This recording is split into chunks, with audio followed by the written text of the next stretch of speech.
The Ragdoll Troll by Isaac Osterhout. Chapter 1 Penance. There was once a troll girl who lived in a troll village. Her skin was green and her hair was scarlet. The hut in which she had spent her first 13 years was clean and dry. This was thanks to her father, who had been the best thatcher in the tribe, if he did say so himself. The bamboo walls were inexplicably uniform, tied so tight that even the gustiest wind could not blow through. She was wearing the dress her mother had made for her birthday, woven with human cloth purchased from a caravan that had passed through recently. It was the softest thing she had ever felt.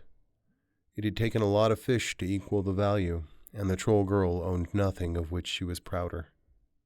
It was white, as light as air, and adorned with pretty little flowers. All of her friends had attended the party, each gifting her with a river rock polished to a beautiful sheen, as was the tradition. The rounder the better. Her favorite was a bit of granite that had sandwiched a striking bit of rose quartz. A boy she had grown fond of blushed furiously as he handed it to her. What was his name again? No matter how hard she tried, she could not remember. How long ago was that memory, she wondered. It was the first that had drifted back into her head. She looked down at the tattered remains of her birthday dress, her eyes barely seeing. Her scarlet hair was marred by blood, most of which was her own. Stitches as red as her hair held her legs, ears, and arms in place. Even her belly had been restuffed, and though she was cold, she did not shiver. She would have considered herself dead had these first few thoughts ceased knocking about her brain. The thoughts floated like striders on a pond, going from nearly realized to gone just as fast. They were the experiences from before her death. Her once fierce amber eyes lolled about, seeing in the darkness, though not focusing. Then finally it emerged clear. The start of the string that had ended her life. Her dead eyes sparked and spun independently. A wail of agony shot from her mouth as she remembered. She had killed an orc, the one holding the dagger that had ended her mother's life. His horrible scarlet eyes flickered out almost immediately as she cleaved him in two. It had been her father's odachi, pulled moments before from his lifeless hands. She could still taste the horrible blood and how it made her entire body numb. Trolls did not own weapons designed to kill those who walk on two legs. They owned only tools, spears designed to catch fish. There were no predators in the jungle that required any more than that. Or rather, there had never been before. Her father's odachi had been a relic, passed down for countless generations. Perpetually sharp, he had forbidden her from ever touching it. But touch it she did. She had every intention of killing the second orc, but the hot spray of blood made the floor slippery, and the blow did not strike true. Rather, it only gashed his brow. The force of her strike threw her off balance. Her opponent, a much older orc than the first, bared his blade with impossible ease and spun with the grace of a dancer. She didn't even feel the wound until her arms hit the floor, her guts spilling down her front. His blade even claimed her legs as she attempted to flee. "Please don't," she begged, but he silenced her with a sharp blow and finished taking her ears as a trophy. She perished before he had completed his task. His wail of anguish was the last thing she heard. Then she floated in oblivion. As short as her brief tumultuous life had been, she found herself at peace. Death, oddly enough, was like an embrace from her mother, now that it had occurred. It was soft, warm, and smelled of lilac, though she couldn't recall having ever smelled lilacs. As fast as she had died, she found herself alive once again, shrieking and gnashing her teeth as a dwarf unceremoniously sewed her back together. Each prick of the needle was more painful than the last. "Hold still, child, this'll be but a moment," the dwarf's gruff voice soothed as best he could. He had taken to stuffing her innards back in. The orc that had killed her was now dead himself, though the realization did little to ease the pain of what was happening to her. Then the dwarf slammed his solid buttocks upon the floor, His legs crossed. With a thunderous force, he clapped his palms together.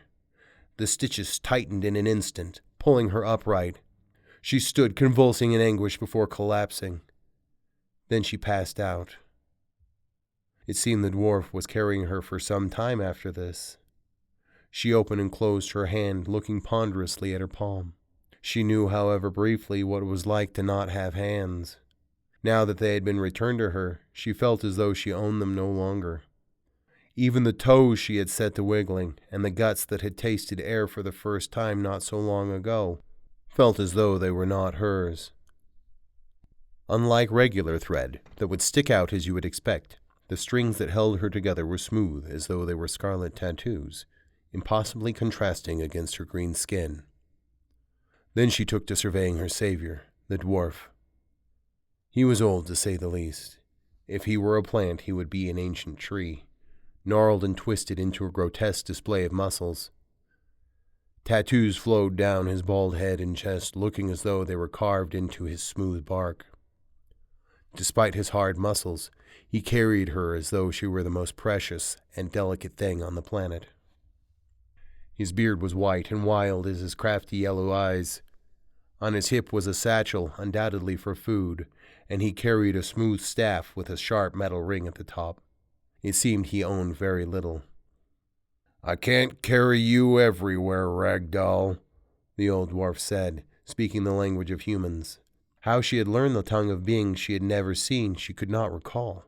She did remember that her name was not Ragdoll. But whatever had it been? She did not ponder long as she fell asleep once again. Thankfully, it was dreamless. There had been times she had felt sleep such as this, the brilliant oblivion that brought about sublime rest. For a moment in eternity, she felt as though she were back in her hut, asleep on her straw-stuffed mattress. "At the fort," the dwarf's voice woke her. "They owe me a great deal and will treat you well if I understand their ways. I have things to do, and you are a burden if you aren't going to walk." Ragdoll blinked and looked around. It was true he had carried her yet some ways further. The jungle was gone, and it seemed they were now in some sort of fort, in front of a building. Gently he set her upon the dirt, adjusting her dress in an almost fruitless venture to preserve her dignity. Then he placed her father's odachi next to her. Ragdoll hugged her knees and closed her eyes. Maybe the sleep would come back. If only it could last forever. The thought caused tears to dribble from her eyes. It had been the first time she had really cried since she had been resurrected. She wasn't dead after all, at least not yet. "You were dead too long, I reckon," he said. There was a great sadness to his voice, as though he had lost someone very precious to him. She knew how he felt. "Damn dorks." She looked at the dwarf once again. Why did he care? His eyes were glossy and his breath was stuttered and jarring. He wiped his nose with a great mitt.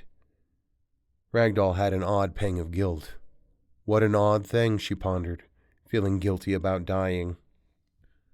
Then the door of the main hall swung open, and the dwarf coughed as though he had choked and pulled out a handkerchief to blow his great nose.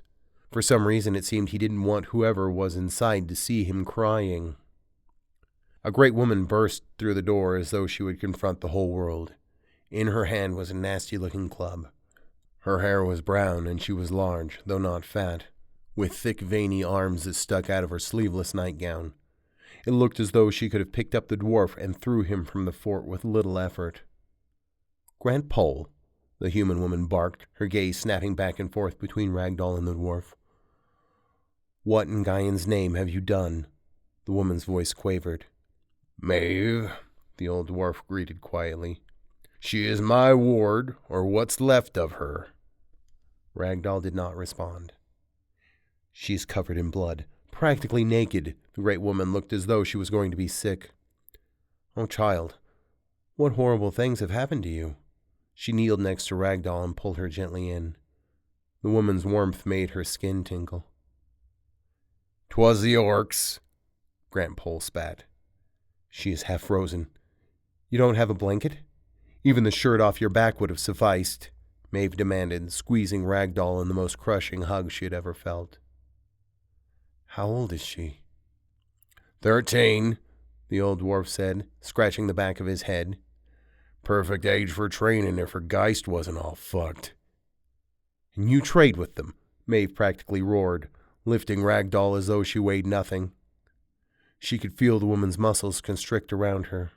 These are northern mountain orcs, you know that, the dwarf retorted, looking wounded at the accusation. And look what they did to this child, Maeve spat. You expect me to believe any of them are worth a damn. I will not suffer this argument again. You have a job to do and I expect results, the old dwarf roared. Maeve looked as though she considered striking him before pursing her lips. What is her name? She asked through gritted teeth. Who she was no longer matters. She is Ragdoll now, the dwarf said. Do not fret about particulars. Your job is to raise her right. I will collect my debt when the time comes. That is horrible, Maeve said, looking down at Ragdoll. Look at these stitches, and across your belly, too. Oh, please don't cry, dear. There were tears in her great blue eyes, causing Ragdoll to blanch. Bidding Grant Pole no farewell, she rushed the troll girl inside. The smell of odd spices and warmth enveloped Ragdoll as the great woman held her in one hand and threw a giant kettle on a roaring fire. It was amazing what the woman could do with one hand and her leg. Despite the movement, Ragdoll found herself sleeping once again. This time, however, it wasn't dreamless. She found herself sitting upon a velvet seat, the only thing visible in a sea of darkness.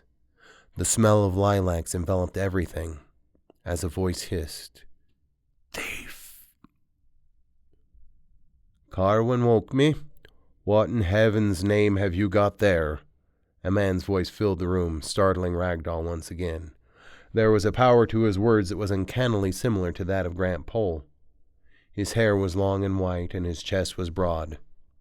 Maeve shared his nose, though his expression was that of discomfort, as it seemed he was trying to survey Ragdoll and not look at her at the same time.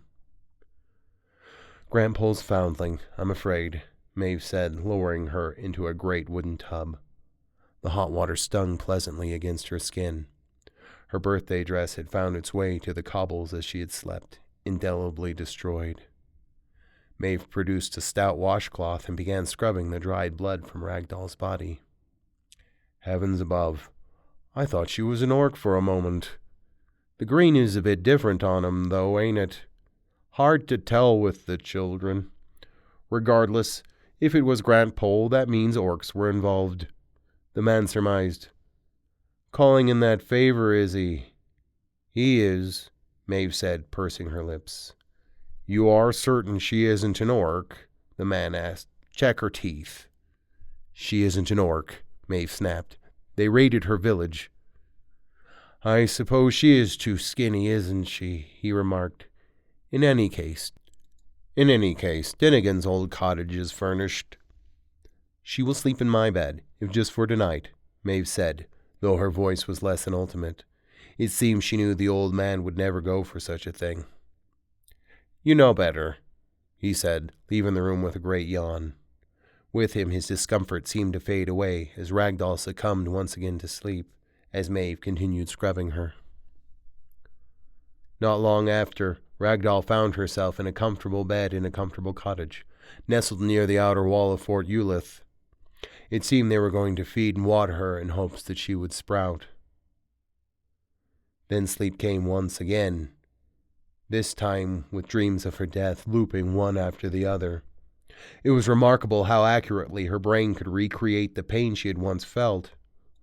With every cut burning as though fresh, her heart beat as though it wanted to escape her chest every time the orc with the blasted red eyes cut her down. It seemed the horrible night would never end, and then Maeve awoke her the next morning, gently shaking her, and then not so gently. The human woman pulled the soft yet horribly large yellow nightgown over her head. Maeve had lent it to her the night before. I never even considered. Do you know the common tongue, child? She looked at Ragdoll expectantly. I suppose not. Anyway, I woke far too early to dig out the clothes that I had when I was a child.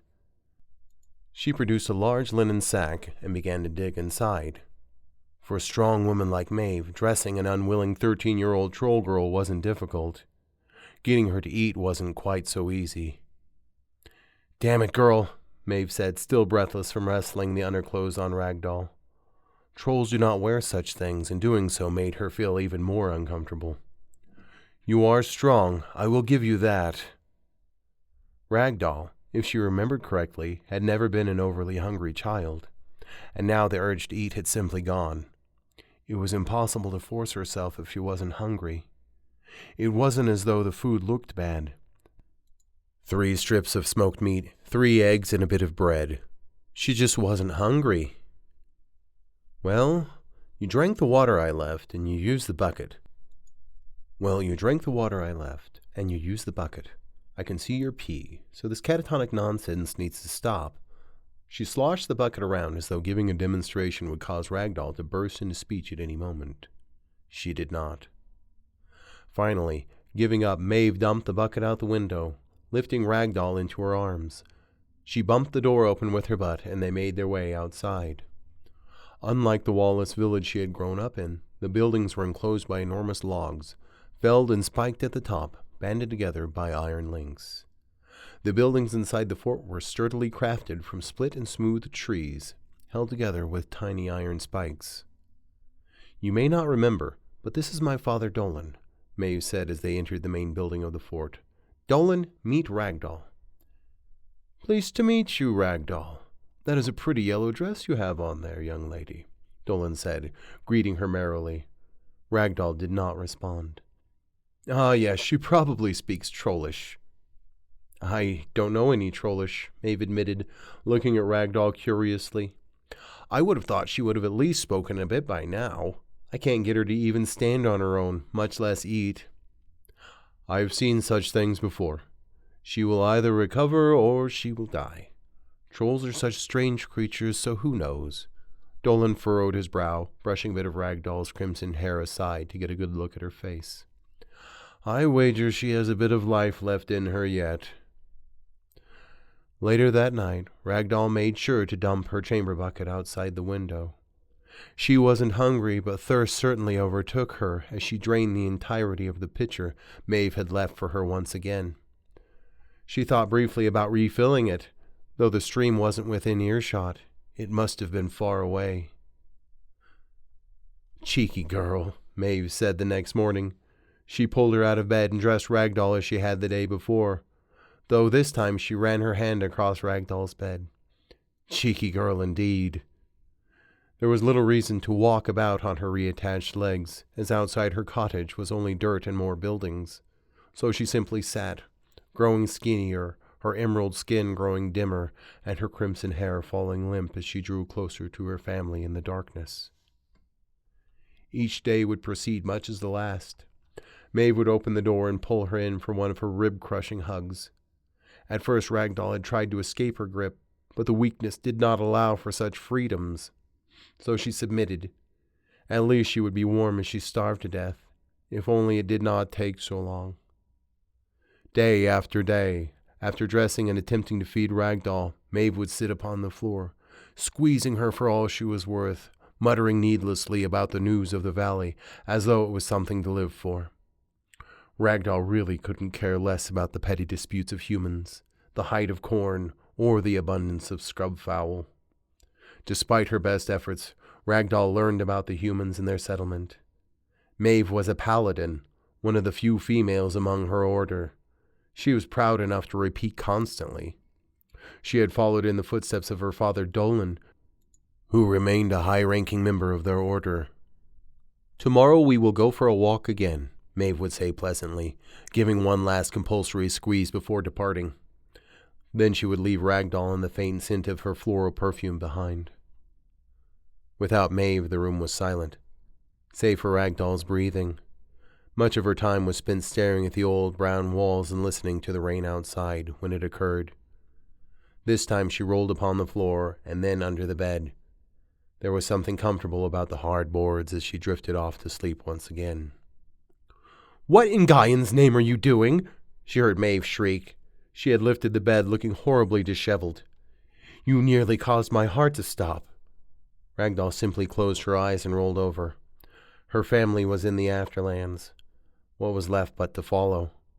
So she simply remained silent. "I am tired, Ragdoll," Maeve said, tipping the bed up and sitting cross-legged in front of her. "Tired of seeing you waste away. I know trolls don't have to eat much, but you are going to die soon if you don't."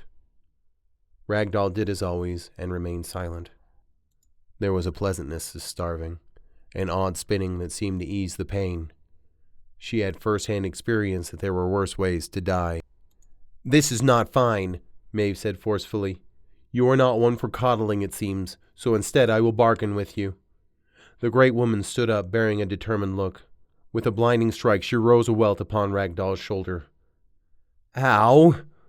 was the first word Ragdoll had said in weeks, rubbing her wound. The attack had been so quick, it would have been impossible to dodge. It was a wooden sword. "It hurts, doesn't it? That means you are still alive," Maeve said before raising another welt on Ragdoll's other shoulder.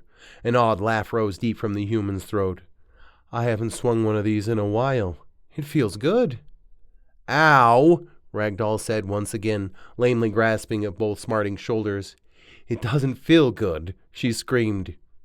It had been so long since she had spoken, her words seemed unnatural.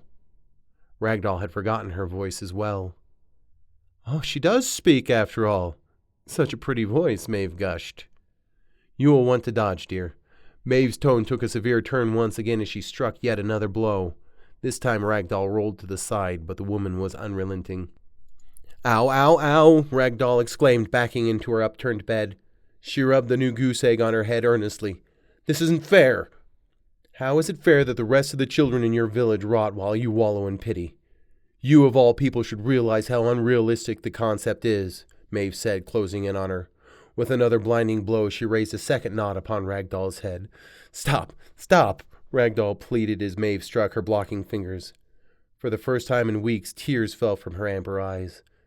She fell to her knees and attempted to vomit, but nothing came. "If you want me to stop, then you will eat," Maeve said, bawling as she stuffed the loaf of bread into Ragdoll's midsection, finally relenting her assault. "You will stand, and I will teach you how to kill those damned orcs." "And what if I don't?" Ragdoll bawled in turn, throwing the loaf of bread as though it were a snake. It rolled under the bed. "I will finish beating you to death," Maeve said with a finality that suggested it wasn't a bluff. "It would be a waste, but if you truly wish to die, I will no longer watch it happen slowly." Wiping the tears from her own face, she bowed and left Ragdoll to her new reality. The silence pressed in on Ragdoll's ears as her face burned furiously. How could Maeve do this to her? Hadn't she suffered enough? She roared in anger and grabbed the bread, imagining the face of the orc that had killed her and her family. She bit his nose off, ripping and tearing at his loamy flesh. Mad shrieks of hatred and anger escaped as she tore and gnashed. Ragdoll's heart thumped, and her bleeding hands ached as she sat upon the floor, the world spinning as though she were on a pivot. She tried to puke once again, but the bread would not come up. "I hate. Oh, how I hate. I can't. Ragdoll shrieked and sobbed madly in the darkness, her wails unanswered. She fell to her knees and then on her back. Then she stared at the ceiling. After a while, her cacophonous sobs steadied and then fell off, so much so that she could finally hear the wind outside. The next morning, Maeve came back. "Did you hide the bread?" she asked, her voice as serious as the grave. "No," Ragdoll said, not looking at the great woman. "Let me see your hands," Maeve ordered, kneeling next to her. She did not obey, though she also did not fight when Maeve grabbed them. Gently she pushed them together and prayed. "O great Gaian, please bless your child with the power of light and heal the damage done on this day." The warmth Ragdoll felt was like nothing she had ever experienced. A gentle caress enveloped her hands, erasing the wounds. Then Maeve released her. "How did you do that?" Ragdoll asked, looking at her former wounds. The scars were still there, but they were fully healed. Maeve did not answer, but instead placed a freshly carved wooden odachi in her hand and stood. How did you know I would eat the bread? Ragdoll asked, looking at the odachi. It was carved to look exactly like her father's. It even weighed the same. I didn't, Maeve said, striking Ragdoll upon her already bruised head. Ow! At least warn me, Ragdoll said, retreating deeper into her cottage. Sorry, sometimes I get overly excited, Maeve said sheepishly. Ragdoll attempted to return the wound, but Maeve blocked it easily, scattering the cinnamon-scented bowl of wood chips. An elbow in Ragdoll's midsection caused her to bounce off the opposite wall. I'm going to get strong and kill all of them, Ragdoll said, her heart surging. You promised me. That I did, Maeve said, truly dumbstruck. This is the first time I've seen you smile. Those fangs. Ragdoll struck once again, though Maeve easily subdued her sword arm and gave her a particularly crushing hug, even for the great woman. Ow, my ribs, Ragdoll complained. Now, let's get you dressed, Maeve said with a chuckle. No, Ragdoll struggled to no avail. Would you look at that? A man's voice startled Ragdoll as they trained in the yard. By Gaian's light. His long white hair gently draped down his platinum armor. There was an odd light in his perfectly blue eyes that took Ragdoll aback. From his immaculately trimmed beard to his meticulously polished armor, she could feel the power emanating from him. Are we to be properly introduced today? He asked, not unkindly as he knelt before her. Ragdoll, she said simply. It wasn't always her name, but it was now. Pleased to meet you. For real this time, Ragdoll. I see Maeve has you in yet another one of her old dresses. This one was light blue, and offered quite a bit of ease of movement for training, so she was fine with it. The underclothes, however, kept binding up, with Maeve chastising her every time she pulled at them. I can't get a real name just yet, but I'm working on it, Maeve said, joining the conversation. I've just been calling her Green Bean. I told you I can't remember my name, Ragdoll said flatly. Maeve thought she was lying, but it was true. No matter how she tried to focus on it, her real name would not come. In fact, she couldn't remember anyone's name from before she died, even her mother's or her father's. I think Ragdoll is a fine name, Dolan beamed. But I can see in this one's eyes that she is more than just a brute. Tomorrow she will train with me. Are you calling me a brute, old man? Maeve said, a tone of danger in her voice. Seeing the fire in his daughter's eyes caused Dolan to blanch visibly. Ha, but a lovable brute, he corrected, though his dissemination did little to quell her attack. Protect me, Ragdoll.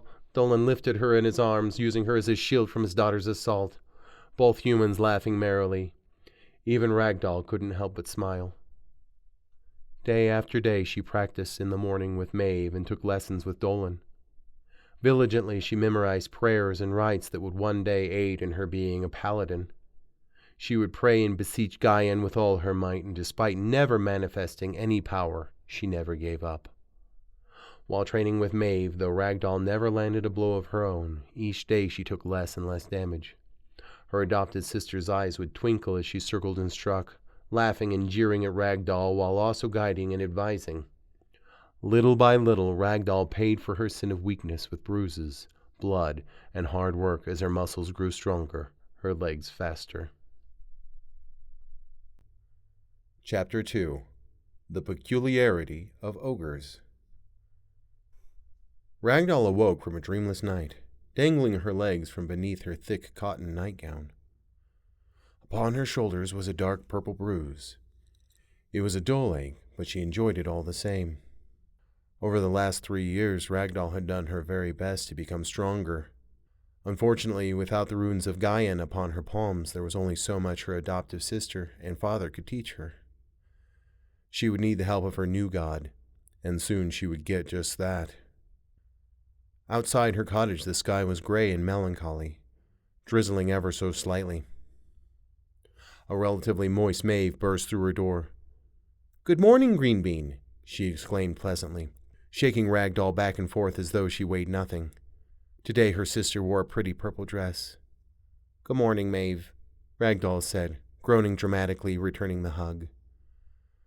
"I almost missed when you were sad and we hugged all the time," Maeve said with a groan, dropping her upon the balls of her feet.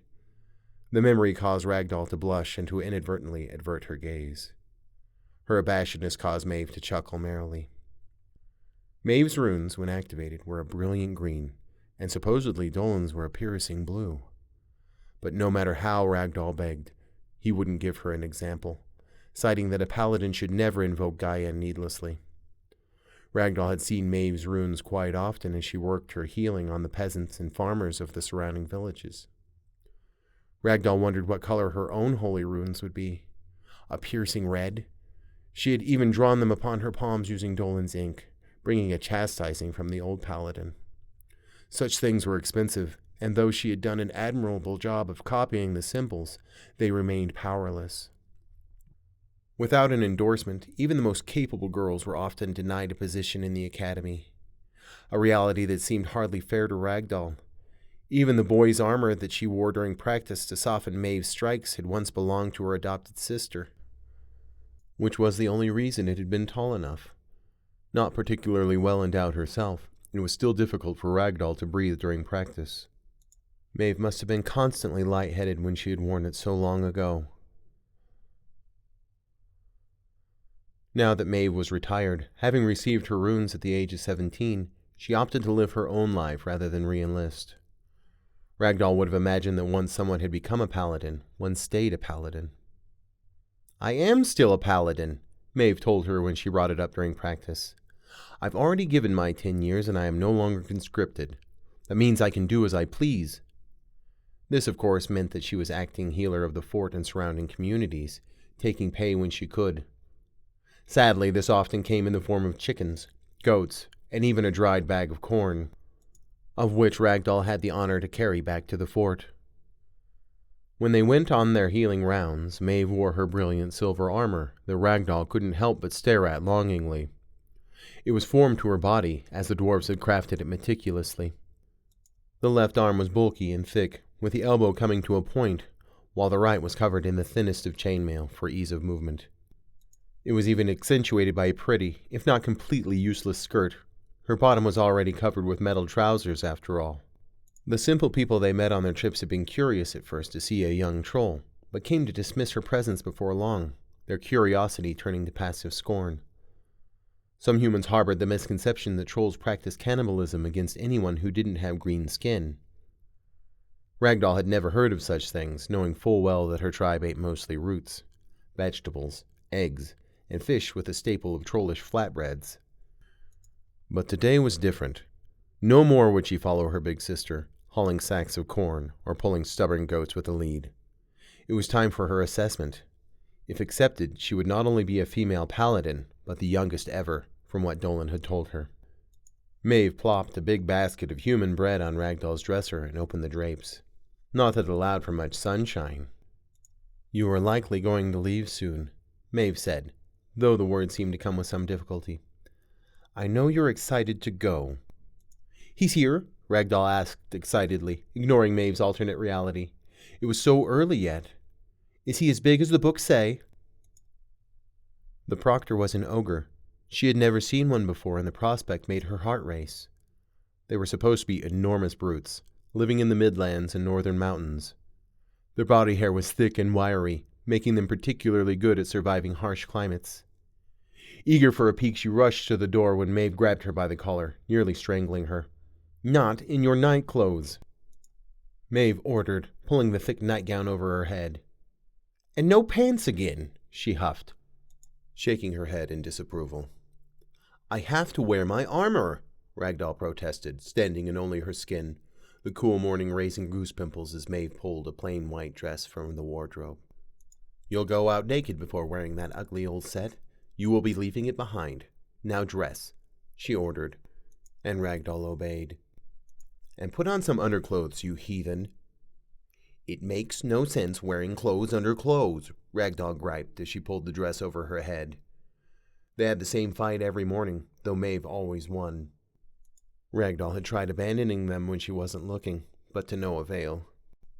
You say that when your fanny is hanging out today due to that wind. I'll not be having you give the boys a show, Maeve said, rummaging through Ragdoll's drawers before producing a pair of white undergarments. You can wear stark nothing under your trousers, but today you'll be wearing these. She tossed them to Ragdoll.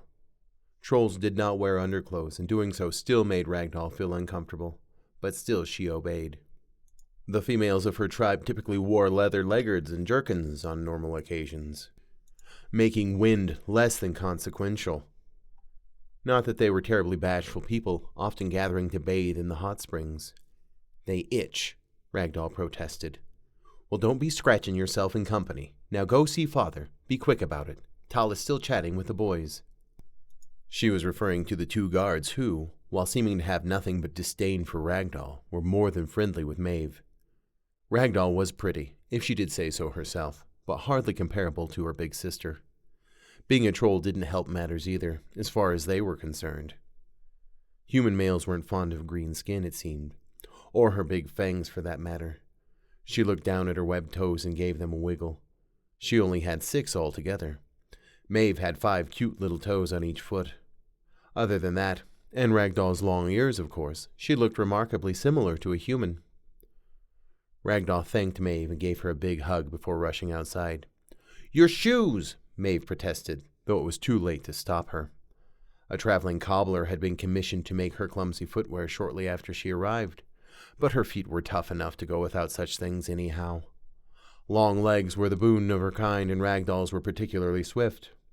She blew past Gunter, a large lump of a clay golem who waved stupidly as she darted by. Originally created to help defend the fort, over the last 70 years he had been relegated to digging latrines and moving heavy objects. Normally she would have returned his greeting, but there was no time today. Maeve had been right about the wind as it became necessary to hold down her blasted skirt as she ran, making her gait awkward at best. Had she worn trousers, it wouldn't have been a problem at all. Rounding the last corner of the main keep, she ran head first into a great muscly lump, flopping backwards, landing smartly on her rump. The impact tweaked her neck. "Ow!" she said, rubbing her head, immediately realizing what she had collided with. Before her was an ogre, standing twice her height, and she was hardly short. "Watch out, little darlin'," the great ogre boomed high above her. His voice was higher pitched than she would have imagined. "You probably ought to cover your shame." He averted his gaze awkwardly. Ragdoll hurriedly dropped on her knees, pulling her skirt down, gaping at the massive figure. Forgive me," she said, barely audible. Had she seen him at a distance, she may have thought him to be an overly muscular human. His mud-brown hair was shaved close to his too large head. Upon his massive chest was a breastplate full of dings, scratches, and dents. Strapped to his back were 2 axes, of which Ragdoll doubted she could lift even one. I can't hear you all the way down there. Now stand up and give us a look," he ordered. Quickly she jumped up, straightening for his judging gaze. "Yeah, you're a troll, all right," he determined as if it was something she didn't know. "Why are you wearing that dress?" "Hello, Tal. I mark you as a friend," she called, ignoring his question. Should she have picked flowers for the occasion? Do ogres even like flowers? Should she hug him? The image of her lamely squeezing his leg stifled that question. "Bullshit," he sneered in trollish before resuming in the common tongue. "You trolls and your friendship nonsense." It was true. Trolls were known almost exclusively for their peace-loving tendencies. Even rival tribes often greeted each other with embraces and pleasantries. They had even treated the orcs with such kindness, she remembered bitterly. "You speak troll?" Ragdoll asked in her native language, frantically trying to find common ground. "Speak common, ye heathen," Tal barked. Sorry, I thought you speak troll," Ragdoll said, wounded. "I can curse in 7 different languages," the ogre said proudly. "I only know how to say fuck in dwarvish, though. Gotta be careful saying that around the dwarf girls, I'll tell you that." He burst into laughter. Ragdoll laughed politely at his horrible joke, invoking yet another sneer. "Well, in any case, I am pleased to meet you," Ragdoll said, mimicking the words she had heard Maeve use so many times in the past. Perhaps changing to human politeness would elicit a better response. "Where's your weapon?" he asked, ignoring her this time. She balked in horror. How could she have forgotten it? It was still on the dresser in her cottage. Suddenly she felt more exposed than ever, especially as the wind whipped once again. "In my cottage," she exclaimed with more boldness than she felt. It would have been nothing to run back and get it. But for some reason she could not move. Did this ogre intimidate her so much? She cursed her legs. "I've always trusted Dolan when he said someone was worth training. Today I questioned his judgment. I mean, look at you. You are so skinny and female. Not even a good female. How old are you?" The ogre gestured as if she couldn't see her own body. The thought soured in her stomach. 16 last week, Ragdoll answered. Maeve had baked her an enormous cake. She ate so much that she nearly puked. "And I'll have you know, I killed an orc," she protested sharply. "Congratulations," he said derisively. "I've killed a few." He plopped on his backside to look at her from eye level. "The question is, did you kill him fair and square?" "I did," she lied instinctively before immediately regretting the impulse. In all honesty, she had slashed him before he was ready as he looted their hut. She still remembered the taste of his blood and how it had made her feel. Suddenly she felt sick.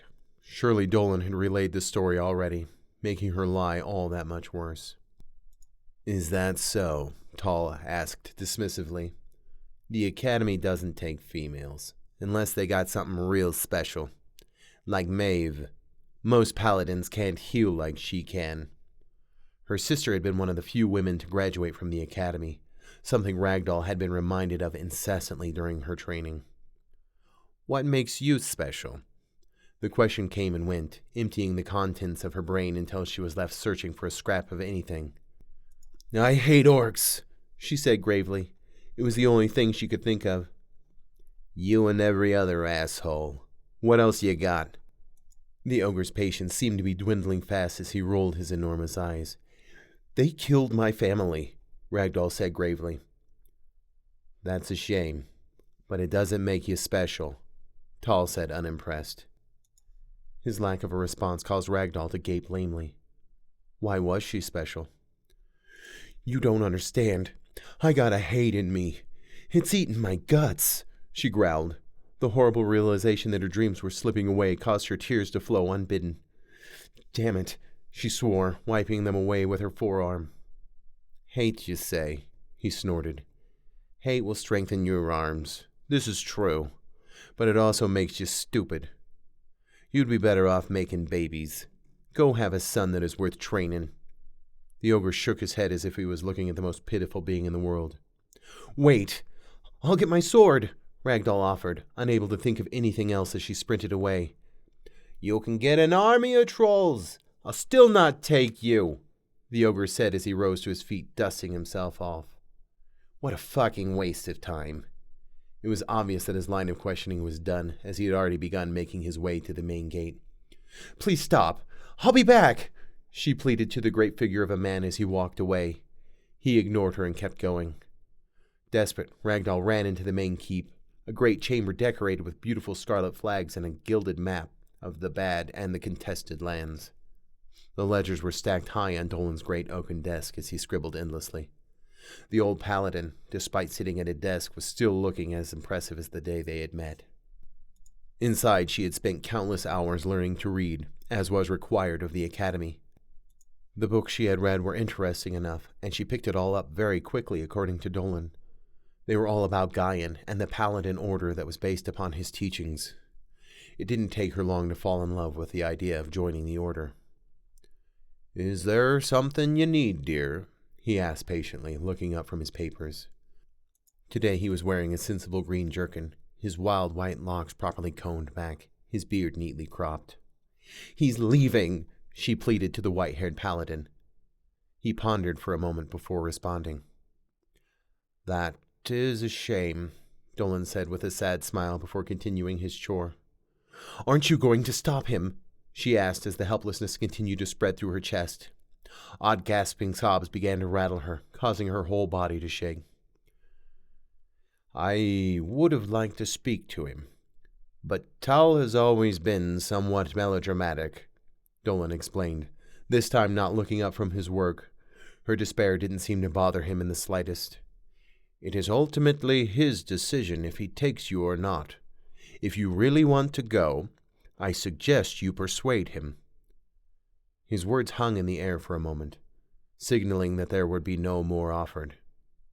Ragdoll shook her head in disbelief and ran from the room, straight to her cottage. Maeve lingered still, sitting on Ragdoll's bed. Immediately she stood, gripping Ragdoll by the shoulders. "He's leaving!" Ragdoll pleaded once again. Every second she clutched onto her, Tal was making his way further and further down the road. "Listen to me, Ragdoll," Maeve said calmly. "Actually listen this time. The Order is not the only way. You can stay here with Father and me, supporting those who fight. I know I can never replace what they took from you." "No, you can't!" Ragdoll cried more bluntly than she would have liked, but it couldn't be helped. "Have you ever seen those monsters slaughter your family? You ever try to stuff your innards back in with 2 bloody stumps? No, just me!" she bawled, pointing at her nose. Wrenching her father's sword from the top of the dresser, she burst through the door.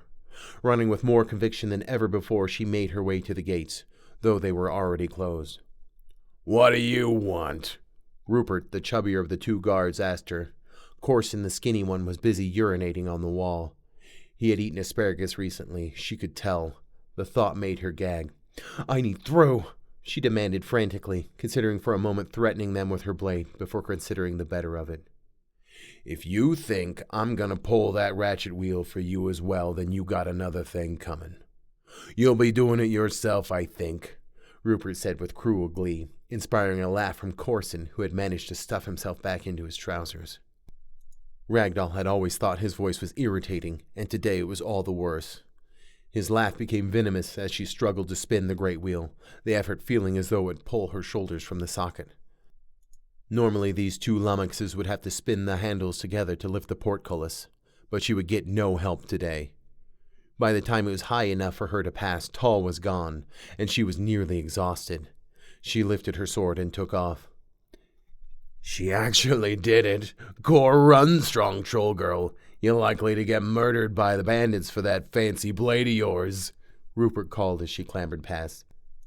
"That's not all she'll be getting from him, I wager," Corson said with a cruel guffaw. With all the determination in the world, Ragdoll ran down the road, the cold wind whipping at her painfully, the trees passing in a blur. No matter how hard she tried to stop them, the tears continued to stream unabated down her face and neck. She swallowed hard, repeatedly trying to beat down the horrible despair as it hung heavier around her neck. Even still, every footfall brought about another surge of the horrible hopelessness that had savaged her for so long. The images of the blood, the memory of the horrible sounds and smells were more than she could bear as she slowed and stopped, falling to her knees. She curled her legs in and sat down, looking to the sky as the inconsistent raindrops blotted her already wet eyes, her breathing ragged and labored. Ragdoll sucked in air sharply, closing her eyes. An agonizing wail, louder and harder than anything she had ever done before, erupted from her. A rasping gasp then filled her lungs once again and burst forth, slowly turning from panic to angst, then from angst to anger. A lone grouse, undoubtedly startled by her screams, popped out of the scrub and looked at Ragdoll curiously. "Look at you, you stupid bird," Ragdoll said weakly. "I could kill you so easily." The hen cocked its head, as though trying to understand what she was saying. "It wouldn't take much. Not much at all." It was a pretty little thing, with green feathers around its breast that glittered ever so slightly. She could picture it, broken and lifeless along the side of the road. Ragdoll sighed, crossed her legs, and listened to the wind. She remembered being dead, or at least what had preceded it, the pain of being shoved back into her corpse by the dwarf and sewn back together. Even her guts in his hands as he unceremoniously restuffed her, as though with straw. Maybe she needed to kill the dwarf also. It would have been so much kinder to have left her alone. She gritted her teeth and launched forward, the grouse clucking madly as it fled back from where it came, finally realizing the danger. Ragdoll was not interested in such a weak creature. A surge of life washed down her dull legs, the wind whipping the world as she went. Then it finally happened. Off in the distance, though it had been at least a mile, she could see the ogre plodding along. With a great push, she found herself coming closer and closer until she was finally behind the great brute. "Stop!" she called, though he pretended not to hear her. Finally, when she was close enough to touch him, he halted. Grasping the stitch in her side, she panted miserably. With a great lurch, she fell to her hands and knees, dry heaving at the side of the road. Thankfully, she hadn't eaten her breakfast yet. "Cover your shame," Tall ordered.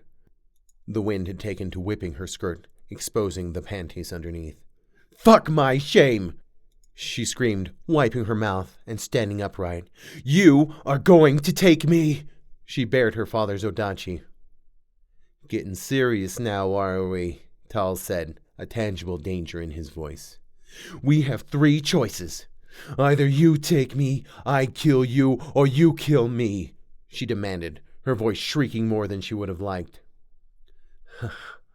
"Of all the stupid, suicidal things I've ever heard in my life," the ogre said. His hand shot out faster than anything. He lifted her into the air, her sword arm nearly crushed in his grasp. Her blade dropped and sunk halfway into the path. Ragdoll roared, lamely battering the ogre's chest piece with her off arm, the impact smarting her wrist terribly. "I'll kill you! I'll kill you!" she shrieked madly. "Just one last question before you die," the ogre said, unaffected. "What?" she screamed, her mad attack halting with the question. "Do you really hate the orcs that much, girl?" Tall said with cruel pleasure in his voice.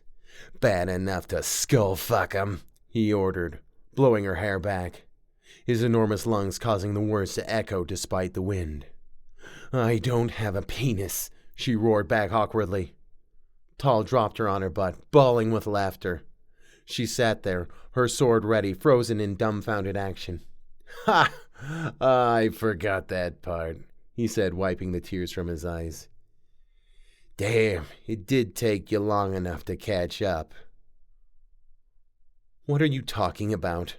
Ragdoll asked, her heart clunking painfully in her chest. "You're going to take me?" "Yes, you mad troll girl, I'm gonna take you," Tall said. "But I ain't taking you in that damn dress.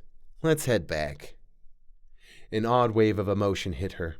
Happiness, sadness, and relief all came overwhelmingly at once until she found herself crying and laughing uncontrollably as she dropped her father's odachi and hugged the big ogre, the effect making her feel like a small child. "You and Maeve. Too damn similar, I think," Tall said, awkwardly patting the back of her head, the impact nearly scrambling her brains. They made their way in silence back to the fort. Later that day, as Tall and Dolan chatted merrily, Ragdoll slunk off, back to her cottage. Inside, she found Maeve, still sitting on the bed, her eyes red. Ragdoll practically tackled her. "I'm so sorry," Ragdoll said, through tears of her own. "No, I'm sorry, Green Bean. I've seen what the orcs do. I should have never tried to talk you out of it," Maeve said, crying also. "But you gotta promise me. They have a way of taking away what makes you a good person. Don't let 'em." "I won't. I promise," Ragdoll said, hiccuping. "I'll make you proud, big sis." Maeve let out an odd gag. "Ugh, don't call me that. It sounds weird," she said, laughing through her tears. "Maeve will be fine, I think." "Nope, it's big sis from now on," Ragdoll said, sticking out her tongue. Maeve responded by jabbing her in the ribs.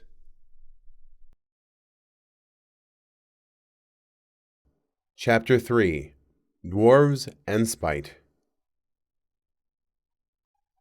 The corn was harvested, and the leaves had turned brown, red, and yellow. These had been new things to Ragdoll 3 years ago, when she came to live with Maeve and Dolan, and they had not lost their luster just yet. What was to come next is what she hated, the cold. "You will, of course, write," Maeve said, wiping a smudge from Ragdoll's cheek with her handkerchief, undoubtedly caused by errant dust clinging to her tears. "They'll let you do that, you know." Ragdoll's handwriting wasn't the greatest yet, but she would undoubtedly get some practice on the letters she would send home. "I know, big sis," Ragdoll said patiently. Maeve was forcing her to leave the old leather training armor behind, citing that she wouldn't need it. Traveling with Tall was enough deterrent as far as most bandits would be concerned. It had become uncomfortably tight anyhow, since Maeve had made it her personal mission to fatten Ragdoll up for the trip.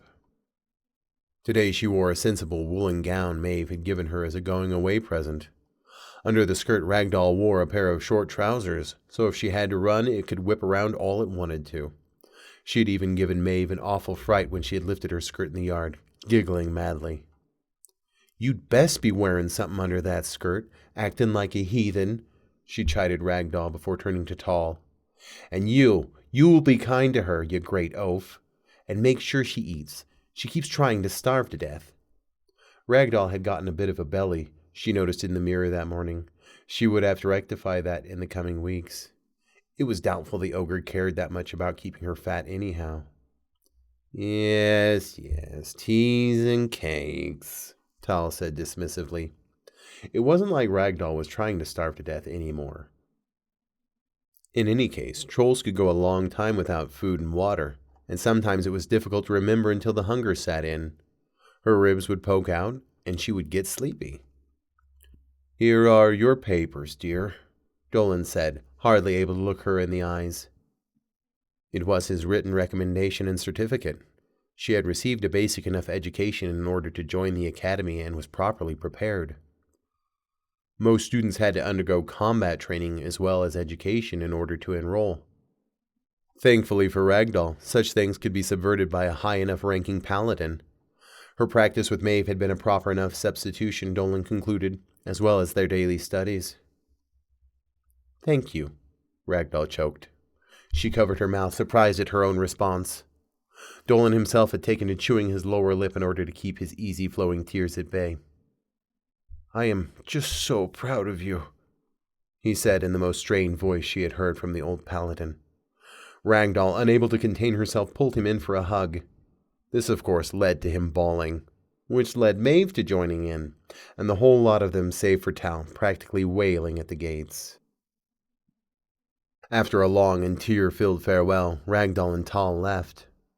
The thought of not seeing Dolan and Maeve for so long hurt terribly.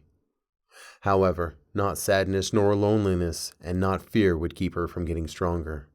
Soon she would be a paladin. Ragdoll had never traveled very far on her own steam before. From her homeland in the south, she had been carried by the dwarf that still haunted her nightmares. His angry eyes glowing in the darkness as he strung her back together was something she wouldn't soon forget. However, her legs were suited for long treks, as fatigue never set in before the sun went down. She had a sneaking suspicion that the ogre would have left her had she lagged behind. Even his leisurely stride had a determination behind it. He wasn't one for dallying. It didn't take long to realize that traveling with Tall was far more boring than Ragdoll could have guessed. While he was friendly enough, talking seemed to be the least of his concerns. He simply plodded along, the tremors of his footfalls gently vibrating the bottoms of her bare feet. Now and again he would stiffen visibly and attempt small platitudes, such as how the weather was unseasonably wet, or about the few sage grouse he had startled on his way to the fort. Week after week they walked in mostly silence. The fall weather had thankfully taken a turn for the unseasonably warm. However, the most surprising thing was the lack of travelers until they finally came upon a Castorian convoy hauling supplies. 30 wagons in total, hauled by 30 drivers and guarded by at least 16 fresh-faced paladins. Ragdoll waved at some of them as they passed. Only one brown-haired boy with a friendly face managed to wave back. The rest were too good. It was so exciting to imagine herself heading south, wearing admittedly duller armor than she would have expected. Dolan and Maeve may have given her some unrealistic expectations, she surmised. They're heading to the Elven front, Tall explained as they took to the side of the road, letting the wagons pass. The horses that were pulling them were larger than the few that she had seen on the farms near Fort Eulith. They were enormous and muscly beasts. Their lives of hauling supplies was very apparent. Why are they fighting elves anyhow? Ragdoll asked curiously, craning her neck to get a good look at another initiate as he passed. He also wore dull armor and a look of sincere dissatisfaction. Buck up, you moron! You're a paladin! She screamed at him, earning herself a glare. Tall guffawed at her insult, causing the paladin to rethink his scorn. Don't heckle the paladins, Tall ordered, stiffening as the trees creaked behind him in order to make way for the wider carriages. Really, Nolan should have taught you better. The old paladin, nor Maeve, ever chided her for the things she said. They did seem to laugh an awful lot at her observations, though. None of the paladins passing were female, Ragdoll noted. Or if they were female, they were awfully mannish. She craned at each one, looking for some hint of femininity, though none could be found. It wasn't as though she knew many humans, but their sexes seemed as distinguishable as the trolls. All of these paladins wore flat breastplates, like Dolan's. Maeve's, on the other hand, had been contoured, making it almost look as though she was topless and made of metal. Perhaps they didn't give low-ranking female paladins that concession. Look at them! They act like they're heading to dig a latrine, Ragdoll griped. They could be unlucky enough to be regular infantry. At least they had the power of Gaian on their side. Their gauntlets, while covering the backs of their hands, exposed the runes on their palms. War isn't something most people aspire to, Tall said not unkindly. There was an odd pity in his voice. This one's been going on for nearly 2 decades. He looked as though he considered punching a wagon that nearly took off his big toe. The druids teamed up with necromancers to create an army of the undead, Ragdoll said. Thankfully, necromancy wasn't the easiest arcane art to learn, and apparently the paladins had managed to cull the lot of them. Druids, on the other hand, were much more tenacious.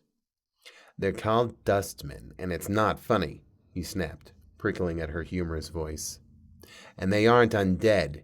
Imagine seeing your friends or even your family running at you armed with a mad look of murder in their eyes, Tall said, finally able to take back the road. That is disturbing, Ragdoll agreed with a shudder. A brief glimpse of her mother running after her flashed in her mind before she choked and shoved it aside. Thankfully, the orcs didn't practice such things. Then a horrible realization came to her. She looked down at her arms, at the red stitches that held her together as she healed. Whatever her name had been before the dwarf resurrected her was long gone. Was she a dustman? Or dustwoman?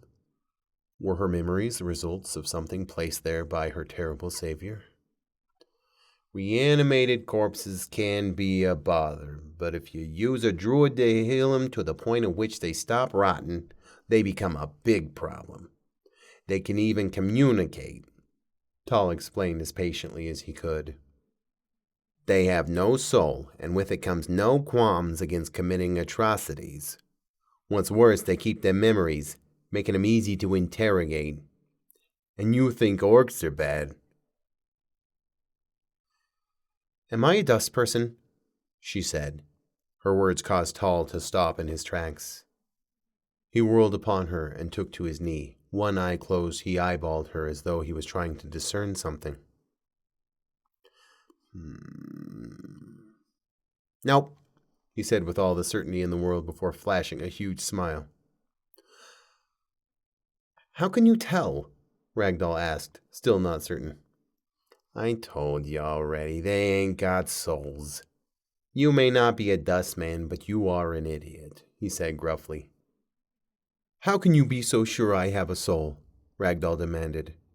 I can't remember my name. I can't even remember my parents' name or anybody in the village. I'm pretty sure I'm a monster.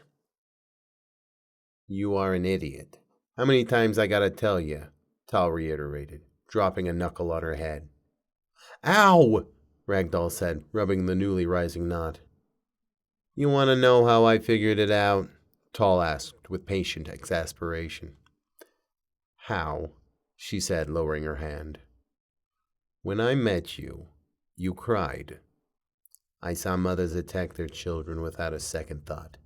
Do you think you could do that? Tall said, not unkindly. No, Ragdoll said, a fresh batch of tears falling down her face. She smiled. Tears again. I'm not good with female emotions, or emotions in general, Tall said, patting her head and nearly scrambling her brains once again. Well, I guess it makes me happy to know at least part of me's normal, Ragdoll explained, sniffing wildly. Whatever. Now enough of this nonsense. We got a long way to go yet, he growled, prompting no further inquiry. Again the weeks passed. The bandits she had heard of from the guards so often seemed to not exist at all. Ragdoll imagined they were just smart enough to avoid Tall. In any case, even the animals took refuge from the upcoming winter. Fall had just begun before they left, and it was painfully apparent that it wouldn't last for much longer. The air had grown quite chilly, with a brisk, stale smell. She was even forced to redon her horribly uncomfortable boots. Then it started to snow, slowly and prettily at first, but then it came down hard. Ragdoll came to understand profoundly why her people favored the more temperate lands to the south. Maeve had given her a great woolen coat for the trip, and despite being properly covered, she was sure to freeze to death long before they got to their destination. In Fort Eulith, over the last 3 winters, it had only rained. Thankfully, her feet were broad and she was light, allowing her to walk on the dense snow. Tall was so forceful the snow didn't even seem to bother him. He had been born in these mountains, he proudly explained. Spent the first half of my life robbing dwarves, Tall said proudly. Got captured by paladins and they gave me a choice. Enlist or get the noose. I was afraid for the tree, so I got in bed with the Empire. There's dwarves here? Ragdoll asked. She wondered if they were all as mystical and mysterious as the one that had resurrected her. Did they all have the odd wavering tattoos as well? It was hard to think while freezing, despite being sunk deep into her heavy coat. They can forgive the fact that I'm an ogre, but they aren't so fond of the Empire. Regardless, we are allies and they will treat us right enough, Tall said with a big grin. There was so much for her to learn. Had she been warmer, Ragdoll would have inquired further. Oddly enough, before long the snow began to avoid the road, as 8 feet of snow piled up on either side, with a blizzard raging overhead.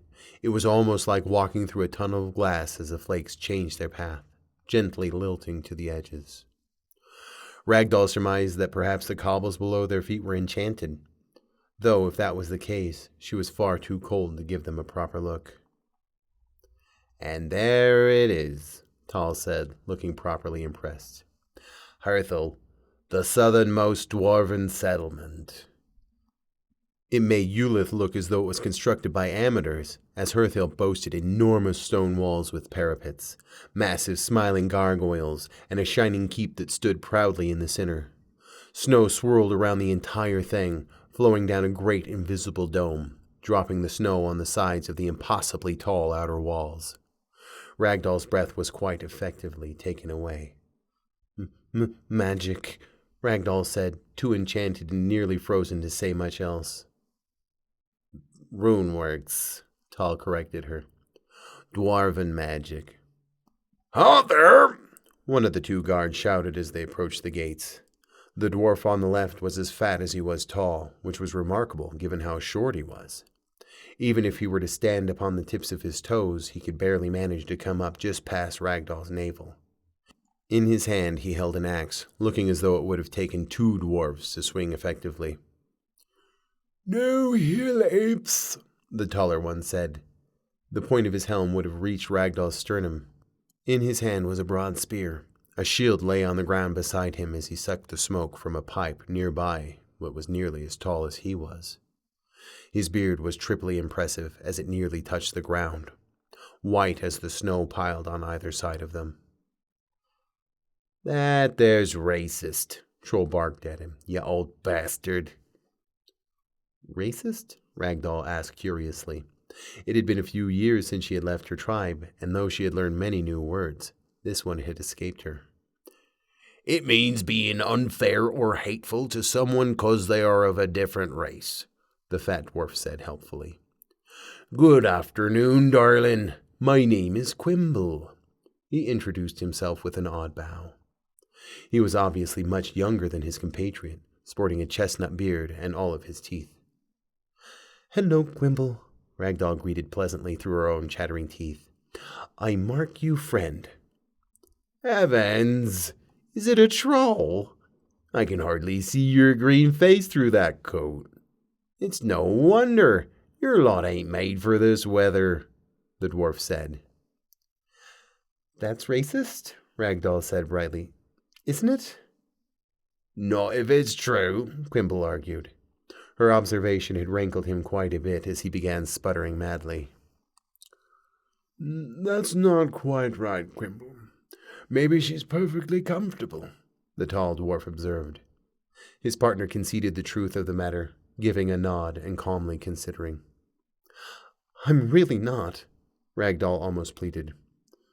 "Ah, I nearly forgot. My name is Fog, my dear." The tall dwarf introduced himself brightly, with a bow that nearly saw his helmet touching the ground. "Friend, Fog," Ragdoll greeted before retreating as far as she could into her coat. She wondered if her toes had finally succeeded in their attempt to freeze and break off. At the very least, she could no longer feel them. "Come on in, then. I suppose we can suffer an ogre for the time being to save a troll girl from the cold," Quimble said, beckoning them forward. "Do try to avoid stealing the livestock." "Now that is racist," Fog said, chuckling merrily before giving a piercing whistle. With a great iron groan, the portcullis shot up, sending fragments of ice raining down. It would have probably flown into the sky had it not been properly held in its track by the great wall of stones above it. Amazingly, there were no ratcheting wheels on either side, nor anyone to operate it. The portcullis had lifted itself, and just as quickly landed with a great crash behind them a moment after they had passed. The path to the keep glowed ever so slightly, keeping their footing true. The yard was larger than Ragdoll would have guessed from the outside, housing a charming little town of stone buildings. The livestock the dwarves had warned them not to steal consisted of great woolly pigs, lazily grunting and running about as though they owned the place. Inside, the intricately carved walls of the main keep flickered, as the enchanted stones displayed strange and wondrous creatures Ragdoll had never seen before. A great bear with the head of an owl, enormous serpents and giant crows that had all been conquered by the might of the dwarves, if the stones were to be believed, that is. Or at least the might of one dwarf, free of weapons and armor, nearly naked, wrestling them all into submission. "Just so you're aware, if I didn't make it clear before, they don't like us much here," Tall said, stopping just before they made their way into the main hall. "'Cause you robbed them and are in the Empire?" Ragdoll asked, her teeth still chattering, though the warmth of the hall had hit her profoundly. The smell of tobacco, earthy perfumes, and smoky fire permeated everything. "Dwarves are long-lived, and there's probably a few of them in there that fought in the Second War. I wasn't part of that one," he explained, pulling her enormous coat off and hanging it on a spike. The warm room caused her skin to tingle and her toes to ache. Tall hadn't worn anything other than his dull armor. His body hair was thick and suitable for such climates. "Wars, wars, wars. Paladins can't get along with anyone," Ragdoll griped. Already she liked these dwarves, and the thought of them not liking her when she became a paladin stung a bit. She pulled off her shoes and attempted to warm her feet with her hands. Not that it helped much. The stones in the main hall radiated light, though it was barely enough to see. The dwarves didn't seem to have much trouble keeping from bouncing into each other as they made their way about. From Tall's description, she would have expected them to be ruder than they were, but immediately a pretty dwarf girl grabbed her by the hands and led her to the dance floor. "I haven't a partner," the dwarf explained before giving a double take. "Heavens, a troll, and aren't you pretty? My name's Darylus, pleased to meet you." "Pleased to meet you, friend Darylus. My name is Ragdoll," she introduced herself awkwardly. "You are pretty too." "I've never seen a troll before. Are all of your skins green like that?" she asked, swinging her around in circles. "I only have the one set," Ragdoll answered, narrowly missing another couple who ducked beneath her swinging feet. Having never danced to such music before, Ragdoll just followed along, giggling as the girls swung her. She wasn't much older and meatier than Ragdoll, but her strength was remarkable, making her feel practically weightless in the dwarf girl's arms. "Silly goose," the dwarf girl said, giggling. "Do you absorb sunlight like a plant? Is that why you're green?" "I still eat, if that's what you mean," Ragdoll explained. As fun as dancing was, all the spinning was beginning to make her dizzy. "That's amazing," the dwarf girl breathed, though it was quite unremarkable to Ragdoll. "I hear if you cut off an arm it'll regrow. Is that true? And how long does it take?" Darylus pulled her in for a tight hug before jutting their arms out in an odd strut, their off hands on each other's hips. "A little over a year, but it looks weird after," Ragdoll said, sticking out her tongue. "Like a baby's arm." It was true. Trolls could regrow limbs, but it took quite a long time. Fingers and toes were the most common, but even that was a long wait. Had she been given enough time, both her legs and arms could have regrown. Being disemboweled, however, had hastened Ragdoll to her death. "Up!" the dwarves yelled before twirling their partners by the waist like a cartwheel. Being as tall as Ragdoll was, her head had come dangerously close to the stone floor. The other dwarves stopped to laugh madly at Ragdoll's squeal of delight. The attention caused her to blush feverishly. Alas, the dancing came to a halt when a lad arrived through the front entrance. He greeted Ragdoll with a great pat on the back, his huge mitt then engulfing her hand as he attempted to shake her arm from its socket. "I'll be needing me girl back now if you'd oblige me," he said with a big smile under his red beard. With a nod, Ragdoll retreated. Now it was Darylus's turn to spin like a cartwheel, giving a squeal nearly as loud. Out of breath, with her wavy hair askew, Ragdoll made her way back to the table where Tall had been sitting.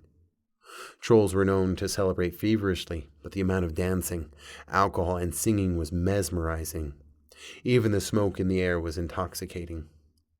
"They have so much energy," Ragdoll said, attacking her messy hair with a stiff brush Maeve had given her. "Ragdoll? Didn't expect to see you again so soon." The voice caused her guts to twist violently. It was the dwarf that had resurrected her. He wore the same yellowed robes with the sleeves torn off and what looked like an attempt to display his massive arms. The last 3 years did nothing to diminish the shimmering tattoos or the muscles that bordered on the unnatural. Accompanying him was a ravishingly beautiful human woman, wearing the loveliest dress Ragdoll had ever seen. Her blonde hair moved like fire, her eyes a piercing green. "Master Grandpa," Tall greeted heartily, shaking the dwarf's offered hand with a force that should have crushed it. "And who's this?" "Tell you, old baby eater," the dwarf called with laughter. "This is Miss Goodday." "How do you do?" the woman greeted pleasantly. Even her voice was lovely. It gave Ragdoll goose pimples. Of course, that could just be the discomfort of being near Grandpa again. "Ma'am," Tall saluted awkwardly. It seemed her beauty was not lost upon even the ogre. "So how are ye, ya old dirtling?" he said, ripping his attention back to Grandpa. It was obvious these two were saying things that should have been horribly insulting out of jest, though they were laughing heartily all the same. Then Miss Goodday sat uncomfortably close to Ragdoll, staring at her as though she was the most interesting thing on the planet. Her perfume smelled like a meadow of flowers with a smoky afterthought. Ragdoll nodded awkwardly in greeting. "You are so pretty," the woman said, running her fingers through Ragdoll's hair, gently bumping into her ear. Then the woman was gone. Ragdoll was back in her hut. Her legs and arms were gone once again, her guts hanging out as an orc began sawing her ears off. Her ragged screams echoed through the hall. Ragdoll slapped the woman's hand as ragged and shallow breaths escaped her lungs. The tears fell once again, dotting her woolen skirt. She couldn't stop herself from sobbing madly, though she tried with all her mights. "Keep your hands to yourself!" Grandpole barked at his companion, who responded by lifting her arms in surrender. "I am truly sorry," Miss Goodday apologized sincerely, giving Ragdoll her space. "Your ordeal must have been terrible." Ragdoll gritted her teeth and slowed down her breathing, pushing down the horrible feelings yet again. She cursed herself for showing such weakness. "Forgive me, Master Grandpole, Miss Goodday. I mark you as friend." She greeted as evenly as she could, forcing her blurry eyes to make contact. Miss Goodday responded with a sad nod. "Friend," Miss Goodday said, looking at Grandpole with an odd humor. "Trollish platitudes. I had nearly forgotten how friendly they were." Ragdoll wiped furiously at her eyes with a soft cotton napkin that had been under her plate, the hot air from her lungs burning her throat. Even Tall looked dumbfounded and uncomfortable. "She is not my friend. She is my property," Grandpole said, as though it was a simple mistake easily made. "Unfortunately, I see that talking and moving around has done little to improve your geist."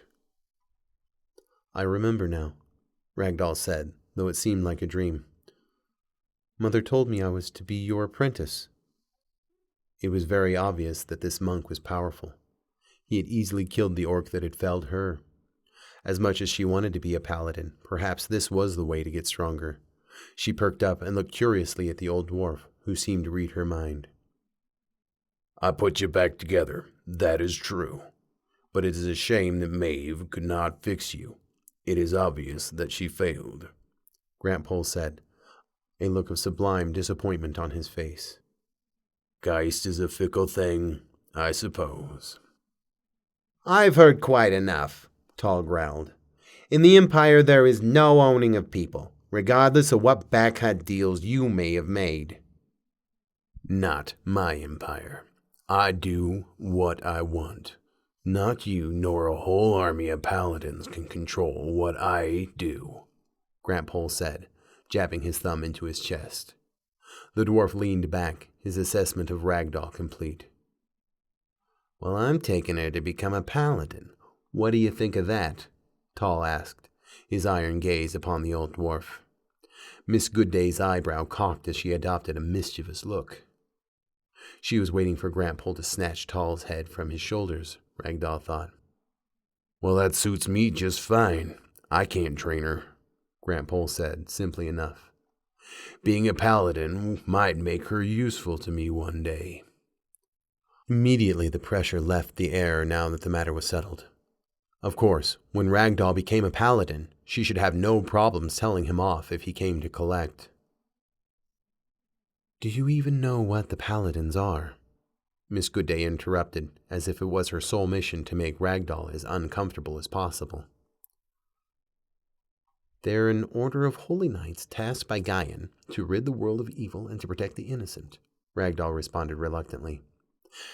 "And Maeve heals people, so they can heal." "Protect the innocent. Have you ever heard a paladin utter such nonsense?" Grandpole asked with a chuckle. His ire earned yet another glare from Tall. "Paladins are warriors designed to kill their enemies. But you already know this," Miss Goodday said, urging ever closer to Ragdoll. "I can see it in you." "As clear as day," Grandpole said sadly, before pulling deep from his sign. "This snake is venomous," Miss Goodday said, licking her lips. "Please leave me alone," Ragdoll pleaded with a whisper. "You are going to kill every last one of them, pretending to serve the weak and the innocent, down to the last screaming babe," Goodday said, locking Ragdoll in her gaze. She wanted to turn away, but she just could not. "You remember the taste of blood, don't you? Like it was yesterday. How sweet was it?" "That is enough," Tall said. The change in the environment suggested he was more serious now than ever before. It became choking, hard to breathe, the pressure bearing down. Even the dwarves in the great hall stopped chattering merrily, their attention now upon the small group. An odd smile came over Miss Goodday's face, as if she was going to enjoy what was about to occur. If you think you can order us around in this hall, you are sorely mistaken, Grant Pole returned quietly. The pressure more than doubled, causing Ragdoll to gasp. The air fled her lungs. Breathe with me, dear, Miss Goodday said, taking Ragdoll's hands, her breath rhythmic and deep, smelling faintly of roses. With her help, after a few tries, Ragdoll recovered enough to keep from passing out. You seem to forget who you were speaking to, Grant Pole said. His words were calm and genial, it seemed, but his anger could be felt in his aura. It seemed the whole hall could feel his wrath. Forgive me, the ogre said, quite obviously cowed. Suddenly the pressure let up. Grant Pole smiled pleasantly, patting Tall on the belly. Forgive my gruffness, Ragdoll. I do not mean to cast you any disparage. I had high hopes for your abilities, and you can quite understand how disappointing it is to see them indelibly damaged. There was a sadness in his voice that took her quite aback. Huh. No hope for me then, huh? Ragdoll said weakly. There was a weight on her, even though the crushing power had been dissipated. It's not your fault. Don't ever think that it is, Grant Pole said, placing his hand on her shoulder. A broken sword can become a knife. Such things have their uses. He took a bow and then his leave. Miss Goodday, however, lingered. Even Tall's mood looked darker than Ragdoll had ever seen. He shook his head in frustration and stomped outside. Had the floor not been stone, it probably would have shaken the whole building. With the spectacle done, the dwarves began to chatter merrily once again. Ragdoll looked towards Tall, wanting nothing more than to follow him, but her legs failed her once again. The paladins offer up their souls in service to Gaian, the god of light, Miss Goodday said, completing her thought from earlier. Her beautiful green eyes penetrated Ragdoll's soul. It comes at a great cost. And what about you? What did you have to give up to get as powerful as you obviously are? Ragdoll retorted, stuffing some of the odd sausages Tall had left on his plate into her gown pockets. She may not be hungry now, but at least it wasn't hardtack. Ha ha. More than you can ever know. But I didn't ask for mine, Miss Goodday said with a wink and a demure bow. Rising without sound, she left the air undisturbed as her scent was the only thing that lingered. Oh, I don't like her, Ragdoll observed as the woman practically floated from the room. Nope. Trolls were sensitive to magic, and it felt as though Miss Goodday had been made entirely from it. Darylis and her mate found Ragdoll some time later, wallowing in her solitude, and led her to where she would be sleeping. It stung that Tall didn't retrieve her, but she supposed she could forgive the wounded brute this once. She thanked the dwarf girl, returning her bow, and entered the room. It seemed comfortable enough, and though the beds were shorn, they were marvelously soft. There was even a separate room attached with a great stone seat in which to relieve themselves. Ragdoll had never pooped above water before, and doing so made her feel awfully guilty. Hopefully, wherever it was off to, it wasn't anyone's drinking water. Regardless, it was better than burying her bum in the cold outside. With that bit of business done, she donned her nightclothes and joined the great ogre. His mood seemed to have improved, though he still looked quite serious. You understand the implications of what they were talking about? He asked, as she bounced on her springy bed. There was an odd look in his eyes, as though he felt guilty about something. Yeah, she was right, Ragdoll said, finally telling herself the truth. I don't remember my mother's name, but she told me once that if the truth hurts, it's because it salves the wound of a lie. What if you have to do something to someone what the orcs did to you? He asked, his eyebrows already raised. I already died, she explained plainly, in the most horrible way imaginable. What does that have to do with anything? Tall said, looking at her as though she threw water in his face. Grant Pole stuffed my guts in, reattached my arms, legs, and ears, and I was awake for the lot of it, Ragdoll said. For the first time since it happened, it was far enough away to properly think about, she supposed. If it wasn't for Dolan and Maeve, I would have killed myself again. Tall sat there for a moment and thought. Well, in any case, that dwarf, he's kind of a bastard, Tall said, looking quite ill. And this was all so he could train you. Yes, Tall. He is a right bastard, Ragdoll said. But if it wasn't for him, my dreams would have died along with the rest of my family. I suppose there is finality in that, Tall said with an odd smile. He plopped down in his bed, his knees sticking up awkwardly. There was no way he could possibly sleep comfortably tonight. What about that woman? Ragdoll asked breathlessly. Are there any more humans like that? Huh. Not that I've ever seen, Tall said, scratching his burly head. Leave it to Grant Pole to find someone like that. With the lights out, Ragdoll laid in bed and waited. As soon as she heard the great snores of the ogre, she reached up and grabbed her ears once again, trying to elicit the same response Miss Goodday had, though nothing came. She ran her fingers from the base of her ears to the tip, bringing about an odd tickling sensation. They were still her ears after all, and if they ever brought about the same weakness as they had that night, she would cut them off herself. The next morning they left to no fanfare, no farewells, and no accompaniment at all. The dwarves, despite being friendly enough, undoubtedly did not endorse their actions or their way of life. It was easy for them, Ragdoll thought, not having to deal with orcs. Had it not been for the paladins, they would undoubtedly take their toll from the dwarves as well.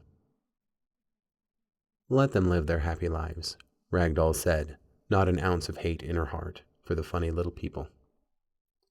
What do you mean? We will kill the orcs, so Dareless and the rest of the dwarves can live with their spite, safely, here in the mountains. Ha! I think you're starting to get it, kid, Tall said with an odd smile on his face.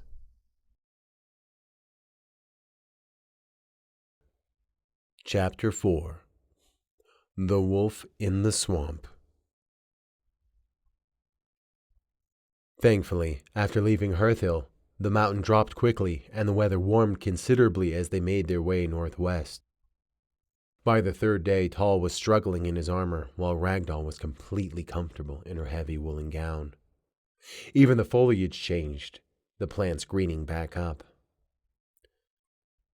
We're getting closer and closer to the Arcanus, Tall explained. It's a great red jewel that messes up all sorts of things, including the weather. I thought it was the source of all magic in the world, Ragdoll asked thoughtfully. Even her mother had been able to do some rudimentary spells, trying to teach Ragdoll how to light the hearth with a fire spell. While she had never succeeded, her mother kept trying, never losing patience. The memory brought about a sick feeling in her stomach. She still remembered the incantation. Well, if you want to get technical, ogres can't sense magic, so I can only really comment on what I can see, Tall explained, scratching the back of his enormous head. There was an odd feeling on Ragdoll's skin. That was plain enough. Trolls were particularly sensitive to magic, and though it was almost a pleasant feeling now, she imagined it could become bothersome after a while. Then she smelled it. Wonderful wetland. It had been so long since she had breathed muggy air that she wondered if her lungs would dry out. The path rose, and the surrounding land had become muddy at first, then swamp, then water. Ragdoll plopped on her butt and removed her awkward shoes, exposing her webbed feet. Barely able to contain her excitement, she jumped and pulled the heavy woolen gown from over her head. "At least put on a shirt," Tall ordered, averting his gaze lamely. Rolling her eyes, Ragdoll dug in her bag and donned a light cotton jerkin. "Happy now, Granddad," Ragdoll said, sticking out her tongue. She could only be irritated for so long looking at the cool blue water. "Just do what you gotta do and get on with it," Tall said, shaking his head. She smiled at him and leapt into the lake. The cool water slid across her body as she startled a great catfish. For a moment she remained still, taking in her environment as the dirt and grime from the road washed away. It had been so long, she had almost forgotten the sensation of swimming. Trolls, with some practice, could hold their breath for nearly an hour, and Ragdoll was no exception. With a few kicks, she easily caught up to the catfish and deftly avoided its spurs as she wrestled it into submission. A few kicks of her legs later, she leapt from the water, plopping it upon the path before Tall, who guffawed in delight. She could see him clubbing it with his great fists as she gave a backflip, diving back into the lake. This time she kicked fast, traveling further and further away from Tall, sliding through the baobab roots, tickling lazy old frogs, and startling a great cloud of colorful betas, before floating comfortably to the surface. A fat old knock serpent slided past her, taking no heed. If she were human or elf, such a snake would have been quite dangerous, but trolls had grown immune to such things. Poisons in general had little to no effect on her kind. Then it hit her. Trolls lived in nearby Port Yuhumat peacefully with humans. Their skin was less green and more bluish, she had once heard. Their hair was also midnight blue instead of blood red like hers. She wondered if they would come across any. Did she really want that? How nice it would be to live in marshlands not infested with orcs. Singing, dancing, and listen to the stories of the elders. Fishing, sleeping under the stars. The wars of humans and elves long behind her. What a foolishly comfortable thought. By the time she made it back, Tall had already cleaned and slung the fish across his back. Not wanting to put her gown back on with wet clothes, she plopped her sodden outfit on the path and dug through her bag. "You can't be getting naked like this at the Academy," Tall chided her as she slid on a dry pair of panties, his gaze averted once again. "You need to act like a young lady and not a savage." "I can't get dressed and be dressed at the same time," Ragdoll snapped, pulling the gown over her head.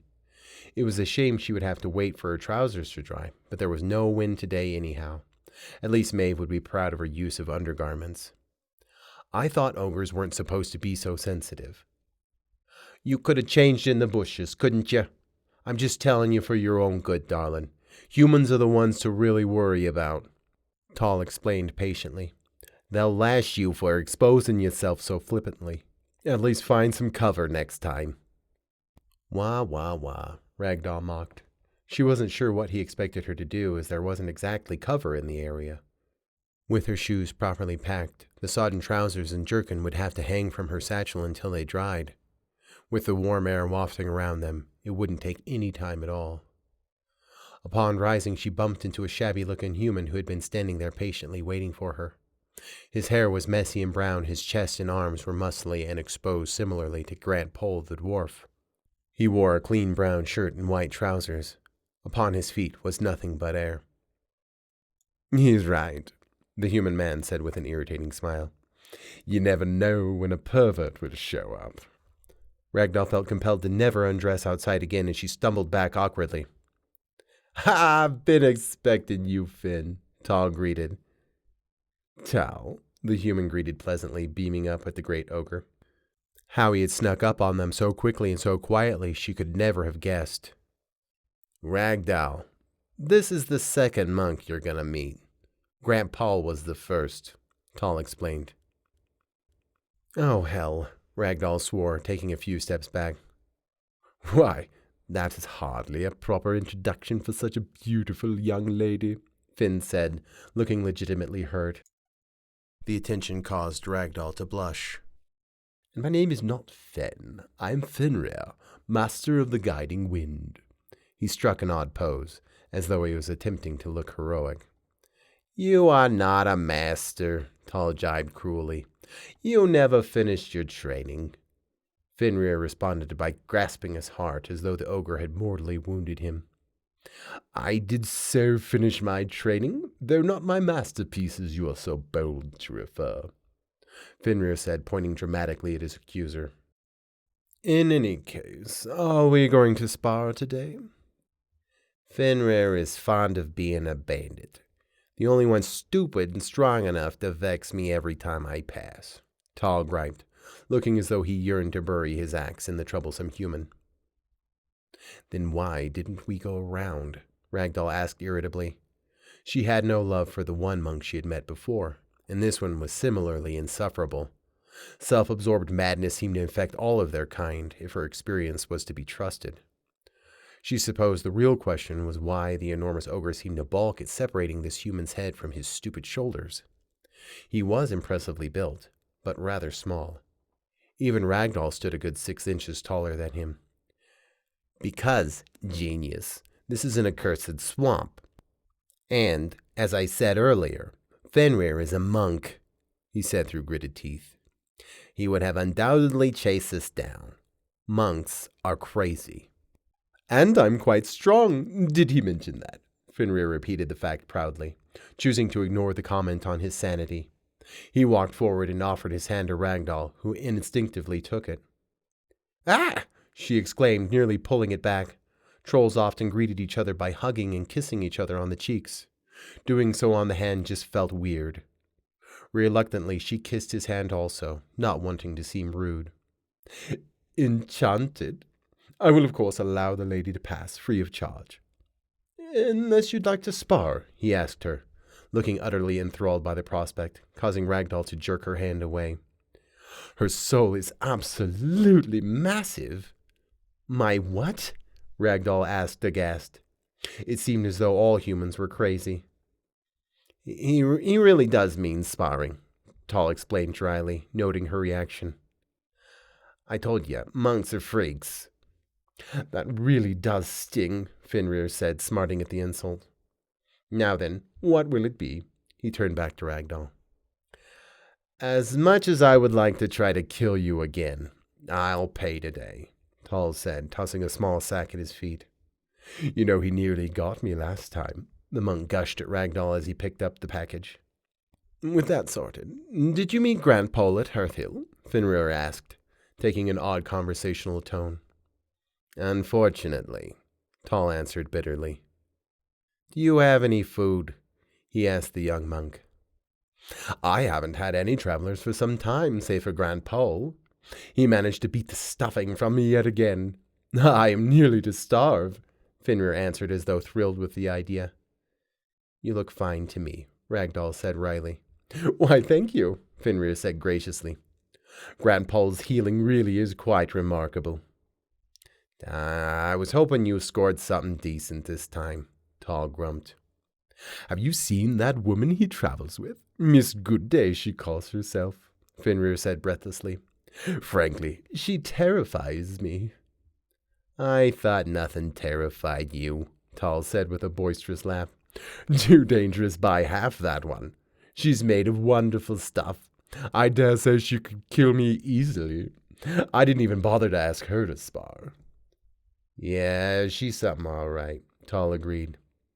You look skinny. Have you eaten? We have some tack and catfish, but you're going to have to move, I think. He handed the monk one of the small dry biscuits they had been subsisting on for far too long. Ragdoll still had the sausages from the party in her pockets, saved for later, though she wasn't willing to share them with this odd human. Hopefully they wouldn't turn before she had a chance to eat them. Alas, I would never get to see you if I did, Fenrir said, looking sincerely, if not dramatically, distraught. That would be a shame, Tall said dryly. The subtext was lost upon the monk. He was as thick as he was handsome, apparently. I can part with a jug of whiskey. I dare say I must, lest my liver suffer further. It is how I've been getting sustenance as of late. I even caught and ate a bug yesterday. Could you imagine? He produced a brown jug with a stopper on the top, handing it gingerly over to Tall in exchange for a sack of his hardtack. Thank you, Tall said, eagerly taking the whiskey. How's your father? Tall took quite the pull from the bottle before handing it to Ragdoll. She attempted to sneak a drink herself before Tall snatched it back. Enraptured. Sister is becoming quite the monk, he says. She is so dour, though. Even more so than your blushing young companion. Will you leave me out of this? Ragdoll said, exasperated. I'd never seen a troll blush before. Quite the lovely magenta, Fenrir said, winking at her. She covered her cheeks and walked away as they both laughed. Father wants her to be my masterpiece, but I am not interested. I would be delighted to spend some time with my dear sibling, but I'm rubbish at teaching anything other than highway robbery. And as I said, she is dreadfully serious, especially for a girl of 8. Could teach you a thing or two. Have you ever once in your life been serious? Tall asked, his eyebrows raised. I can't say that I have, Fenrir said thoughtfully. I did, however, come dangerously close to alcohol poisoning last week, though. You really must take that whiskey away. Chapter 5. The Gospel of Gaian. The Academy of the Order was beyond anything Ragdoll could have dreamed. Multiple towers protruded like a willow bush, systematically braided as it had grown around a massive square structure. This gave the distinct impression that it was alive rather than built. If she had thought Fort Eulith's enormous log walls or Hearthill's magical dome was impressive before, this behemoth of a structure dwarfed them both in size and majesty. People call it the Twisted Tower, Tall said, noting her awe as they approached. Ragdoll had been disappointed that they passed the imperial city of Kistor, as Tall cited they were already late to begin with. The academy was just a short way removed from it, but the new year was to start almost immediately. The great city was just visible in the distance as they passed, or at least its walls were. It would have been brilliantly interesting to walk around the hub of the empire, seeing all of the strange people and races she had never encountered before.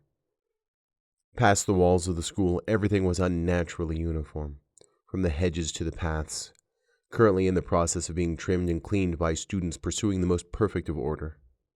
Landscaping was not something that Ragdoll had expected, nor looked forward to. Continuing, they passed an elf girl who smelled of the forest, though there were no trees. Her hair was blonde and spiked straight up. Upon her narrow shoulders rested immaculately clean purple and white robes. Her arms and legs were spindly as well. Had it not been for her scent, Ragdoll would have guessed she were a particularly skinny boy. She wasn't the only initiate that dotted the perfect landscape. The rest were chatting and existing in their little bubble of a world. Ragdoll wondered what had brought them here.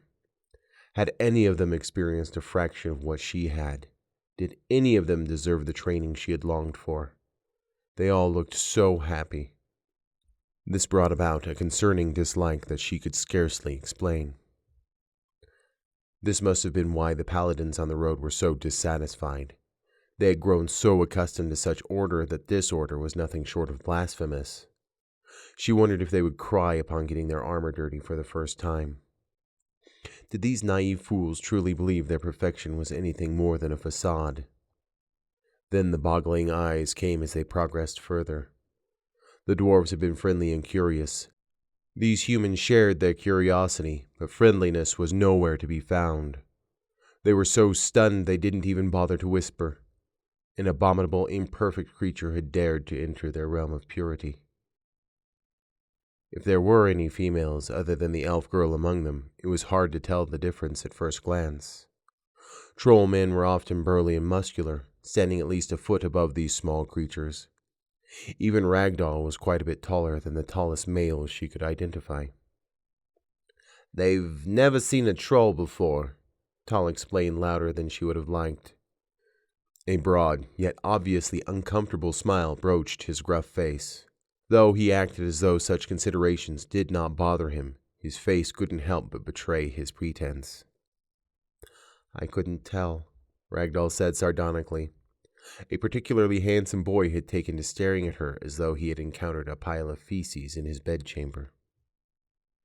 "And they'll do proper to get back on with their business if they know what's good for 'em," he bellowed at the human, prompting him to place his attention elsewhere. These humans seemed to regard the ogre with nearly as much disdain as Ragdoll. "A curious bunch, aren't they?" she observed wryly. The whispers of cannibalism and savagery had already begun to linger toward her keen ears. After all, no one had warned them that a beast was about to join their ranks. "A few elves are joining them this year," Tall said. The tone of his voice suggested their induction was anything other than a prize. "Such a scandal is hard to overcome for humans. And now a troll is being paraded before 'em." "They can hate me if they like," Ragdoll said with a shrug, "as long as I get what I want." "Hate's a funny thing," Tall said thoughtfully. "I hate potatoes, but they aren't going to kill me." "What's that supposed to mean?" Ragdoll asked. An odd bit of anxiety nipped at her guts. "Just be careful, Ragdoll," Tall said. The amount of worry in the great brute's voice was disconcerting. "How bad could they be?" Ragdoll asked, shaking her head. "Being friendly and forthright could overcome anything." No sense in causing you worry, I suppose," Tall said with a great smile. This time it was sincere. "If anyone can do it, I imagine it'll be you." "Will they give me my runes first off?" Ragdoll asked, changing the subject. She looked down at her bare, runeless palms. What would it feel like? "Probably," Tall said with a shrug. "What comes after is the real question." "What do you mean?" Ragdoll asked. Thankfully, they had passed the bulk of the students, and she could no longer hear the horrible things they were saying about her. "They will put you in one of two classes. If you're anything like Maeve, you'll be a keen healer, I think," Tall explained as they made their way to the great doors. Ragdoll had seen her adopted sister heal broken arms and even reattach a missing finger. There was no denying how useful of a skill it was. "I'm not going to just be a healer," Ragdoll said. She had assumed that paladins could do both. It would be unimaginable to hang back healing those who did the real fighting. Maeve could certainly fight, Ragdoll knew that profoundly. Were her combat skills designed to be the last defense of an incredibly important supporting role? Surely not. "Girls heal. That's the way it's always been," Tall explained.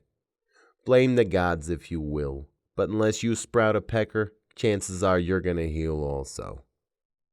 Despite his harsh words, he seemed to believe he was offering sound advice. Or at least he said it in a tone that suggested he wasn't trying to be harsh. It didn't mean the urge to strike him was lessened, though.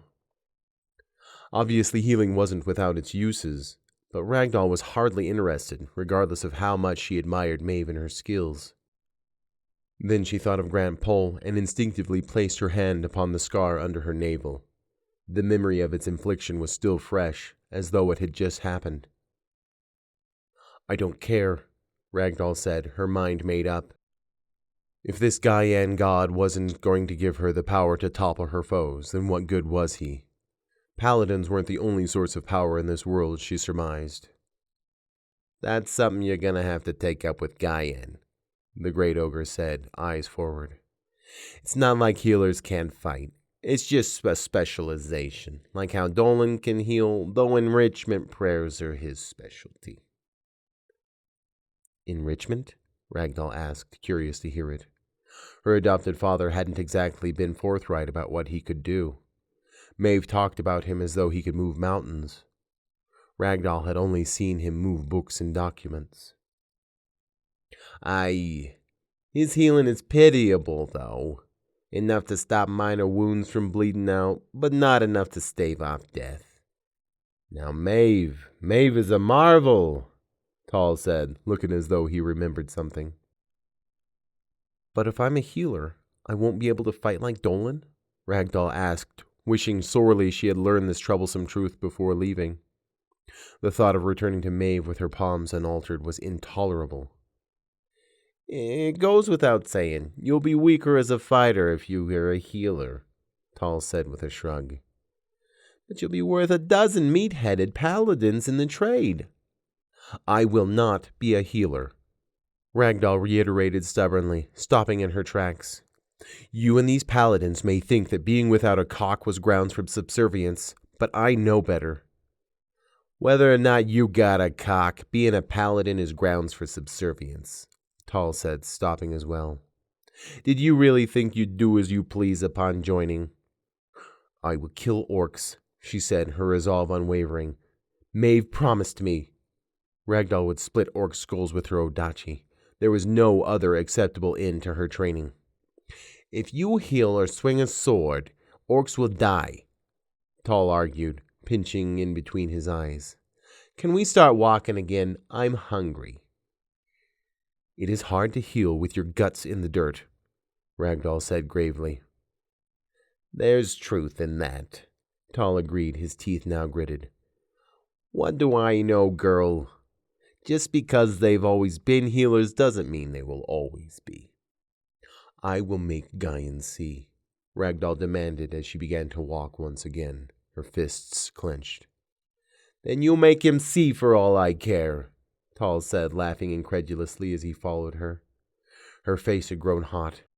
She knew the ogre meant well, but the idea was causing a swell of panic in her chest that was not easily reckoned.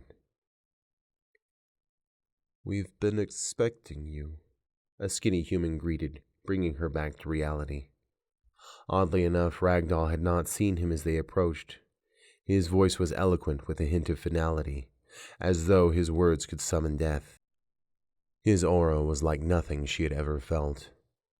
Resting upon his nose were 2 circular panes of glass that jutted over his eyes. He wore no robes but a gray uniform, buttoned in the front, with pressed straight trousers. On his left side were 2 straight-bladed short swords that hung from his belt. He was as lean and perfect as the rest of the Academy, though shared none of the pointless decorations. Speaking of holy blades, Tall said, nodding at the man before them. Ruat, meet Ragdoll. Ragdoll, Ruat. Pleased to meet you, the human said politely. He extended his hand in greeting. Instinctively, she took it and placed a small kiss upon the back. With a cocked eyebrow, he looked at the spot curiously. Had she done it wrong? He'll be your arms trainer, you'll want to know, Tall explained, squeezing the bridge of his nose once again, as though she had made a faux pas. Other than Maeve, Ragdoll had never been trained by anyone to swing a blade. The fact that Ruat had 2 small ones worried her. Pleased to meet you, Ragdoll sent back, awkwardly releasing his hand. I mark you friend, Ruat. She finished in the traditional troll greeting. Is the hand-kissing thing part of your heritage also? He asked with a pleasant smile, causing her cheeks to burn furiously. The sight caused Tall to guffaw madly. Sorry, Ragdoll apologized with more meekness than she would have liked, shooting a glare at the gasping ogre. Stupid humans and their stupid greetings. It's fine, Ruat said kindly. Alas, it is my duty to watch upon these unruly initiates, of whom I hope you shall be joining. For that reason, you will have to make your way to Patriarch Archbishop Duncan Bonnuy without me. With a bow, he opened the great door, beckoning them inside. You just kiss the girls' hands, then? Ragdoll hissed at them as they walked inside. There really should be a book about human interactions. Yep, just the girls, Tall said with a broad grin. You know, you could tell me these things before I make an ass of myself, Ragdoll griped, her frustration hurrying her feet. Yeah, but then it wouldn't be funny, Tall said, picking up the pace in order to keep up with her. The great hall was lined with unoccupied wooden benches, impeccably placed with impossible precision.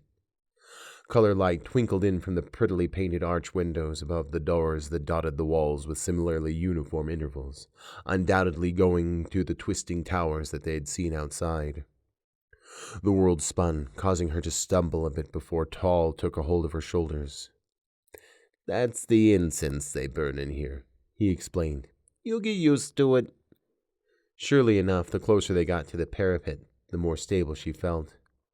Cinnamon, nutmeg, cloves, and other spices that Ragdoll couldn't identify. It was as if the potion maker's hut had caught fire. "Why, hello!" a cheerful old human called down to them from his podium. From his pointed hat to his brilliant robin's egg robes, he seemed to irradiate. Strangely enough, he almost felt familiar. "My name is Duncan Bonnui, Patriarch Bishop of Gaian Salve." Something was so comfortable about this man that Ragdoll could hardly stand it. From the lilt of his voice to the kind look on his face, she immediately felt as though she would stand between him and a hail of arrows. "Gaian Salve?" Ragdoll asked curiously before Tall took a knee, pulling Ragdoll down with him. Trolls did not bow, nor did they like being forced to, as she growled angrily at the ogre. "We are at your service, Patriarch Archbishop," Tall said respectfully. Ragdoll considered biting his hand, but was interrupted by Bonnui's musical voice. "Rise, child, and let me have a look at you," the Patriarch Archbishop said, chuckling gently. He took her hand as she rose. I, she stammered, inspiring another musical laugh from Bonnui. He placed a gentle kiss upon the back of her hand. "I received the letter from Dolan, and I must say, he did not do you justice. Not that his praise was unenthusiastic," he said, leading her through the side of the parapet. Ragdoll looked helplessly back as they left Tall behind. He gave her a wave and a smile before taking to heel. "Good luck, Ragdoll," he said as he left. "Bye," she said quietly as he disappeared from view. She wondered if he was off to find more initiates. For some odd reason, it had escaped her mind that they would be parting today. As much as she had fought with the grumpy brute of a man, she already missed him fiercely. They stopped at a door with no knob. As beautiful and overwrought as the rest of the tower had been, this door was plain, boring and brown. It was said that elves had brilliant eyesight, being able to see in the black of night. One of the reasons why trolls were called swamp elves was because they shared this trait. But for some reason, Ragdoll had to squint to see. "What do you know of Gaian Salve?" Bonnui asked expectantly. Ragdoll considered for a second. She had read about him, though it seemed everything she had learned was leaking from her ears. She had quite liked reading. Hopefully they had a library here somewhere. "I didn't know he had two names," Ragdoll admitted with a shrug. "I also know that Gaian can give me the power to kill my foes. I want that power." There was the indelible feeling that the Archbishop would be able to see through any lie she might tell anyhow. Not that she was much for the practice. "What do you think my response to your answer should be?" Bonnui asked, his expression unnaturally neutral. The feeling that came from him was indelible. She knew exactly what he wanted from her. "I would imagine most people's description of Gaian is that of a benevolent god, with ultimate judgment. But you already know how I feel without me speaking.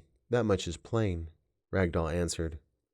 "I don't have to tell you that if Gaian doesn't give me what I want, I will find the power elsewhere."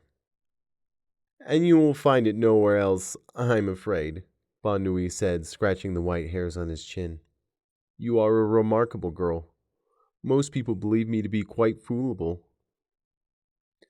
"I can feel your soul," Ragdoll said, surprising even herself. It was massive and nearly overwhelming, but in a different way than Grant Pole or even Miss Goodday.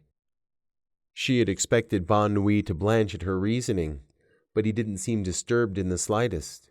He merely gave her the same pleasant smile as before. "A rare gift indeed," Bonnui exclaimed, looking quite excited. "The monks often seek out those with Geist for their own ends. How fortunate!" "My Geist is broken," Ragdoll said, remembering what the old monk had told her. "And Grant Pole is a fool," Bonnui said, his face taking a serious turn. "How did you—" Ragdoll started, but the Archbishop ignored her. "Always remember that power is taken, not given," he said simply. "Even altruism is selfish, even if it isn't immediately apparent." He gently nudged her to the side and placed his palms together. A red glow peeked from the sides of his hands until he separated them, illuminating the corridor in a crimson light. Gently, as if patting the head of a child, he placed them upon the door, which slowly opened. Bon Nuit led her, deeper and deeper down the winding corridor. The gray walls were dotted with crystal-topped torches glowing a dull orange. The floors were smooth onyx that echoed their footfalls as they went. It was so well polished that she could even see the pads of her bare feet reflected back at her. The torches became progressively further apart as they went, making it even more difficult to see the diminutive man in front of her. Still, the patriarch continued to lead her further and further as they corkscrewed deeper into the earth. She could feel it on her trollish skin. There was some sort of magic or illusion that lengthened their path. Her people had a drink called Intayet that caused all sorts of weird visions. She knew that because she had snuck some from her father's flask once.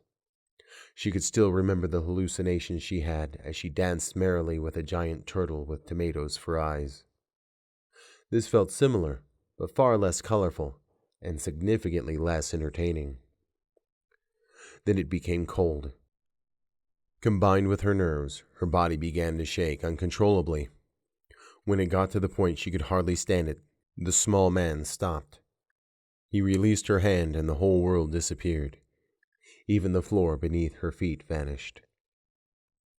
Gently along with the whims of nothing she drifted, bobbing in the eternal void. The sensation of movement wouldn't come, no matter how hard she kicked her feet. She hadn't drunk or eaten anything all morning, so whatever trip she was on was all magical. "Hello!" she cried into the darkness, frantically reaching out her arms and legs, desperately trying to touch anything. She wasn't falling or moving at all, it seemed. Her body still existed, as she could touch and feel herself, but nothing else. Even wriggling brought about no satisfaction, though being in complete darkness made it impossible to determine. Out of ideas, she crossed her legs and arms and waited. For what? She wasn't sure. Every so often she would call out again, though if anyone or anything were listening, they gave no indication. At least the sensation of coldness had left. Not that she felt warm either. Hours passed as silence pressed upon her ears. Even her cries for help seemed to travel nowhere, as if she were in a room of wool. It reminded her of being in the jungle before a storm, the silence bearing down upon her as if uttering a profound warning. Ragdoll was indelibly stuck. If there was some trick or requirement needed to free herself, she could scarcely guess. Days, at least, passed as she waited in the darkness. She wondered if she had walked into some sort of trap and had died in the process. Other than her own body and awkward bodily function, she would have guessed this was the cause.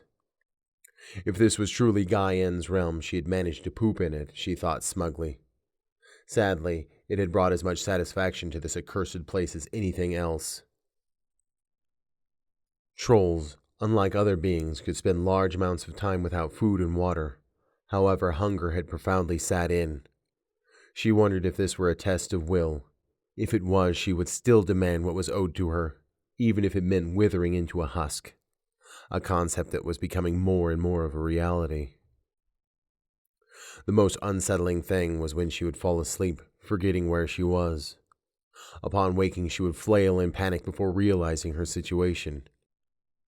After a particularly terror-filled rousing, she could take no more and beseeched her new god. "Gaian, I know this is a test. If you plan to make me suffer to show my resolve, I say I have already suffered. I am here to bring my wrath to the orcs, and if you don't let me go, I will rip your heart out," she screamed madly. And then she could feel it. Or rather, him. Suffering. Wrath. Such transient things. A voice came from the darkness, startling her to the very core. A brilliant light exploded, momentarily blinding Ragdoll. She was quickly relieved to see her poop wasn't floating about, nor were the undergarments she had abandoned shortly after getting stuck. Before her appeared the most beautiful man she had ever seen. Silver wings emerged from his back. His blonde hair flowed through the air like water. His skin was so white it was almost translucent. The only clothing he wore was a swath of the purest silk covering his manhood. Instinctively, Ragdoll looked down at her own body. The same old woolen dress was still there, her bare feet dangling underneath. "I don't care," Ragdoll said defiantly. "If you give me the power to take down my enemies, I will bleed for you." "You will bleed for you," he said calmly. "You have all the determination in the world. Yes, that would be clear even if I couldn't see into your heart. You are beyond anything I have yet to encounter, fragmented yet powerful in your own right." "Then you can see how much I have already given," Ragdoll said, demanding with all her being. "If you were just going to toy with me, then I demand you end my life. Just get me out of this fucking void." She flailed with more frustration than she had ever felt before. Even being suspended by the arm when she had first met Tal was preferable to this powerlessness. "What if I told you that had you come here with the mind to heal the wounds similar to those that had been inflicted upon you, rather than to pay them back in kind, you would have emerged a paladin shortly after arriving?" "I would rather starve to death," Ragdoll hissed. "Turn the lights back off if that's your answer." "I can see that true healing is beyond your capabilities. You are passionate, but passion is also a fickle thing," Gaian said ponderously. "You are not an unbridled flame, but an inferno. If you can be tamed, you will make a brilliantly powerful paladin. That is, if your hate does not consume you." "What good would it do to tame me?" she demanded quietly. "Give me power. Point me in the right direction and get out of my way," Ragdoll ordered the god. She wasn't sure what she had expected, but it wasn't the odd smile on the face of this deity.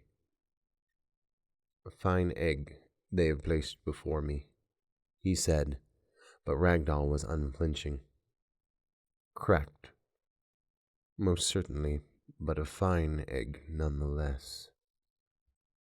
Make sure you do not break before you hatch. My child, my eater of souls." With the demurest of nods, Gaian took her hand. Gently he kissed each palm, the right and then the left. At first she felt nothing.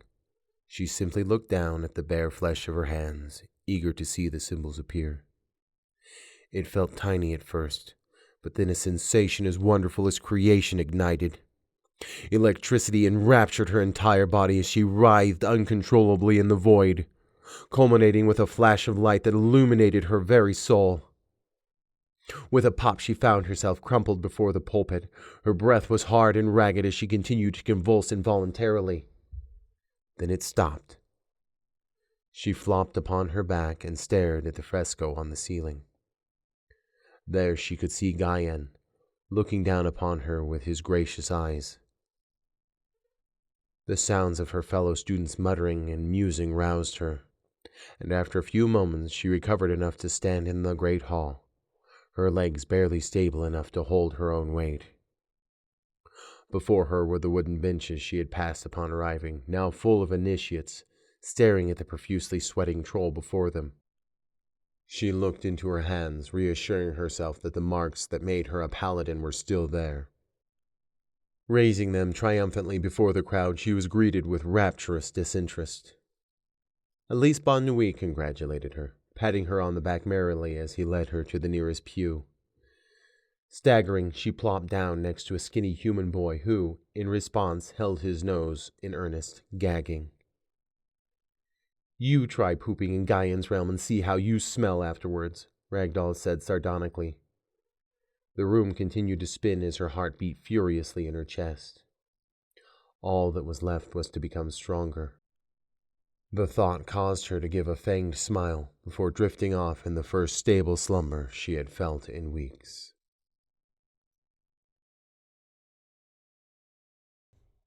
Chapter 6. Rapture.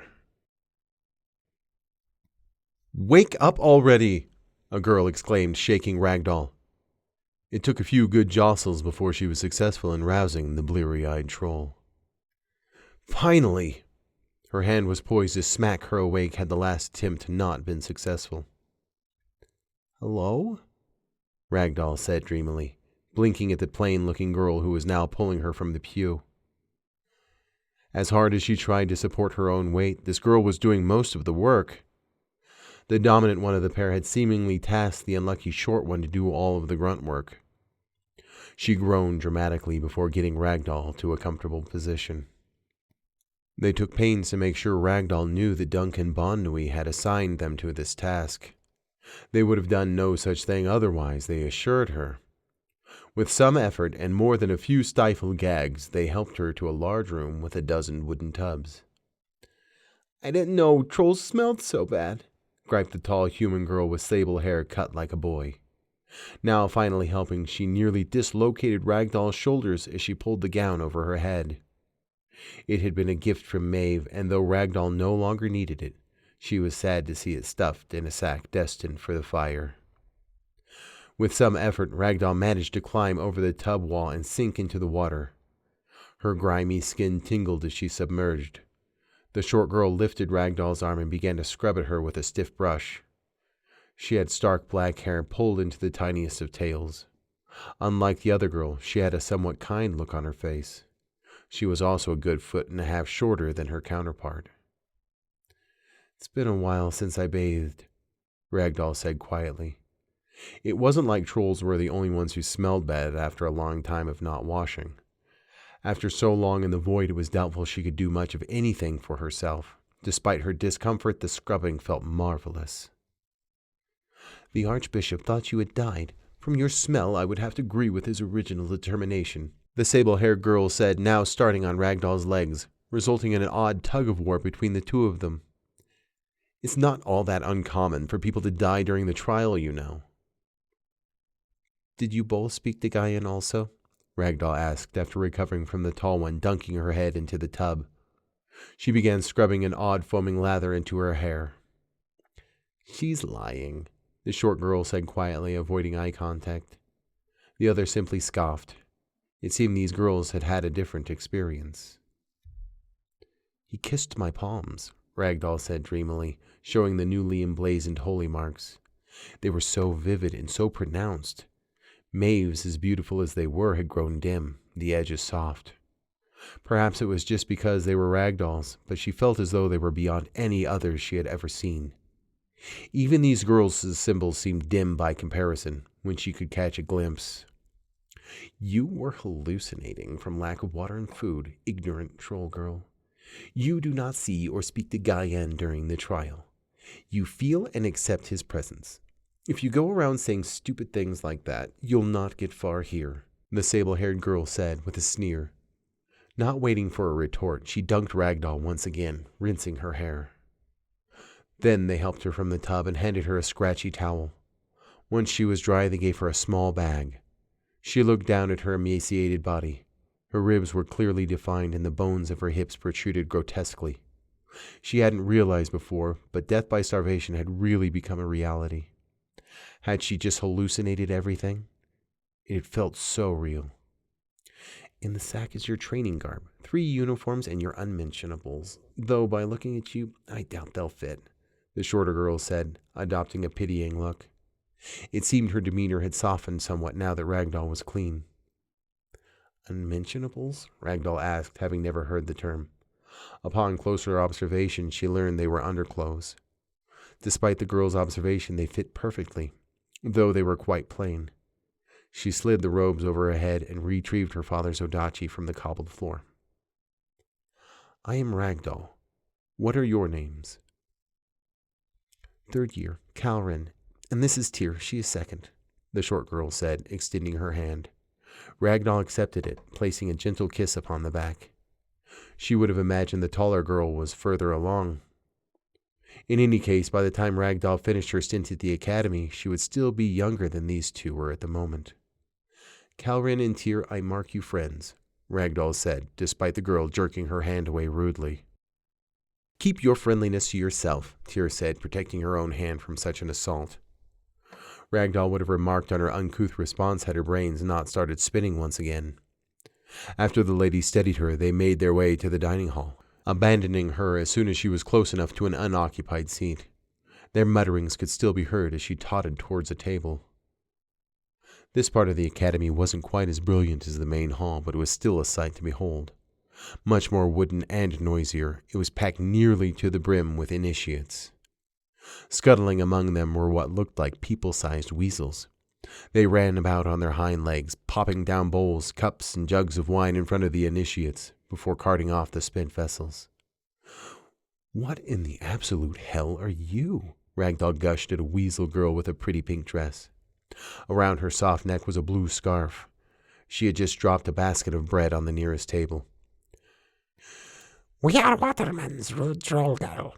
Now I will bring you food, so sit down before you fall," she said reluctantly, acknowledging Ragdoll with her adorably squeaky voice. She ticked off something on a tiny notebook before scuttling off. Ragdoll made a mental note to give the fuzzy girl a squeeze once her energy returned. "Hello," Ragdoll greeted a boy as she took an empty seat next to him. He pretended to not notice her. As rude as he was, food and drink were far more important to her. If he didn't want to be friends, she wouldn't force him. Even the girl across from her gave a look of sincere discomfort. For whatever reason, these humans seemed to dislike her more than she would have expected. Perhaps Maeve and Dolan's example of human kindness had given her unrealistic expectations. All was forgotten when the same otter girl from earlier dropped a bowl in front of her. "You are my favorite person ever," Ragdoll said, pulling the short, fuzzy girl in for a hug despite her exhaustion. Rolling her beady otter eyes, the otter girl grinned, displaying her needle-like teeth before giving a curtsy and scuttling off. At least someone liked her. "What is this?" Ragdoll asked the girl across from her, who responded by paying deliberate attention to her own dish. At least despite being a lump of gray mush, it smelled nice. Her best guess was mashed potatoes, but it was too gritty to be such. Tiny flakes of meat permeated the gruel.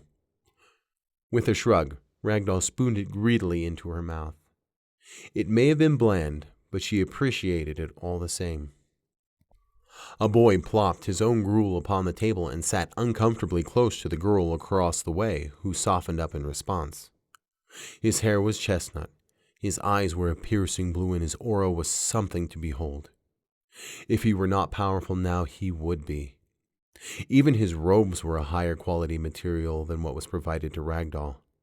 He smelled of wood smoke and manliness, or at least that's what she imagined manliness would smell like. Both his and the girl's pheromones were almost overpowering. Ragdoll knew paladins weren't allowed to breed until they finished their conscription, or at least that's what the books told her. Such acts were forbidden. It wasn't hard to figure why, as practicing combat training while being pregnant would be less than ideal. "They aren't serving elf today, so you're gonna want to eat elsewhere," the boy said, staring as he waited for her response. His girl thought it was hilarious as she covered her mouth and tittered. Even Ragdoll had to laugh at the sheer audacity of the insult. He certainly wasn't shy about his ignorance. "That's racism, isn't it?" Ragdoll said mischievously. "I've never met nor eaten an elf, I will admit. But she looks tasty." Ragdoll leaned over and sniffed the girl's head, causing her to recoil in dramatic horror. The shocked expression on her face caused Ragdoll to burst into laughter. "You don't belong here," the boy spat, flipping over his gruel before storming away. The girl took to her feet also, following in earnest. Ragdoll just shrugged and dumped the girl's abandoned food into her own bowl, hungrily spooning it into her mouth.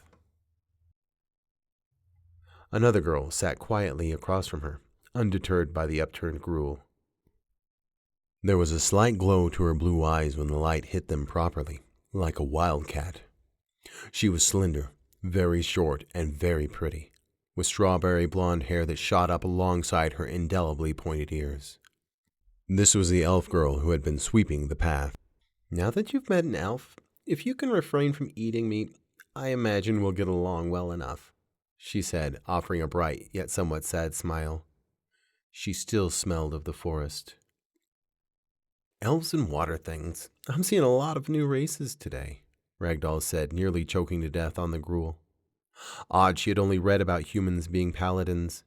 It was originally thought that no other race shared the same connection with Gaian. "Elves and watermans are the least of your worries, though hugging one might earn you a nasty bite," the elf girl said, rubbing her arm as though the memory was still fresh. "From elves or watermans?" Ragdoll observed slyly. She had never seen elves before, not that there seemed to be much difference between them and humans, save for their slender faces and pointed ears. According to the books, they didn't grow body hair, much like their trollish cousins. Every other race seemed to have sprouted everywhere. The thought nearly made Ragdoll gag. "Humans don't like us much either," the elf girl admitted, ignoring Ragdoll's jokes. "Why do all the girls have short hair?" Ragdoll asked, noting the elf's spiky locks. It was hard at first glance to tell the sex of any of the students, especially in the crowd. As a troll, she could discern it by the smell if they were close enough. But they all wore so much perfume it made her dizzy. "Because it hurts to get it pulled out," the elf girl said. The look on her face suggested it was more than just a rhetorical consideration. How brutal were these paladins anyhow? Ragdoll remembered the early beating she had taken with Maeve. While stiff, it hadn't been too severe. Had she pulled her punches? "Who's pulling out your hair?" Ragdoll asked. The calories were affecting her faster than she could have anticipated. The spinning room had begun to slow down. Now it was twisting rather pleasantly. "I'll cut your hair later," the elf girl offered, giving her a kind smile. "My name is Ailey, by the way." She extended her hand. "My name's Ragdoll." She introduced herself in turn, her kiss inadvertently leaving behind a spot of gruel on the elf's hand. "Ailey, I mark you friend." "Ragdoll's your name? That's odd," Ailey said, absent-mindedly wiping away her kiss with a napkin. "Do you all have strange names, or is it just you?" "A dwarf gave me this name on account of I can't remember my original," Ragdoll explained. Glimpses of their meeting began to flicker in her mind again, the old burning rising in her chest. She breathed evenly in an attempt to soften the feeling. "How'd you forget your name?" Ailey asked, her head cocked curiously. "I'd rather not talk about it," Ragdoll said curtly. "Then forget I asked," Ailey said with a grin. "So, did troll girls not grow tusks?" "Trolls don't have tusks," Ragdoll responded, laughing at the idea. "Where did you hear that?" "We have fangs, though." Ragdoll smiled widely, showing her canines. "Wow," Ailey said, reaching towards her. "I like your long ears. They're like a rabbit." Ragdoll instinctively grabbed the girl's wrist, the odd ailment prickling her brains once again. "Don't touch me," Ragdoll said darkly, her fanged smile long gone. "I'm sorry," Ailey apologized, wounded. "I don't like my ears touched either, I suppose, though not enough to hurt someone." "Sorry," Ragdoll apologized in turn, a bit of guilt burning in her chest as she released her wrist. "Well, in any case, you'll be bunking with me. Rout told me after you plopped on the floor panting," Ailey said, rubbing her smarting limb. "I'm an elf, so I get stuck with the swamp baby." "That's racist, you know," Ragdoll said, her mouth stuffed once again. "I'm not calling you tree baby, am I?" "It wouldn't hurt my feelings. I like trees," the elf girl said with a silly grin. "Well, I like swamps," Ragdoll retorted, nearly spitting out her gruel. Ailey giggled at the sight. "So what do we call humans?" "It's too rude to mention," Ailey said, snorting loudly. Both shared a laugh, more at her snort than anything. Elves didn't seem so bad, Ragdoll supposed. It was really the humans that surprised her. From Dolan and Maeve, she expected they would be mostly friendly. She figured it might take some time, but she would make friends with them yet. Ailey jumped suddenly. She swung around to sit next to Ragdoll, her slender arm over her shoulder in kind of a bony hug. This girl was desperate for comfort from a friend, it seemed. In any case, it wasn't any bother. Had she been softer, it would have reminded her of being hugged by Maeve. "Hi." A male elf with limp green hair greeted lazily as he took Ailey's former seat. "I am Brandywine." He extended a thickly veined arm. Nearly kissing his hand, Ragdoll remembered Tall's response and instead clasped it awkwardly. He responded by pumping it up and down, squeezing much harder than she would have liked. Upon his back was a very broad sword with a spear handle. Ragdoll doubted anyone could handle it effectively, much less this slender elf. "Hello, friend Brandywine. This is Ragdoll," Ailey burst out before she could finish. Ragdoll just nodded in response. "She's going to be our friend from now on." "Nobody has ever taken 2 weeks in the trial before. I don't think anyone else could have survived it," he said with oddly bland admiration. "Trolls are pretty crazy." "Look at her collarbone," Ailey said, poking it. "She's practically a skeleton." "I didn't think I would survive it," Ragdoll admitted, rubbing the spot Ailey had jabbed. There was no doubt that it protruded profoundly. Being in the void may not have been the worst experience of her life, but it was certainly a contender. "How did you go to the bathroom?" Ailey asked thoughtfully. "I was only in there for a few hours, and I nearly peed myself." Don't ask," Ragdoll answered with a giggle that nearly caused her to choke. It wasn't as though she was embarrassed about bodily functions. However, she was eating at the moment. "So did you guys talk to Gaian?" Ragdoll asked, remembering the response of her bathers. The two shared an uncomfortable look of confusion before responding. "You talked to Gaian?" Ailey asked quietly. I just felt him. The trial's about submission." "I don't submit," Ragdoll said gravely. "Which is why it took so long, I suppose," Brandywine said, his eyebrows raised. "You must have made some sort of concession." "I told him I would kill my enemies with extreme prejudice. He seemed to be okay with that answer," Ragdoll said, looking again at her new runes. They seemed to irradiate as though they could barely contain what was underneath. "That's terrifying," Ailey said gleefully, not relinquishing her grip. "I'm from Port Uhumat," Brandywine explained. "I actually know a few trolls. You are unlike any troll I have ever seen." "Congratulations," Ragdoll said dryly. "Most trolls don't know how the world works." "There's not a lot of you left," he observed, an odd, sad look on his face. Ragdoll might have chided him further had it not been the case. Now she just felt uncomfortable. No, not a lot," she said, pushing her empty bowl away. As her table was now unoccupied save for her new motley crew, she knocked aside her cup and grabbed the bottle of wine before her, drinking deeply. It tasted cloyingly sweet. Trollish port was much sourer. "Are there any more elves here?" Ragdoll asked, sincerely curious. If they were all as friendly as these two, she should be able to make lots of friends. "No, just us," Ailey said uncomfortably. "Until this year, it was forbidden for elves to be paladins." "Only you two?" Ragdoll asked carefully. She knew humans and elves had been at war for the better part of the last decade. The fact that there were elves at all here was startling, to say the least. Regardless, she was happy to find at least a few friendly people here. "There was a dozen of us that went to trial," Ailey said, looking as though she was going to be sick before straightening up. But it's fine." Her voice was high and squeaky. "We were forced to join," Brandywine explained. It seems he was less happy about the fact than he tried to let on.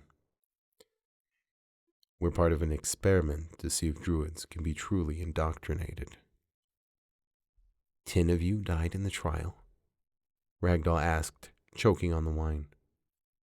Ragdoll, please just drop it, Ailey said, her voice becoming low and quiet. We can't talk about it. You should be more concerned with the strap you're probably going to get for threatening Tara, Brandywine said. Despite his disaffected nature, he adopted an odd, empathetic look. You mean the girl? I was just playing with her, Ragdoll said, confused. And what's a strap? She found out the next day during their orientation, when Rot, the arms master, motioned for her to stand. Once she made it to the front of the classroom, he landed a kick to the back of her leg, forcing her to her knees. Patriarch Archbishop Bonnui looked remorseful enough as he pulled her robes above her head, exposing her back to the small crowd of initiates. As paladins, we are a brotherhood, he explained to the class. For that reason, we do not threaten violence upon our brothers. Let this lesson resonate to those of you with hotter blood. Wait a second, Ragdoll protested, though the bloody lash still came across her back. She responded with a yelp and a growl of anger, startling even the patriarch.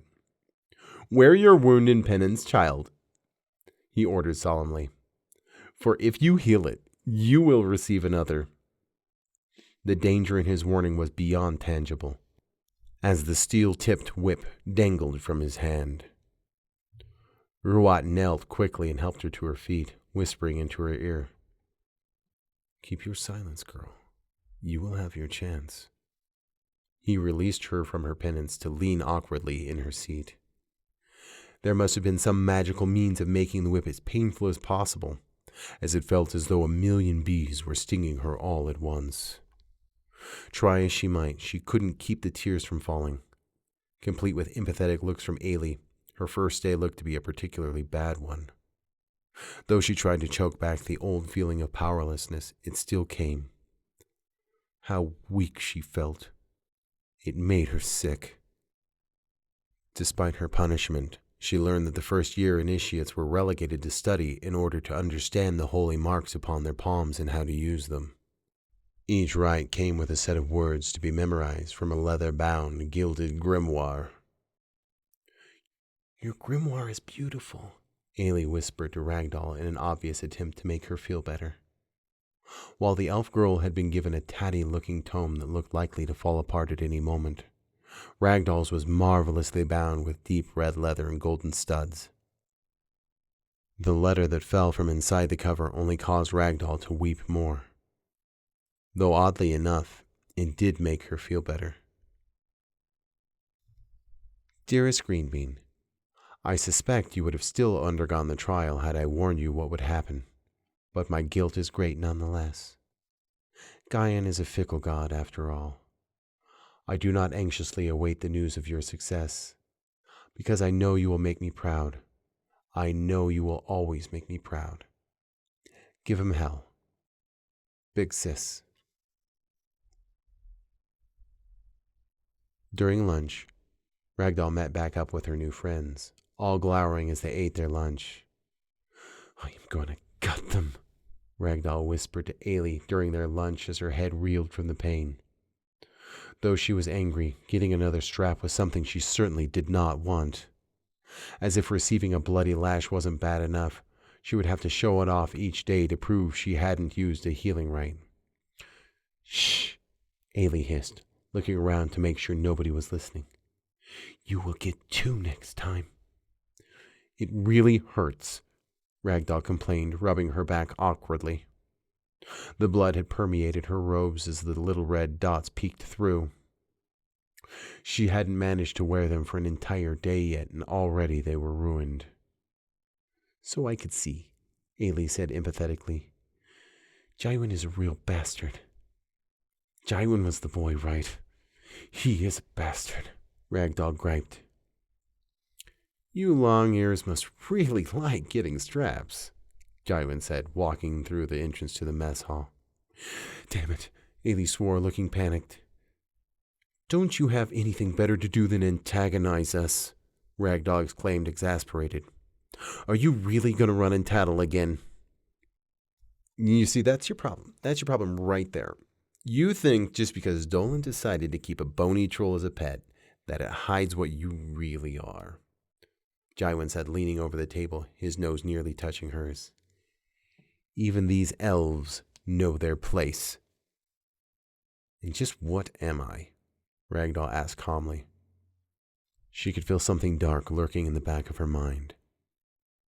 An odd sense of hunger, or perhaps lust. A flower-flinging savage that doesn't deserve to wipe the asses of real paladins, he spat, slamming his palms upon the table. Don't even get me started on your tree-hugging friends. I would keep my eyes on them, lest you want something worse than a strap to the back. Ragdoll could smell his breath. His words weren't nearly as sweet. I don't suppose there's a way I could batter you without being lashed, Ragdoll asked darkly. Is it really in your nature to have someone else flog your enemies? Me, I take a more direct approach. It wasn't difficult to imagine killing him, as she had the orc in her hut. Wait a second. We've got off on the wrong foot, I think. It may not seem like it, but I'm actually kind of a nice person, so I'm going to do you a favor. See, all you got to do is stay away from Tara and me, and I'll let bygones be, Jywin said, softening with a kind smile as he gave ground. Besides, female paladins don't stand a chance against males anyhow, even if you weren't a troll. So let's end this peacefully. Personally, I'm kind of interested to see if you can cut it, so I'm going to cut you a break. I could cut your cock off so it would be a fair fight, Ragdoll offered helpfully, nearly knocking their table over as she took to her feet. Acting like a savage. You're surprised that people treat you like one?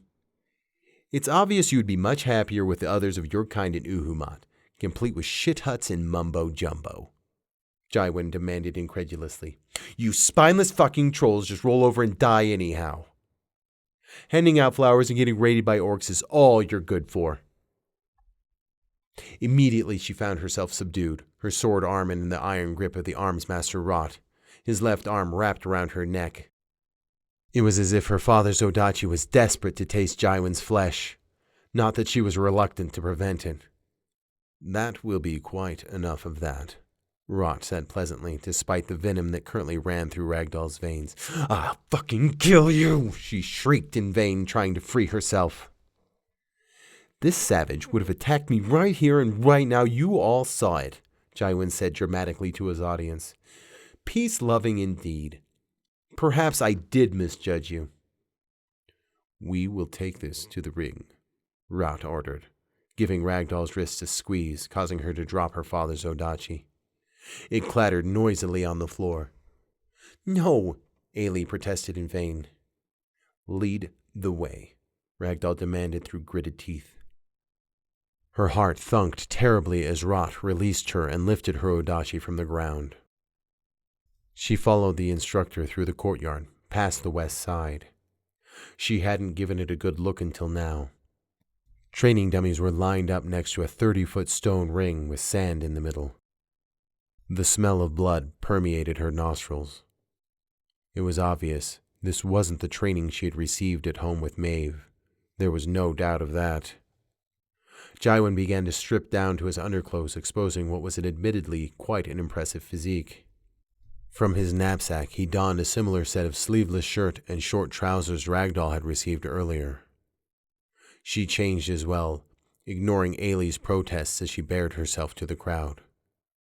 You're practically a skeleton, Ailey said as the boys whooped at her emaciated body in jest. Ragdoll, he has rights you haven't learned yet. This was a reality that Ragdoll had not considered, though the world would have to split and swallow her up to change her mind. With Rot involved, there was no going back anyhow. It could scarcely be as painful as the gash across her back, now stinging with sweat on this warm fall day. Brandywin, the lazy elf boy from earlier, handed her a blunted longsword, taking note of her Odachi. It wasn't curved, but she would have to make do. She desperately wished she would have remembered the one that Maeve had carved for her. Jaiwan uses enrichment rights, so you're gonna want to keep from getting hit, if at all possible, Brandywine explained to her. You are a troll. Use those long legs to close in and bash his brains. There was a venom to his voice that Ragdoll could not help but revel in.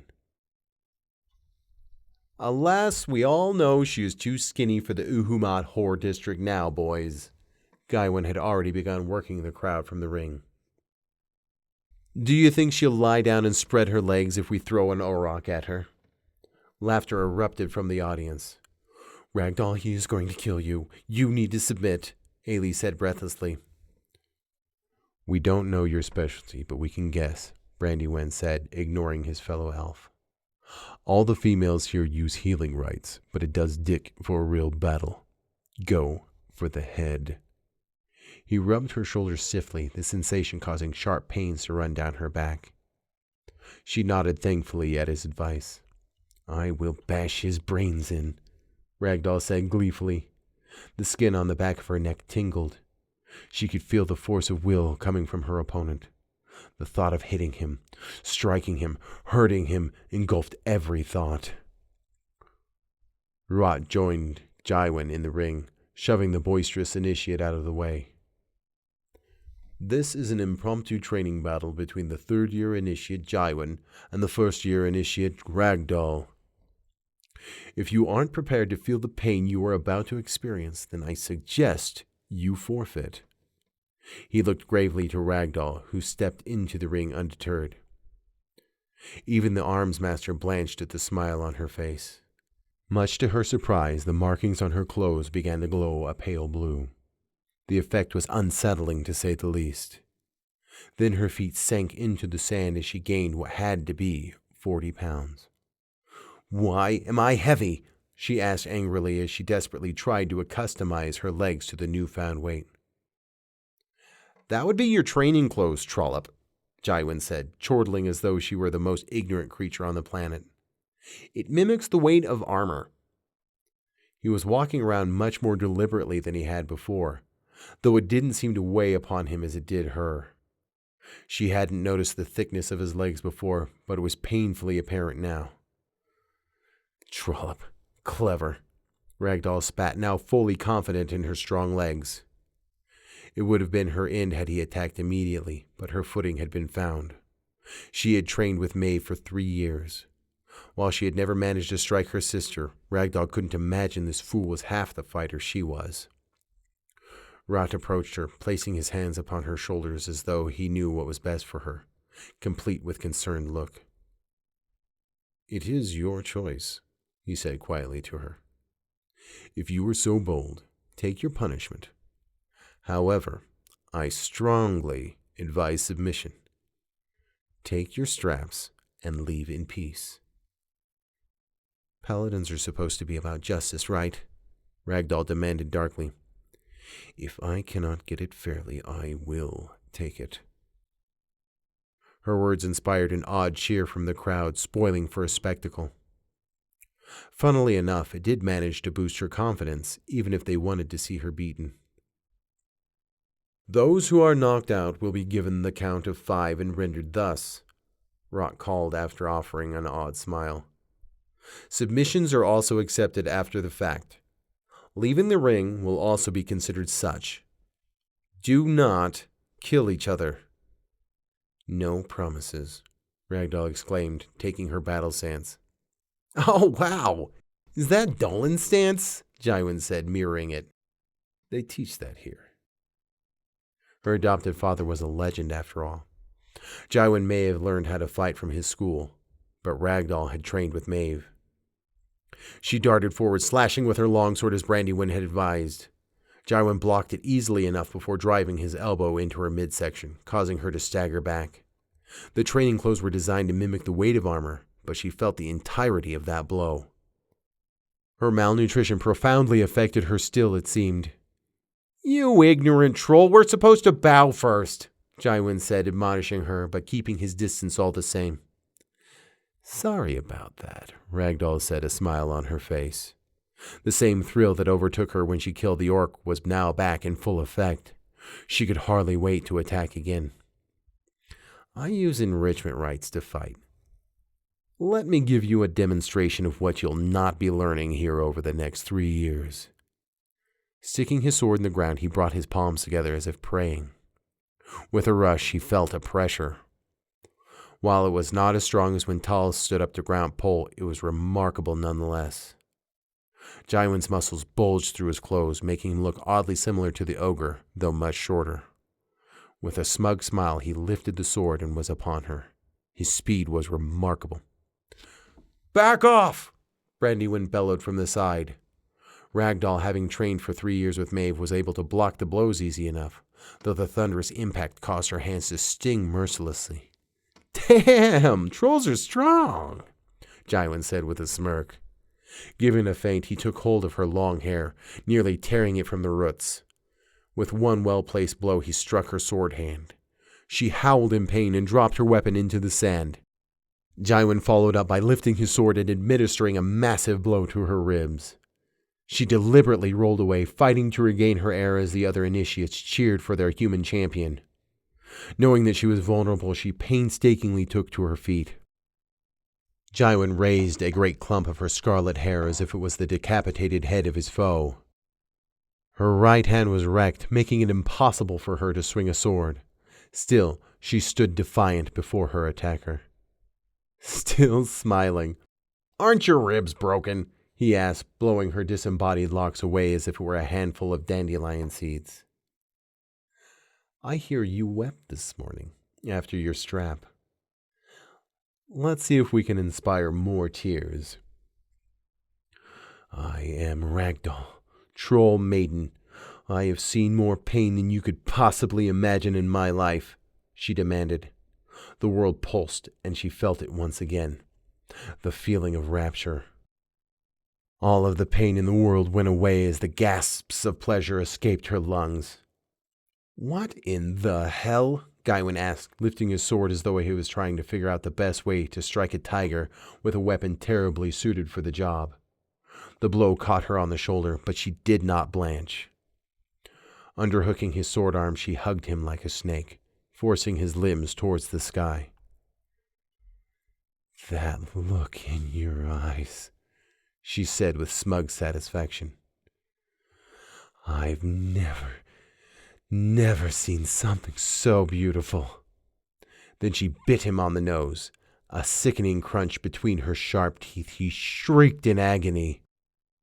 "What is she doing?" she heard Ailey cry, sounding quite sick. With a hop, she deliberately wrapped her legs around Jaiwin as he howled in agony. She twisted around him, taking his back and wrapping her left arm around his throat. With his air supply cut off, his knees began to buckle under her weight. Choking, he lamely tapped her face with the broad end of his wooden sword. She could feel his blood running down her arm. As the swordmaster ran towards them, he would never make it in time. Ragdoll spat out his nose. "You think you know this world?" she exclaimed, the madness rooted deep in her soul. "Let me show you exactly how it works." One after the other, she repeatedly brought the point of her elbow down upon the top of his head. The audience cried out in shock as his exposed skull offered little resistance. His body stiffened and fell backwards, landing solidly on her already broken ribs. And with that, the rapture was gone. A few shallow gasps later, she succumbed to unconsciousness. Time passed, but not like it would have had she been sleeping. Mere seconds after she hit the ground, it seemed, she found herself exactly where she would have expected. In the darkness, clad in chains.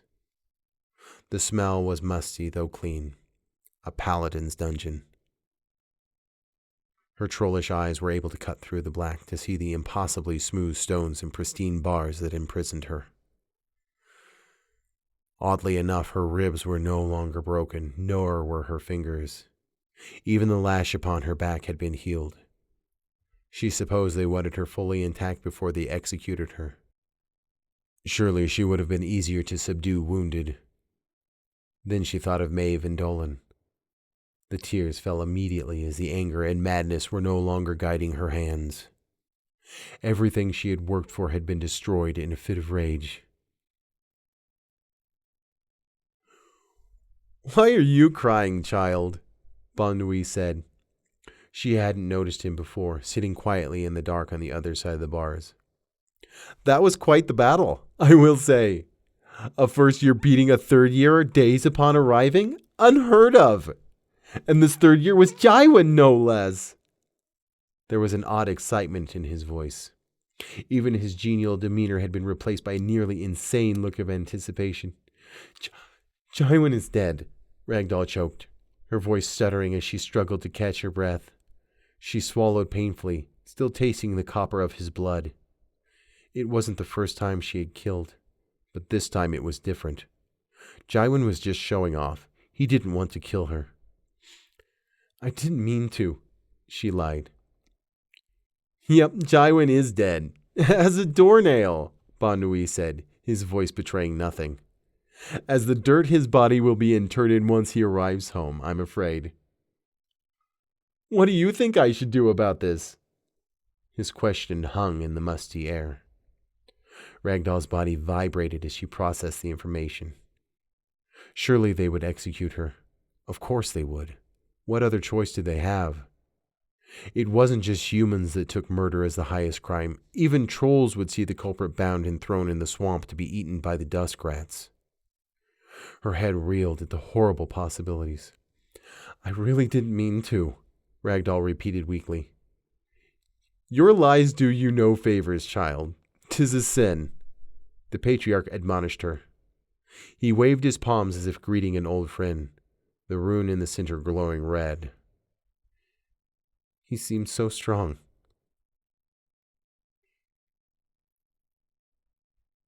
It felt so good killing him. I wish I could do it again. I want to promise that I will not kill anyone else to escape punishment, but I will most certainly break my word. She clasped her hands over her mouth in an attempt to stem the tide. Despite that, she could feel her muffled words laying her soul bare as they vibrated on her palms. "Ha ha!" Bon Nuit bellowed in laughter at her words. "Beseeching Gaian in such a way wasn't just wondrous to behold, I see. You glowed in the morning sun like a beacon of hope, my dear. Your enrichment is like nothing I have ever encountered. It was so beautiful." Wait. What's going to happen? Ragdoll asked, lowering her hands as Bon Nuit's right faded. An odd numbness had taken over her brain. "If you survive your punishment, you will be quite the pleasure to train," Bon Nuit said. His words hung heavily in the dungeon for a moment before Ragdoll realized what they meant. "You're not going to kill me?" Ragdoll asked. A spark of hope threatened to ignite. "You are the weapon of Gaian, child. I will temper you," Bon Nuit said cheerfully, taking to his feet. 21 straps. If you survive, you will be a masterpiece." He waved goodbye graciously and took his leave as Ragdoll sat, thinking about the boy she had killed and the punishment she was going to face.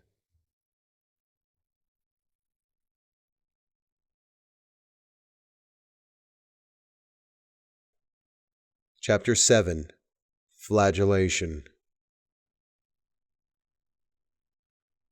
Ragdoll sat in her musty cell, thinking about the first strap she had received. It had hurt quite a lot. She was tough, but the thought of getting 21 caused her to shudder. The image of them bouncing off her back painlessly gave her a bit of mental relief, even though she knew it was impossible. "Good morning, child," Bon Nuit beamed as they opened the door to her cell. "Well, it'll be quite an unpleasant morning, but a gainful one nonetheless." "You're not going to restrain me?" Ragdoll asked, looking apprehensively at Rot, who had accompanied the patriarch. Even the arms master had a pleasant look on his face, as though they were about to go on a picnic. "Everything you are going to experience today is voluntary," Rot said, taking her hand and helping her up. "Until it isn't." Basically, if I refuse, I will die, Ragdoll said. It would have been easier had they dragged her to the courtyard, she surmised. Her life up to this point had been people forcing her around. Oddly, it was somewhat of a comfort to know that it was at least her choice. It'll be far more painful if you cooperate, Bon Nui said helpfully. But if you don't, it will be oh so disappointing. Rot placed his hand upon one of his swords, effectively getting their point across. What a choice, Ragdoll complained. And I suppose the first strap wasn't optional. No, it wasn't, Rot said plainly. Daylight is burning, child, and we have classes to host. Be quick with your decision, Bon Nui urged her on. Well, we mustn't keep the students waiting, Ragdoll said, her teeth gritted. The arms master untensed and stepped aside, letting her pass. Walking into what could only be described as a painful death was easier than she would have guessed. Experience had taught her that there were fates worse than death, and the memory of that first strap only the day before was quite fresh in her mind. Would most likely dying be better than definitely dying, she wondered. Outside the sun was barely visible, and it was warm. In the center of the courtyard was a statue of Gaian, his hands offered, palms towards the sky. Whoever had carved the likeness had obviously seen their god firsthand. Circling the statue had to be every student the Academy hosted. The looks on each of their faces as she walked past was certainly something to behold. A troll killing a human was unforgivable, it seemed. However, their faces betrayed an excitement and levity of finally having something to do that wasn't utterly dull. It wasn't the hate that she had expected, but excitement. Upon seeing her, they cheered as if she were an honored guest.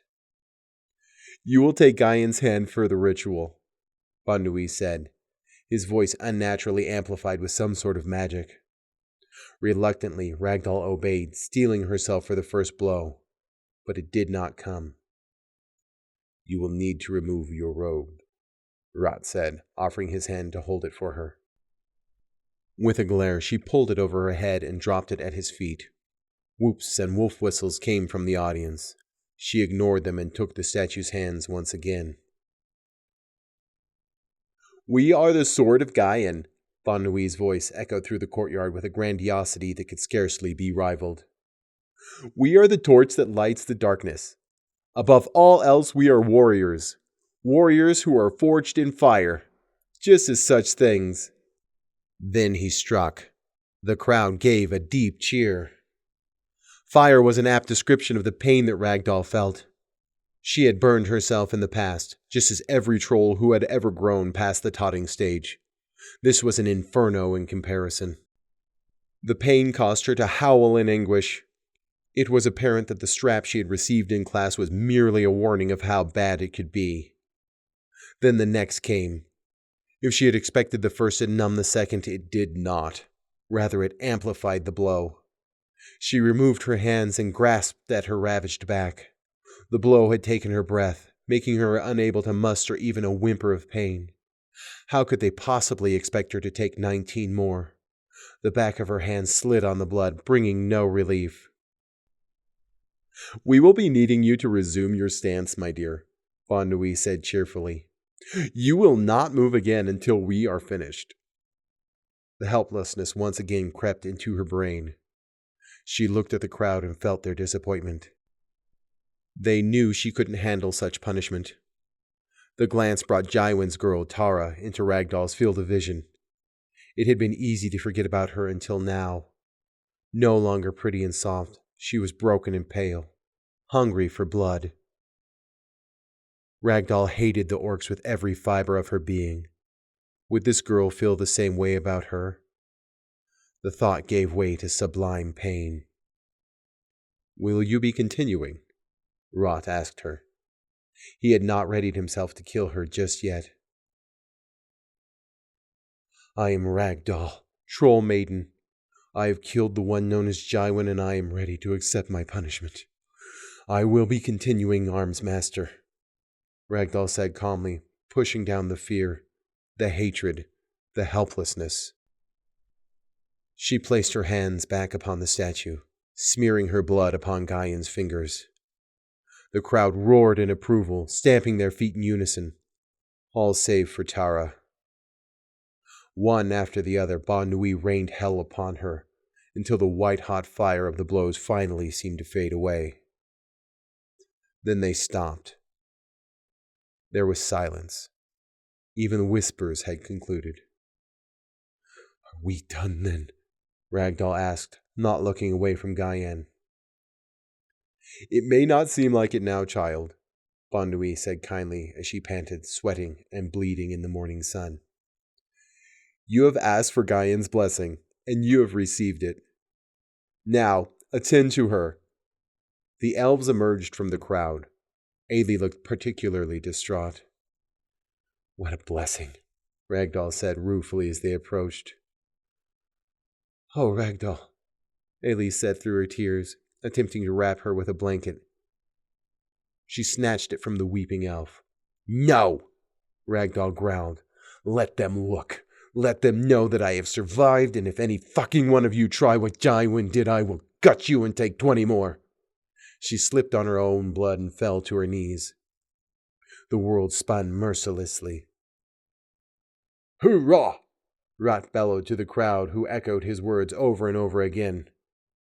With a growl of anguish, Ragdoll rose. The initiates cheered in a deafening approval. Then it came quickly. It was blood loss. It seemed she was destined to either be killed or nearly killed by every race she encountered. She felt like crying once again, but the tears did not come. The path to the dormitory may as well have been 1,000 leagues for the effort it took to make it there. But she made it nonetheless. It helped that once she was out of the sight of the other initiates, she was able to lean upon the elves. "This is really bad," Ailey whispered to Brandywine as Ragdoll lied upon the bed, pulling off her blood-soaked trousers. A trail of crimson droplets marked their path. Every heartbeat rose daggers of pain and new trickles of blood. She was going to die if something wasn't done. She knew that well enough.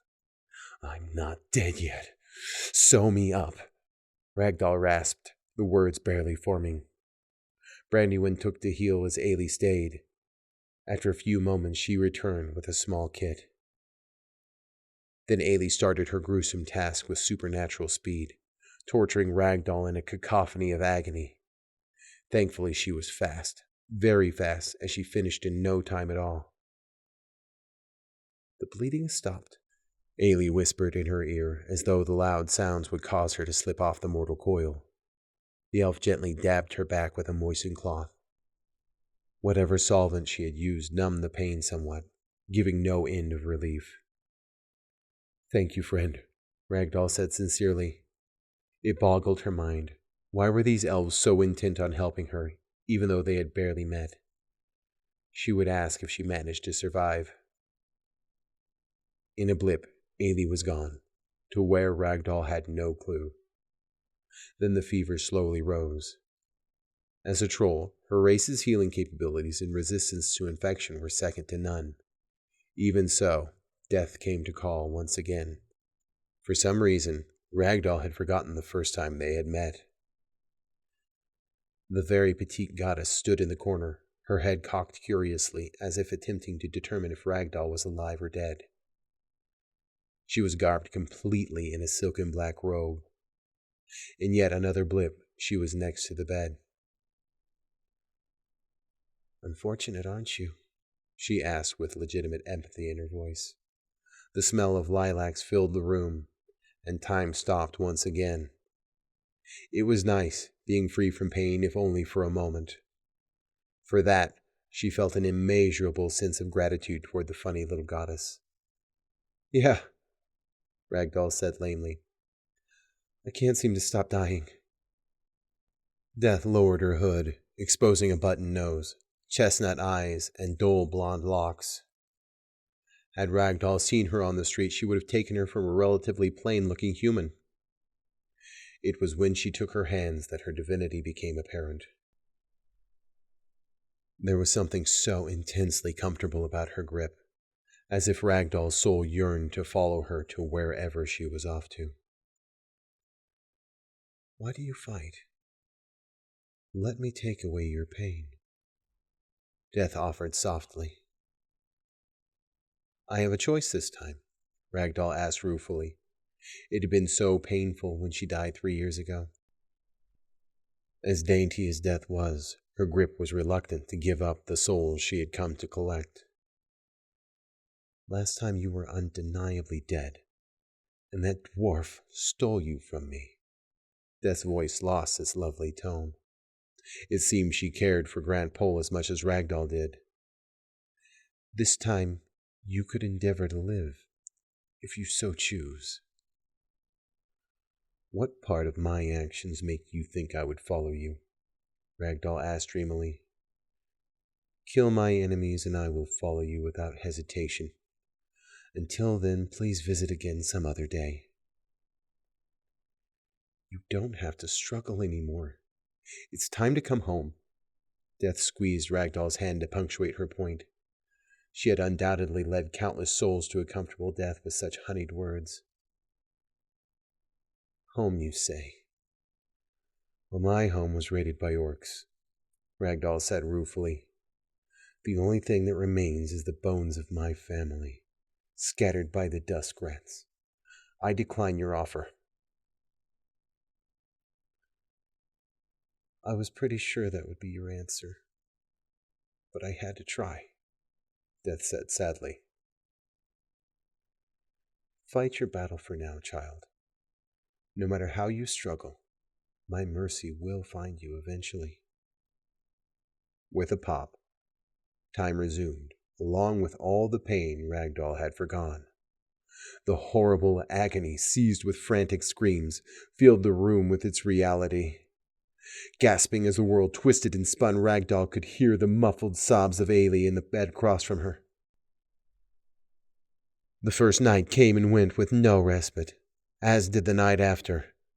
Time seemed to slow down and speed up at the same time as the days ticked by.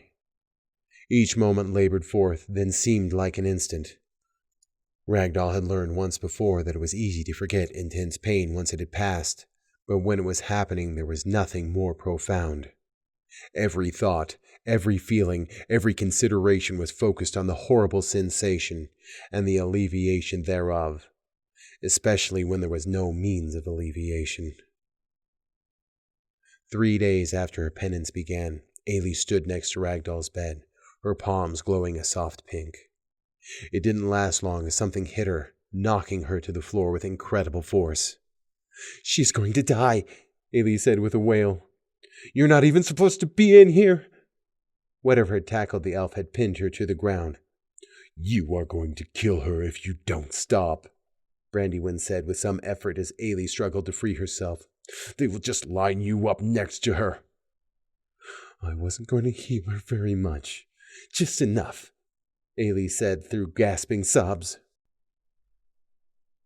Ragdoll would have offered her opinion, but she could scarcely talk through the fever. The pain was barely tolerable enough for her to catch her breath. She wasn't even completely sure if what had happened was real, as the odd colors resumed floating about her field of vision. I know, Brandywine said, soothing her. Ragdoll could hear her muffled sobs. They're monsters, and we're stuck with them. Ailey's chipper voice had gone flat, ineffective with hopelessness. They're just going to kill us. Harden your heart, Ailey. Remember why we are here, Brandywine said, releasing her. They both rose from the floor. Little Willow, Halen, Colia, Adine, Paulina, Marin, Sota, Delea, Beer, and Kin, Ailey said, each of their names in turn, not hesitating to remember even a single one. You'd best not give up either, Brandywine said, grabbing the back of Ragdoll's head, forcing something into her mouth. It was spicy and very sweet. She had tasted such things before, but she couldn't remember where. You almost chipped my tooth, Ragdoll said with a fanged smile. The potion was already working. There. I feel like I could. Then beautiful, wonderful sleep came without the constant waking, without the fever dreams. She dreamed of the jungle in which she was born, the trolls in which she had spent so many happy days with, even the cool water she had swum in. They were so clear. Even her parents, who smiled at her from the bank as she rose. Again, it ended all too soon. She awoke, her face awash in tears. The pain was no longer dulled by fever, nor the potion Brandywine had stolen.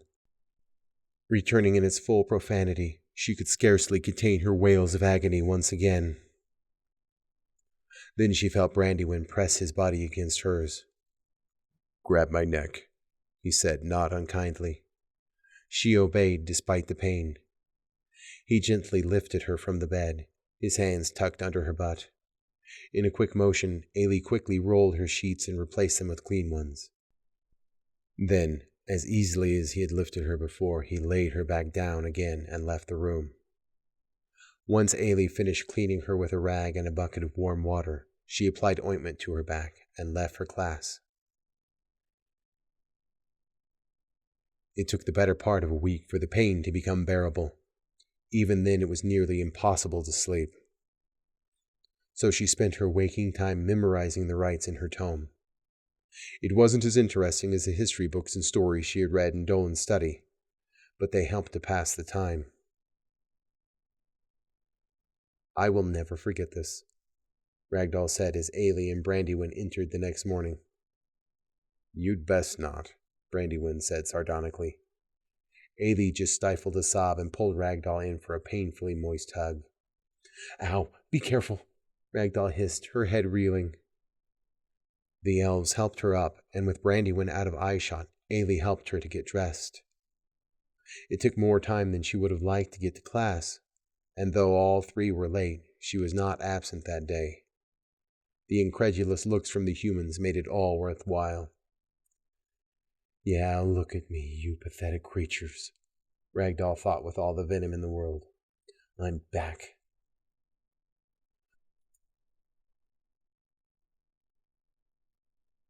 Throughout her tenure, she kept her promise to Maeve and Dolan well enough, sending letters whenever she could. When Maeve had heard of her punishment, she was horrified, though ultimately powerless to stop it.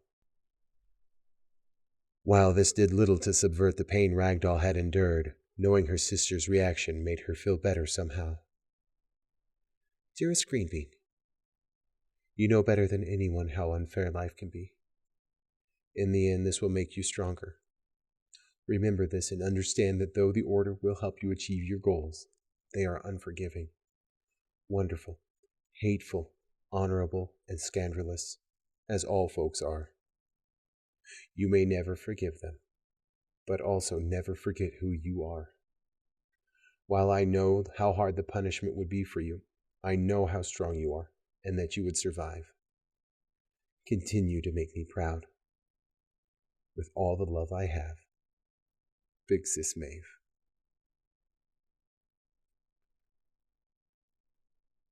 "Ragdoll Toughhide," Ailey said, the sun high in the sky. They had taken to eating their lunches outside. Until Ragdoll was fully healed, they decided being as invisible as possible was likely the best plan. Despite it being midwinter now, the weather was surprisingly warm, a benefit of being so close to the Arcanus.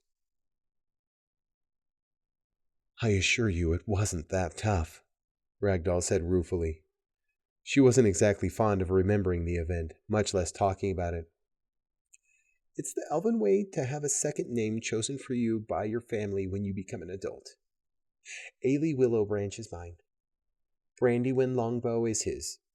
For you, I choose Ragdoll Toughhide." "It should be something you could be proud of," Brandywine said, offering a rare smile.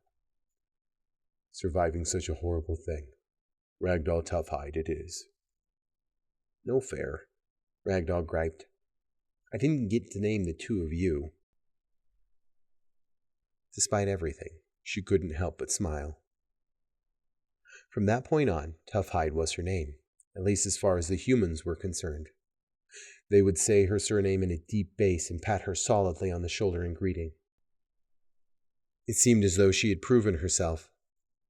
A person tough enough to kill Jaiwan and survive a lashing was someone they wanted on their side. Despite her newfound unexpected popularity, Ragdoll always found herself in the company of Ailey and Brandywine.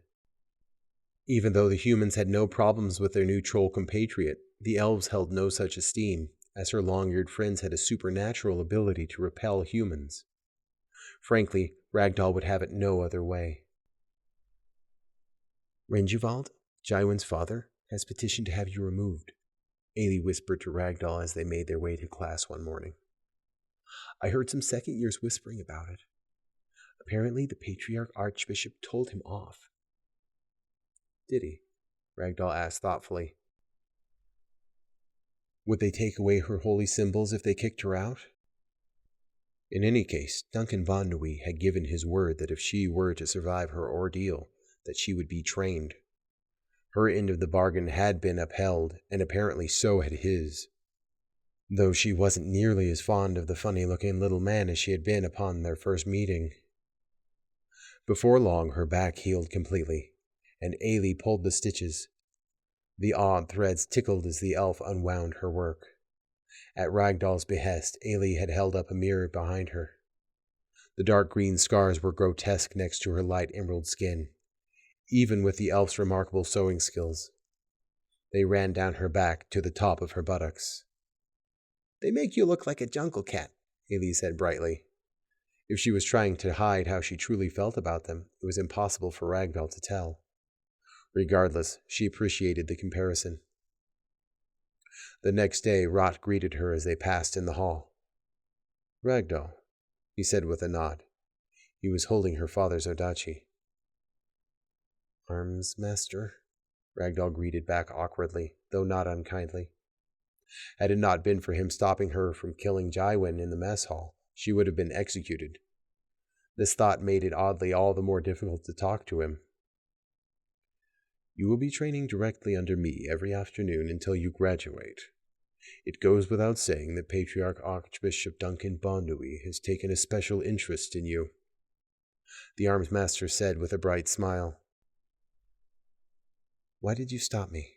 Ragdoll asked, curiously accepting her father's odachi back. She was afraid it had been confiscated for good. "The same reason I gave Brandywine the orc's blood draft," Rot said, rubbing his chin. "Earn it." He skipped merrily down the hall, quite happily with himself apparently. She remembered suddenly where she had tasted the potion before. The memory made her sick to her stomach. Once class was finished for the day, and after combat training, Ragdoll and the arms master would ferociously strike at each other in the very place she had killed Jaiwan. They had cleaned his blood, but its unmistakable scent lingered. Each day she would run the battle through her mind, keenly aware that had it been a real fight, she would have been the one to die, and the human the victor. With each strike the lithe arms master landed, she would chastise herself. One tiny mistake would mean death when the training blades were safe in the racks and the deadly steel became a reality. This was why she requested Rapt to strike her as hard as possible whenever he had the chance. He didn't seem to mind as his blows became all the sharper. Ragdoll would heal her own wounds as the unharmed arms master would retire for the day. She had imagined her divine symbols would glow a passionate red, but in the end they were a radiant amber. It was surprising how difficult such things were. By the time she would be finished, she felt more exhausted than after any combat training. Regardless, she persisted. It was imperative that she become strong in every way.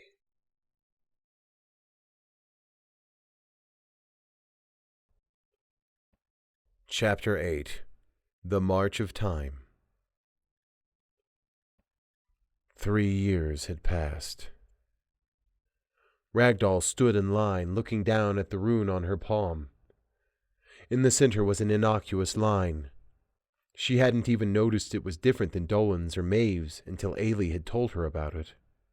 Patriarch Duncan Bon Nui took her hand and beamed at her. "Initiate Ragdoll, do you swear to use your power for good? To protect Gaian's children, the innocent, the weak?" "I do, Patriarch Duncan Bon Nui," Ragdoll said solemnly. There was a welling up in her that she could scarcely describe. "Do you swear to bring Gaian to the unlearned, and justice to those who deserve it?" "I do," she swore with all her heart. "Then I name you Ragdoll Toughhide, priest of Gaian." He gently touched the line on her palm before placing a gentle kiss upon it. There was no welling of power this time, nor a rush of strength. However, the seemingly innocent line was now gone. "The first troll paladin!" The ceremony had seemed silly to her, but having gone through it, the appeal was clear. If it was possible to smile wider, Ragdoll couldn't picture the situation. Rot now handed her a scroll offering his congratulations as she filed away to accept her new armor. It was wrapped in glorious burgundy cloth. A dwarf craftsman had handed it to her the day before, with the proviso that she did not open the package until after the ceremony. She could hardly wait, but wait she did. It felt as though the anticipation in front of the 4 little stalls would cause her to burst.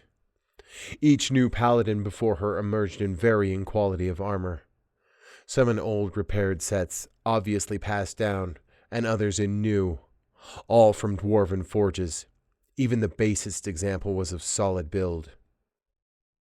Brandywine was the first of their small group to emerge. While designed similarly to Dolan's, his armor was obviously much cheaper. Same for Ailey, who emerged next, though her armor differed in 2 ways. First was the breastplate, which had been crafted with her femininity in mind. Second was how the chainmail wrapped around her midsection, and how it came to leggards covered with a dreadfully unnecessary silken skirt. If you didn't know she was female before, it was there to beat you over the head. Then it was Ragdoll's turn. She was quite a bit taller than those who the changing rooms were designed for, causing her to crouch. She frantically removed the burgundy wrappings, accidentally dropping her new armor to the floor of the dull little room. Inside was her new armor, and a letter. "My dearest Greenbean, I regret we could not make it to your graduation, but we are far prouder of you than you could ever know.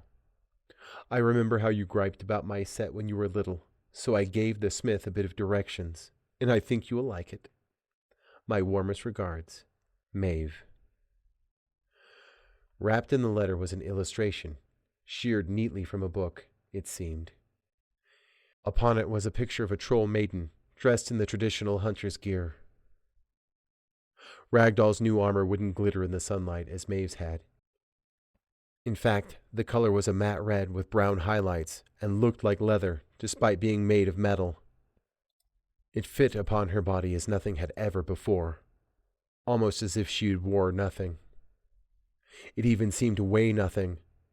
The leggards contained no skirt, just a tassel of beautiful linked scales. Even the sabatons fit her awkward troll feet as nothing had ever before. Tears had not fallen from her eyes since she received her first strap. She smiled and gave a weird bawling laugh that caused Ailey to burst through the door. "I'm going to need you to cinch up the back," Ragdoll burst at her friend, still holding up the breastplate awkwardly. "Oh, Ragdoll, it's beautiful," the elf girl said. Her look of concern changed immediately to awe. Ragdoll smiled at her friend, pulling her in for a moist, one-armed hug. Now she owned nothing more valuable to her than her father's odachi and the armor Maeve had given her. After Ailey cinched her up properly, they gathered in the courtyard for the celebration. It didn't take long for the 3 of them to realize they had all received the same commission. Each letter, despite having been handwritten, was identical. "Honored Paladin, as a graduate of the Holy Academy of Gaian Salve, your duty and journey have only just begun. You have endeavored to serve your god to the highest degree in an academic setting. It is now time to go forth and prove your devotion. You are to arrive at Orc Watch no later than midsummer, where you will be under the command of Captain Neosim of the Orc Suppression Company until further notice. Your esteemed patriarch, Duncan Bonnuy. It was such a joyous occasion, even for the humans, that they didn't seem to mind the elves as much as they had during their academic endeavors. Perhaps it was because they were all full paladins now. Not that the humans were overly friendly to them. It was more of the lack of outward disdain that marked the difference. The Academy had even hired musicians for the occasion, not to mention an amazing feast. The watermans rushed around, filling cups and placing new platters of food as the old ones emptied. Ragdoll and her elf friends had been selected for deployment first, so she kept the wine to a minimum. Ailey and Brandywin, however, were less cautious, and Ragdoll spent a great deal of the night sitting next to the dainty elf, not so daintily vomiting in the bushes. The broken moon's pieces sat in the sky, a brilliant green. It was said 1,000 years ago that the Arcanus shattered it on its journey to the planet. Regardless, it was beautiful. The sounds coming from Ailey were anything but. At least the pauses were punctuated by the crickets. "Ragdoll," Ailey said, flopping her head on her lap. "I'm happy." "That's good," Ragdoll said, wiping Ailey's mouth with a handkerchief. "Me too." "You don't get it. I'm so happy to get away. I'm beyond my wits with these humans. I can't handle it anymore." "They're not all bad," Ragdoll said, thinking of Maeve and Dolan. "Just like anyone else." "Like the orcs," Ailey said, her voice losing inflection. "Do you know why they do what they do?" "I suppose everyone has their reasons," Ragdoll said, her patience with the elf beginning to wane. "Even the orcs." "Now imagine they killed your parents and forced you to become an orc," Ailey said, looking blankly to the broken moon. "And you had to live with them, eat their food, and fight their war." "They had no interest in making me an orc," Ragdoll said, unable to muster any other response. But the elf had already passed out. How would Ragdoll have felt had the orcs captured her and forced her to raid villages like her own? Was getting gutted so much worse? In the end, Ragdoll supposed she had become the thing these elves had come to loathe, despite their inclusion. She absent-mindedly stroked the elves' soft strawberry blonde hair and stared once again into the sky. "Even if I have to march into the gates of hell, I will drag as many orcs down with me as I can."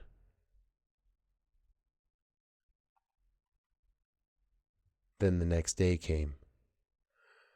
The dainty elf leaned pitifully against Brandywin. The after-effects of the wine had not been kind to him either, though he had no one to keep him company as he vomited in parts unknown. Ragdoll supposed being stoic and hungover was a difficult combination to uphold. Ragdoll looked around to the company she was going to be traveling with. 6 wagons overloaded with flour, beans, and salted pork, with 12 horrocks to pull them. Ragdoll had seen a horse before, and this resembled just that, but far broader, shorter, and with tiny stubs of horns sticking out of their heads. When her new commander, an ancient fat old paladin named Harak, saw her marveling at them, he approached. "It is said crafty old magicians found a way to get horses to mate with oxen. Stone sterile, can't even come dust, but they can pull a wagon," he said with a chortle, slapping her back solidly. What little hair he had left was white, patched inconsistently upon a sweaty, bald head. His beard was bushy, and his smile was constant despite his discomfort. He seemed the type that if he had an order to give, it would be in the form of a suggestion. In any case, he was hard to dislike.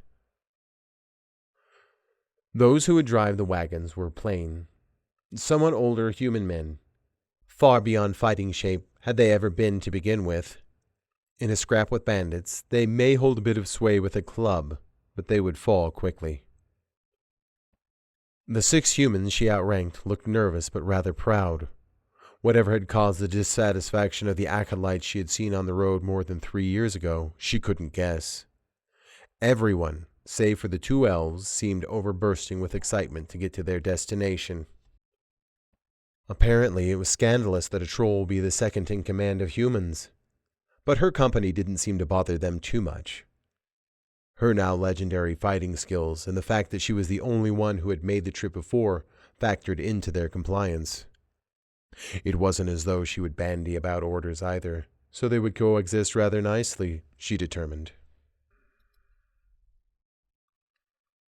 The old paladin had taken to riding the lead wagon in order to watch ahead for bandits. It had taken him some effort to even climb up next to the driver. Undoubtedly, it was wise for him to ride rather than walk. Thankfully, it wasn't difficult to keep up with the lofting crafts on foot, as they were so overladen. Not that these muscled, short-legged beasts would be able to maintain any speed for long. The plains land near the capital quickly gave way to the swamp on the way to Haerthil. Ragdoll half expected to run into Fenrir again, but the monk was nowhere to be seen. He had either starved to death or moved on to greener pastures. She had also wondered where Tall had gotten himself off to. The grumpy ogre probably had yet another recruit in tow. Fenrir, you say? A monk of some repute. I drank with him once in the capital. Herak reminisced, quite fondly it seemed. He was friendly enough, I suppose. He did rob us, though, Ragdoll said. It was the first and only time she had been robbed, though she doubted anyone would be able to manage it any more. She wondered how strong the monk was to make old Tall blench. I imagine if you'd asked him nicely enough, he would have abstained, Herak said, scratching one of the chins beneath his bushy white beard. Old Tall didn't seem to take that into consideration, Ragdoll said. She hadn't given that reality much thought either, though it did seem like something the wily monk would have done. Tell me, child, did your father not teach you of the Ascended? Herak asked, shifting uncomfortably on his wooden bench, nearly knocking the driver off the other side. I would pretend that he did in order to not look foolish, but I cannot truly make the claim, Ragdoll said. She was perfectly comfortable in her new armor, unlike the humans that looked as though they were roasting in the early spring sun. Perhaps this was why the ones she saw before were so miserable. There are 6 ascended beings that live in our world, 2 of which are monks, Herak said, dabbing his brow with a yellow handkerchief. He wasn't even wearing armor. Is one of them Grant Pole? She asked, her voice taking a darker turn than she intended. So you do know. Sometimes I forget things also, my dear. Make no worry of it. This knowledge came as no surprise to Ragdoll. Even the great ogre seemed insignificant next to Grant Pole's strength. Just how powerful was the old dwarf? She had an odd feeling that she hadn't seen the last of him. Their first night on the road, they stopped the caravan and made camp. This was nearly the same place she had swum more than 3 years ago, and she wasn't about to miss such an opportunity. So she snuck off and piled her armor and underclothes under a tree, far away from the humans. They were very particular about nudity, Ailey reminded her when she made an attempt to relieve herself too close to human eyes earlier that day. The cool water felt wonderful as she stretched out her webbed toes and kicked her way into the depths. Last time she had done this, she wasn't a paladin, but it was still nice to remember that she was still a troll every now and again. She hadn't even spoken her native tongue since she had first met Tall. She wondered if there was even any more trolls left she could talk to. Did she even remember any of the words? Her thoughts were interrupted by all too familiar sounds coming from the bushes. She hadn't been the only one to sneak off, she quickly discovered. "You know, eventually it's not going to be me that catches you," she said plainly into the darkness. Only her head peeked out of the water. "Go away," Ailey said, throwing a stick at her. Ragdoll simply shook her head and slid back into the water. Ailey and Brandy, when sneaking off at night in a furious attempt to breed, was quite a sin as far as paladins were concerned. Ragdoll had reminded them of that when she had caught them doing so in her and Ailey's quarters during their time at the Academy. The elves didn't seem to care, and Ragdoll wasn't about to tattle on them anyhow, though she compelled them to warn her next time. Now that they were mostly free from scrutiny, they wouldn't be getting much sleep on the way to Orc Watch, Ragdoll surmised. Their next stop was Hearthill, though they had not been met with as much enthusiasm as last time. Though Tall had not informed her, it was the Dwarven Festival of Fermentation, signifying not only that their beer was ready to drink, but it was also a secret celebration of the unnamed goddess and fertility. Sadly, they were led to small stone buildings complete with rather uncomfortable bedding, and a bit of dry bread and dwarven cheese to eat with tepid water. Either way, she couldn't be too cross at the dwarves. It was still better than sleeping on the hard ground with her bedroll. It took a few weeks to make it through the vast plainlands on the other side of the hill. Nearly the entire time was spent getting rained on, being it was spring. Ragdoll's trollish skin was ungalled and fungus-free, but her human counterparts were far more miserable. It seemed elves shared the same resistances as trolls, as Ailey and Brandywine seemed similarly unailed.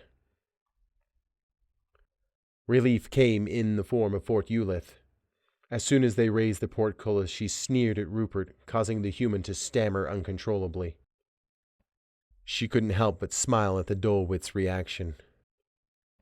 She had been smaller and skinnier than the last time she saw the gaping human. Now she towered over him. Such an odd small thing, unkindness. Since then she had received much worse, making his slurs all the less painful. It was still fun causing him to blanch, though. With a burst, Maeve came through the door of the main keep. It was a good thing for her new armor, or Maeve might have hugged her to death. Ragdoll had grown a foot since they had last met, and while Maeve was still an impressive woman, Ragdoll now stood a good 6 inches taller. Dolan, on the other hand, could hardly compose himself long enough to speak. "Look at you. Just look at you," he repeated over and over again. "I just knew it." Again the floodgates opened with Ragdoll. She had thought the ability to cry was lost to her, but these two seemed to have the key. Ailey and Brandywine were treated with open arms, as they threw quite the feast for them. It seemed, despite having both fought in the Third War, Maeve and Dolan held no ill feelings towards her new friends. The elves, on the other hand, looked indelibly uncomfortable at the attention. "Duty calls, I'm aware," Maeve said, trying her best to distort Ragdoll's new breastplate the next morning. "Oh, my green bean, I have missed you and will continue to do so. The front has few opportunities for letters, but you will still write." "I will, big sis," Ragdoll said, barely able to choke out the words. Dolan, on the other hand, had taken to blubbering, his ability to speak once again lost. She gave him a big hug as well, and then left. The last time Ragdoll had traveled these lands, it was in the arms of Grant Pole, she remembered bitterly. She knew that the orcs were close, and despite the fact that there had been many trolls in the area not long ago, there were none left. According to new reports, all had either fled to Uhumat or were dead. Other than raiding troll tribes, they had left the humans well enough alone. However, the orcs were beginning to mobilize dangerously close to the farms that Maeve and Dolan oversaw. Tasked with protecting these lands, Ragdoll was dubious that they would not be overwhelmed. The sheer numbers and the strength of the orcs was not to be trifled with. It was difficult to remember, but the distance had seemed so much shorter when she was being carried by Grant Pole. It took nearly 3 weeks of traveling on the muddy roads before the farmlands gave way to jungle. Had the humans thought their armor was uncomfortable before, it didn't take long for them to shed it completely. Even Harak was struggling, and he wasn't wearing armor, or walking. Being so close to the orcs, Ragdoll wasn't about to do something so foolish as discard her armor. Ailey and Brandywin were unfazed by the humidity as well. At least some of their party looked like paladins, Ragdoll supposed. But no orcs came, and they made it safely to their destination. Orkwatch was surprisingly similar to Fort Eulith, suggesting the same people had constructed both nearly 100 years ago during the War of the Orcs. This fort, however, was full of paladins and other soldiers of the Empire. Elves, you and Ragdoll are to depart here. The rest of us are going to the front. They don't trust you to fight your own kind, it seems, Harak said thoughtfully. I don't imagine you relish the chance. However, it has been my honor. And with that, they saw the end of the fat old paladin Harak. The southernmost barracks, Brandywin said, looking to the sky, not that there was much sun to see through the fog. We're already there, Ragdoll said as a human approached them. The sun, the stars, and the broken moon could scarcely compare to the beauty before me, the odd human said, taking Ragdoll's hand. You're by far the most gorgeous troll I've ever seen. Despite his slightly crossed eyes, she could feel his aura. This man was impressive. His black curly hair and bushy beard made him resemble a bear wearing a necklace that looked disturbingly like teeth. Upon his belt was a warhammer, and on his back was an oaken shield, battered to all hell, though well repaired. A stark iron breastplate showed that he was not a paladin. His scent wasn't altogether unpleasant. He smelled of the jungle and smoke. Put it away. An angry-looking human shoved him aside. You know paladins can't fuck officially. He wore thick leather armor, and upon his head was an unremarkable mop of brown hair. Over his left eye was a nasty scar from a wound that had nearly blinded him.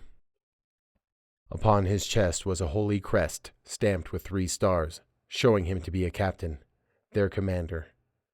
If he were a paladin, he would be a bishop. Yes, that's the only reason, Ragdoll said sarcastically.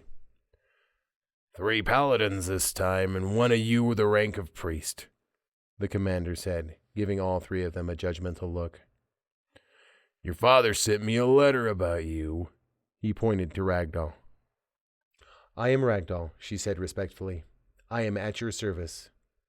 You think there's enough trolls you should have to introduce yourself? He asked derisively. You'll be my second in command once you're settled in. I hear you're unhinged. Killed one of your own during the first year. I did, and I received my penance, Ragdoll admitted. The memory a phantasm of the pain she had felt. And you are Neosim, the Dual Blade, former champion of the Uhumat fighting pits. I mark you friend.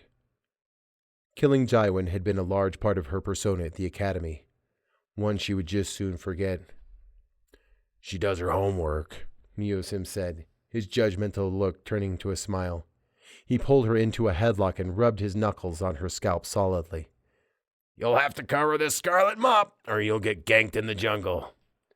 Ow! She griped expectantly. Murderous feelings erupted almost immediately. Oh, fuck off, you pussy, he said, pushing her away. Shit if you ain't solid. That cockeyed fucker over there that was eyeballing you, his name's Bart. Say hello, Bart. He pointed at him as though he needed extra reference. Hello, Bart, he said with his crooked smile, nearly causing Ragdoll to laugh. Keep your weapon handy while you sleep, Neosim said, smacking Bart in the back of the head. Even you. He pointed at Brandywin. He jests. I know better than to, fucking elf, Bart swore, taking a swing at their commander who dodged easily enough. I'm Sergeant Bartholomew Inderfall, First Class, and former second in command. You two answer to me. He pointed to Ailey and Brandywine, who nodded. And you two, Neosim bawled at Ragdoll's companions, who looked quite startled at his reaction. Elf paladins. What's next? Do try not to gut each other, will ya? You've been stopping this one surely enough, Bart said, putting his arm around Brandywine and gesturing towards Ailey. Despite his usually calm demeanor, even the stoic elf was obviously ruffled by the shaggy man's astute observation.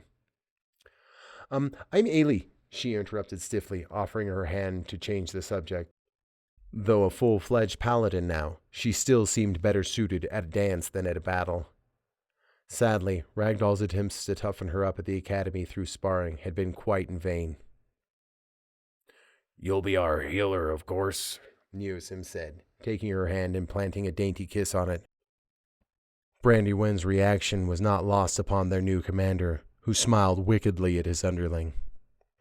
Ragdoll couldn't help but feel uncomfortable at the sight. I am Brandywine, he said in his usual lazy way. I am a holy sword. Holy hell! You can swing that thing? Neosim asked, looking at Brandywine's massive blade. I swing these two little ones. His blades manifested, giving the indication that they weren't so much a part of his arms, but of his very being. Don't need no god to do what I do. I am ranked second in combat, Brandywine said proudly, almost fondling the hilt of his blade. At the academy, he and Ragdoll sparred as often as they could, with Ailey cheering them on from the sides. It was a good thing, too, as she was ready and willing to heal any terrible wounds they might have inflicted upon each other. I already know who was first, Neosim said, winking at Ragdoll, who smiled smugly at her commander in response.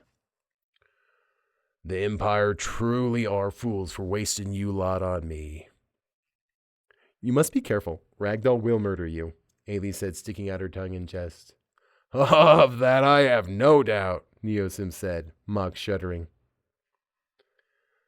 Those two you didn't notice over there? They're twins, Alien and Moss. He aimed his thumb at two elves Ragdoll hadn't even seen. They seemed to shimmer into view, their glamour fading once they were introduced. Their faces were nearly identical, each sporting dirty blonde hair and green leather. They were much slenderer than either Ragdoll or Ailey, making her wonder if food was scarce. Elder elves, Ailey whispered venomously in Ragdoll's ear. The elf had always been so genial and kind, her tone startled Ragdoll. Such words hurt, the female said, rolling her eyes. Ragdoll guessed her name was Alien, but it was hard to tell. I didn't say anything, Ailey retorted, her voice becoming unnaturally flat. She thinks we're traitors, it seems, the male said flippantly. Ragdoll would guess this one was Moss. His voice was nearly as high as his sister's, almost as if he wanted it to be more feminine than it was. His scent betrayed his want, though it really didn't matter to Ragdoll. I make no claims, Ailey said. It was obvious she was beginning to panic. The indoctrination wasn't fully achieved, it seems, Alien said, sauntering close to Ragdoll's friend. My name is Ragdoll, she said, stepping between them. Alien and Moss, I mark you friends. Dear sister, how do we feel about trolls again? Moss asked, looking upon the scene with amusement. One gave me a flower at INHUMANITY, she offered helpfully, giving ground with a flick of her long blonde hair. So we decided to like them. Brilliant, Moss said, bowing deeply. Welcome to our band. I am Elian, she said, offering her hand to Ragdoll, who planted a small kiss on the back of it. With my sister's name revealed, I imagine you don't require mine, Moss said, offering his hand. Ragdoll shook it vigorously, startling him. He seemed disappointed. Ha! I guessed right, Ragdoll cheered. Bart, I name you friend also. By Gaian's tiny loincloth, I ain't never been friends with a sexy troll before, Bart said with a guffaw. Do you want to celebrate by making half-troll babies with me? I'll even pull out if you prefer your freedom. Ragdoll's Odachi gave her answer, leaving the shabby human scrambling backwards in the dirt, shrieking madly. Holy shit! Neosim cried in surprise. Despite his boasts, it didn't seem he expected her to attack. Even the disaffected ranger scrambled, further startled when Bart began cackling. I didn't really think you'd do it. Oh, I really thought you took me most important bits for a moment, Bart exclaimed. I'll be taking that as me only warning. He picked up the severed head of his warhammer, still sporting an enormous smile. Ragdoll couldn't help but laugh despite herself. This band of degenerates may not have been what she had pictured, but she could feel their souls. They were an odd bunch of killers, that much was obvious. But she could also feel the nearly overwhelming lust for blood begin to scratch at the back of her brain. The excitement was almost too much to bear.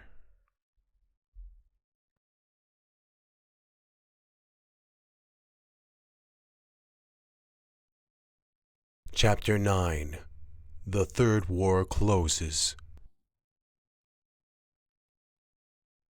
Corvid scratched her head sleepily, mussing the golden locks messily obscuring her pointed ears. A green ivy tattoo ran from her shoulder halfway down her forearm.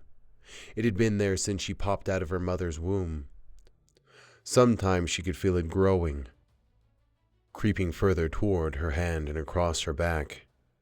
At this pace, it would cover her entire body eventually. The tent in which she had been sleeping was a lovely silken thing, crimson with the most beautiful golden filigree. Even the cushions were almost magically soft. Their supple nature only served to punctuate her lack of sleep. Her chest burned and the tears began to creep. The tattoo had nearly made it impossible to sleep with its growing, whispering to her incessantly. It had grown so much over the past few years. What would happen once it ran out of space, she wondered. Lady Tallywife had said something in the other room of the tent with all the force of a fluttering butterfly. Still it woke the young elf girl. Her voice had been reluctant to even speak, making Corvid wonder if she had dreamt the entire thing.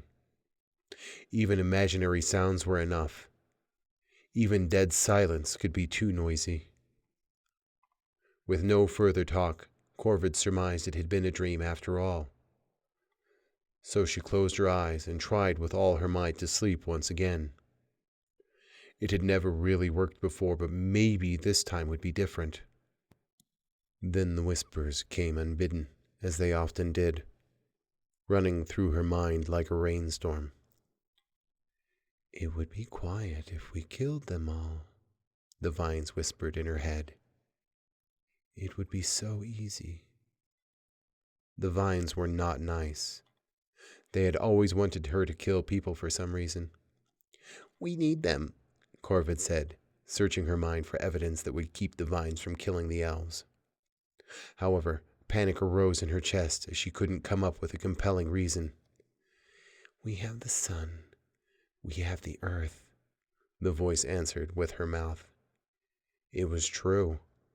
Once the sun had been warm and bright. While it was still those things, when she bathed in its light, Corvid could taste it, and it tasted wonderful. She remembered being hungry once, but it had been so long ago. She lifted her blanket and saw the roots growing from her feet. They had dug through the bottom of the tent and into the earth below. I am not a tree, Corvid exclaimed, tearing at the roots.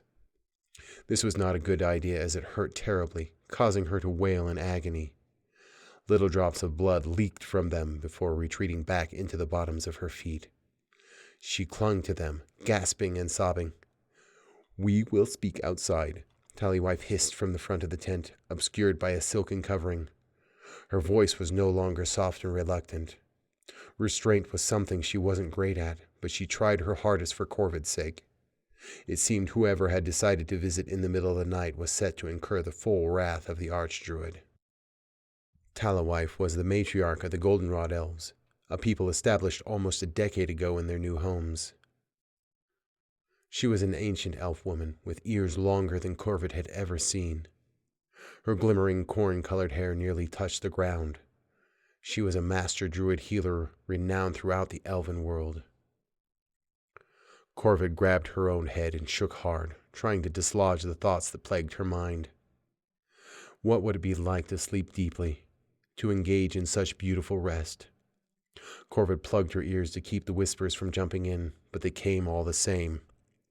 They had a way of passing through flesh, like a ghost.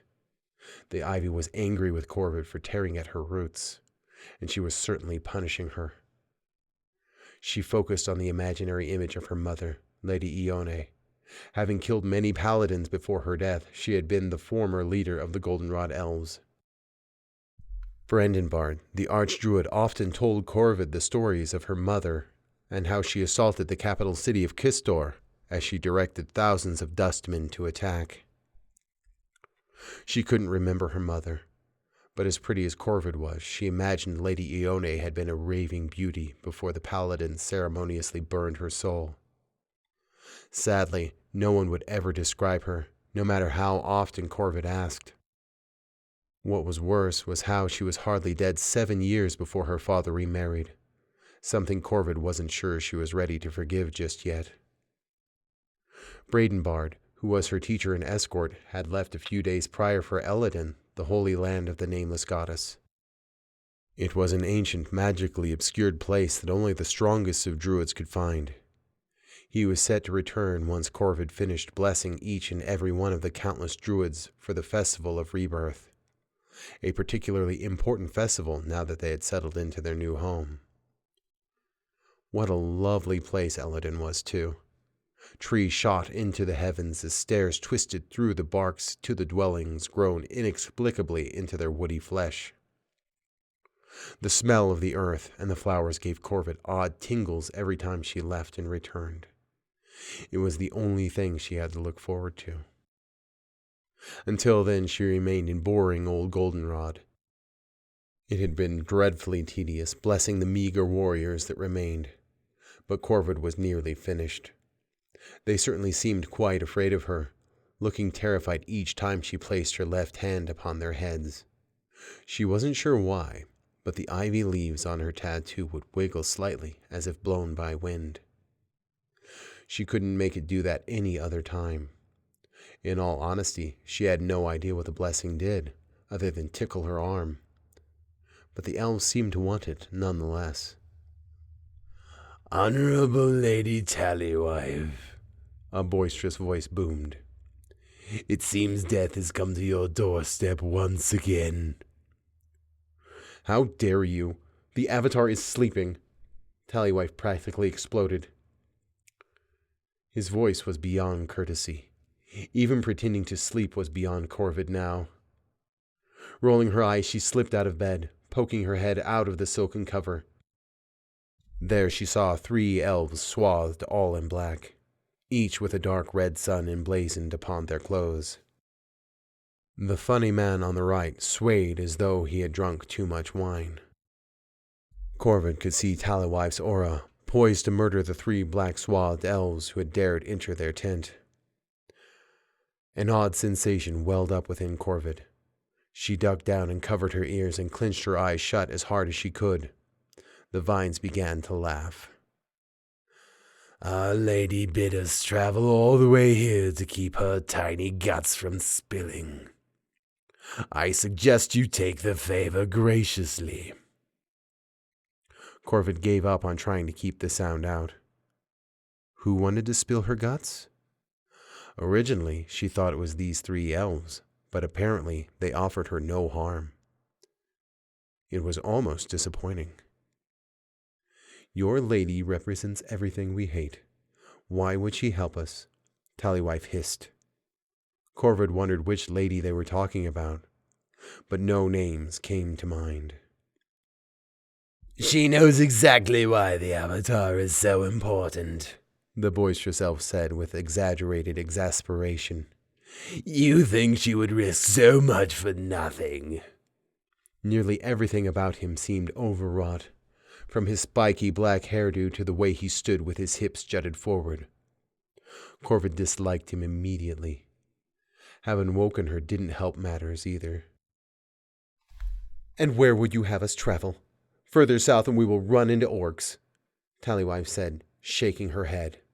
"You know we can't all go to Eladin." It was true.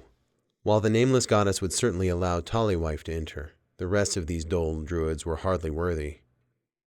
She was a choosy deity after all, and if you weren't a powerful enough druid, you could not find the promised land. In any case, it was hardly big enough to fit the few elves who had already found refuge there. Take the young one to Eladin and sod the rest of these elves. It's simple, the mad elf reasoned. The paladins are practically here. "Child, do not lurk in the shadows," Tallywife chided her. Corvid responded by stepping into the light. Good evening, youngling. Now be a good girl and come with Uncle Danforth.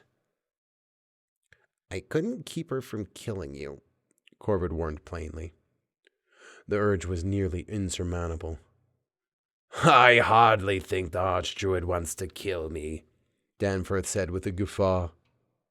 "I wasn't talking about her." "Grant Pole will travel with you," the tall one with the white hair said, interrupting their conversation. He had been silent up to this point. "They won't cross him." "When will he arrive?" Tallywife asked, defeated. For the first time, Corvid saw true fear in her eyes. The vines giggled at the sight. I am already here, an old dwarf in yellowed robes said, poking his head into the tent. He must have been waiting for the right cue. Corvid's excitement was fit to burst as she squealed and ran to him, hugging the hairy fellow as hard as she could. Oh my, he said cheerfully. She imagined the old dwarf must have been quite surprised as they had never met before. This was the first one Corvid had ever seen, and for that reason she was unable to control herself. "Are you really made of dirt and rocks?" she asked, eagerly poking his belly. He was much more solid than anyone she had ever poked before, or hugged for that matter. Elves were an unsettling combination of bony and squishy, but this fellow was quite sturdy. Mostly rocks. The dirt washes off, he said, chuckling heartily. Lady Tallywife looked horrified at the situation. "Release her!" she almost roared. An odd insanity had come over her eyes.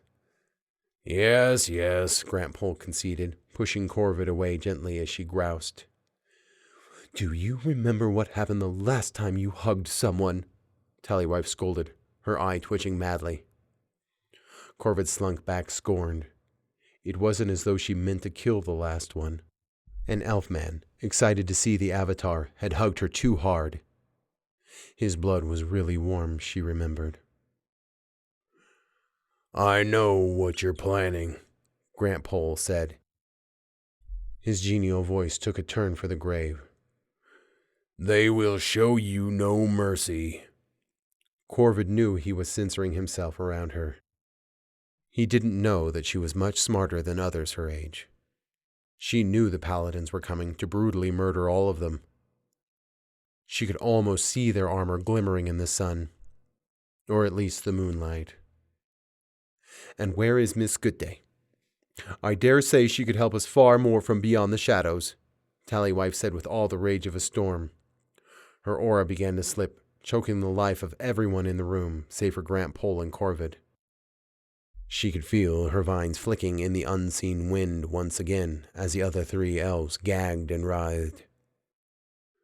You are keenly aware of why she must remain in the shadows, Grant Pole said, his calm demeanor unfaded. You're also aware of why the child is more important than any of these elves that will throw away their lives if they do not leave now. I have given you ample warning. You will escort the Avatar to Eladin, Tallywife said with as much finality as the grave. The aura in the room calmed and the elves found relief as they choked and gagged. If I escort your people to the lock, you can strike a deal with the orcs of the eastern woods, Grantpole said, almost pleading. Living as fodder for their blood ritual, Tallywife said with a rueful laugh. As soon as you are gone, the orcs will begin their ceremonial raids, picking us off one by one. The orcs can be dealt with, but the paladins cannot, Grantpole reasoned. I never said the solution was ideal. Then stand with us against our common enemy, Tallywife said. I stand with the dwarves. If word would get back to the capital, they would rain hell upon my people, Grantpole said sadly. Immediately Corvid wanted to hug him again, but she resisted. We have nearly all received the blessing of the Magna Mater. If it is her will that we perish, then so be it. We will run no longer. Do you forget that I fought the paladins in the Second War? This time it's different. You stand no chance. The best course is to flee this time, Grantpole argued. Corvid thought of the orcs excitedly. Supposedly they had dark green skin. The orc armies are nearly big enough. All you have to do is get them at cross purpose with the paladins, and sparks will fly. You can bank on that. You said it yourself. They are growing. They will carve our numbers down too quickly as we watch our loved ones die, Tallywife said exasperatedly. You act as if subjugation from the orcs is better than death from the paladins. Subjugation brings about a chance for redemption that death does not. The Herdfins and the Loftern elves are living in relative peace. You just have to train the sacrificial warriors so they stand a chance, Grantpole explained patiently. You have my decision. You will take the Avatar to Eladin, Tallywife ordered yet again. Wait, Grantpole isn't a druid, Corvid observed quite intelligently. No, I am not, youngling. But Magna Mater likes me all the same, he said, mussing her hair.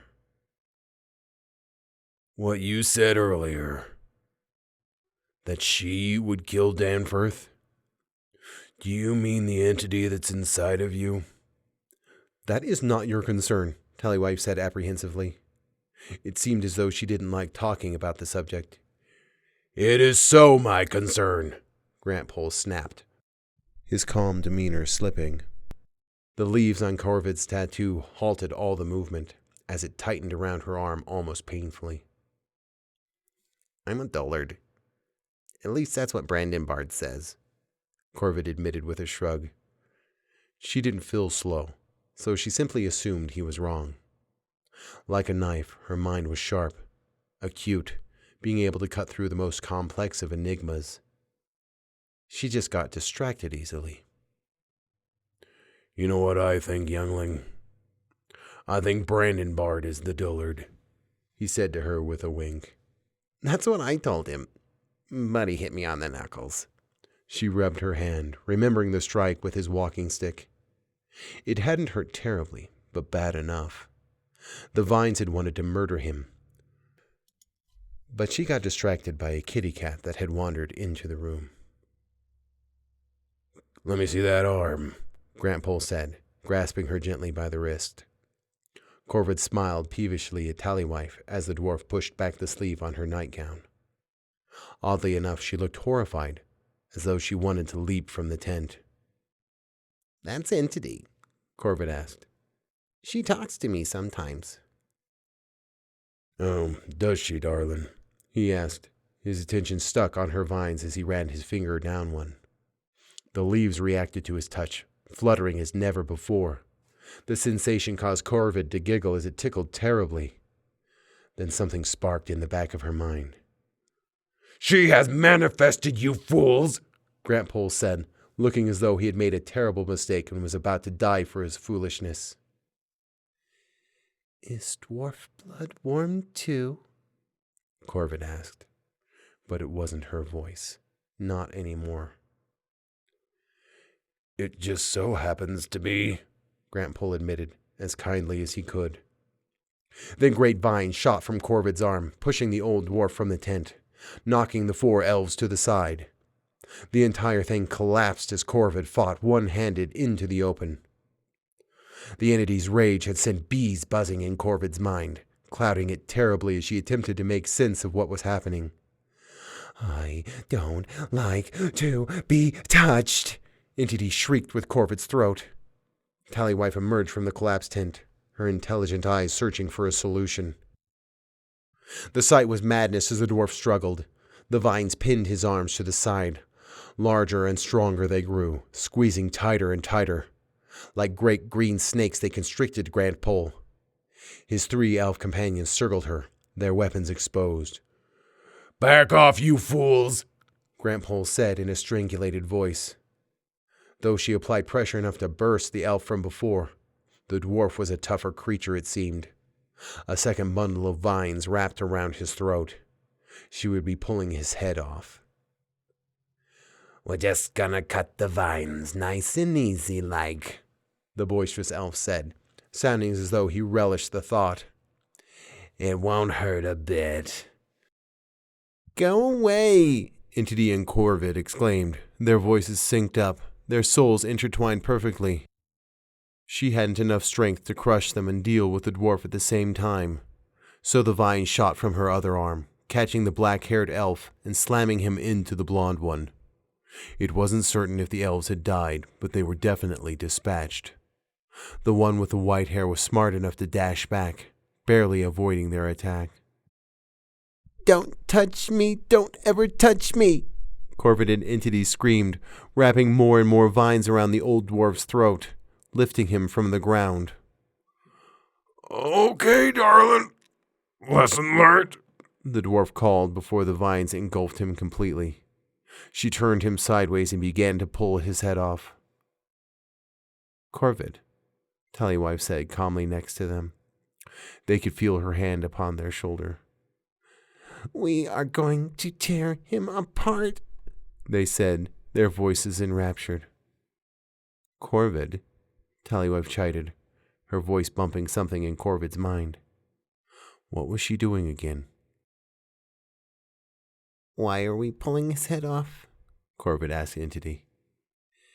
"He touched me," she cried, her fury as absolute as the wind. Nasty-looking thorns began to grow from the vines. "We touch the elves all the time," Corvid reasoned. "They don't seem to mind it." "This was different, Corvid. There is something wrong with him," Entity pleaded. "He is dangerous." "We are dangerous," Corvid retorted. Tears began to trickle down her face. She didn't want to kill him. He was nice. With a great effort, she pulled back the vines, dropping Grant Pole in the dirt, where he lied for some time, breathing hard. In his left hand was a crumpled bit of paper. There had been a power welling up within the dwarf. As powerful as Grant Pole felt, his soul hadn't been malicious, but more like a venomous snake, harmless lest you enter his sights. "Well, that certainly could have been worse," he said as tiny prickles of blood dotted his exposed flesh. Cheerfully he righted himself with an odd move in which he lifted his legs and swung them downwards. After dusting himself off, he knelt by her. The blonde elf finally staggered back into the picture, looking quite as though he wanted to murder Corvid. His comrade, the black-haired elf, was still laid out, potentially quite hurt, as white-haired elf tried to revive him. "I'm sorry," she cried, hugging Grant Pole around the neck. "I promise I won't do it again," Grant Pole said kindly, returning the hug. "As you can see, if the Avatar were older, she would have no troubles," Tallywife said glumly. "Let them think they end our strength here. Take her to Elodin, Grant Pole, and let her grow. She will show the paladins the wrath of the true God."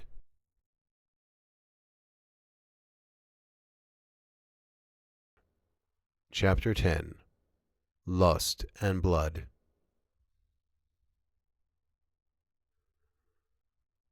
Everything in their lodging was an unremarkable brown and smelled strongly of must.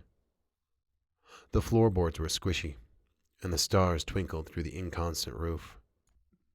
3 beds, or rather cots, were the only furnishings. Not that lavish accoutrements had been expected.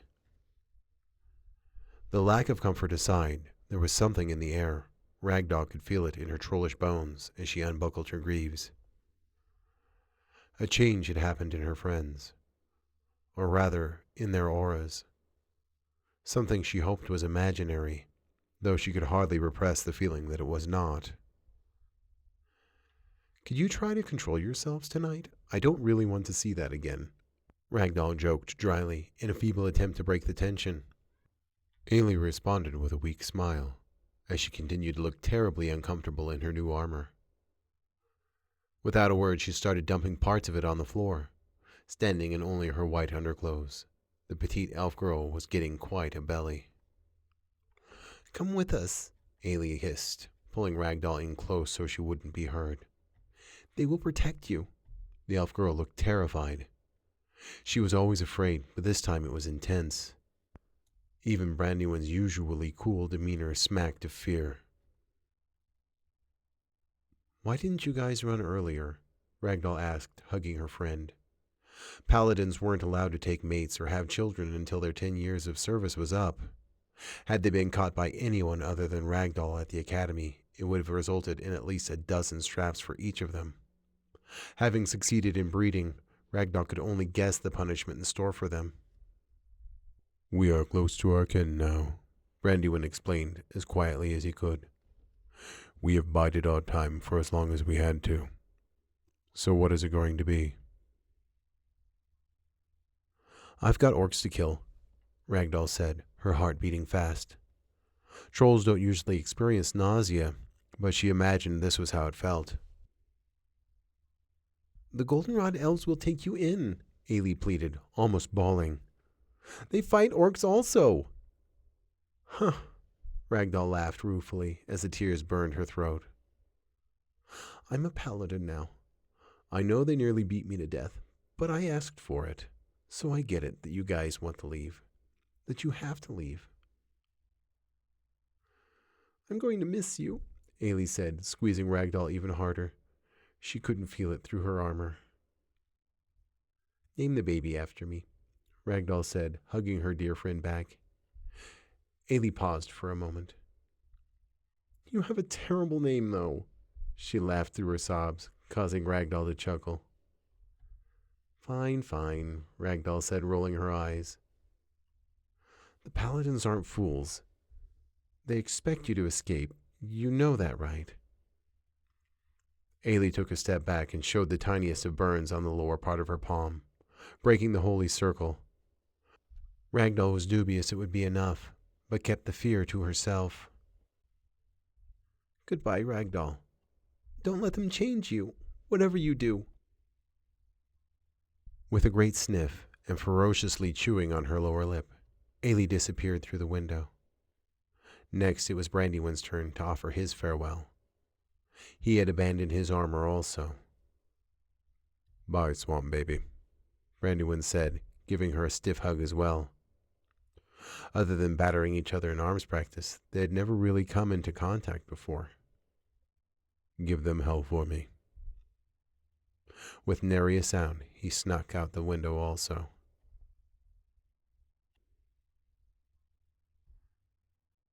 The next morning wasn't as frantic as Ragdoll would have expected, even with Neosim busting through her door. Sleep hadn't been an option, as her ears were keenly tuned in to any noise, as she prayed silently to Gaian that her friends wouldn't be caught. Thankfully, the sun had managed to peek into the sky before anyone had discovered the absence of her friends. Elves were unable to be tracked in the woods, she had read once, and there was no shortage of trees near Orkwatch. "Which way did they go?" Neosim asked her, sitting on an undisturbed cot. "I slept through it all," Ragdoll lied with a shrug. Ailey and Brandywine's armor remained, scattered unceremoniously where they had left it the night before. Probably a wise decision, as the plate and chainmail would have only served to slow them down in the forest. Without shoes and leggings, they must be terribly scratched up, though. Bullshit, Neosim said with an exasperated tone. Did you know that I wanted to post a guard outside your door? They told me to put you three in this particular bunkhouse near the wall. They forbid me from keeping an eye on them. Do you know what that means? They are elves, druids, forced to be a part of something they hated, Ragdoll mused. To say they were unaware of that reality would likely be inaccurate. A sick feeling lingered in her guts. Did you see all those paladins yesterday? Neosim said calmly, pointing out the window. The whole lot of them are rolling through the goldenrod elves as we speak. I'd rather not think about it, Ragdoll said plainly. Are we going to kill orcs today or not? What? Neosim asked, looking truly confused. Brandywine and Ailey have made their choice. I, on the other hand, have an understanding with Gaian. I am to kill as many orcs as I can. I don't care about the particulars. Ragdoll explained as patiently as she could. She was grateful that her friends had left her in the dark, so she didn't have to lie so much to her new commander. She probably could have guessed that they would have escaped, given the chance. But their kindness and company had blinded her to that reality. Just my luck. I finally get paladins, and the only one that remains is the homicidal troll, Neosim said, his palm obscuring his forehead. If it makes you feel any better, we're going to kill a lot of orcs, Ragdoll said gleefully, taking to her feet. She grabbed the sides of her nightgown and pulled it over her head, stuffing it in her sack. That's why they call you Ragdoll, huh? He said, noting the red stitches around her arms, legs, and across her midsection. Compliments of the orcs, Ragdoll said darkly, donning her cotton trousers and pulling a shirt over her head. She strapped her leggings and then started on her breastplate. You're gonna have to heal, you know that, right? Neosim said, shaking his head. Ragdoll had quite a bit of practice healing during her training with Rout in the Academy, and while she wasn't bad at it, she was far more proficient in murdering the hell out of things. Would you be so kind? Ragdoll gestured to the side strap on her breastplate she had been struggling with. With a deep sigh, Neosim obeyed. Ailey had always been the one who had helped her with such things. As her commander struggled and cursed at the buckle, an odd melancholy settled in at the absence of her friends. For 3 years she had leaned on the friendly elf, always insufferably positive. As smart as Ailey and Brandywine were, they had to know the paladins had let them go. Hopefully they'd been able to discern what their plan was and how to subvert it. With her armor finally taken care of, she donned her boots. With her pack slung around her shoulders, she gave one last look at Brandywine and Ailey's discarded armor and emerged into the morning sunlight. Well, regardless of what your stupid friends have done, we are to set off today, Neosim said as they approached their comrades. As sad as Ragdoll was to see her dear friend leave, she wasn't sure she wanted Ailey to see the horrible things she was going to do to the orcs. Not surprising, really, Alien conceded. Moss and I nearly did the same thing when Anakel was sacked. But in the end, we have been in the Imperial Army almost as long as we have been elves. We are 163 years old last month, Moss said wistfully. We fought in the First War. Still, they demoted us. We outranked Neosim. It's easy to forget how long elves live, Bart said, scratching his beard in what looked like an attempt to dislodge a mouse that had taken up residence. Hardly seems fair. Ailey and Brandywine are hardly out of the womb in comparison, Elian said with an odd whooping laugh. As an elf, I cannot be angry with them. You're not druids? Ragdoll asked cautiously. She felt an odd dislike for the disaffected elves all of a sudden. I haven't once felt the call of the nameless goddess, Moss said with a shrug. She is a choosy bitch of a goddess who revels in elevating some of her children while forsaking the others. So you can stow that judgmental look. Regardless, Ragdoll felt no compulsion to soften her gaze. Am I gonna have to break out my tea set? Bart griped loudly in what had to be an attempt to break the tension. Are we gonna fight some orcs today? You're gonna dirty that pretty green skin of yours with orc, not elf blood. He patted Ragdoll solidly on the back, causing her to cough a bit. The human was far stronger than she would have guessed. With his warhammer repaired, he seemed eager to test it out. There are only 5 of us, Ragdoll observed, looking at her small group. Only 3 of them seemed most likely capable of fighting, as Moss and Alien sported only bows and daggers. Didn't anyone tell you? Bart asked, shying away uncharacteristically. Tell me what, Ragdoll said, adding just enough danger to her voice to cause even the commander to squirm. All right, Red, Neosim said, beckoning Ragdoll. Dolan told me you would likely have a problem with the way we do things. So before we leave, I need to tell you how shit's gonna go down. When did you talk to Dolan? Ragdoll asked apprehensively. She had imagined they would join up with others to fight. Orcs got a particularly useful way of being adversaries. They have a code of honor that keeps them from raiding the willing, if you will, Neosim said, sounding as though he was giving a lesson to the uneducated. Ragdoll felt like punching him, not for the first time. They raided my village, Ragdoll said quietly. I'm aware. Your village was unwilling. Had your leader put up challengers, things would have been different, Neosim explained carefully. They take an elf, troll, human, or any other body who agrees to a duel and fights to the death. This is their blooding ritual. And just how does that affect us? Ragdoll asked, able to guess where his overly cautious explanation was taking her. Our opponents are the Northern Hill Orcs. They're a nasty lot, but as polite as anything, Neosim explained, placing his hands on her shoulders. So I'm gonna need you to keep from freaking out. We have an understanding with them, Bart said cheerfully. His finger had ventured deep into his left nostril in an attempt to dislodge something. Way to fuck it up, Bart, Neosim barked at his underling. We have an agreement with them? Ragdoll asked darkly, pulling away from her new commander. She remembered the envoy that had come to her village. That meant these orcs came to Orkwatch, as polite as could be, and offered them the same deal they had her village elder. It's why we needed a healer and 2 combat paladins, Neosim explained somewhat weakly. We fight them in their ceremonial blooding, and they stay away from our assets, if you will. Why aren't we rolling over them en masse? Her skin prickled terribly as her words hung in the air. Why should we? They line up as kind as a spring day and we kill them in order. It's kind of perfect if you think about it, Neosim said with as much of an authoritarian voice as he could manage. So we're just going to let them continue to victimize people while we chase after elves? Ragdoll practically screamed. We aren't chasing after elves. We have an agreement, Neosim reiterated. They don't raid, and we offer them sacrificial warriors to challenge their initiates. Clean, effective, and beneficial to all.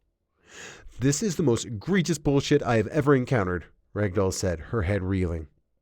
She had learned of paladin tactics in the Academy, and this was nothing of the sort. You said you didn't care about the particulars, Neosim spat. You could be chopping down elves just like the traitors you have been so chummy with. But you were the one who requested this. Thanks to your adoptive father pulling many a string, you are here. Now shut up, pick up your sword, and gut a fucking orc. Or was all of that bullshit? They stood, glaring at each other as though their wills locked in a battle of their own.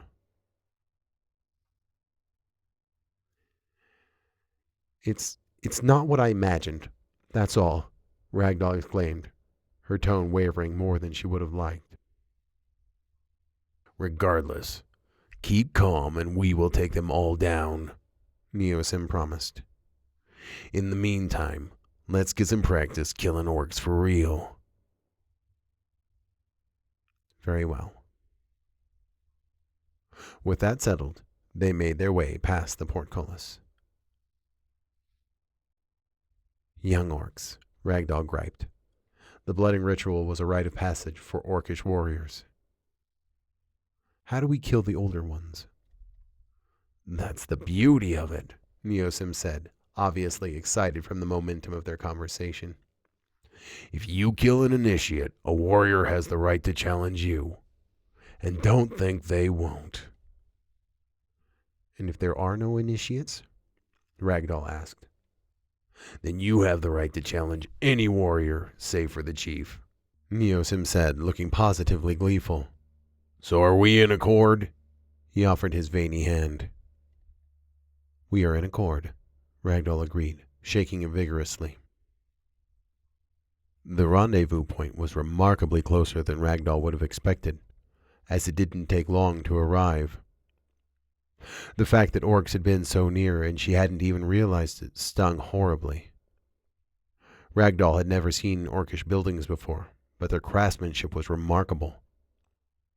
The way the deep brown mahogany was joined together, complete with straight cuts and ornate stonework on the roofs, would have been breathtaking had it not been for the boiling pit of hatred in Ragdoll's guts. It had been many years since she had seen an orc, and to her trollish eyes they looked quite similar to humans, save for their musculature and olive skin. But she knew the truth. Their thick, poisonous blood, their false platitudes, and their bloodlust made them a force to be reckoned with. Men, women, and even tiny orc children dressed in beautifully ornate silk clothing waved pleasantly as they passed. There had to be more than 100 orc warriors, not counting the women and the very young children that were ambling about. Ragdoll could hardly believe her eyes. They hadn't created a war party. They had rooted out their entire population, deploying them further north than any orc had been in nearly a century. You should have told me, Ragdoll said through gritted teeth as they approached the center of the village. I wanted to see if you'd shit yourself, Neosim said venomously. I don't smell anything. I shit myself when I first set foot in there, Bart said, giving no inflection that it was a joke. Orcs got a strong sense of smell. You can use it to your advantage. Ragdoll just rolled her eyes. There was a seriousness to Bart's voice, despite his jest. She could feel the change in his aura, and it was impressive. He was so easygoing normally. The village was built in such a way that it circled a center ring, used undoubtedly for training and their bloody ritual. A mass of orcs had congregated around it. The outside of the ring was constructed with beautiful onyx stones, with odd symbols carved into them. Apparently, their visit was somewhat of an event. Ragdoll could smell meat roasting as orcs chatted and greeted each other, hugging and laughing pleasantly. A small orc girl even tried to hand Ragdoll a flower, though she ignored her. One could have guessed this was a peace-loving people, save for the unmistakable scent of old blood. A lot of old blood, which had to be just below the surface of the new sand. Welcome, honored enemies! An orc with a great beard and a purple scar over his left eye greeted them as they approached the ring. He wore beautiful silken garb that exposed his massive chest. Upon it were countless scars, well known to be the most honorable thing that an orc could wear. One thing was certain, this orc had been honored greatly. To Ragdoll, it was just evidence that he was too slow or too stupid to dodge properly. Bull Timken, Neosim greeted the orc genially. Honored enemy, have you brought me strong men this day? You are one to talk, Potemkin griped. We have killed 17 of your men so far, and I'm starting to doubt their strength. Only the bearded one has survived thus far, and he will die soon. Bart smiled sheepishly at the mention of his name. We forgot to tell you, Ragdoll. Our success has been marginal, Moss whispered in her ear sheepishly. She offered no response. And what is this? Potemkin asked curiously, his voice losing its boisterous tone. A troll. I thought your people refused to partake in our blood ritual. He walked up to her. There are many things I do not remember from before my death, Ragdoll said calmly. But I remember you, clear as day. I even remember the cake one of your women gave me. It tasted like flowers and honey. Gifts for friends, Potemkin said with an odd kindness in his eyes. You would have been a child at the time. Fodder, I think, is more accurate, Ragdoll retorted, gripping the hilt of her sword. The madness was nearly to take her again. She could feel its comfortable fingers enveloping her brain. The hate in you is strong. I had believed your people to be a loss. Now I think an acorn may have become a mighty oak. He squatted, his hands upon the hilt of his daito. His aura exploded, nearly knocking Ragdoll off of her feet. Rather than attacking, though, she had quite prepared herself. He bellowed, beckoning her first challenger. Her aura had revealed her intentions, it seemed. No matter, she would have the chief's head before long. A young orc approached, his braids sticking out in such a way that he looked like a green palm tree. Potemkin patted him solidly on what sounded more like someone slapping a side of beef. "Hua! Honored enemy," the young orc said, pounding his chest. "My name is Ikusemi." "My name is Ragdoll Toughhide. Troll Maiden, Ikusemi. This is the day you will die," she said, baring her odachi. "Your chest will find no scars. You will find no glory. Your tale ends here." Her fighting style had evolved somewhat since Maeve had shown it to her so long ago. Being so tall, Ragdoll squatted more and held her blade at a neutral angle. The sight caused the crowd to cheer madly. "Know that you honor me greatly," Ikusemi said, bowing deeply. "Ragdoll Toughhide, the Troll Maiden, fight hard and with honor, for I offer no mercy, and I expect none in return." "Gaian, give me the strength to defeat my enemy," Ragdoll silently beseeched, almost immediately feeling the holy power course through her body. She was certainly fired up, as the power flowed far easier than normal. Ragdoll smiled upon seeing the effect her aura had on the orc. It reminded her of when Tall and Grant Pole had come into confrontation. The orc staggered for a moment, fighting hard to keep his breath. Regardless, he bared his daito. The memory of such a blade slicing through her midsection brought about the old inferno in her mind as she shot forward. Apparently, he hadn't expected her to be so brazen, as he stumbled backwards at her advance. The full force of her odachi caught his shoulder, ripping at the young orc, his bravery giving way to a shriek. Her steel was thick and razor sharp, easily exposing his ribs. Given his expression, he could have never fathomed such an outcome. Ragdoll felt the hot spray, making sure to keep her mouth closed from his toxic blood. The sound of flesh hitting the ground was the most satisfying thing Ragdoll had ever heard. This was her calling in life. The feeling that emanated over her had confirmed it. With a flick of her blade, she slung blood across the crowd, marring their silken clothing. The pathetic facade marred by the reality of their existence. They hissed and roared at the victorious paladin before them. She sauntered to Neosim, who looked as though he was going to be sick. It took him a few moments, but finally he recovered and gave a cheer. "Screw Ailey and Brandywine! They aren't fit to wipe your ass!" Silence! Potemkin yelled over the roar of the crowd, who quieted immediately. The nameless goddess is equal parts cruel and kind. What a creature she has brought before me. 2 orc women dressed entirely in black silks entered the ring, planting a kiss on their fallen comrade's forehead before washing his body and wrapping him in a shroud. Arm and ribs placed awkwardly back together, they carried him away. Ragdoll gasped and moaned as Gaian's power would not wane. It enveloped her almost as profoundly as when the god had kissed her palms the first time.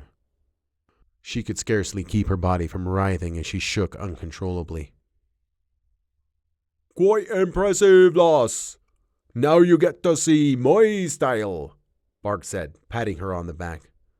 Don't fucking touch me, Ragdoll snarled at the human as he passed. She plopped outside the ring and attempted to calm her breathing. The sweat soaked through the cotton clothes beneath her armor. Unfazed by her response, he entered the ring as proud as ever. As cheerful as the orcs had been when they expected Ragdoll to go down easy, they looked particularly angry now. They were not fans of this hairy human, it seemed. They hissed and booed at him as he jeered and riled up the crowd. His opponent was an orc named Kyofu, in a fight that took considerably longer than Ragdoll's.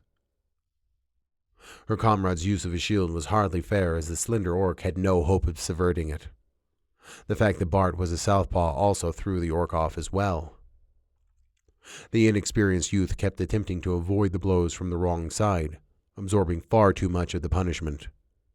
The orc, now exhausted and broken, a final strike to the throat with his shield dropped him to his knees.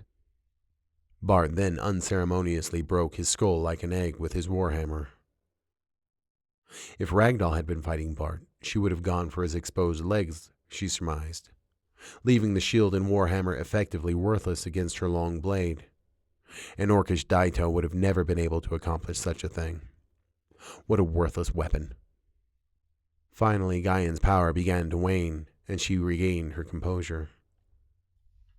Honorable enemy Ragdoll, Potemkin beckoned her as the women finished cleaning Bart's victim. You have so impressed us that we have another opponent for you. What about you and the twins? Ragdoll asked her commander venomously, though it wasn't like she would complain about getting to kill another orc. They are scouts and I am your commander, but this is something different, Neosim said apprehensively. The happiness on his face had halted quite suddenly. Ragdoll merely shrugged and took center position once again. She felt almost raw from Gaian's power after the last battle, and for that reason was reluctant to beseech him once more. The orc that had joined Potemkin this time was much older than the one that she had fought before. His eyes showed that of a man who had fought and had killed many times. It was painfully obvious that this would not be a blooding. No more orcs to blood today, but Satsu here wants to test your steel, Potemkin said with a great chuckle. Worry not, for he will be your last fight this day. 1 fight per ritual, Neosim protested. He can have his match next time. Stuff your deal. You will obey or we will roll on your people with all the fury of death, Potemkin roared, his politeness forgotten. 1 last fight, I command it. Then you can do what you want with the corpse of your troll. With the old orc's will decreed, he walked away, offering no more attention to her commander. The dark look on Neosim's face seemed as though he was preparing to do something stupid, until Ragdoll smiled, placing her index finger over her lips. She feared no orc. The orc that cut off my arms, my legs, and my ears had red eyes. Do you have red eyes? She asked him with a low voice. There was a hunger in her, one that wasn't satisfied yet, one that could never possibly be satisfied. Would you like to see it? Satsu asked pleasantly. With an odd shake of his head, one eye began to glow red, then the other flickered before taking a constant light. His breath became audible, each punctuated by a ragged growl. Then a mad laugh escaped his throat. Having trouble getting it started, Ragdoll jibed before avoiding an earnest strike. Bloodlust was an accurate description for such a state, as this orc seemed quite enamored with seeing Ragdoll's innards. Sparring against Brandywine and Rot seemed as much fun as she could ever have, but this was something else. When she fought Jywin, it had been similar. The lust inside her had become undeniable as Gaian's power flowed through her body once more. Then Ragdoll was on him, her blade skating by his skull as he barely avoided her odachi, the blood erupting from his scalp. She recovered quickly, spinning on her heels. Satsu's Daito knew exactly where to strike as it glanced across the chainmail of her belly, causing the horrible memory to pop in her mind once again. Though she turned early enough to keep it from landing true. With a good elbow to the back of his head, he staggered forward and reeled around, riposting with ferocity. One after the other, he dodged her blows with blinding speed. Her body was enhanced by Gaian's power, engulfed by the sheer pleasure of battle. She could hold her cries of glee at bay no more. She was reminded briefly of her dance with the dwarf girl at Hearthill. That had been thrilling, but was nothing compared to this. Then she made a mistake. When wielding a two-handed sword, one must be careful at utilizing an overhand strike. Ragdoll had used it to great effect on an inexperienced foe in her first fight, but this time her enemy avoided it entirely with a sidestep. He was fast, far faster than he had any right to be. His main sword arm positioned perfectly to end her with one thrust. He would sink his blade through the links of her chainmail and into her guts. It was impossible to recover fast enough to guard. The realization that she had lost this battle with one stupid mistake was intolerable. Then she remembered her mother, headless on the ground as the orc brought his Daito forward. Then Ragdoll just let go. She dropped her father's odachi and brought her hands forward, sinking her thumbs into the eye sockets of the orc who shrieked in agony.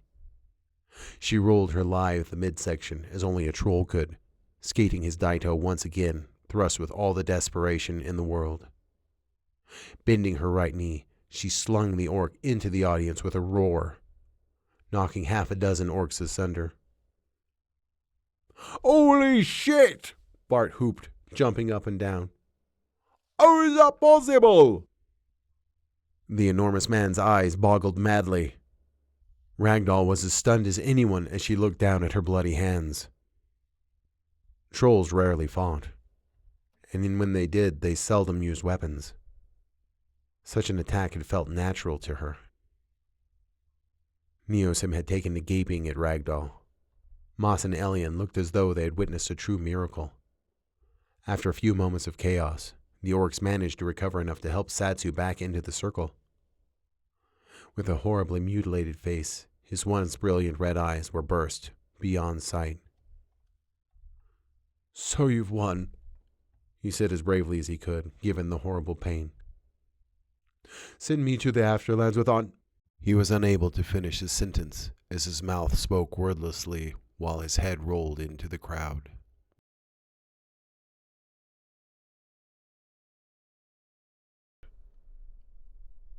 Chapter 11.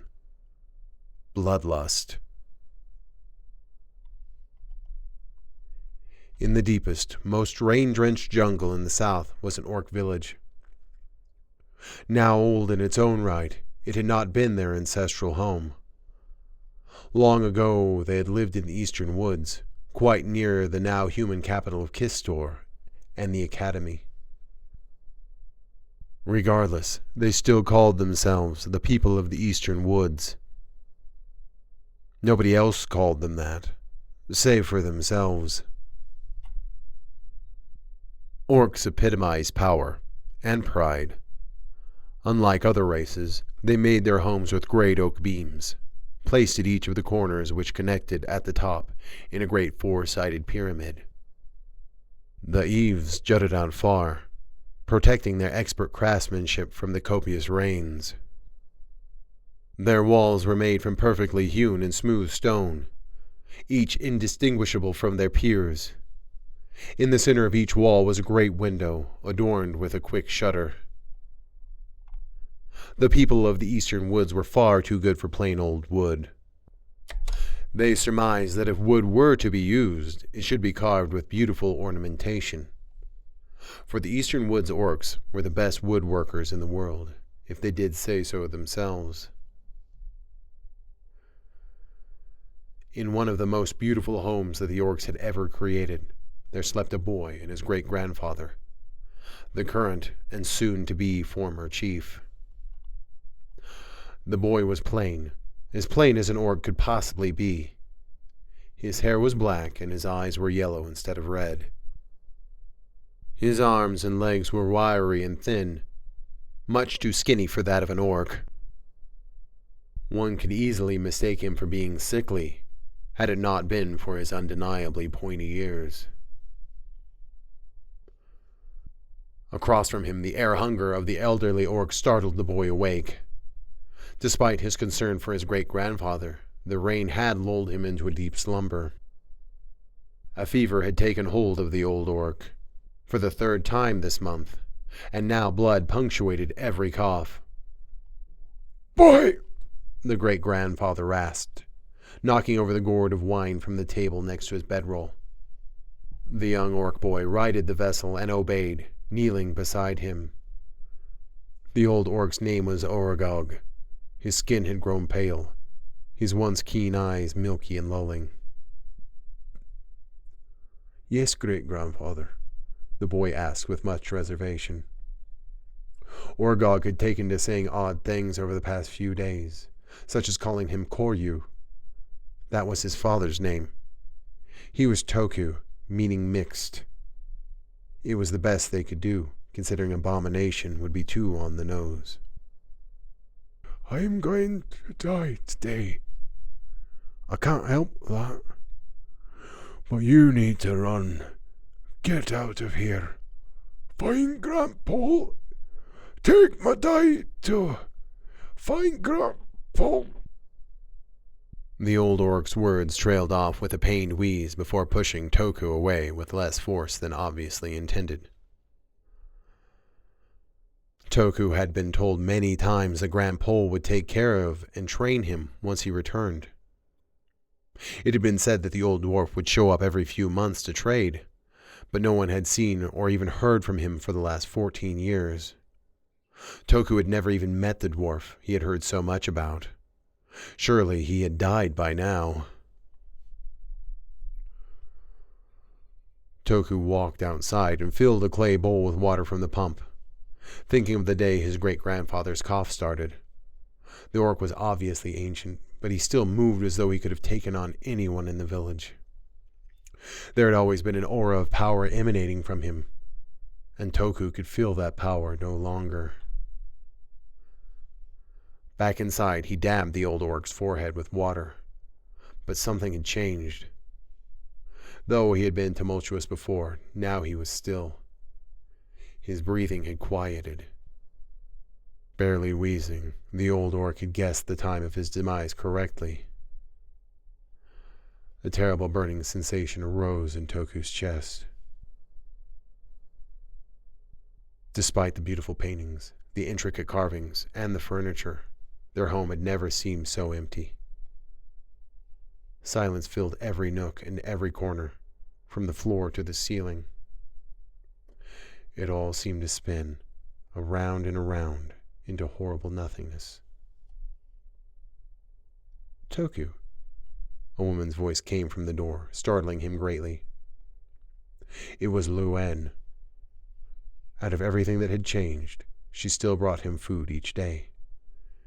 She was still beautiful and great and nice, and if she abandoned Toku now too, he was sure he would die. "He told me to run," Toku said, his heart as hollow as it had ever been. "You would starve out there," she said, her eyes transfixed on his great-grandfather. "I know," Toku conceded, instinctively rubbing his slightly pointed ear. He had dreamed once of rounding them off with a knife, but that would never thicken his body or darken his skin. He would still bleed easier than his kin. There was no fixing that. Once Orgog dies, you are to be shut out of the clan, to either starve to death or flee the village. It would be dishonorable to kill you, so you leave Dai Chijin very little choice, Lewin explained, placing her hand upon his shoulders. So you'll not be surprised that I've been instructed to stop feeding you. So this is it, then? Toku asked her, offering a sad smile. Normally she would have flicked him on the nose and hugged the boy, but this time it didn't come. She sighed and looked at the ceiling. Looks like it. She knelt next to the once great chief, placing a small sack on the tiles. The boy had seen it a few times during the sending ritual in which warriors began their journey to the afterlands. Do you know what caused it? Toku asked, choking through his words. Old orcs get sick and die. Most warriors don't make it this long, she said, running her fingers over Orgog's cheek. She placed her palms together, giving the silent prayer of sending. My father didn't, Toku said ruefully. Orgog himself had executed Koryu for his blasphemy. Your father was a fool, that is true, Lewin conceded. He loved your great-grandfather, so much he ran away rather than face him. Would you have done any different? I wouldn't have run, Toku lied, though he tried his hardest to believe it the truth. I knew your mother as well. She was beautiful, as elves tend to be. You know she was over 800 years old. Lewin pulled the rag from the bowl and took over dabbing the old orc's forehead. I didn't, Toku admitted. He had only lived 14 years. It was hard to fathom such a number. How she had died clutching her half-breed baby was all he knew. Every time we kill an elf, we take away the life of someone who has lived many lifetimes longer than we are capable, snuffing out the light of wisdom they have gathered as they went along. Upon his great-grandfather's face, she drew the tears of blood, showing death that he regretted dying in bed rather than in battle. Why? Toku asked. He had never really considered it before. They were orcs, and orcs killed elves, trolls, goblins, humans, and whatever might pose a challenge. It was their religion, after all. Magna Mater made the elves, and Lady Death gifted them with us, so they could find their way home. It is our way, Lewin explained, dropping the cloth back into the bowl. We honor them by sending them to the afterlands. It's not such a bad place, as you'll learn. That is good, I suppose, Toku said hollowly. The thought of the afterlands did make him feel somewhat better, but not as much as he should hope. Will he meet all the paladins he killed almost 100 years ago? Toku wondered aloud. The paladins worship the upstart god, a false god of light that consumes the souls of his followers upon their deaths. They will never find their way home. We think great-grandfather's dead, Toku said, his body vibrating. The meager chest falls had become still. Lewin placed her fingers upon his neck. Farewell, honorable chieftain, Lewin said quietly, closing his eyes. Toku, take your great-grandfather's daito. It is time. She wiped the red paint from her fingers and rose. Toku lifted the blade from his great-grandfather's side as if Orgog had offered it himself. It was the first time Toku had ever touched it, as was their way. Outside, Lewin had stuck a lit torch into the sand, near the hut. It seemed she correctly guessed the time of his demise also. It made Toku's stomach sick to think of what he was going to have to do with it.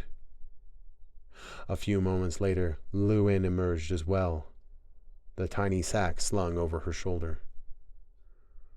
"Lo there, before me you go," Lewin called, starting the chant as she dug through the bag. "Please don't," Toku pleaded, though he couldn't stop her any more than he could stop fate. "I can't do it." "You will do it." She pulled the stopper off a gourd and threw it into the window of their hut. "Lo, there, before me you go," Toku said in nearly a whisper. It was shameful. An orc should see his family off with gusto. He cursed the elf side that allowed such weakness to trickle down his cheeks. "Into the land of my father and my father's father," Lewin cried. Toku repeated the words, gaining strength. "Into the lands of my mother and my mother's mother, going back to the beginning." Lewin shoved the torch into Toku's hand. "For this is the way of my people. For honor, for the sake of our salvation, we face the fire without fear, without regret. This is how it has always been, until the last of us has uttered the last of the words, the last breath, and the last thought." And with that, Toku threw the torch past the threshold. As was their custom, they stayed as the flames consumed the beautiful hut, the heat nearly unbearable. Toku knew full well that the entire clan would have been there for the ceremony had it not been for him. They would have built a pyre for their fallen chieftain, instead of having to burn his beautiful home. It sat in his stomach like a rotten piece of meat. "I am certain you are aware," Lewin said thoughtfully from behind Toku. "But in our clan, to breed with anything other than an orc is considered sacrilege. Like breeding with a horse or a dog, it is an abomination." "I'm an abomination," Toku said, his entire body numb as he sat in the sand.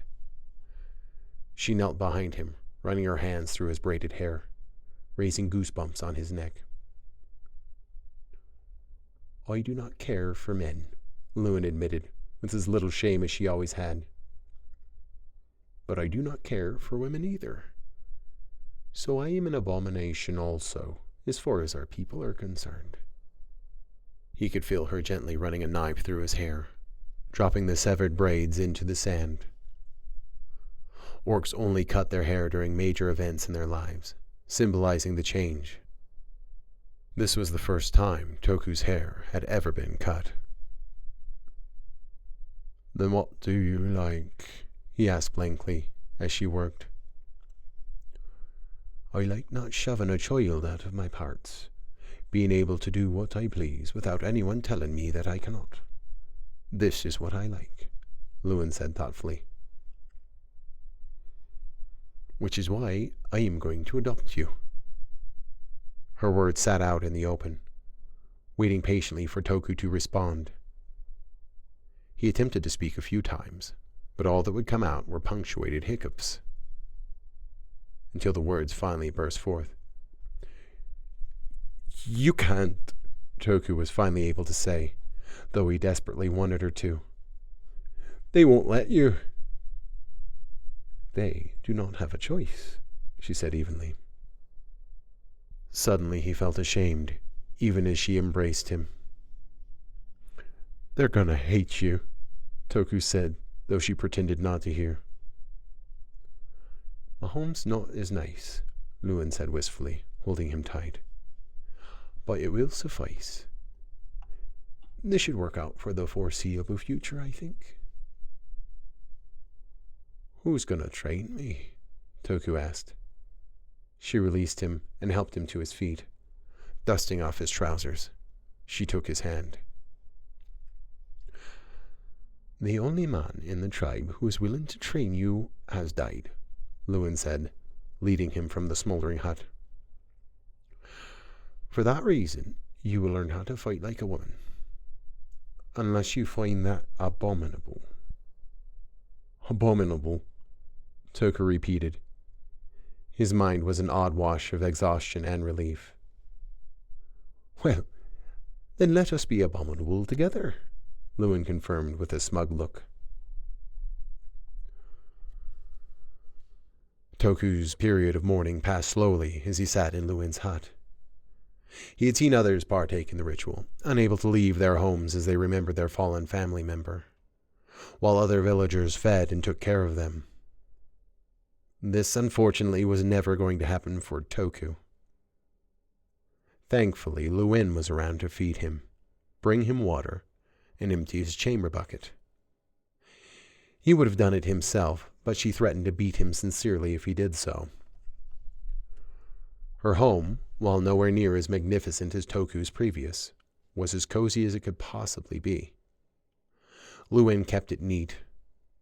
He quickly learned that making it untidy was perilous. From leaving his trousers on the floor to missing the chamber bucket ever so slightly would bring about her wrath. And even though he could not leave, he was tasked with making sure even the smallest speck of dust was to be eradicated.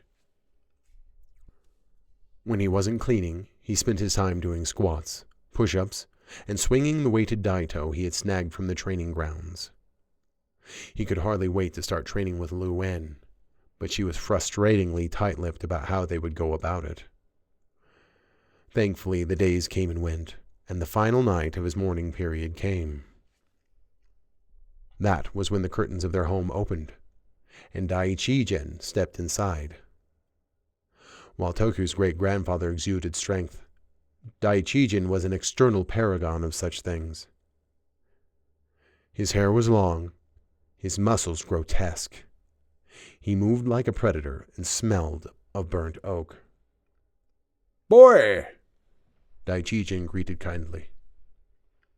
"How's the mourning period finding you?" His voice startled Toku. The great orc had never spoken to him even once. Even when speaking to others, Daichi-jin always barked orders and spoke harshly. To hear him speak so genially was unnatural.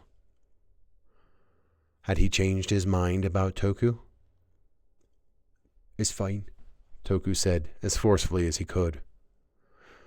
Never break eye contact, even when staring at Hell herself. This had been ingrained in him by his great-grandfather. Toku remembered the very words.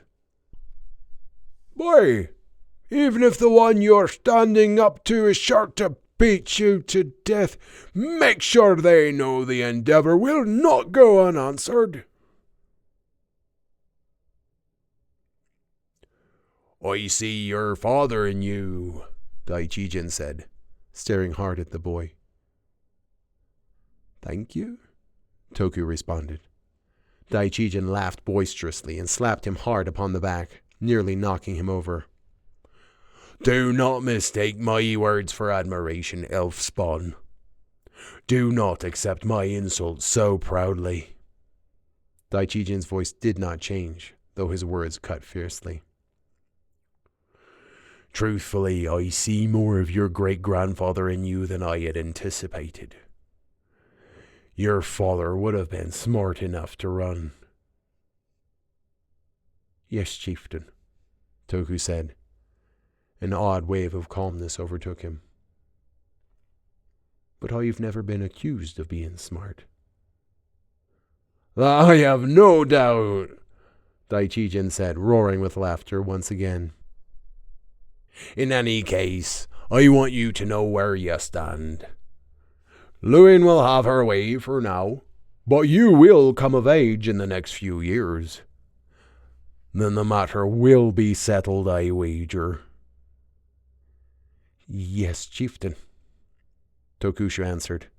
Though his eyes did not waver, his heart threatened to jump out of his monstrously dry mouth.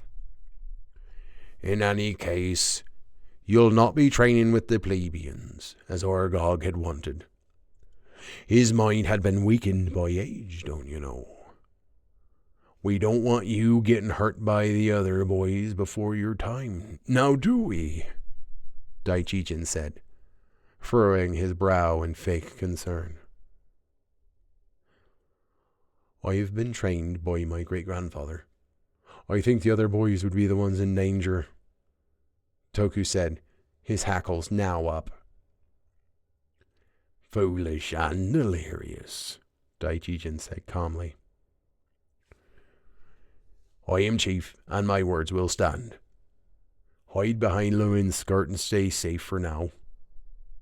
Goryu's gum stain will be washed from this village soon enough as it is. And with that, the chieftain left.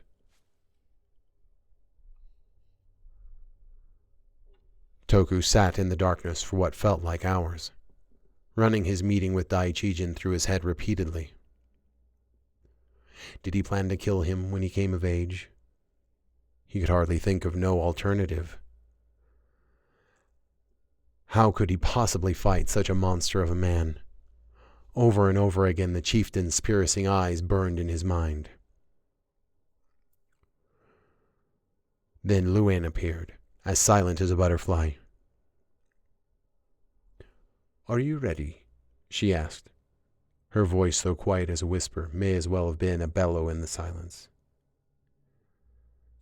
"Daichijin," Toku started, but Luen placed her finger on his lips. "Daichijin came into my tent and threatened you," she said, as though it was a plain statement, such as saying the jungle was green. "What am I going to do?" Toku asked. Unbidden tears streamed down his face. He could hold himself together while the great brute of an orc had been in front of him, but now that Luen was there, he felt as though he would crumble to dust. "You mean, what are we going to do?" "You will live as an orc, and you will die like an orc. Whether that is when you finally stand up to Daichijin once I'm done with you, or you are an old sick man like your great-grandfather." Then Luen took him by the hand and led him through the darkness. "I will not allow it, Lewin. It is forbidden." She was a stern orc woman named Renka, pretty in her own right despite her long nose and perpetual look of disgust. She was thin and wore her hair in a high braid. He remembered she was also the mother of Umko, a pretty orc girl he had played with once when he was very young. Toku never forgot the time she beat her daughter and dragged her away for the sin. "Who forbids it?" Luen asked, disaffected. "Last I checked, I was the leader here, and you will check your tone around me." "I have already talked to Daichijin. Your privileges have been revoked." Rinka spat furiously. With that, Luen's nose nearly touched hers, a gesture not lost upon the stern woman. "Daichijin can take many things from me. He cannot take my ability to beat you to death," Luen said with all the seriousness of the grave. This caused her opponent to gape as though she had swallowed a hot pepper. "You will come to regret this," Rinka hissed, bowing her head, her teeth still clenched. The moon was full, and for that reason the training ground of the women was illuminated. Unlike the men's, it was bare, save for a row of targets along the edge. Dozens of women began pairing up to train, greeting each other pleasantly. Even a group of young girls paired up, chattering and giggling inanely. Toku had learned recently that the females trained at night. He just didn't know that quite so many of them did. "Do you know why the people of the eastern woods are so formidable?" Luen asked, taking him by the hand and leading him along. Rinka was too busy sputtering and stomping away to cause them any more problems. "Because we are the strongest," Toku recited. It was something he had heard perhaps more often than any other explanation. Their people didn't even wear armor, as other orc clans did. Nearly 100 years ago, we were nearly wiped out by the paladins. She explained as though Toku had never heard this history lesson before. They joined with the treacherous elves and attacked, where we were the most vulnerable, our villages, killing the women and the younglings first. This was where his knowledge diverged. It had been said the elves were too numerous, that the orcs had not fulfilled their duty to cull the masses and had been punished for it. So we ran away, Toku asked. It wasn't the orc way to run, yet their ancestors did, bringing about the dishonorable existence they currently found themselves in. Aye, we ran. In the face of extinction, we ran away, far to the south. But we keep that truth buried and hidden, like we do this. She gestured to the women in the training yard. Because in the end, honor means nothing if there's no one left to observe it. Who started training the women to fight? Toku asked. He had never seen Luen fight, but the way she moved, she was dangerous. Of that there was no doubt. The women that were left swore they would never be victims again.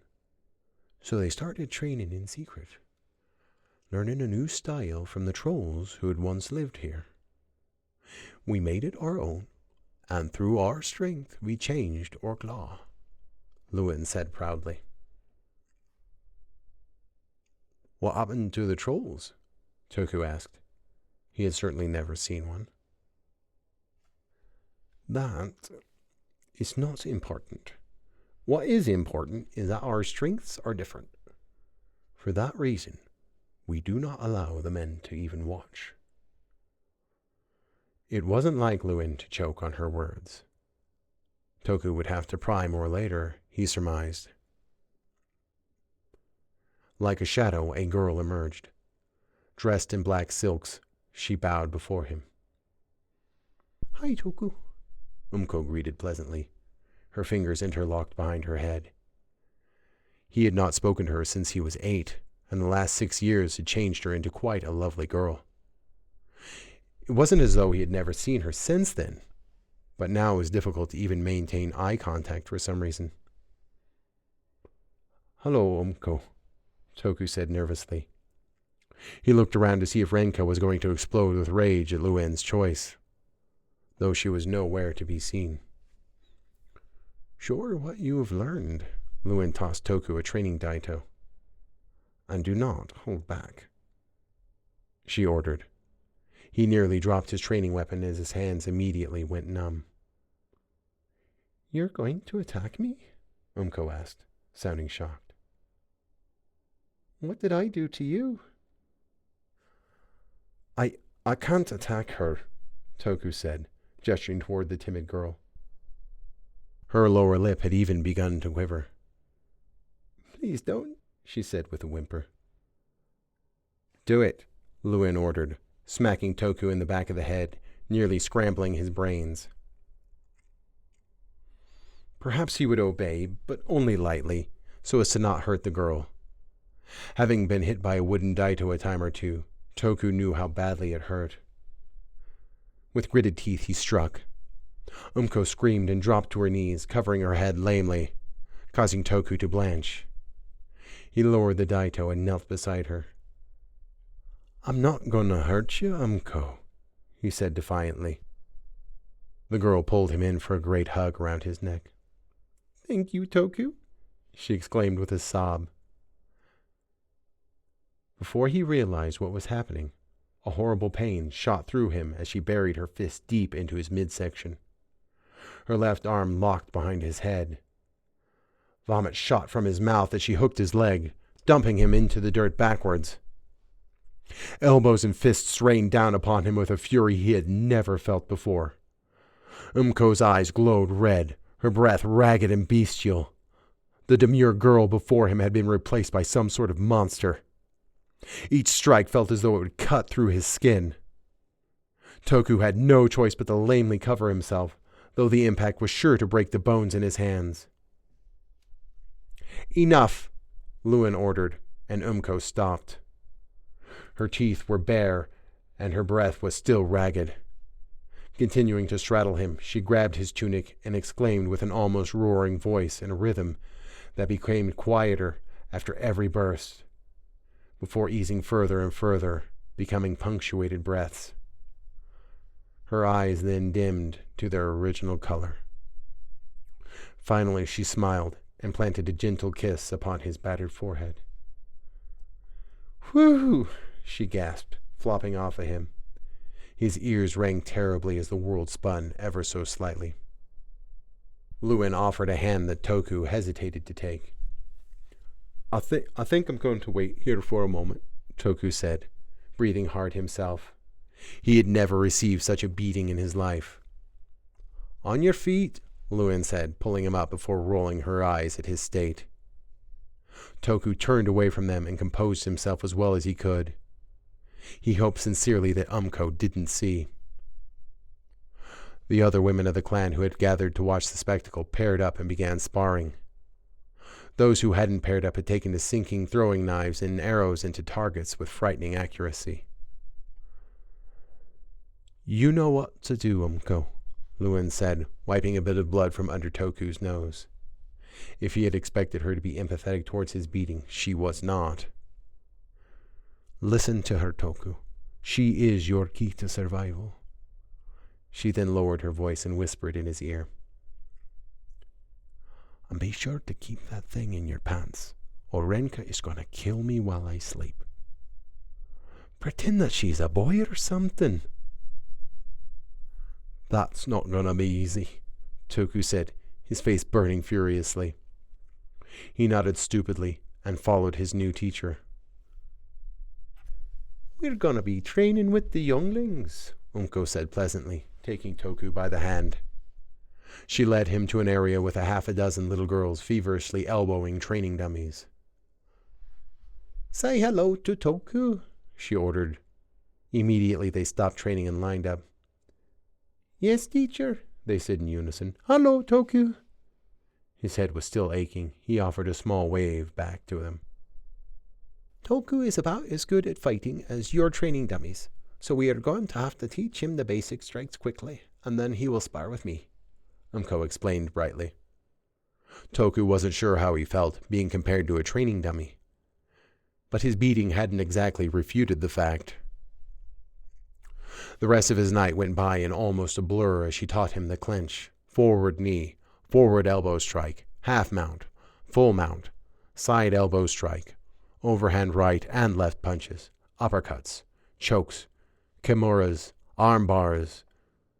At first it felt awkward practicing these moves gently with Umko, but she encouraged him every step of the way, and before long he was getting the hang of it. The orc girl was a brilliant teacher as well, patiently describing and allowing him to practice the moves on her. She'd even refrained from hitting or wrenching him with full force when demonstrating the new moves, just going far enough to show how effective they were in use. "You can break someone's arm really easily with this one," Umko said. Her legs were draped across his chest, his left arm across her belly as she pulled back. A terrible pain shot through his arm, just enough to show him how much it hurt. "Well, I can't think of any more moves at this point." "Ow, ow, ow, ow." Toku massaged his arm while still lying down. He had been bent, twisted, wrenched, and beaten all night long, not to mention profoundly exhausted. "Well then, what do you think?" she asked pleasantly, her legs crossed, sitting next to him. The sun was just beginning to wink over the hill as he panted awkwardly on his side. "Why isn't everyone training like this?" he asked. After years of squats, running, and swinging a weighted daito, he was not prepared for the training he had received that night. "The fighting style of the men is sacred to them," Umko said, shrugging. "We ladies, we just keep the other races honorable."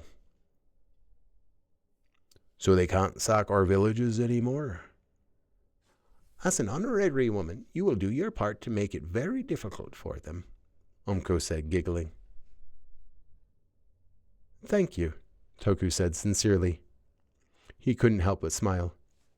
Think nothing of it. There are no other girls my age to spar with, Umko said with a shrug.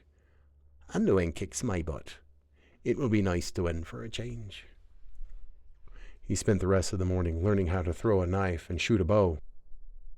When Toku had asked Luen if he could shoot her bow as a child, he could have never imagined how difficult it was. The string was so stiff he could hardly pull it back. Umko seemed to have no problems, however.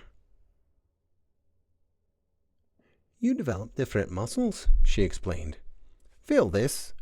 She placed his hand on her shoulder and pulled the bow back. He could feel her muscles flex. With his other hand, he felt his own muscle, which seemed limp in comparison. That is crazy, Toku said, impressed. We have the younglings practice with bows we take from the elves, Umko explained, gesturing to a little girl struggling with a bow much too long for her. It's all about developing strength. But you're old enough, so you're just gonna have to get stronger. Though it took all his might, he managed to pull the string and sink the arrow dead center of the target, to the applause of his new peers. How'd you do that thing with your eyes? Toku asked, pulling as hard as he could on the string, practicing without an arrow. To tell you the truth, I wasn't supposed to use it on you exactly, she said, looking as though she was uttering the unspeakable. I can't help it. Sometimes it just slips out. But I'm not supposed to talk about it. Can all orcs do that? Toku asked. In all his years being an orc, or at least a half an orc, he had never heard they were capable of such things. He had never even seen an orc's eyes glow red. Lion should probably tell you about it. But when you make your first kill, your eyes turn red and you go crazy, she explained, submitting to his questions easier than he would have expected. You just want to kill everything in sight. Well, that is scary, Toku admitted, releasing the string. Distracted by this new information, he released it poorly, striking the inside of his arm. The pain burned him fiercely, though he pretended it didn't. And then it just wears off. You have to learn to control it, Umko said thoughtfully. I barely made my way back the first time, and I still have difficulties, as you saw earlier. Mother thought she was going to have to kill me. I think that's why she's so protective. Then why do we even kill? Toku asked, thoroughly shocked. It seemed like avoiding blood would be the best way to keep from freaking out. Those who aren't blooded go mad anyway, Umko explained offhandedly. Kinda like there's too much pressure and your head explodes. Besides, it feels good when you do it too. Really good. I mean, you have no idea how good. Is that why it's so hard to come back?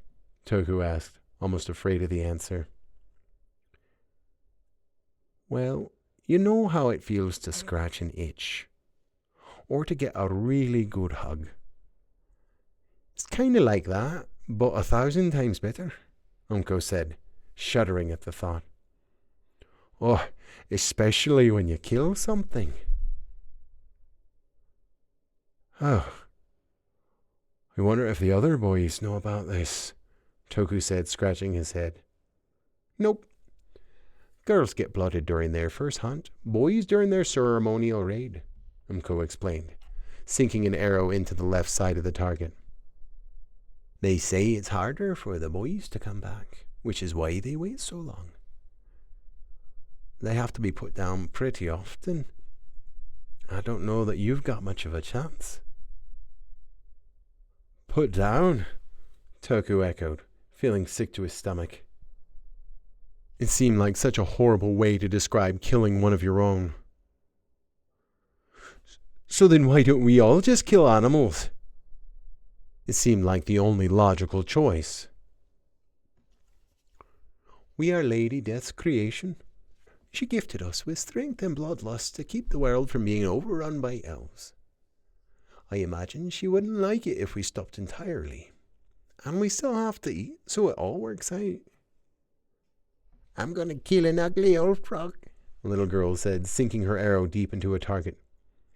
You can't eat a frog, said, tickling the girl, causing her to giggle madly. Then the sun began to glimmer through the trees. Toku, catch, Lewin's voice called. He turned just in time to get hit by a large sack of rice balls. Properly battered and bruised, he made the morning rounds with Luen, delivering food to the blacksmith and his apprentices, who, despite having once been friendly to Luen, stuck their noses up at her. They didn't even bother to thank her. So, this bloodlust thing sounds really scary, Toku said, finally screwing up enough courage to mention it. Unko told you, did she? Luen said tersely. Suppose it was to be expected. Damn girl, anyhow. She told me it wasn't a problem anymore. What if I can't make it back? Toku asked, staring at the road as they traveled to the next destination. Then you will die, Luen said unapologetically. It's a truth we all have to face. You're gonna kill me? He asked, his words pressing in upon his own ears. If I have to, Luen said, her eyes clenched. It was painfully apparent this was a conversation she had not planned to have just yet. Toku, I'm going to need you to hold all these questions until later, okay? Toku obeyed, though he sorely wished she would talk to him about it now. He scratched an itch on his arm, remembering what Umko had said. It was difficult to imagine a scratching an itch being 1,000 times better than it currently was. Or better than a hug from Luen. Maybe a really good pea times 1,000 would have been a better metaphor. Or a really good piece of meat. He thought about how good it felt to jump into the hot spring after a hard day training. They remained silent until reaching the bathhouse keeper. He was a short, fat orc with as many rings in his ear as he could possibly fit. He seemed absolutely engrossed by attempting to kill Toku with a glare as he silently took his food before scuttling back inside. We can no longer use the bathhouse, Luen said as they walked away. I forgot to mention that. Where do we bathe? Toku asked, hoisting the sack. It's been quite a long time. We both bathe in the creek from now on, she said bitterly. Why? Toku asked, though he immediately regretted this question. Because I am dishonored, you know that, she said ruefully. Oh, I'm still expected to keep up my duties, of course. Men must be fed. She pulled a rice ball from her pack and pelted the bathhouse with it, scattering rice everywhere. The bathhouse keeper ran out to see what the commotion was before spinning on his heel and disappearing once again. I'm sorry, Toku said sadly.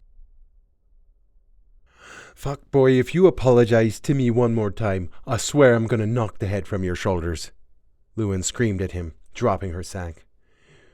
You are supposed to be an orc, or at least half an orc. That means from now on you will act like it. Her finger jabbed painfully into his chest to punctuate the point. Toku nodded in response.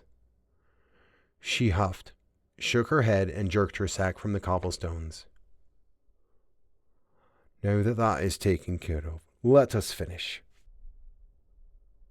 Each night he trained with Umko, sleeping after breakfast and waking before the sun set to help prepare the final meal of the day.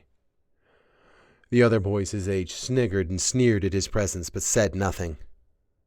This was because they knew full well that Luwen would have beaten them sincerely had she caught them doing so. After the final meal was cleared, 12 women were selected to hunt, each going their own way to drag in prey the next morning to be cleaned and butchered. If there was to be a raid, 6 to 8 women would accompany the men, despite having little sleep. It was not uncommon for 1 or more of the men to die. The women never had a casualty, or at least as far as Toku knew. Training with Umko became his favorite part of the night. Despite what he had encountered at the get-go, she was kind enough to pull her punches when they sparred, explaining his first beating was simply a demonstration. Not to mention when she sparred for real, she couldn't control her bloodlust just yet, so restraint was the best option. They would start with an exchange of strikes, elbows, clinches, and whatnot, before taking to the ground. Despite Toku being male, and what he originally assumed was stronger than Umko, he found himself consistently defeated. No matter how hard he trained, and how hard he tried, she always managed to submit him. He wasn't going to complain, though. Wrestling for positions was fun enough, and fighting for control took more energy than he could have ever imagined. Umko was slick in her silks, and hard to keep a hold of, while he seemed to have handholds all over his body, some certainly more uncomfortable than others. Each night it seemed Renka and Luwen would bicker over Umko's role in Toku's training. One night it hit a fever pitch as the entire company stopped to watch. "That is obscene!" her mother hissed as Umko took full mount over Toku to rain relatively gentle elbows down upon him once again, before stopping to listen to the argument. "They're younglings. It's no more obscene than the rest of the girls' training," Luwen explained, gesturing towards the others in similar positions. "Did you not think I would hear about how he was lusting after my Umko? I will not stand for it." "He is a boy, and you know well as I do that some things have a mind of their own at that age." Umko grasped her mouth and attempted to stifle a bluster of laughter to no avail. Toku's face burned madly once again. He shoved her off and fled into the jungle. Through the brush, around the trees, and further he ran. At first the branches tore at him, the thorns cut into his skin, burning him terribly. Still he ran deeper and deeper into the forest. His heart beat madly as he began to melt through the growth. He had never been in the jungle before. He had never been beyond the gates of his village before Luwen had taken him by the hand and led him to the training grounds. Was it by design that he had never entered the forest before? He wondered as he could almost forget everything out here. All of the hate, the pain, the frustration began to drift away the further he went. Then he stopped. In front of him stood a deer, as still and as silent as the night. "You are quick," Luwen whispered in his ear. He did not startle. His heart didn't flicker in the slightest at her presence, though he couldn't deny that he was glad she had caught up to him. "I'm not going back," Toku said quietly. Something in him desperately did not want to startle the deer, to have it run into the night. "Yes, you will," Luwen said, her voice absolute. She placed her bow gently in his hand. "It is time." There was an excitement in her eyes that held an undeniable danger. Then again, Toku's heart pounded. "Well, I suppose if I'm going to die, what better time than now?" he mused ruefully. Umko had described how great of a feeling bloodlust was, and because of that, how hard it was to control. That as a boy, he would have a much harder time coming back. "You are different, Toku," Luwen reassured him. "You will make it back easy, I think." Toku transfixed on the beast. He could feel it on top of his sight.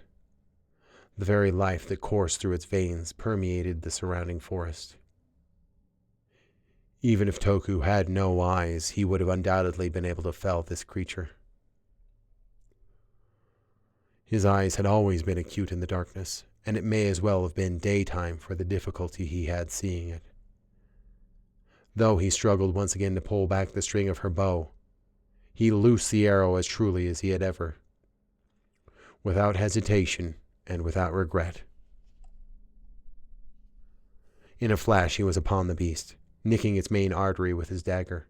As was the intent, the creature shouldn't suffer any longer than it had to. It was large, big enough to kill an unarmed orc. It almost seemed a shame this great beast hadn't a chance to defend itself. Toku stared deep into the blood that was pouring out before him, wondering if it had begun.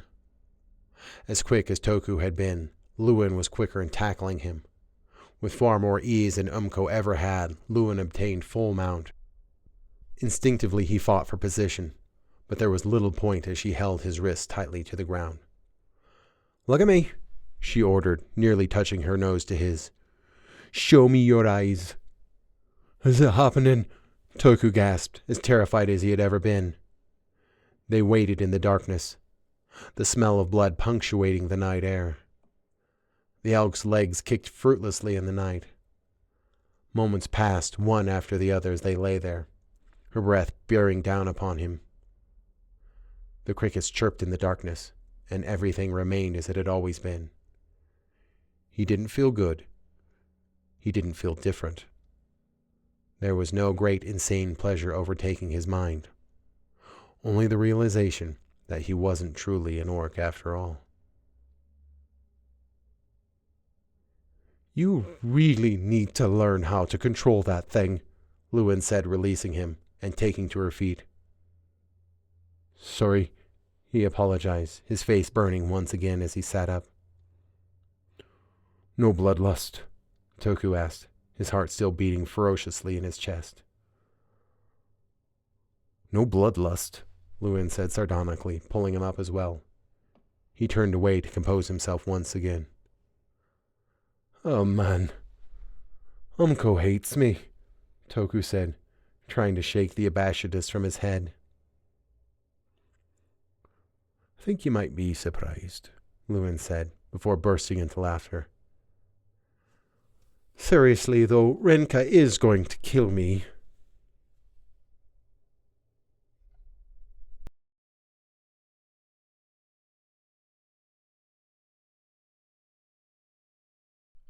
Chapter 12.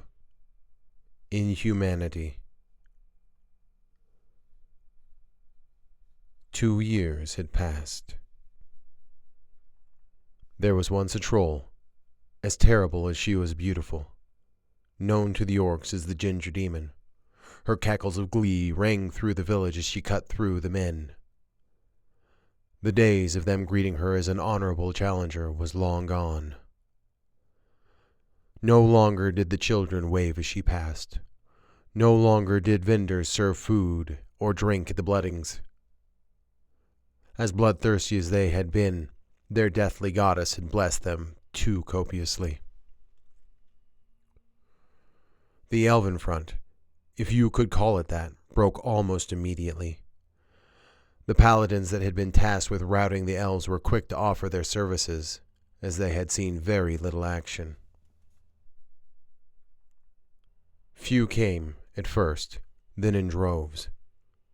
Before long, 35 paladins were being happily commanded by a troll, and a female one at that. A sensational notion, to say the least.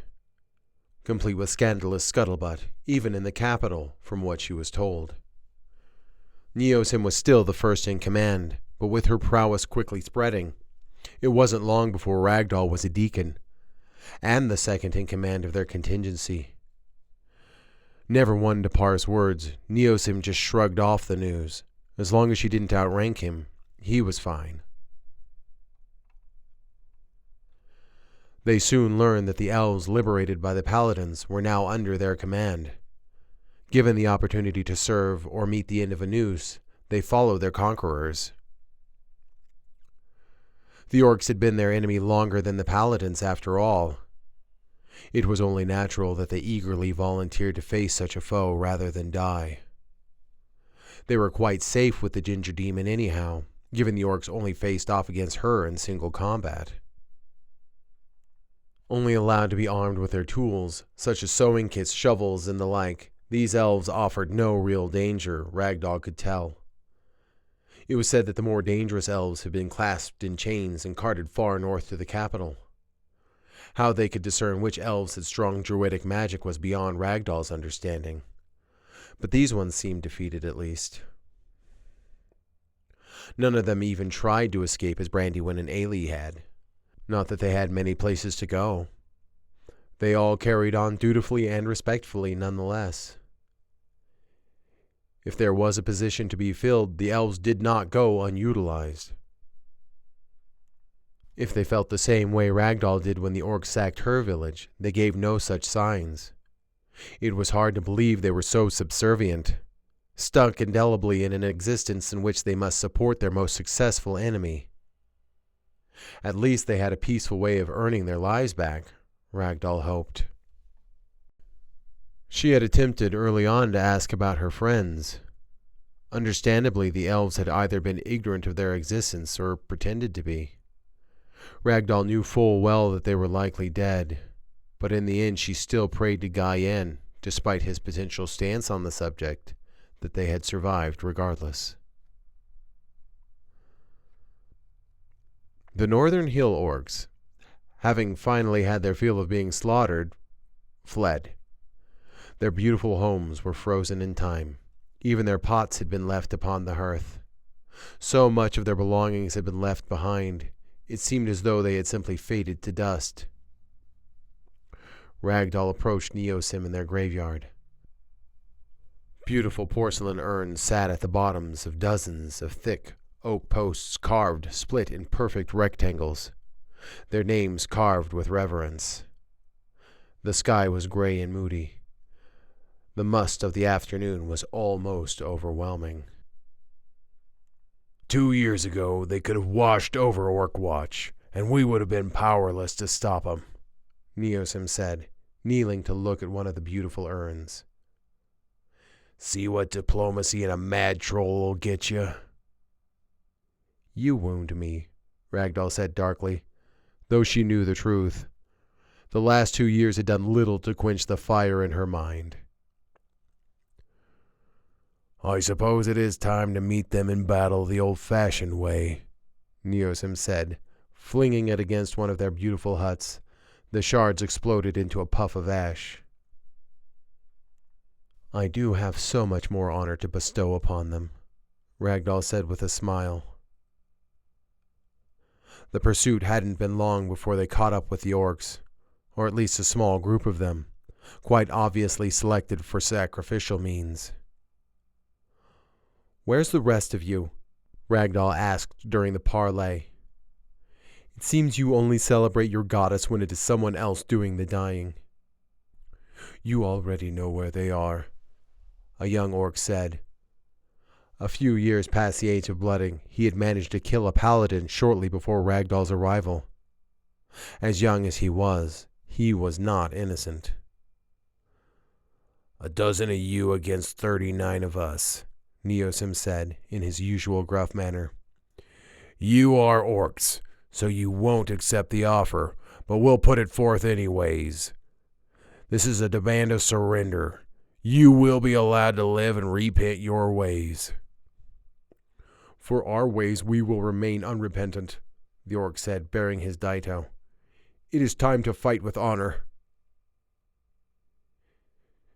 Did you know that no trolls, save for me, remain in the contested lands? Ragdoll said calmly. All of the men, women, and children.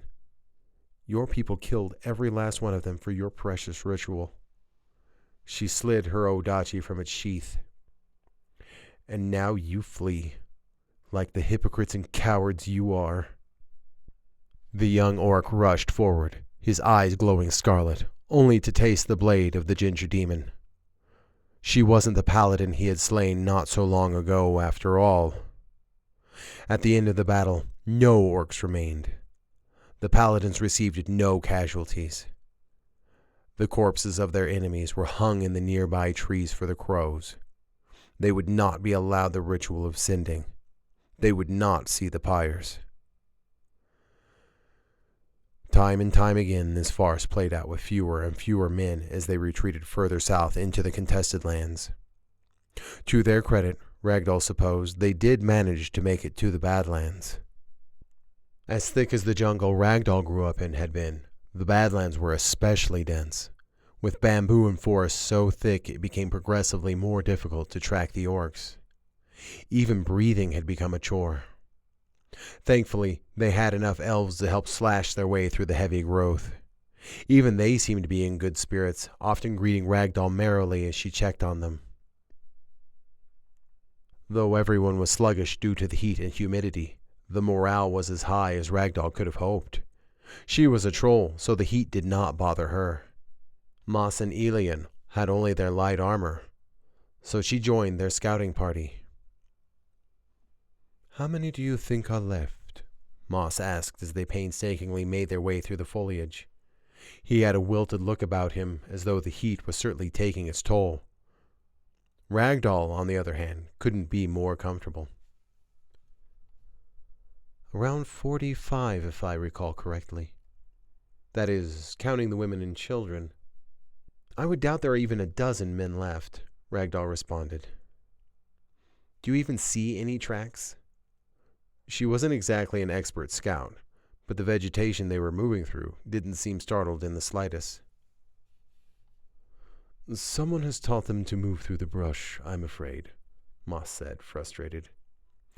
"I can't even smell their piss." The elf stopped suddenly, signaling to the rest of them to do the same.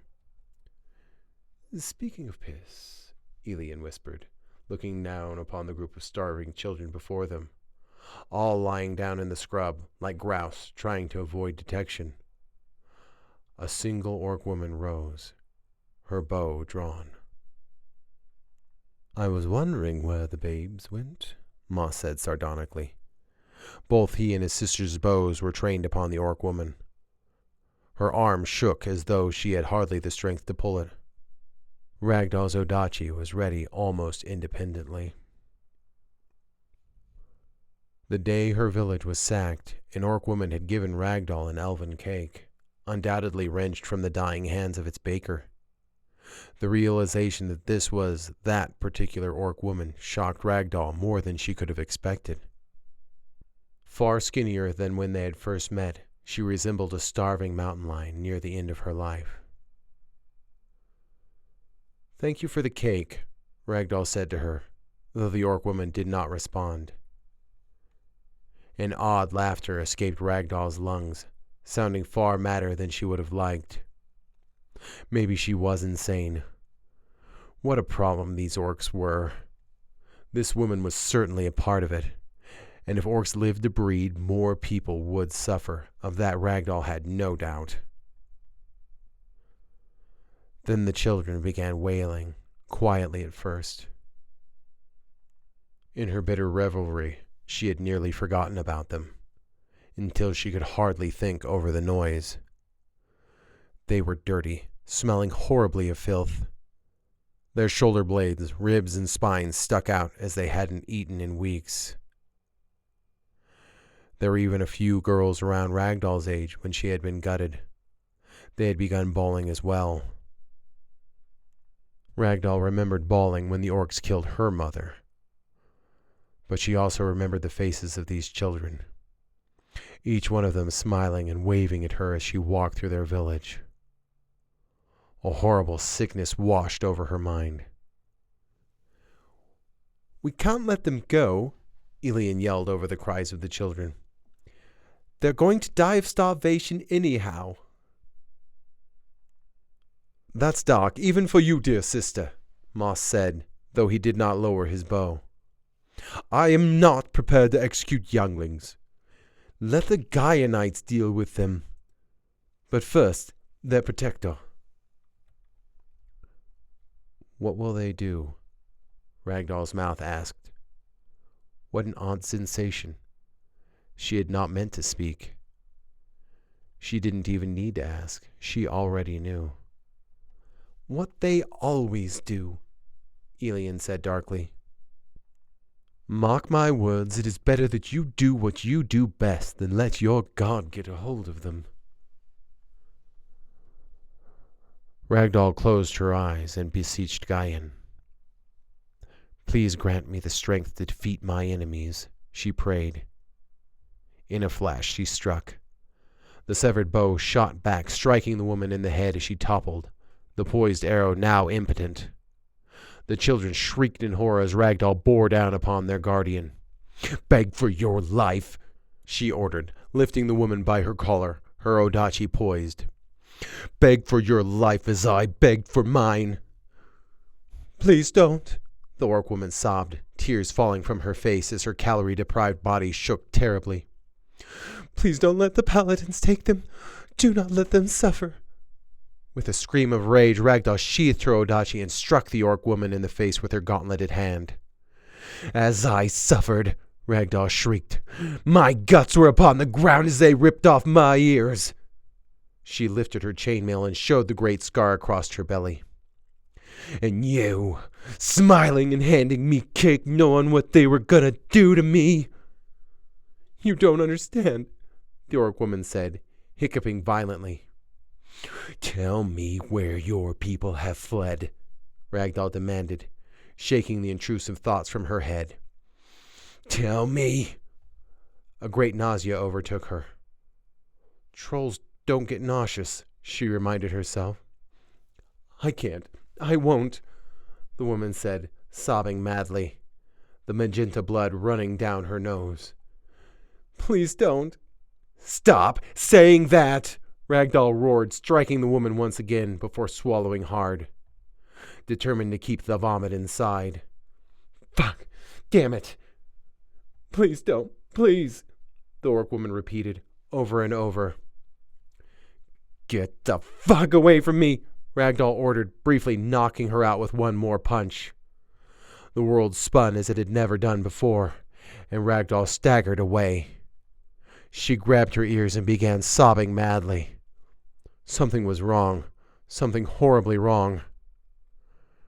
Rousing, the orc woman scratched and scrambled to her feet, collapsing one more time before recovering enough to coerce the children to rise.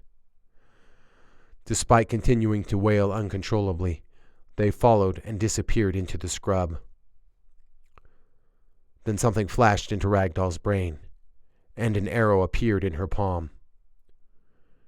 With a hiss of rage, she wrenched the bow from Elian's hands, catching her jaw with an elbow.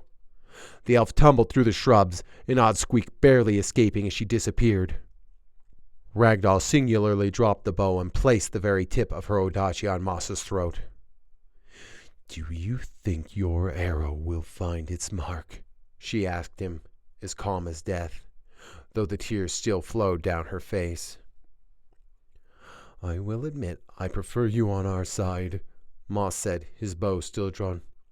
"Tell me, honestly, I've seen you take the lives of countless young orcs. Why the change of heart?" "I know, it goes against everything that I stand for," Ragdoll agreed with an odd bit of mad laughter escaping. "I know what they will grow up to do, and I know what they will grow up to be." "Very well. Let us reconcile for now. I do have to check on dear sister," Moss said carefully, lowering his bow. "Are we in accord?" "If you tattle," Ragdoll warned, sheathing her odachi, "I will make sure to kill you both before I die." An odd surge popped into her mind. Perhaps she shouldn't give them the chance. But with a great shake of her head, she pushed the thought down. "Of that I have no doubt," Moss said with a hearty laugh as he ran to his sister. "She is still alive," he reported before lifting her upon his back. Ragdoll had doubted the elf woman was quite so fragile to die from a single blow. But this was a blow from Ragdoll, after all. After performing a brief healing rite, they made their way back to the camp. Well, Neosim asked them as they approached. Elian had become conscious once again, and while unsteady, and no doubt sporting a massive headache, she still managed to glare at Ragdoll their entire way back. "We found nothing," Moss said quickly, offering a sideways look at Ragdoll, who nodded in affirmation. He looked at his sister with wide eyes, and she kept her words for now. what happened to her? Neosim spat, glaring at Ragdoll. "Clumsy oaf tripped on a root, don't you know?" Moss exclaimed, just as fast, with a nervous chuckle. "A root," Elian parroted, though her glare did not soften. Bullshit. You tell me the two elves, likely the greatest trackers this side of Quistor, couldn't find a gaggle of younglings? Neosim raged. His left eye twitched madly. "You are perfectly welcome to trudge through the jungle if you think you can do better," Ragdoll answered darkly. She was Neosim's equal, though he still commanded the regimen.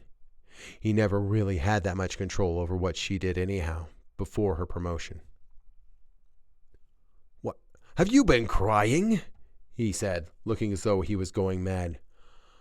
"What in Gaian's name is wrong with you?" As Ragdoll opened her mouth to retort, a shadow, as silent as midnight, practically melted behind Neosim. He must have seen the reflection in her eyes as he whirled around to meet their foe. "Parley with me, won't you, honorable enemies?" A woman's voice interrupted. Somehow an orc woman, dressed completely in black silk, had snuck upon them. "The absolute fuck!" Neosim swore.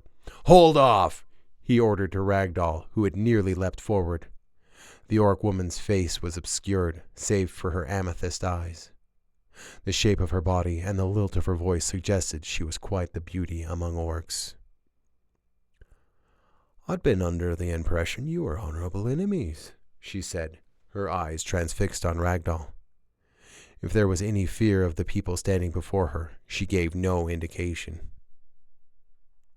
"It's not our way to act in such a dishonorable manner," Neosim said, glaring at Ragdoll.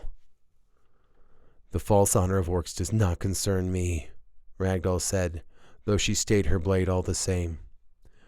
"The only good orc is a dead orc." "Your actions betray your words, don't they?" the orc woman said with a chuckle. "Talia sends her regards. Quite a number you did on her, though I dare say I'm grateful you spared the younglings." "The fuck?" Neosim exclaimed, a look of sheer exasperation aimed directly at Ragdoll. "Say what you came to say. I will deal with her later."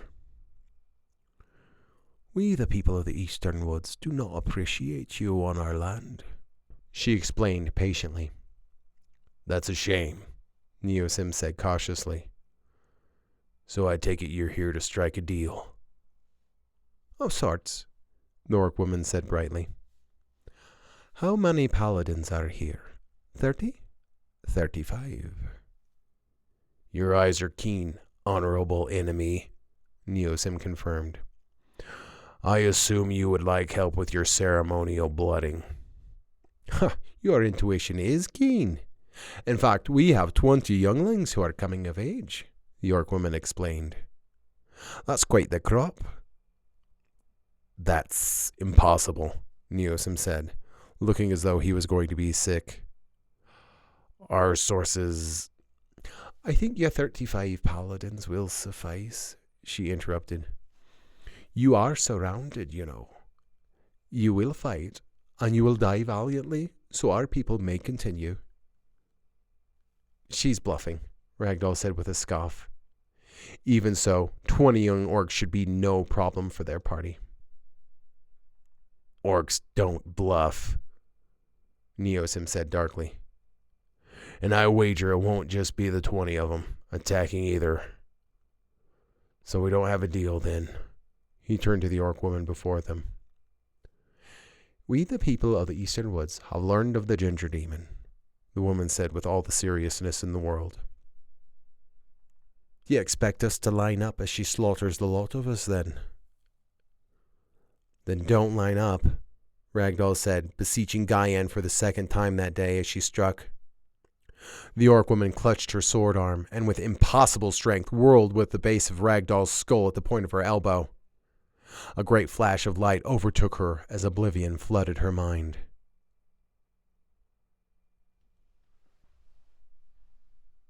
With a gasp, Ragdoll awoke, first to pain, then to darkness. It had seemed as though an instant had passed after the orc woman had struck. It became all too apparent that quite a lot of time had passed. Thankfully, her troll eyes were keen in the dark. The smell of dirt and blood was overwhelming. Upon painstakingly sitting up, she found Moss. He had just celebrated his 165th birthday with his sister, and now he wouldn't see their next. Neosim and Elian were nowhere to be seen. Not that she could discern hardly anyone in the carnage laid out before her. The only thing she knew was that their defeat was ultimate, and not a single orc littered the battlefield. Every elf that had not escaped had met death after all, and at the hands of the orcs. After closing Moss's eyes for good, Ragdoll staggered into the forest to avoid being seen. Plopping next to a tree, she ran her fingers through her dirty crimson hair. Her head reeled terribly. The copper taste in her mouth suggested her nose had been bleeding quite profusely, undoubtedly from hitting the ground. Ragdoll felt like crying. For a few moments it felt as though she would, but the tears simply stayed in her head where they belonged. "Fuck me," she simply whispered. The whole thing seemed unreal. Her head awash with pain and haze, she staggered from body to body to see if anyone was alive. In open battle, people often fell indelibly injured. But these orcs had managed to slit the throats of anyone who had fallen, save for Ragdoll. Somehow, she doubted they missed her on accident. Once her ears finished ringing, the distinct voices of the orcs made their way, muffled through the jungle. She hunkered down and made her way toward the sound.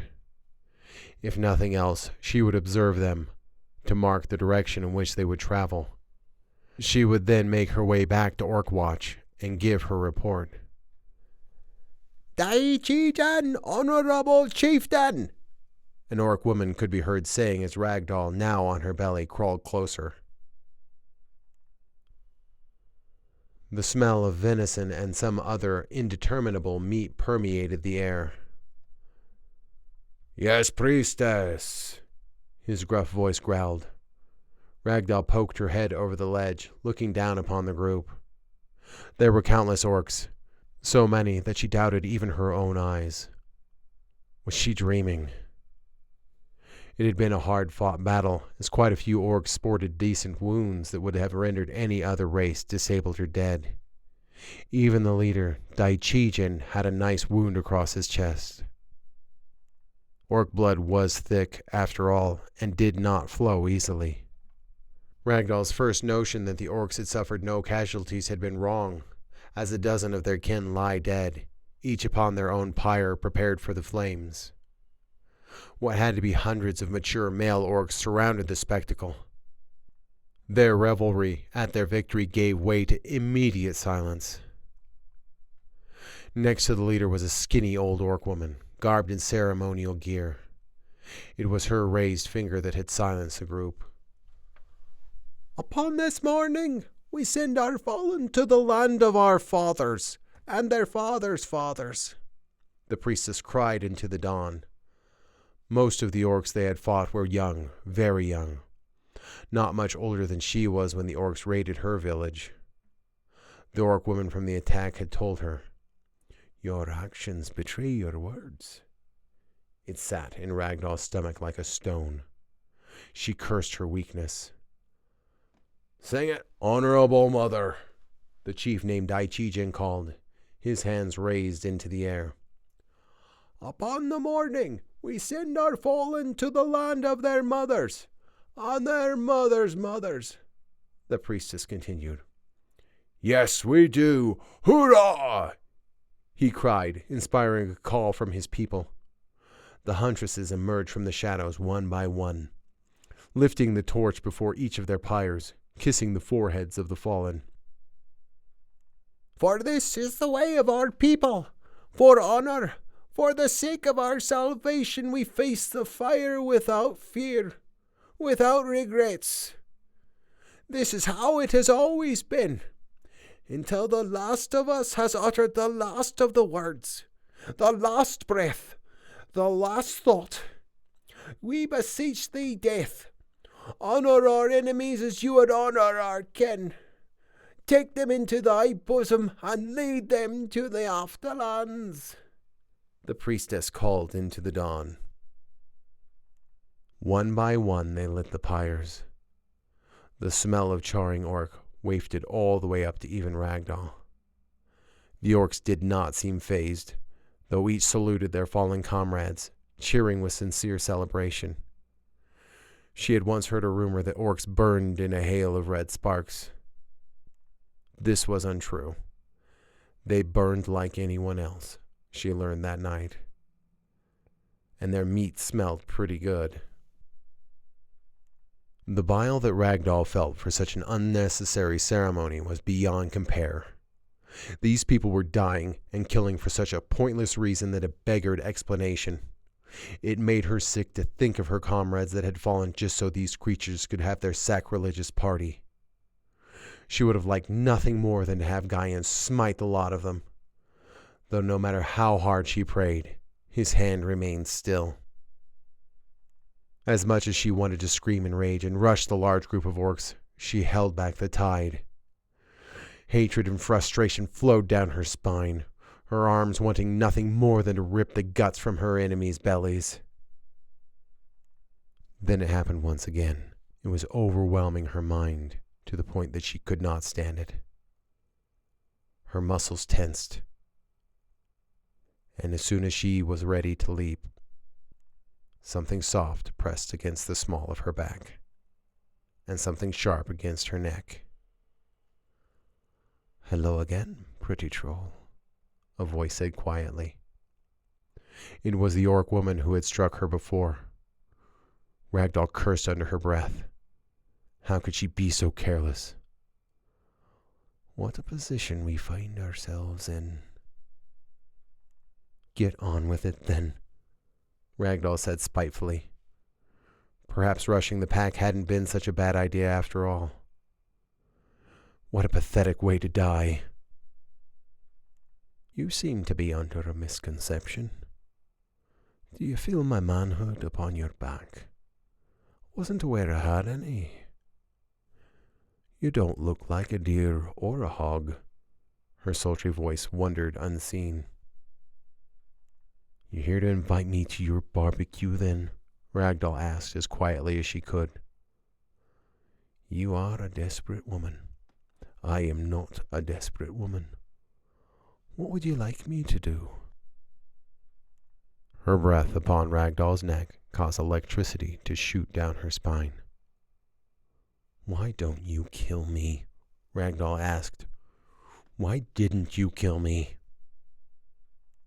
"Call it gratitude. Call it weakness. Call it what you want. In any case, you saw those men on the pyre, did you not?" she asked, the blade coming dangerously close to piercing Ragdoll's skin. "Nowhere near enough, orcs," Ragdoll said darkly. "For all of my people, all of your people, far too deep in our lands. But for that we are grateful. We all must feel it after all," the orc woman explained, ignoring her jab. It seemed she was content to toy with her prey. Maybe if Ragdoll could keep her talking, it would give her an opportunity. She prayed to Gaian for one to come about. "Feel what?" Ragdoll asked. "The bloodlust," the orc woman said simply. With that statement, Ragdoll felt the dagger leave and the weight lift from her. She scrambled to see the strikingly beautiful orc woman, her face no longer obscured. Long black hair flowed down her back, her dark green skin nearly luminescent in the burgeoning morning. Upon her face wasn't a look of malice, but rather an intense kindness that Ragdoll was unprepared for. "Why is it ye tarry? Are you struck dumb by my beauty?" she asked, sincerely curious. "Why are you letting me go?" Ragdoll asked, her suspicions wildly searching for a reason. "You are pretty, but thick," she explained simply. "It does not benefit me or my kind to see you killed in such an unbalanced way. Those who survive have been blooded, our intentions accomplished." "Your people slaughtered my people," Ragdoll said, her rage nearly overtaking her once again. "Your people slaughtered my entire regiment." "And just how many orcs have you killed?" the orc woman asked unapologetically. "I dare say we're more than even. Mark my words, we will never bow to your demands of single combat. Nor do your people have the strength to threaten us any longer." "You think I pose no threat?" Ragdoll asked. "That is a very dangerous assumption." "In truth, I admire you. I admire your strength, your compassion, and your courage," the orc woman said with a shrug. "'Twould be an awful shame to snuff it out just yet." "Who are you?" Ragdoll asked, almost involuntarily. "I am Luen," she said, flicking Ragdoll on the nose, the effect startling her terribly. "Visit again, won't you? Bring more friends next time." With that, the orc woman slinked away. Ragdoll, however, gave a small prayer and thanks to Gaian before slinking away herself. It took nearly a month of walking before Ragdoll finally found herself back at Orc Watch. Upon a criminally soft bed, she stared at the ceiling of her nice cottage. Its cushion practically hugged her body. With a quick jar, she woke, covered in sweat, her heart beating furiously. She ran her fingers across the thumb-thick scar that traveled between her hips and under her navel. It had been a long time since she had dreamed of her disembowelment. She had hoped it would never return. The pajamas they had given her were made for an elf or a human, as her belly and legs above the knees were exposed. Her scarlet stitches almost glowed in the reflection in the body-length mirror in her room. It was far nicer than the one that she had at the fort when she first arrived at Orc Watch. Other than a bed and a mirror, she was afforded a tub she could fill with water to wash in. It even had the magical runes to heat the water, though she had to lug the buckets in herself. She had managed to lose weight again, and now her ribs stuck out through her emerald skin quite dramatically. Thankfully, she was a troll, and though she lacked much of the foraging skills one would have developed in her tribe, she retained just enough to get by. Also, having a troll stomach meant she could catch and eat fish, though it had spoiled in the warmth of the sun over the course of a week or two. She wasn't much for the taste, but survival was more important than such things. Her legs were thin but wiry, her arms muscled and well-defined from swinging her enormous odachi. She hated her hair as short as it was, but it would have to do until they finished pushing the orcs south. She had picked up more scars since her first few at 13, though these were considerably shallower. With a sigh and a hand on her uncharacteristically grumbling tummy, she dressed in the only non-armor the order would provide a woman, a simple white dress. Had it been much shorter, it would have been indecent. Of course, she remembered her undergarments. The thought of how Maeve would gripe her out for foregoing them when she was young caused her to smile. Dolan had sent her a letter a few months ago telling of her adopted sister and how she was expecting a child, though still unmarried. She would have given birth by now, though the letter was yet to arrive. Whether Ragdoll liked it or not, the order would not allow her to resume duty until they determined whether it was her fault and if she would be punished. so she took her suspension with all the grace she could, given the circumstance. If they did decide to punish her, she would take it and get back on to killing orcs as soon as possible. In the end, it was most likely her fault, she surmised, and she reported that fact to the judge in charge of her court-martial. An impossible task had been presented before her, and she had been found wanting.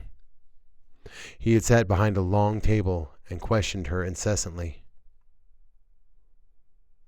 "Would you do it again?" the judge asked her finally, with the most scrutiny she had ever felt. He was a surly human man with long hair despite having none on the top of his head. Upon his face were thick and slightly green spectacles that hung from his nose. "Would I kill the starving orc children in the jungle?" Ragdoll returned, not sure she knew the answer.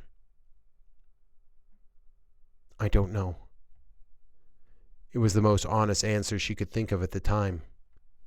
Paladins don't usually operate between the lines, but in the end it was the only answer she had. Before seeing the prone children whimpering in the scrub, she would have guessed herself capable of such a task. "Think hard upon it once more," the man ordered, his voice considerably softer than it had been a moment ago. He waited for a few moments and then spoke again. "Now, answer truthfully." Ragdoll felt it immediately. The same right of truth that the Archbishop had placed upon her after she had killed Jaiwan. "Truthfully," Ragdoll said in an almost robotic voice. "I was never capable of killing those children. As soon as the orc woman reminded me of myself when I had been killed by the orcs, I folded like wet parchment. So, to answer your question, yes, I would act as I did once more, given the opportunity." "Thank you. That will be all," the judge said with a pleasant smile, taking to his feet and leaving the room. Ragdoll gaped like a fish, wondering what the outcome of her testimony would be. She felt like clasping her hands to her mouth, though the damage had already been done. Apparently, deliberations typically concluded quickly, as far as punishments were concerned. She doubted they could punish her more than she had done to herself, though. Then she remembered the lashes. Would she survive them this time, she wondered. A knock on her door startled her. Then Dolan peeked his head in after being beckoned. "There you are." He rushed in and hugged her painfully. "I had thought you were killed." "I'm all right," she said as reassuringly as she could. "An orc knocked me out." The reminder of the blow stung painfully, not to mention the loss of her comrades of the last few years. The scorn she had expected never came. The paladins of Orkwatch greeted her with far more understanding than she could have ever hoped. "What have you done to yourself?" he said, turning her arm about. There were 38 self-inflicted scars. "This is a sin." "This is my way," Ragdoll said scathingly. "I earned each one." "Of that I have no doubt." "But you're so thin, child," Dolan chided, though his pride was obvious. "You have no idea how happy I am to see you." "What about Maeve's baby?" Ragdoll asked eagerly. She had nearly burst waiting for him to quit talking long enough to ask. The letter had been quite some time ago. Surely she would have given birth by now. 12 pounds? Can you believe it? I thought we would have to split her in half to get him out, he said with a guffaw. "Wow, a boy then," Ragdoll gushed. "I can hardly imagine." "You should see the swaddling Ragdoll. Oh, and loud," Dolan said, mimicking his ears being plugged. "I dare say he'll make a spankin' paladin." Ragdoll couldn't help but laugh. It felt good to think of something other than her last encounter with the orcs. The judge had made her recount everything ad nauseum. Apparently they didn't realize the strength of the orcs. "I can scarcely believe," Ragdoll said, her head reeling. "I had never even seen her with a man." "A young mage on his way, east to Port Yuhuma, can you believe it?" Dolan said with a chuckle. "Fell in love straight away, she says. Frederick, his name is. They still correspond. We'll be united this spring." Seasons gave little indications as far south as Orkwatch.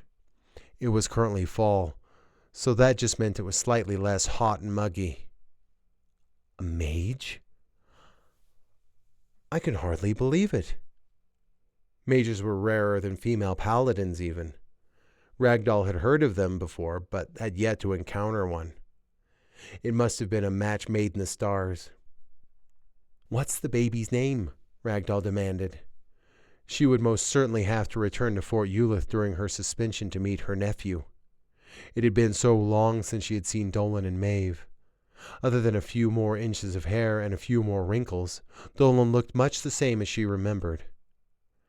She wondered if Maeve had changed much. How could I forget? Brendan! The grip on him, Ragdoll! He almost screamed. At that he seemed out of breath, a state she had never seen him in. The sight prompted her to laugh. "What are you doing in Orkwatch?" she asked. She had been so excited to hear the news she hadn't considered his reasons. It wasn't like him to travel away from his charge, even if he was worried. Duty must always come first. As the steward of Fort Eulith and its surrounding areas, he was never without a task. "You are oblivious, child. You're to be honored with a promotion," Dolan said. The news shocked Ragdoll greatly. Female paladins did not raise to the rank of bishop. Not that there were a lot of them to begin with. "I'm to be a bishop?" Ragdoll asked incredulously. "But my crime?"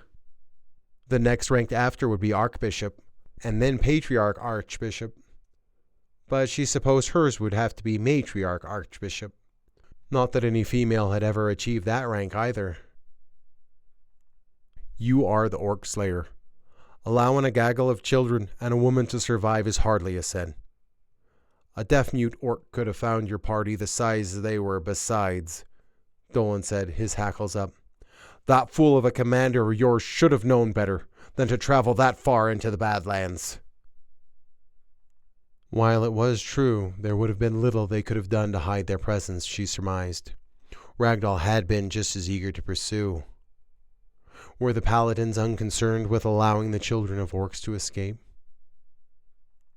"I don't know what to say," Ragdoll admitted. "The first non-human bishop and a woman to boot. Could you just burst?" Dolan himself was a patriarch archbishop, still ranking higher than her, but she was still honored to say the least. "And my suspension?"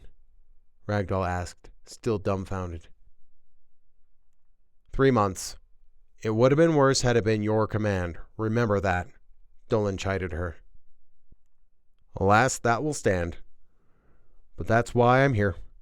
You are to return with me to Fort Eulith for the time being. You must see Maeve and the baby, of course. Also, an old friend awaits. I dare say he'll be over the moon to see you."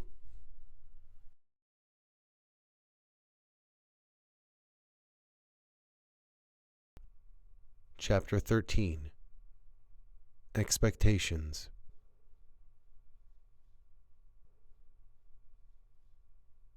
Toku sat in a tree, arrow nocked and ready. As a child, he had been told the bow was a woman's weapon, and now he had the best aim in the clan. No doubt his elf side was to blame, he admitted to himself with no small reluctance. In any case, he was deadly with it. Not that he had ever used it on anything other than wild game. Over the last 2 years of sparring with Toku had grown ever leaner and wirier. It was true, he would never be able to chop down a tree as fast as the other boys his age, but he could pull back an 80-pound bow easily enough. Lewin had wanted to braid his inky black hair, but he refused. He was not a warrior after all. Training in the darkness had paled his already light green skin, punctuating the gap between him and his clanmates even further. Silently he loosed his arrow, dropping a boar in one shot. In a flash he was upon it. Slicing its jugular, he drained its blood into a skin. It would be mixed with ground oats and turned into sausage. Toku never cared for it, but the thought of a roasted slab of pork certainly made his belly grumble. He sat next to the boar, waiting longer than usual for it to quit twitching, to take it back to the village. His head felt light, as though all the weight was off his mind while he was in the jungle. Perhaps it was the lack of disgusted stares, but Toku imagined it was something more deeply ingrained in him. The smell of the plants, the sound of the birds gave him goosebumps. It had always done so. "Thank you, honorable enemy," Toku said to the boar. Had the boar been given the chance, its tusks could have offered a horrible wound. Most everything he hunted now had the ability to return the favor, save for maybe the odd turkey or two. One had once bashed him about the ears, ringing them quite soundly. Alas, the sun had grown too high for him to still be out, and if Lewin came looking for him, he would certainly go to bed with an empty stomach. So, with the swine on his shoulder, he made his way back to the gates of the village. The young warriors had just begun to rouse, lazily chatting with each other as he passed. They never looked up at Toku, but today they deemed it necessary to offer him a glance, and even a cursory wave. He felt compelled to hurry along, but something had changed. He could feel it. He had begun feeling it for some time. "That pig's a beauty," an orc boy named Perk exclaimed, punching Toku solidly on the shoulder as he passed him. Perk had once been a fat, jovial child that never seemed to care that Toku was a freak, at least until he had been forbidden to speak to him from his father, Daichijin. The years had turned the fat into muscle, transforming him into a youth any orc chieftain could be proud of. "Why are you talking to me?" Toku asked, suspicious to say the least. His shoulder throbbed from the blow. He had seen the other boys often punching each other in jest. Apparently this is what it felt like. "Shouldn't I be?" Perk asked, laughing merrily while Toku rubbed his smarting shoulder. Nobody in the tribe had spoken to him so casually other than Lewin in so long. He had forgotten how to respond. "You tell me," Toku said, barely fighting off the urge to back away. "I'm not sure what to say." "Say you nearly took my arm off, you're so strong," Perk said, laughing merrily. "That's the truth, I think," Toku said, grinning sheepishly. "You know father praised Lewin for taking you in," Perk said with an odd smile. "Even admitted he was wrong. Strength is to be admired, even from half-breeds. That's what I heard him say." "Daichijin said that?" Toku asked, distracted. Maybe Daichijin had taken notice. Did Toku want him to take notice? "Toku!" Lewin called from the meat tent. "I want to go to bed. Get that beast in here." "Well, you'd best be off," Perk said merrily as he made his way to the training grounds to join the rest of the young men. Toku watched him for a moment, wondering how it would have been had his grandfather survived longer. But ultimately he obeyed Lewin. "They're gonna start raiding soon," Toku said, plopping the boar on the rough wooden prep board. He began gutting and removing the good offal, dropping it into a wooden bucket of salt water. A great pot of rice bubbled on the fire. The steam in the air made it difficult to breathe. "Well, spit it out, then," Lewin said, her hair tied back. She was as beautiful as she ever was. The way she prepared the kill seemed almost transcendent. There wasn't a defter hand in the tribe. Umko has started joining the raids, Toku said, scratching the back of his head. I don't want to hear it again, Lewin said, cutting him off. There's more to life than raiding. If all the women in the tribe were to die today, you're the only one left who knows how to prepare food. That is, if they don't eat you first. I'd have to stay away from Park, Toku said, sticking out his tongue. He'd propose to you just so he could have dinner. I've never seen a body eat so much, Lewin said, her eyes wide. Don't joke about that, Toku said, though he couldn't help but laugh at the absurdity of the thought. There had been quite the stock of male youths that grew up alongside Toku, and scarcely any females. Do you notice they're talking to us now? Lewin said pointedly, looking genuinely concerned. Lomwin even snuck me into the bathhouse the other night. I'd forgotten what it was like to bathe in hot water.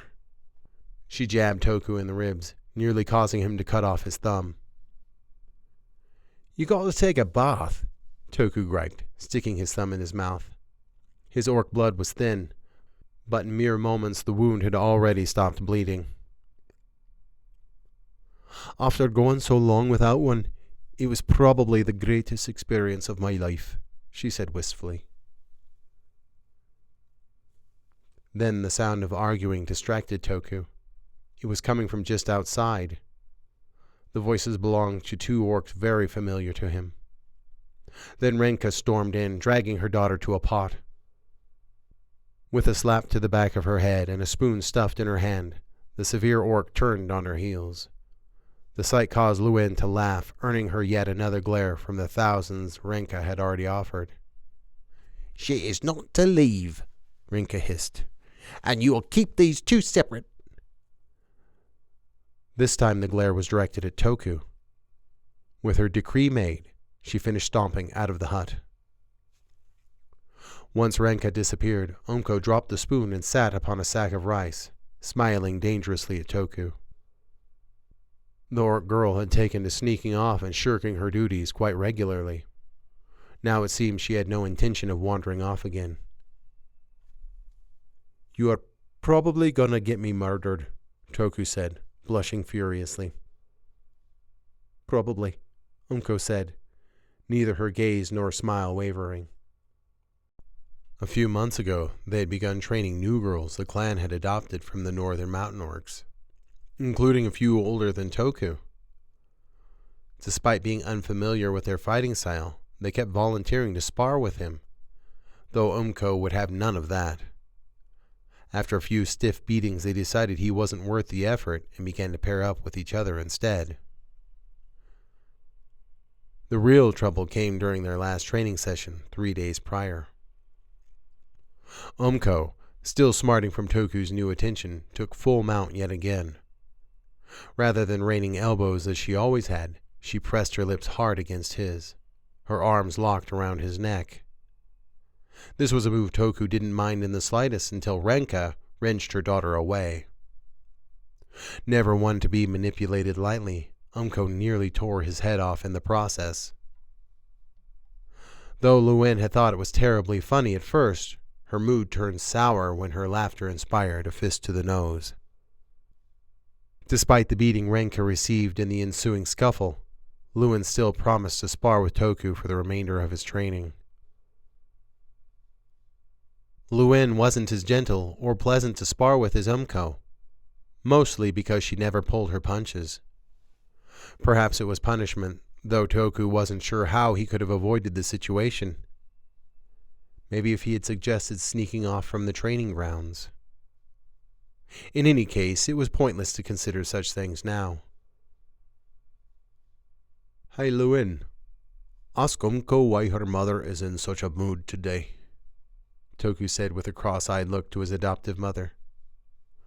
Lewin rolled her eyes at the dodge as she separated the hog's sinew from the bone. "I'm staying quite out of this. My nose still hurts."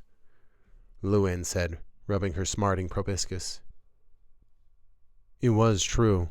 While Renka had one black eye and an undoubtedly sore throat from being choked out, Luen had two. Well, Luen, Umko said pointedly, Mother preaches the gospel of rice of which I am a heathen. My penance is absolute. It seemed her protest had finished as she began stirring the pot once again. Oh, and by the way, I heard something quite juicy. Oi! Perk said, bursting through the door and interrupting Unko, who looked as though she wanted to stab him with the spoon. Dai Chi-Gen wants you. Luen gave a disgruntled sigh before sticking her knife into the cutting board. Not you, ma'am. He raised his eyebrows at Toku expectantly. Luen clenched her teeth, but said nothing. Eyes wide, Toku followed Perk outside to the training grounds. Toku! Daichi-Jin called cheerfully, beckoning him closer. Fortuitous news for you. The last 2 years had not dulled his impressive nature in the least. His braids were so long now that they nearly touched the ground. He didn't bother even trying to cover his chest, displaying each scar proudly, including the enormous one that ran from his right shoulder to his navel. Chieftain, Toku said, saluting respectfully. As of right now, your status as an initiate has been reinstated. From what I understand, you have impressed even Luen, and for that reason, I have no reservations as such. He tossed a wooden training daito at Toku, who caught it clumsily, stunned by the revelation. He was even more startled to find Daichi-Jin's arm around his shoulder, leading him towards the training ground. It was hard to remain upright under the sheer weight. It's about time we really get to know each other, I think, he said raucously.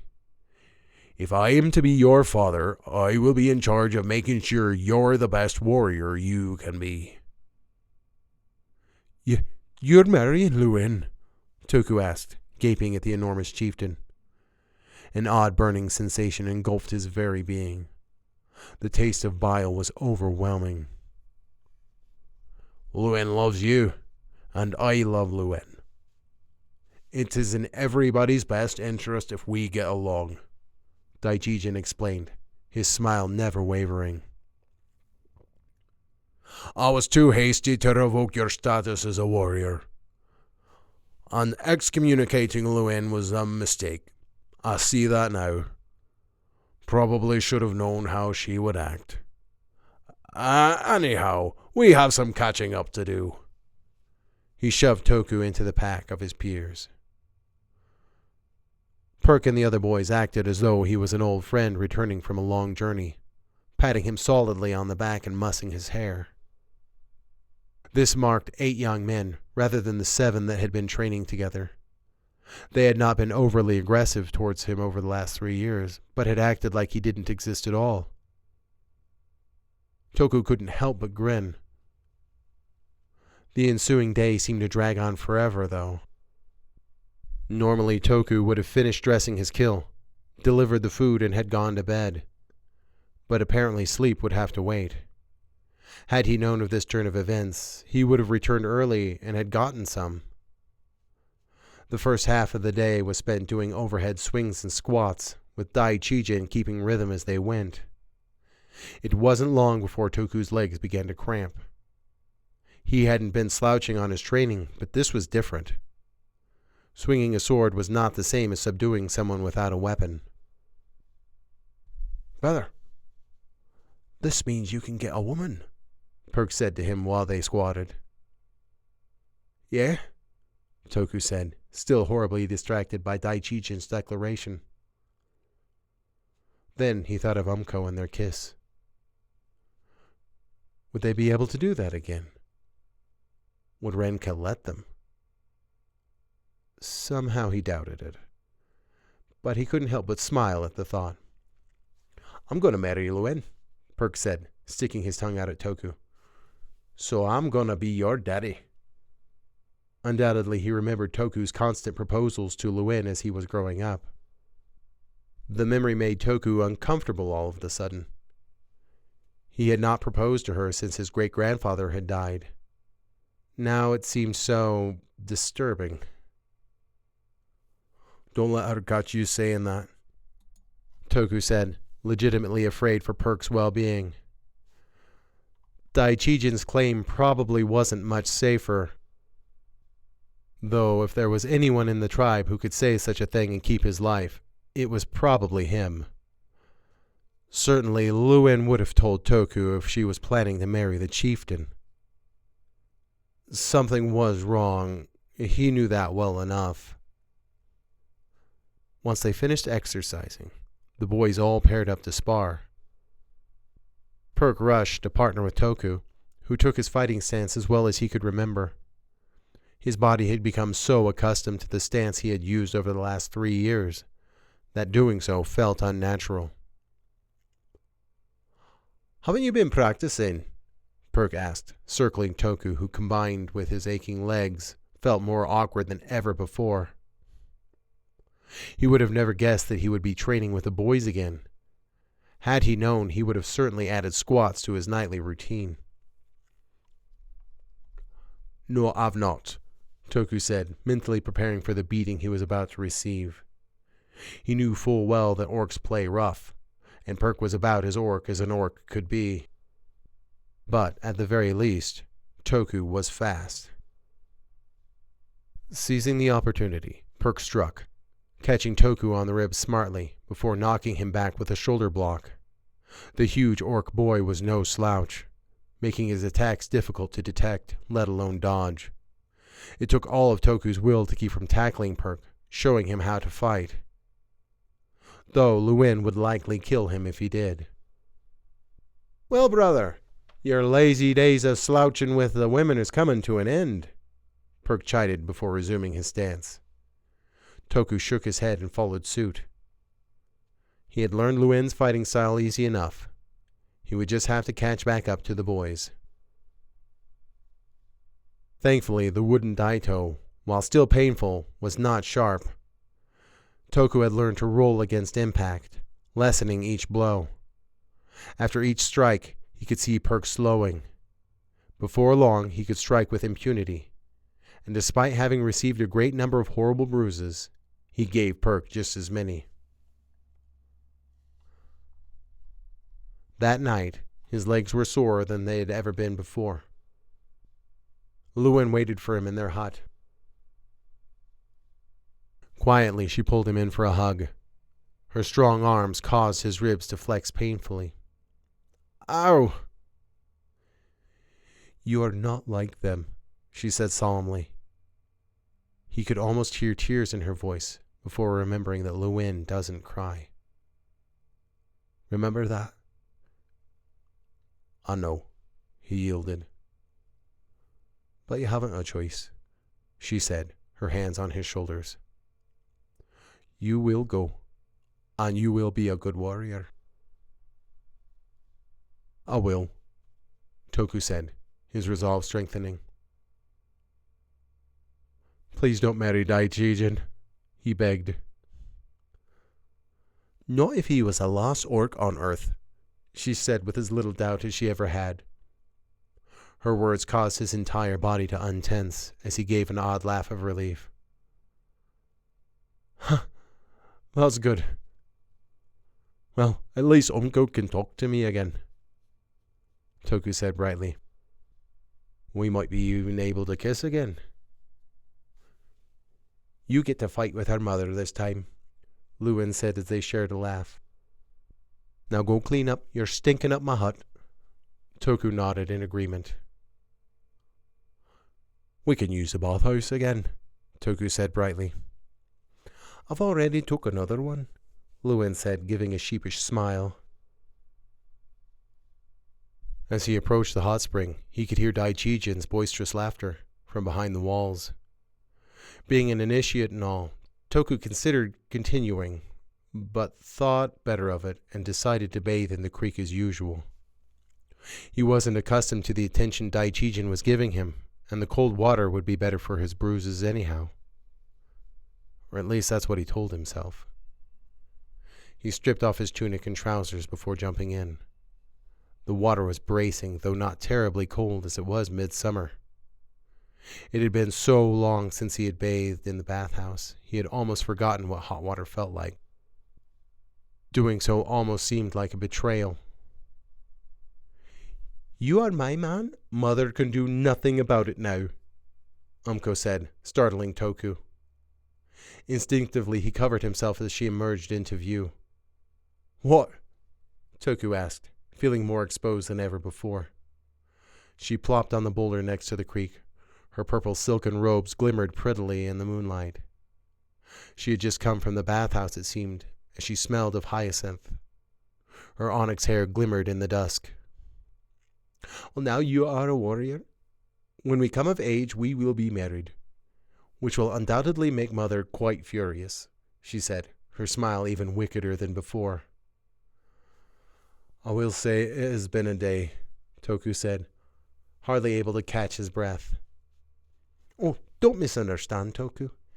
It's not just to make Mother angry," Umko explained hurriedly, her voice lowered, taking an odd tone he had never heard from the girl. "I cannot explain it, but it's like you're inside my head when we train. Like I can feel your soul." "Oh," Toku said lamely. He could feel his entire body blushing. Just then his courage screwed up. "Would you like to join me then? Make Renka really mad." "No, I've already had a bath, and that creek water's way too cold," she exclaimed, chucking a rock at his head. He managed to catch it, though the impact stung his palm terribly. With an aloof wave, she left. "Stupid, stupid, stupid," Toku cursed, lightly bonking his head on the boulder she had been sitting on. With a sigh, he took to his back and began floating gently down the creek, as Umko's kisses dotted his mind. Over the last 5 years he had studied the fighting style of the women. He knew full well it had suited him better than the strength-based attacks he had practiced all day. He knew in a year he would be expected to raid, to collect tribute from the elven villages, and to engage in battle. Real battle. His stomach clenched uncomfortably at the thought. He had killed deer, rabbits, and hogs, but the reality of spilling someone's blood flashed into his mind more real than ever before. An odd sadness crept over him. He had never been good at something like he was good at hunting. The solitude of it, the feel of the jungle, the thrill of stalking his prey. He was going to have to give it all up. Certainly what he was about to embark on was thrilling, to say the least. He would marry Umko if her mother could keep from beating them to death, and that alone was worth the trouble. And with that thought he stood up and shook the water from his body. He dressed in his hunter's silks.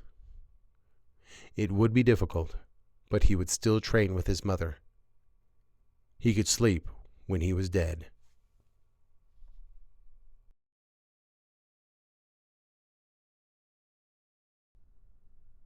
Chapter 14. Reunions. Ragdoll had found herself as covered in blood as she had ever been. Even her hair, which had regrown down her back, was as laden as it could be. Throughout her years fighting orcs, not one had ever gone for her hair. Only paladins seemed to use it as a tool in combat. Ironically, the orcs never seemed to cut theirs. Perhaps they considered it a further challenge. Even the decapitated head before her had over a foot of braided hair hanging off the back of it. All was good in the world. Even Tal looked radiant in the morning sun, with nearly as much of his body covered in blood spatter as her. 6 blooded orcs lay dead in the dirt, a small recompense for the paladins they had killed, but recompense nonetheless. The northern hill orcs, after Ragdoll's company had been sacked, almost immediately returned north. Though their numbers were few, they sought to reclaim their village near Orkwatch. The look on Poltemkin's face when Ragdoll and Tal burst into their village was priceless. Unfortunately, they had become quite adept at running, making it all the way back south once again. Not surprising considering Tal and Ragdoll managed to kill nearly half of them during their initial ambush. Truthfully, they had been ordered to keep out of the Badlands, to respond only when orcs came north. While painfully aware of what occurred last time, they ventured too far south once again. Ragdoll figured it was an acceptable risk. This time the northern hill orcs would not escape. "I'm not sure your arm has any spaces left," Tal said, dumping a sack of mangled rice down his maw. She had removed her bracer and cut her arm 4 more times for the orc she had just killed. It was becoming difficult to find space for any new scars. Since leaving Fort Eulith with Tal, she had scored 7 more. As strong as the ogre was, he was slow. In any case, he didn't count his kills as she did, so in the end it really didn't matter. She turned her arm, gazing proudly upon each mark. Hardly a spot remained. "These are eastern woods orcs," Ragdoll observed, strapping her bracer back on. They weren't the ones Ragdoll and Tal were hunting, but it felt good to get some revenge nonetheless. The memory of her dead comrades was still painful. Their corpses had never even been recovered. "I'm aware," Tal said apprehensively, wrenching his axe from an orc stuck to a tree. The battle could have hardly been avoided anyhow, as they had almost collided, surprising each other. "They aren't like the ones we've been chasing."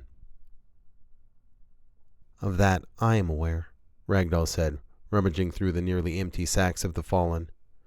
Each one had rice balls, undoubtedly destroyed by the ensuing combat. "This isn't your typical orc war party," Tal explained. "You can tell, 'cause it's a smaller group. They're out to collect tribute. Shame they hadn't gotten much yet." "It's hard to believe these elves would side with the orcs rather than the paladins," Ragdoll said spitefully, shaking her head. All of the elven settlements had been culled in the contested lands, leaving only the Badlands as their last haven, a place so nasty even the paladins avoided it. "It's the last vestiges of the druids," Tal said quietly. He was prone to being much more boisterous about the orcs he killed, though this time he seemed almost afraid. "Yeah, I keep forgetting that part," Ragdoll admitted, realizing the truth of their situation. The paladins had sacked the village of Goldenrod a few years ago. They weren't too keen on being told who to worship. Troll religion, however, is based around ancestral connections traditionally, though Ragdoll had forsaken hers years ago. In all actuality, the druids were partly at fault for Ragdoll's village getting sacked. The paladins would have continued to protect her land had they not been pulled elsewhere. Though conversely, the paladins also shared some of the responsibility. In the end, the orcs bore most of the blame. "These ones use the orcs to keep us at bay," Tal said thoughtfully. "It's a pretty steep price, though quite effective." Ragdoll carefully dabbed the blood from her face with a handkerchief to keep from getting it in her eyes. It didn't paralyze a person, like getting it in the mouth, but it made it difficult to focus having numb eyeballs. "Now that the war is over, I can't see why we don't just roll south, wiping them all out," Ragdoll said.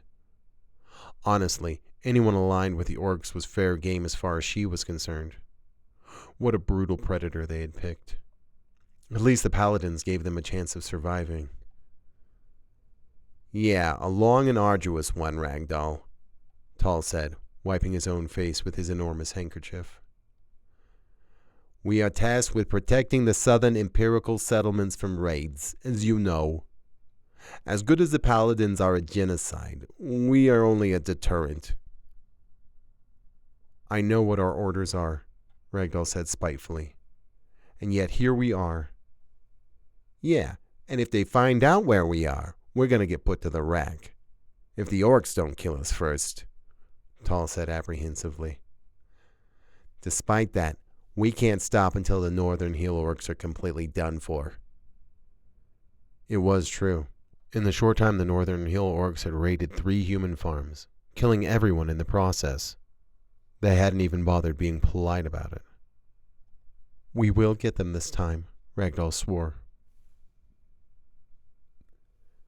These eastern wood orcs can sit in their jungle for all I care. In all honesty, this was unfortunate, Tall said. Oddly enough, his tan skin had taken an almost green hue, as though he had eaten something spoiled. Not that ogres were capable of having food poisoning. How so? Ragdoll asked, dumbfounded. A dead orc was a good orc, after all. The only real shame here was how there hadn't been more of them. Oh, jeez. This is how. Now, mind your manners, or we're gonna die, he said, placing his hands around his mouth to amplify his words. Wait, what? Ragdoll protested, but it was too late. Parlay! We ain't gonna hurt you! Tall called into the trees. At first it seemed as though he was calling out at nothing. Then the orc women came, one at a time from the scrub, each dressed in black silk blouses and trousers, making them seem as though they were walking shadows.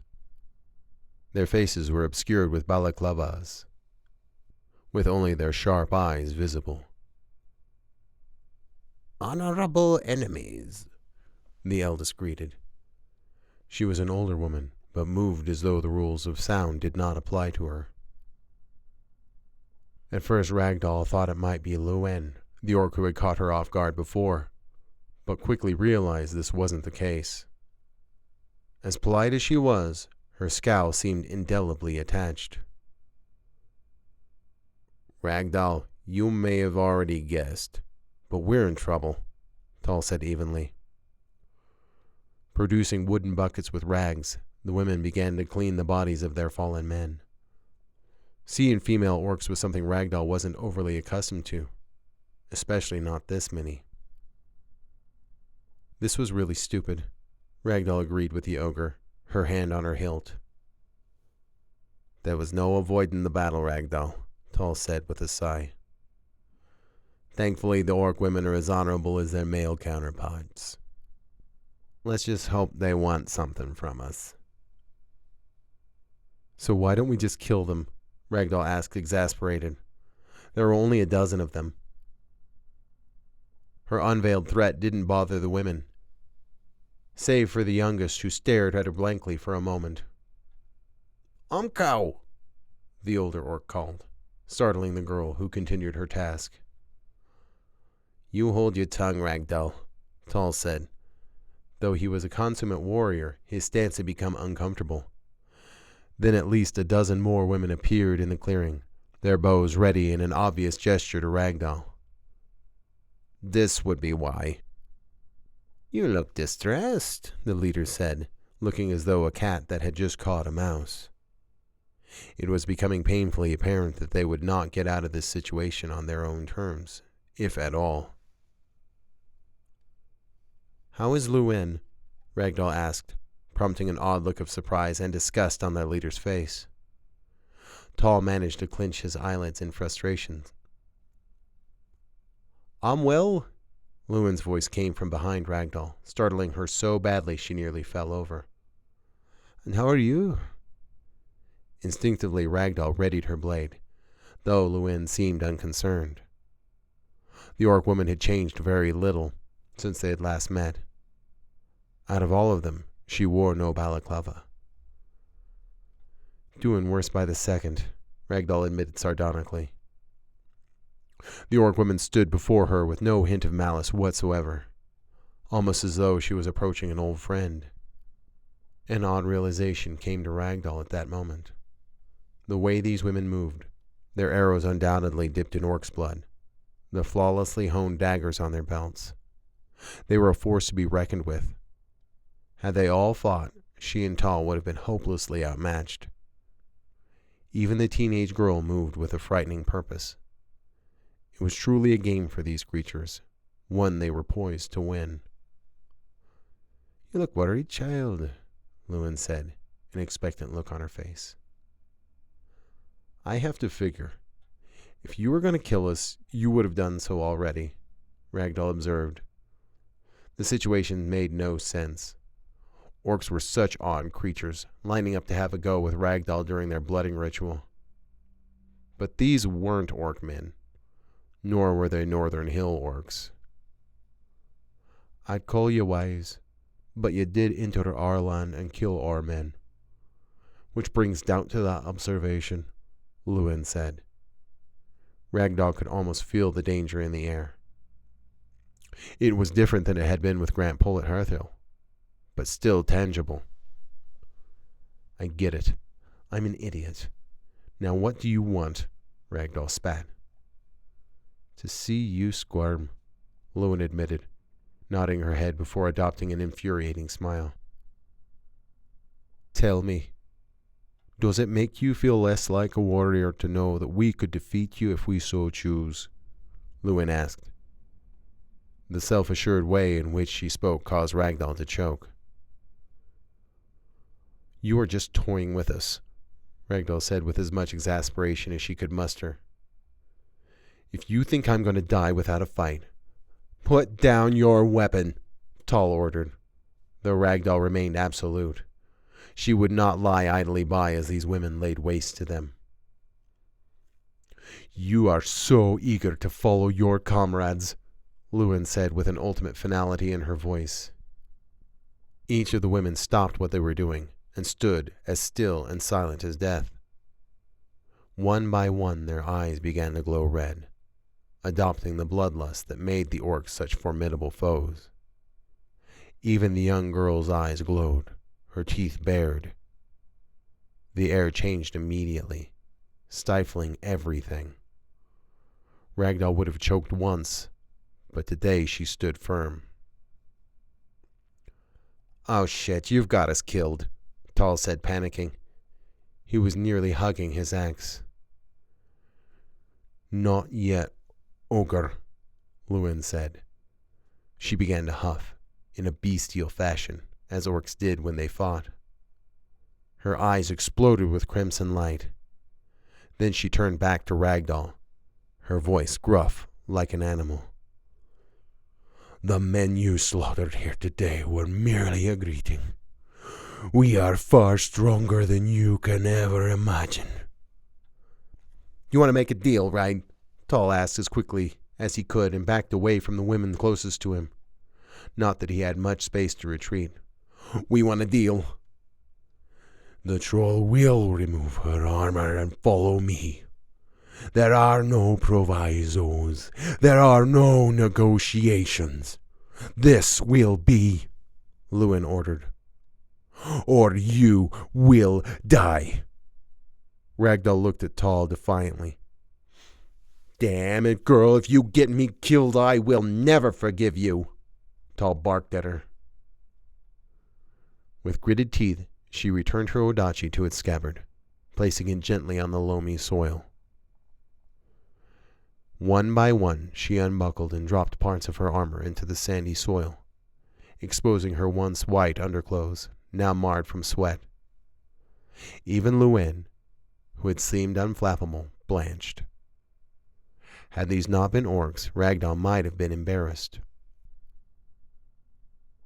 Then she witnessed something she had never seen before. Each of the women closed their eyes, bringing their palms together as though they were praying. Their breathing methodically slowed. One by one, they opened their no longer glowing eyes, then continued their task. "You are gonna need to bathe," Lewin said, holding her nose. As a troll, she was physically suited for warm, muggy environments. Her people were also fond of swimming, rendering normal baths unnecessary, not that she could swim in her heavy armor. Ragdoll grabbed her odachi and followed Luen into the scrub. The way the orc moved was remarkable, bending and flexing through the brush, leaving Ragdoll to hack at it with her odachi in order to catch up. Had Tal not been held hostage, she might have considered hacking down Luen also and escaping. Luen may have been kind enough to allow Ragdoll to escape a few years ago, but it didn't cover the fact that she was responsible for her entire platoon being wiped out. Had Ragdoll been conscious for the battle, she could have quite possibly turned the tide of it. Of course, she could have also quite possibly died. The fact that she'd never had the chance to find out still troubled her greatly. In any case, she stayed her hand long enough to make it to the village, if you could call it that. For what she encountered was certainly not what she expected. A sick sensation washed over her as she approached the immense stone walls. The wooden structures built by the northern hill orcs had been impressive, but this settlement undoubtedly housed a force of orcs that Ragdoll could have never guessed. Was it Luen's aim to intimidate her? If so, she had been successful. The human capital may have been larger, with bigger buildings, but the huts inside the orc village showed craftsmanship beyond any of her wild dreams. The corners bent in, and the walls were comprised of thin sheets that looked like paper. The roofs were beautifully crafted tile, sticking out much further than the human ones, undoubtedly to deal with the sheer amounts of rain. Even the cobbled roads had gullies built into them to subvert the water. Ragdoll almost felt ashamed of the grass huts her people were known for making. At first glance, there were no males to be seen, save for two boys in silk wrappings chasing each other around with sticks, fighting and shrieking more ferociously than Ragdoll had ever seen toddlers. That was until their mother came to chastise them, leaving both with smarting behinds, sniveling beside her as she approached Luen. "Honorable Huntress," the young mother greeted before holding her nose at Ragdoll's smell. "Where did you find this creature?" Her clothing was a breathtaking salmon robe adorned with snake-like dragons. Their textile skills were breathtaking, to say the least. "Nice to meet you, too," Ragdoll said pedantically. "Honorable Mother," Luen responded politely. "This is a troll I found wandering the jungle." Ragdoll had never really given a lot of consideration to looking pretty and dressing up, but this woman made her feel shabby all of a sudden. Her armor had always been a source of pride for her, and without it, she felt incomplete. "A troll? I thought they were all dead." It seemed as though her smell was secondary to curiosity as a gaggle of women and children emerged from their huts, each chattering madly about this creature before them. It was obvious this was a different class of women from the huntresses that Luen was. The South had originally been the ancestral land of the trolls, ironically wiped out when the orcs were chased from theirs. Having caught a remarkably troll-style elbow from Luen, Ragdoll wondered what else they had stolen from her people. "I'd heard trolls burn in the sun. Is that true, child?" An old orc woman asked her. "No, but humans do," Ragdoll answered as politely as she could. "Her skin is so pretty," a small girl said, touching her arm. "She's so tall," another said. "See that color? I told you they accidentally brought back a troll," a fat old orc said, tapping his temple. "No, hers is more like a palm frond. The boy, he's kind of sickly, almost yellow, like he ate bad meat," the old orc woman argued as a small orc boy grabbed Ragdoll's hand and attempted to abscond with her. Suddenly, an odd feeling clenched painfully in Ragdoll's chest. These people were here, existing as anyone did. They lived their lives without the fear of death and harm, something their people were infamous for distributing. Were they simply oblivious, or did they just not care? There was no denying that their peace was bought with the blood of the innocents. This was unacceptable. "Back your rabble!" Lewin called to the group, seemingly sensing that Ragdoll was going to explode any moment. Being put on display in her underclothes was hardly tolerable. Thankfully, with Lewin's order decreed, they dissipated, cheerfully chattering about what they had just witnessed. The further they walked into the village, the more orcs she saw, mostly children and men not of the warrior class, such as an open-air blacksmith where a pot-bellied orc man worked on a great lump of steel. He didn't even bother to look up from his job to see the curiosity before him. A tap with a tiny hammer came before a great ringing as his apprentices would smack it in turn with great sledgehammers. A young boy nearly ran into her before looking up, placing his hands across his mouth. "Boo," Ragdoll said. Looking as though he would pass out, he lit off as fast as he could. His hair was braided, though much shorter than the other children his age. There was no doubt Ragdoll had met this child before, and had most likely dispatched at least one of his family members. Lewin merely shook her head, and they continued. "No, no, no, no, no, no, no!" A short fat orc rushed out of an open-air bathhouse, his nose undoubtedly tipping him off. He had an odd wooden ladle in one hand and a gourd in the other. Upon his bald head was a swooping tattoo, which curled around his ears, adorned with a dozen golden rings. "You cannot put this creature in my bathhouse. Is that blood?" "It won't be the first time blood has been in your bathhouse," Lewin argued, looking as disaffected as she possibly could. "You're gonna turn it into smelly troll soup. She can bathe in the creek." An odd magenta color was welling up in his cheeks as he pointed to the flowing water. Ragdoll felt a nearly overwhelming urge to murder him. "I understand, Gaian, but you're gonna have to step aside," Lewin said, as kindly as possible. "Over my dead body," he protested. Lewin responded by lifting the short man by his collar. "I assure you that can be arranged," she said pleasantly before dropping him into the dirt. He dusted himself off and gave Lewin a polite smile. "I'll pick a bunch of hyacinths," he reported gently, in what seemed like an attempt to shrug off her rudeness. He offered her the gourd with the stopper off of it. "That sounds amazing," Lewin observed. It was so strong even Ragdoll could smell it. "I'm surprised you can smell anything with that wafting about," he said, undoubtedly making fun of Ragdoll.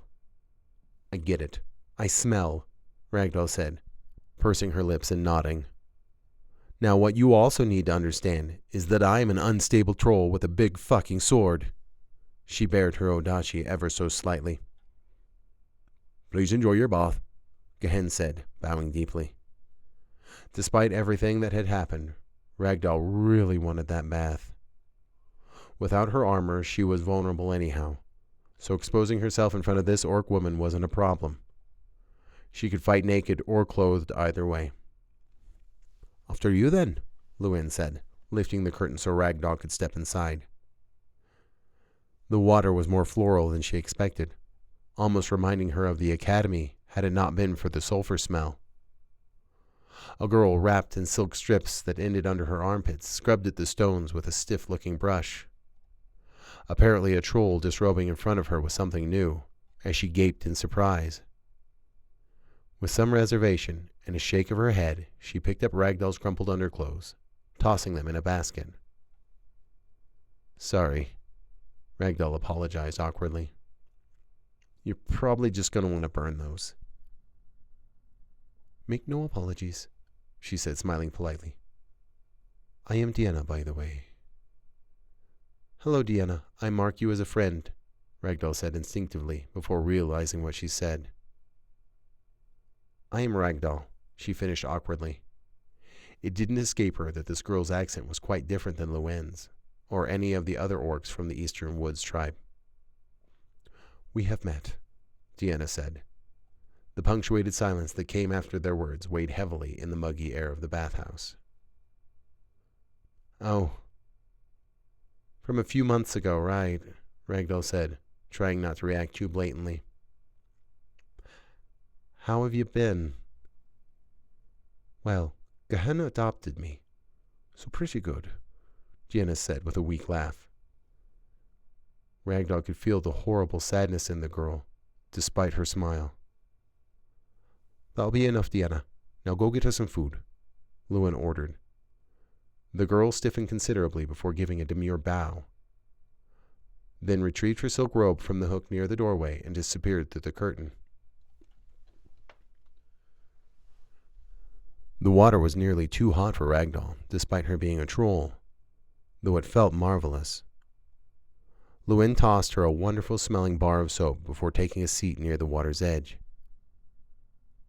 It smelled of some sort of flower she had never encountered before. What is the point of all of this? Ragdoll asked, scrubbing the encrusted blood from her wavy red hair. It had been so long since she had washed it and took care of it. She would probably have to cut it again.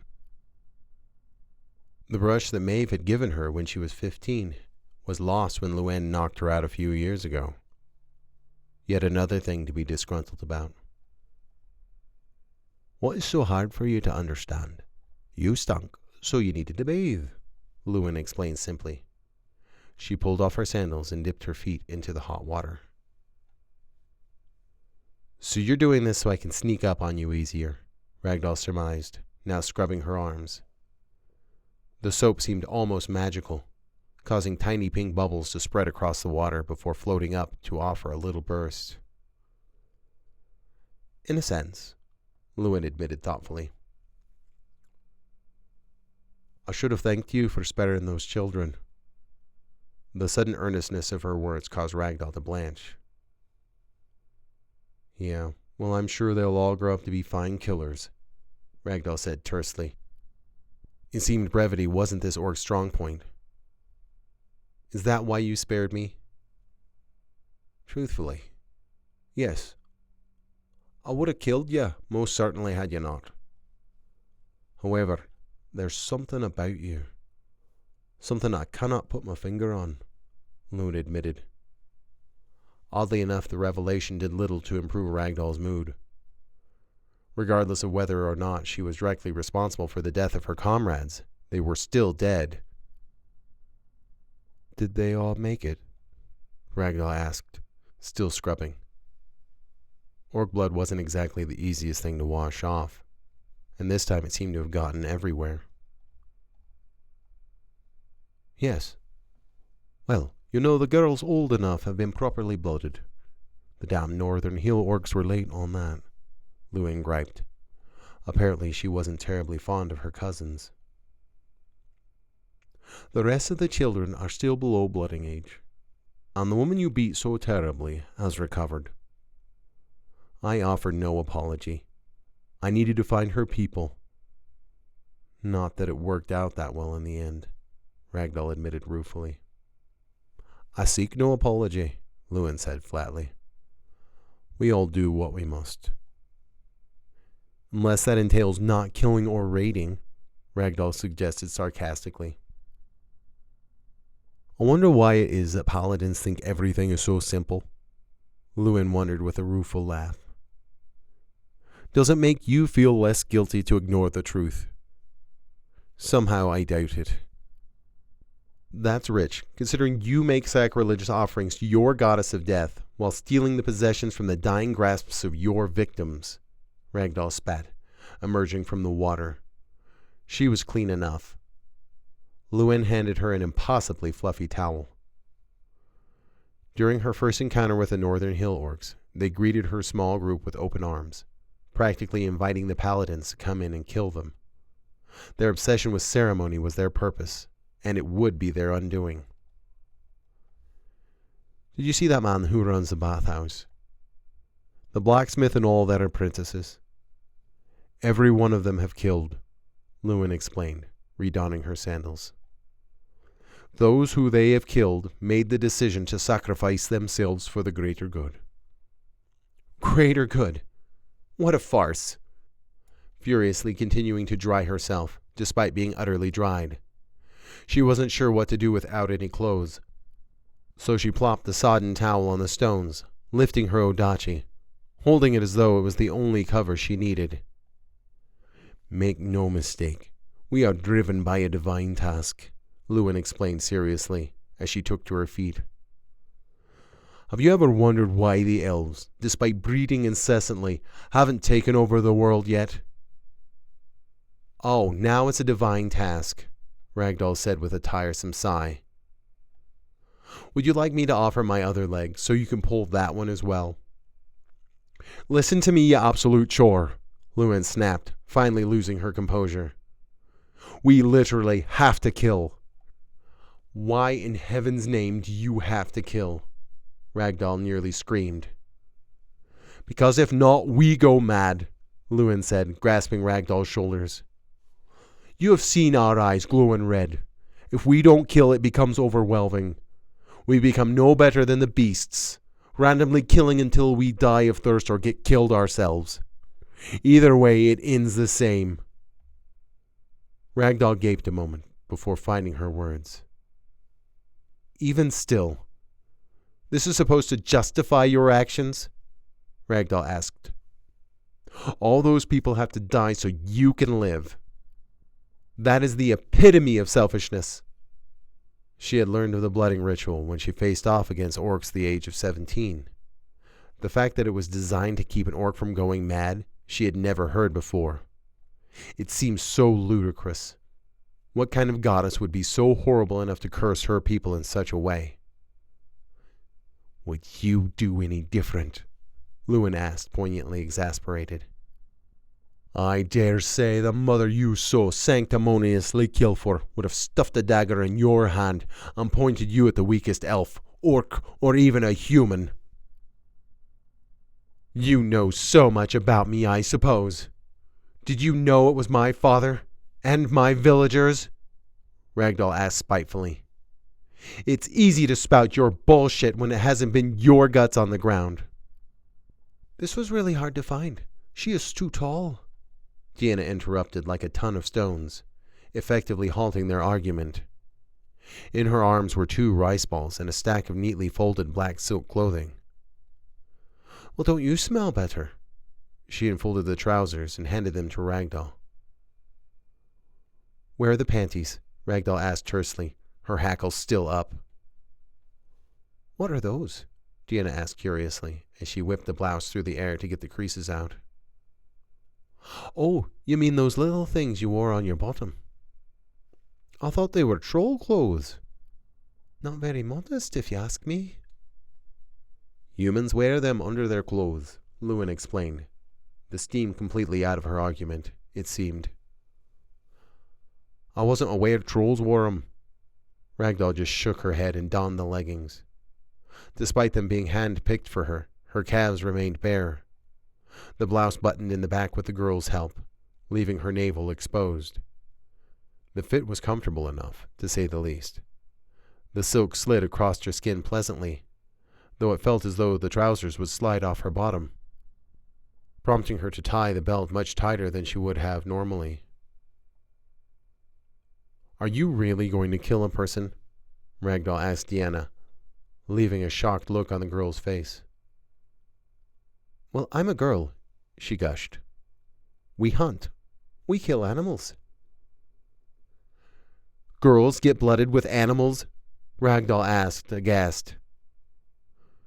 Why the hell don't you all get blooded with animals? It's not that simple, Deanna explained cheerfully. Like me, I tried to get it by killing a rabbit, but that didn't work, so I had to kill a deer. And let me tell you, I nearly didn't make it back. It's so wonderful and terrifying. But for the boys, they say it's worse. So their first time needs to mean something, lest their lives be for nothing. What an absolute farce, Ragdoll growled furiously, attempting to don the sandals. They were designed to go through the toes, and unlike orcs, she only had 3 of them, which were webbed.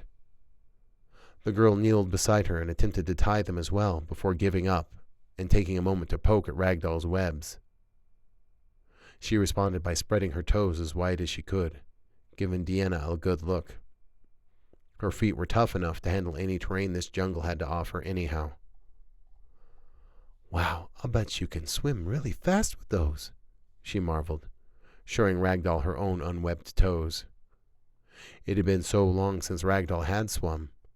It was hard to remember the sensation. She placed her hand on the orc girl's shoulder and looked deep into her eyes. "What do you think of this blooding?" Ragdoll asked her seriously.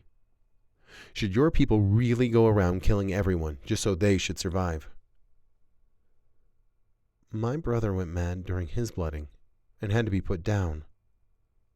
I was really sad," Deanna said, apparently feeling the gravity of her question. Once again, the smile faded from the cheerful girl's face.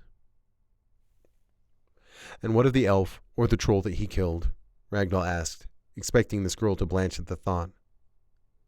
"Do you think their family was sad?" "Watching you kill my father during your first blooding ceremony certainly hurt," Deanna said thoughtfully. The look on her face caused Ragdoll's stomach to clench painfully. "But we are orcs. We do not dwell on such things." She shoved a balaclava in Ragdoll's hands and offered another demure bow. For a moment, Ragdoll opened her mouth to retort before closing it once again. The orcs she killed never had families, at least not in her mind. They never had daughters, wives, or children. This goddess of death was truly beyond redemption. Gaian was the only light in this world. Hopefully Ragdoll could do her part to wash out the darkness. Fully dressed, she slung her odachi across her back. Without her armor, she felt bare, but it was hard to deny the ease of movement these clothes afforded. She spread her legs and squatted, nearly touching her bottom on the stones. It felt good to stretch her muscles in such a way. Her armor would have never allowed for such things. "So are you going to induct me into your clan, or tell me what the hell I'm doing here?" Ragdoll said, looking expectantly at Luann, who had been uncharacteristically quiet. It seemed as though she had been quite satisfied with Deanna's narrative. "Tonight, we will hunt those you have chased into our lands," Luann said, lifting the curtain of the bathhouse once again. Deanna waved cheerfully as they left. Despite the answers she received, Ragdoll felt an odd affection for the girl. It seemed Ragdoll had accidentally befriended the girl after all. "So then you're asking me to kill orcs with orcs?" Ragdoll asked, her head reeling from the ludicrous nature of the request. "I am asking you to witness the deaths of your enemies, to realize then that your battle has finished and that you have won. Is this too much to ask?" Luann gave an odd smile as they made their way down a cobbled path, obviously knowing that Ragdoll had little choice. "You act as though Potemkin is my ultimate goal," Ragdoll said venomously. "He's your immediate goal," Luann retorted. "Beyond that, I really do not care. And if I refuse, you will kill me, kill Tal, and the paladins that come to exact my revenge," Ragdoll observed, though she wasn't completely sure of the last part. Walking about with no boots had become odd, but not entirely unnatural. Her toes spread out against the warm cobbles, giving her a sense of stability she didn't have normally. "At least your corpse will smell pretty for a few days," Luann observed with a wink. "If it makes you feel better, my people will give the paladins quite the fight. That is, if they do bother to come. It does seem they aren't that bothered by the deaths of their people." "Yeah, I'd noticed that," Ragdoll admitted. She thought about the battle, if they did bother to come.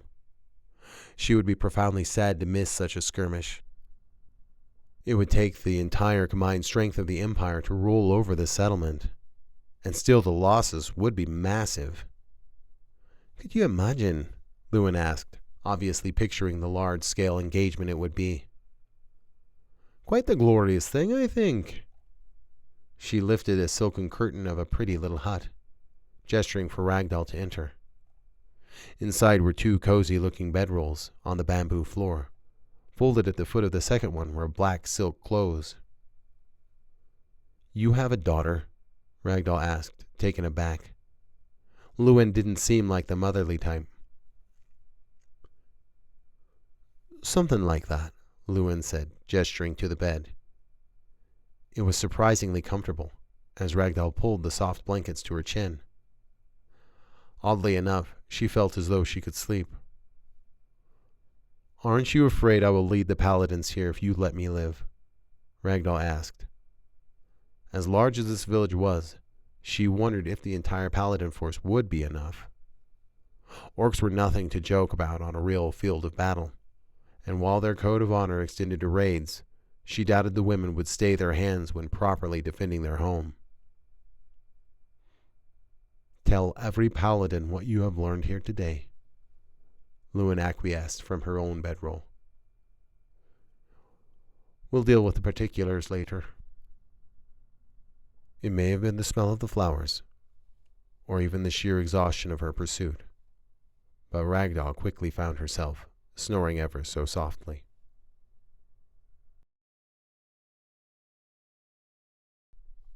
Chapter 15. The End of All Things.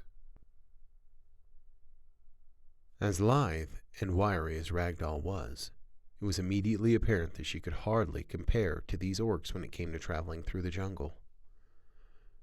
They ran in an odd way, bent forward as if they were ready to dive through the scrub at any moment. Being tall offered Ragdoll no advantage, unless bonking your head was considered one. All of the women, including Ragdoll, were dressed fully in black silk, complete with balaclavas, as if breathing the muggy air wasn't difficult enough. Even the teenager that helped hold her and Tall ransom had no difficulty keeping the rear. In fact, she spent the entire time poking Ragdoll in the butt whenever she slowed down, laughing madly when she threatened to murder her for it. Lewin had taken point, with 3 others on each side, totaling 9 women. Ragdoll felt oddly nostalgic, running without her heavy armor. Despite having difficulty keeping up, her webbed feet left her uninhibited by the loamy soil. She almost felt like a child again. Had this area not been so infested with orcs, it would have been a brilliant place to live. The change in the air was palpable as they approached their targets. Even the girl behind her became deadly serious, forgoing her hilarious prank for the time being. Trolls were well known for their hunting skills, and there was a tangible excitement.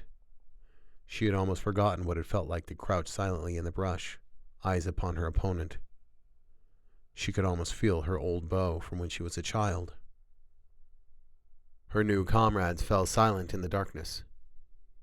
Even the girl who had found it so funny to poke Ragdoll in the butt pounced, choking the life from a particularly ragged-looking woman, a dagger buried beneath her sternum. The teenager's eyes did not glow this time. Ragdoll supposed such things wouldn't do for silent kills. The Northern Hill orcs were in their territory uninvited, a reality that was unacceptable. Apparently, the Eastern Woods orcs had tried being polite and sent a liaison. The Northern Hill orcs responded by decapitating their delivery boy. Apparently, Lewin wanted their punishment to be as insulting as possible. After all, it would have been far too easy for the much more powerful tribe to roll over these ragtag orcs. Ragdoll wondered if the women would have been significantly harder to kill if they were allowed to wear the scaled armor these foreign orcs wore. The Eastern Woods orcs didn't approve of any such things on either sex. According to Lewin, orc blood is thick and clots fast. Their wounds heal far faster than those of other races, leaving the armor the equalizer of the weak. Trolls, on the other hand, were known to heal faster than even orcs, though their blood was much thinner by comparison, leaving them far more vulnerable to bleeding out before any healing could occur. No one else could have survived her trial in the Academy, she thought darkly. Ragdoll and Tall had managed to whittle down the Northern Hill orcs to a pittance, and now their women were done for as well. In the middle she could see Potemkin, their leader, lying on his side next to the fire. He had grown considerably scrawnier since the last time she had seen him. She had sought him for more than 8 years now. "It's time, child. Are you prepared?" Lewin whispered in her ear, causing her to start painfully. "I am." "How are we going to do it?" Ragdoll asked, the adrenaline still flowing through her. She gripped her odachi, more than ready to see action. Lewin's eyebrow raised as she let out a piercing whistle. Before the sound finished on her lips, arrows manifested in the eye sockets of the Northlanders, ending the light of their lives immediately. The precision in which these women attacked was nothing short of terrifying.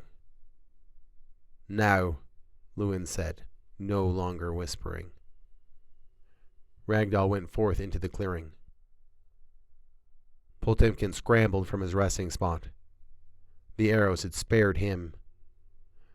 The Eastern Orc women emerged also, surrounding them, each holding their bows to the ready.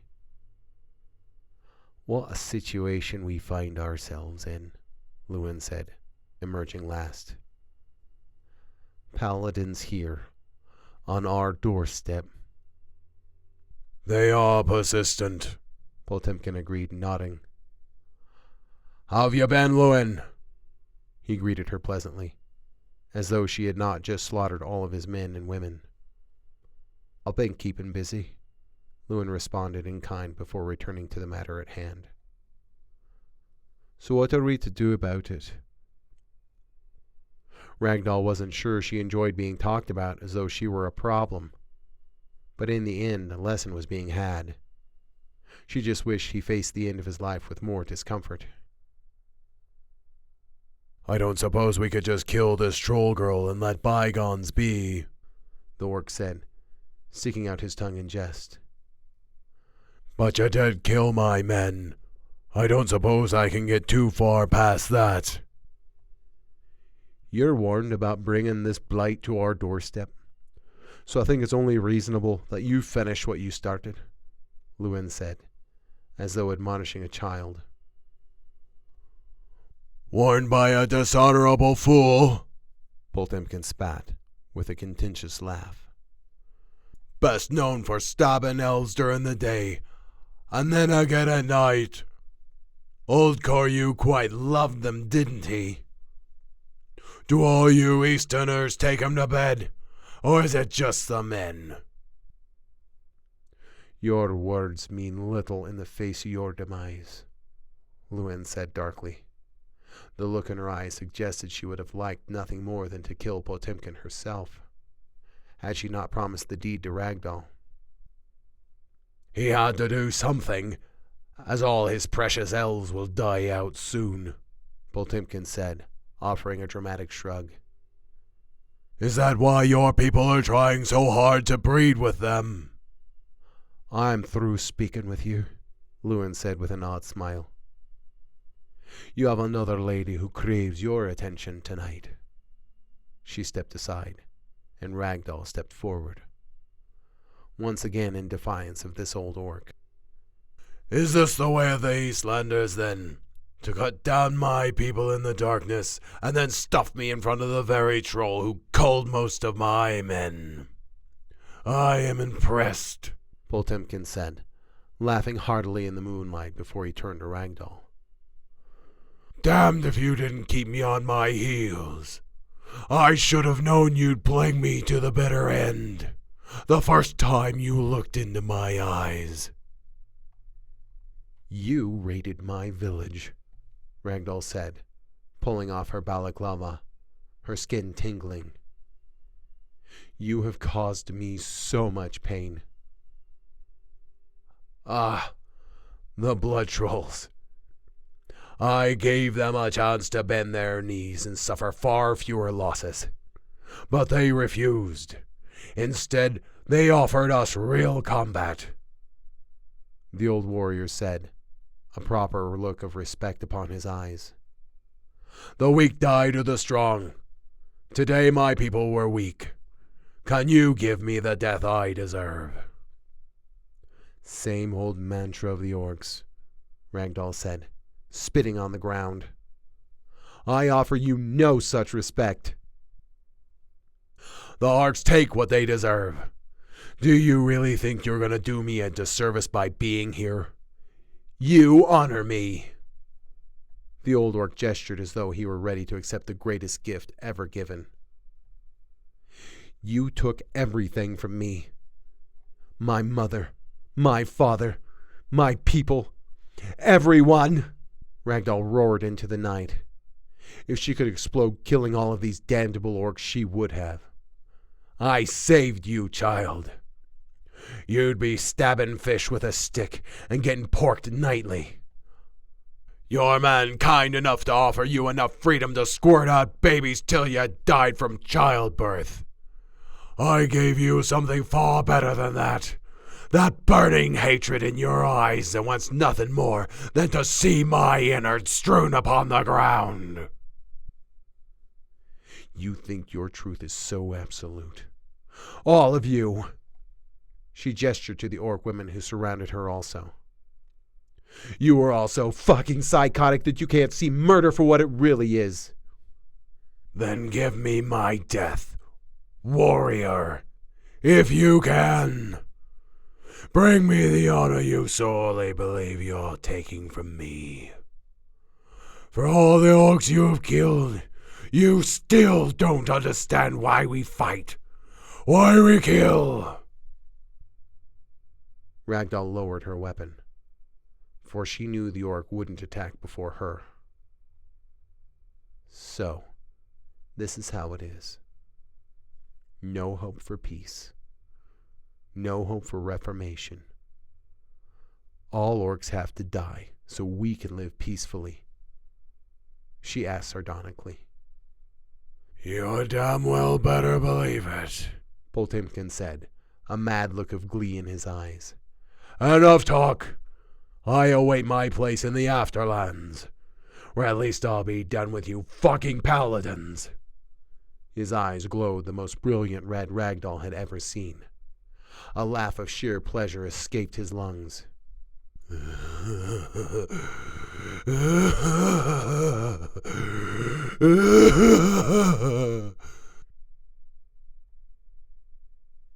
air calmed. The smell of hyacinths and rain permeated everything. Even the birds quieted for what was about to happen. All of her hate and anger had culminated into this very moment. Ragdoll readied her stance, and Potemkin attacked.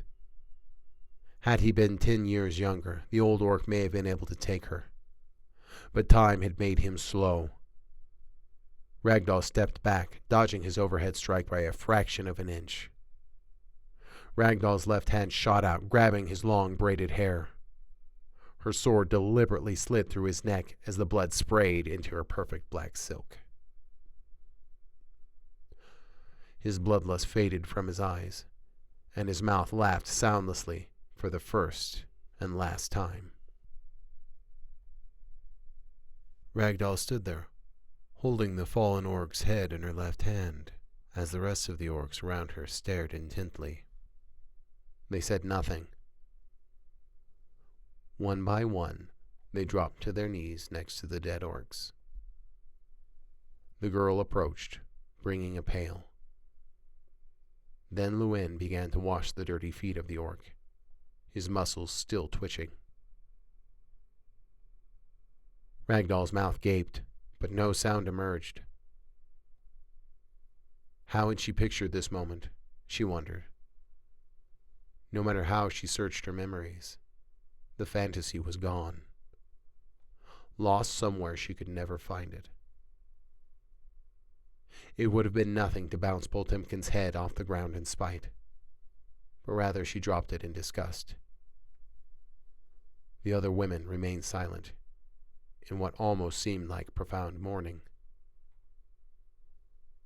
Ragdoll scornfully looked to the orc women. The creatures they had so deftly dispatched They were now treating with the utmost care, as though they were family. Tenderly they worked, planting their kisses on still foreheads. "Why so sad, child?" Lewin asked, though her eyes seemed to understand everything. Those damn eyes looked around as though they had knowledge of all creation. "This was empty," Ragdoll said, the hole in her gut as gaping as it ever was. She could still see her mother and father's lifeless bodies when she closed her eyes. She still felt the lingering pain of her wounds long closed. "You got what you wanted." "He got what he wanted," Lewin pointed out with an infuriating smugness. "And I got what I wanted."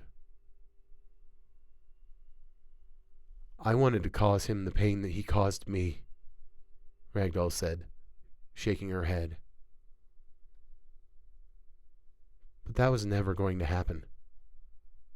She slid her odachi back into its scabbard. This is all you wanted. The only thing all of you damn orcs ever wanted." "Have you ever heard us claim otherwise?" Lewin asked with a friendly smile that would have undoubtedly caused Ragdoll to attack earlier. Now she just felt sick. Out of everything that she had accomplished, all of the orcs she had killed, she had played their damn game till the bitter end. So many of them still lived. Far too many. Then she thought of the children in the orc village. Killing them would certainly bring about the pain these creatures ultimately deserved. They were just going to grow up to slaughter people like Ragdoll's parents anyhow. In the end, it was the only possible answer. Smiling innocents unaware of the pain they were going to cause. She would tear out their guts as hers had been. She would rip, gnash, tear, hate, hurt. Then the image of the girl from the bathhouse popped into Ragdoll's mind. Her intestines in the dirt. Ragdoll looked down at the girl as she whimpered and pulled her innards back in as Ragdoll once had. Every ounce as innocent and helpless as she had been, with no Grant pole to save her. Ragdoll fell to her knees and vomited in the same loamy soil she had enjoyed running on moments before. This was a farce. The whole thing. Her life after her village, her life as a paladin, and her revenge was nothing but a part of the most asinine of productions. A gentle hand touched her back, rousing her from her darkness. "Don't touch me!" she roared, causing the girl that had just flanked her all night to blanch. With a furious growl, she took to the jungle, running as hard and as fast as she could. If they were going to chase her down and kill her, so be it. If only they would. Continuing to exist with these creatures was more than she could possibly bear.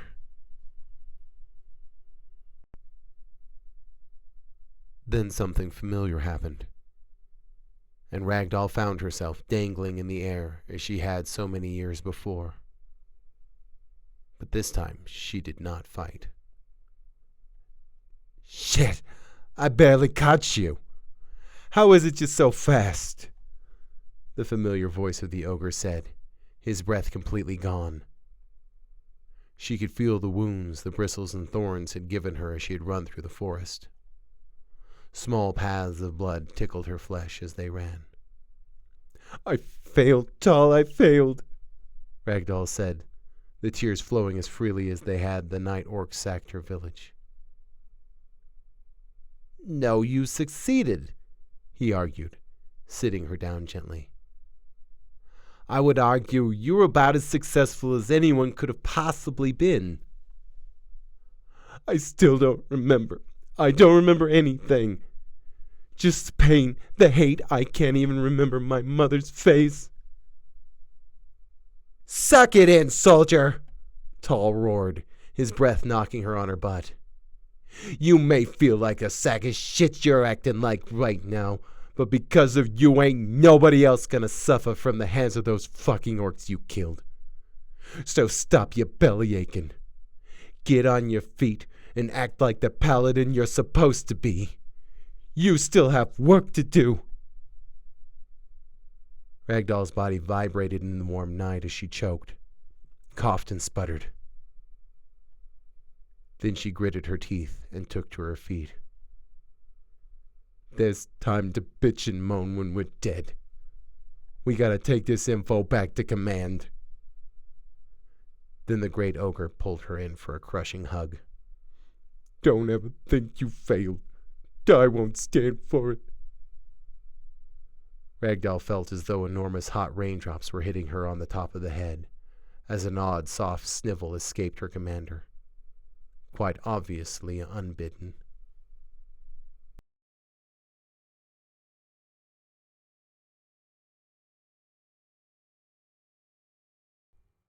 Chapter 16. A Stroll with Orcs.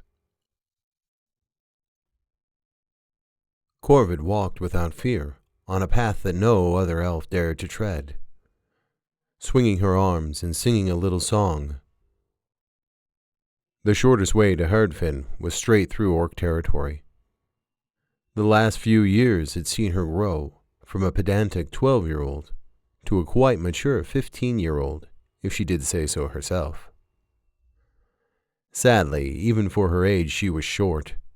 Very, very short. Entity had grown as well, wrapping herself around Corvid in a leafy hug. A living dress that never had to be cleaned or changed. Each time she saw another design that was prettier than the last, she would wilt and copy it.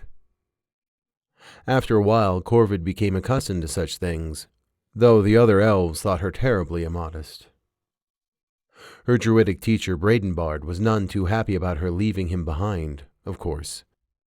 His ability to intimidate her with his walking stick came to an end shortly after Entity had manifested fully. He knew full well that she would kill him if he bothered her too much, as she had nearly done so the last time they had an argument. Lucky for him, Corvid had talked her out of it once again, or he would be the greasy smear formerly known as the Archdruid of Eladin. Despite Brandenbard not being able to look her in the eyes anymore, the day was still marvelously warm. The sun wonderfully bright. Entity felt entirely energized, which meant Corvid felt the same. If she could be happier, it was difficult to imagine such a situation. Whenever orcs got too close, Entity would shoot out her vines and pull Corvid into the woods, blending into the vegetation as they passed. It is pointless to kill orcs, Entity explained as flatly as she always did. They are weak. While it was true that the orcs were hardly a match for them, avoiding them seemed to be more of a bother than it was worth to Corvid. It would have been nothing to squeeze the life out of them with their vines. Alas, Entity had become quite peace-loving since they had tried to kill Grant Pole. The old dwarf was endowed with odd power that allowed him to reach into people's souls and touch things he wasn't supposed to.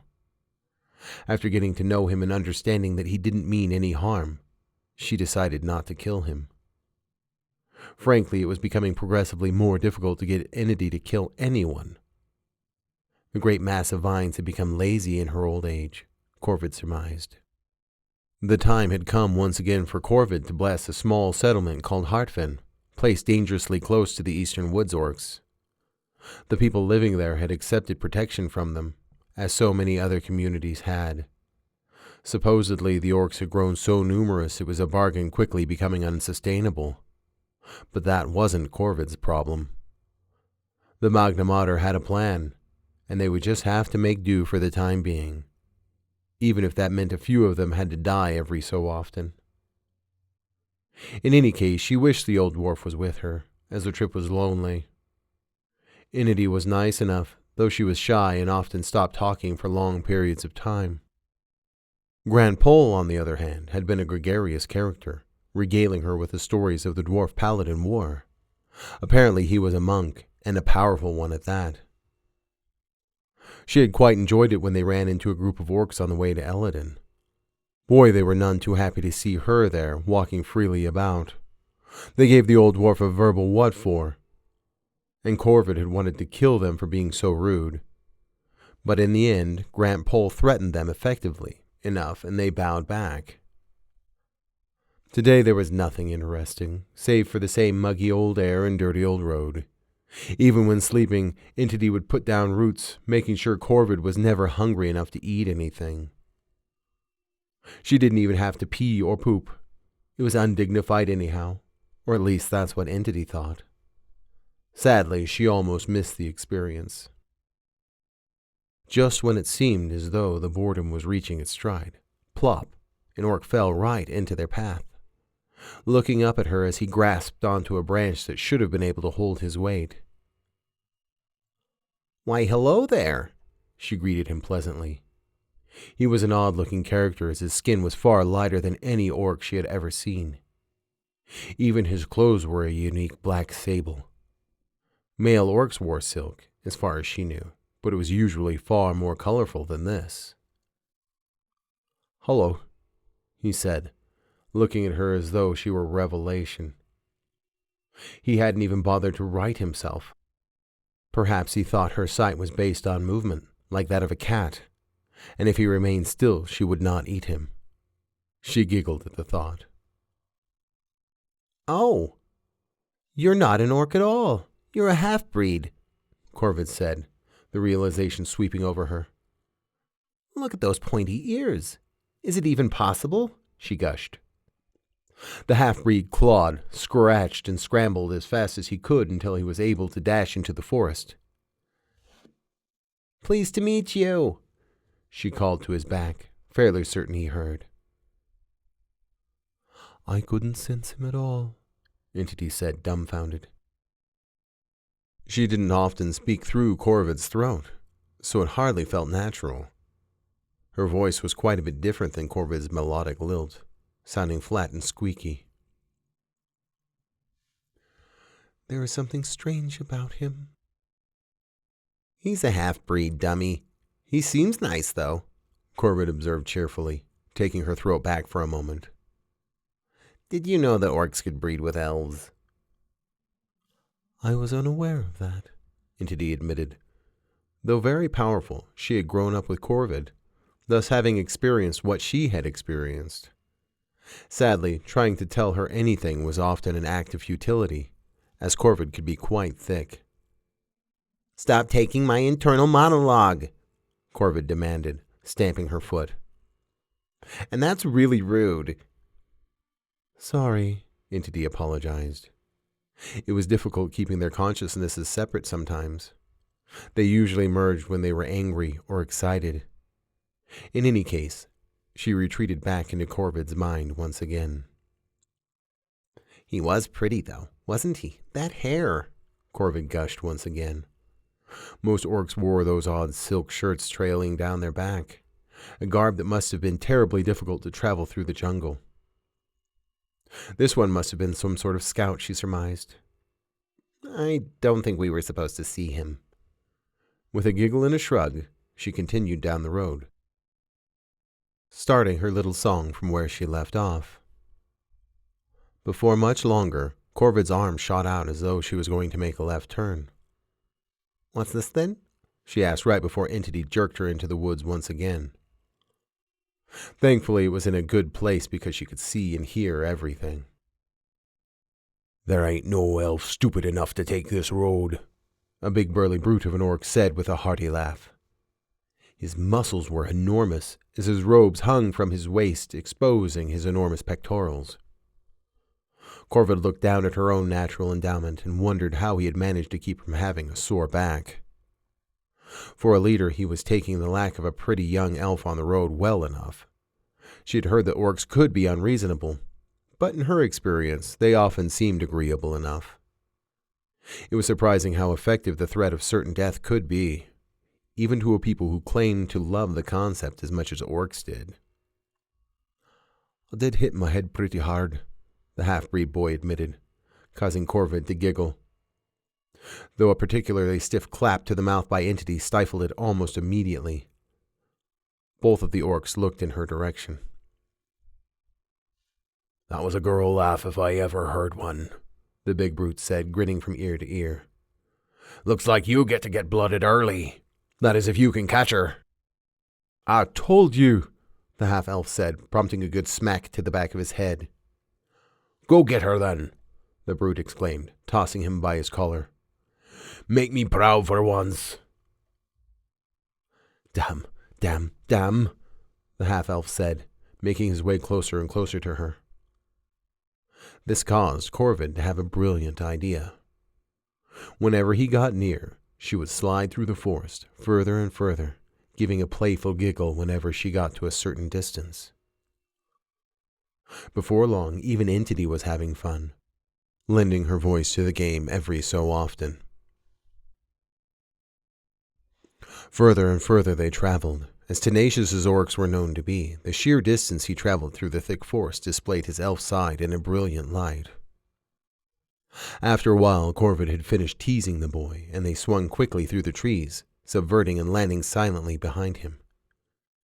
His ribs must have smarted terribly as he had taken to clutching them, his breath ragged. "Where's your bow?" Corvid asked, causing him to jump forward in surprise, nearly colliding with a tree.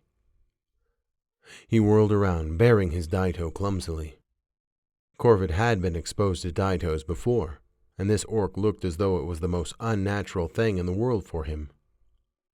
He waited a few moments before speaking, undoubtedly doubting if it was the right thing to do. "They won't let me use it anymore," he said. Whatever motivation he had for killing her seemed to have gone.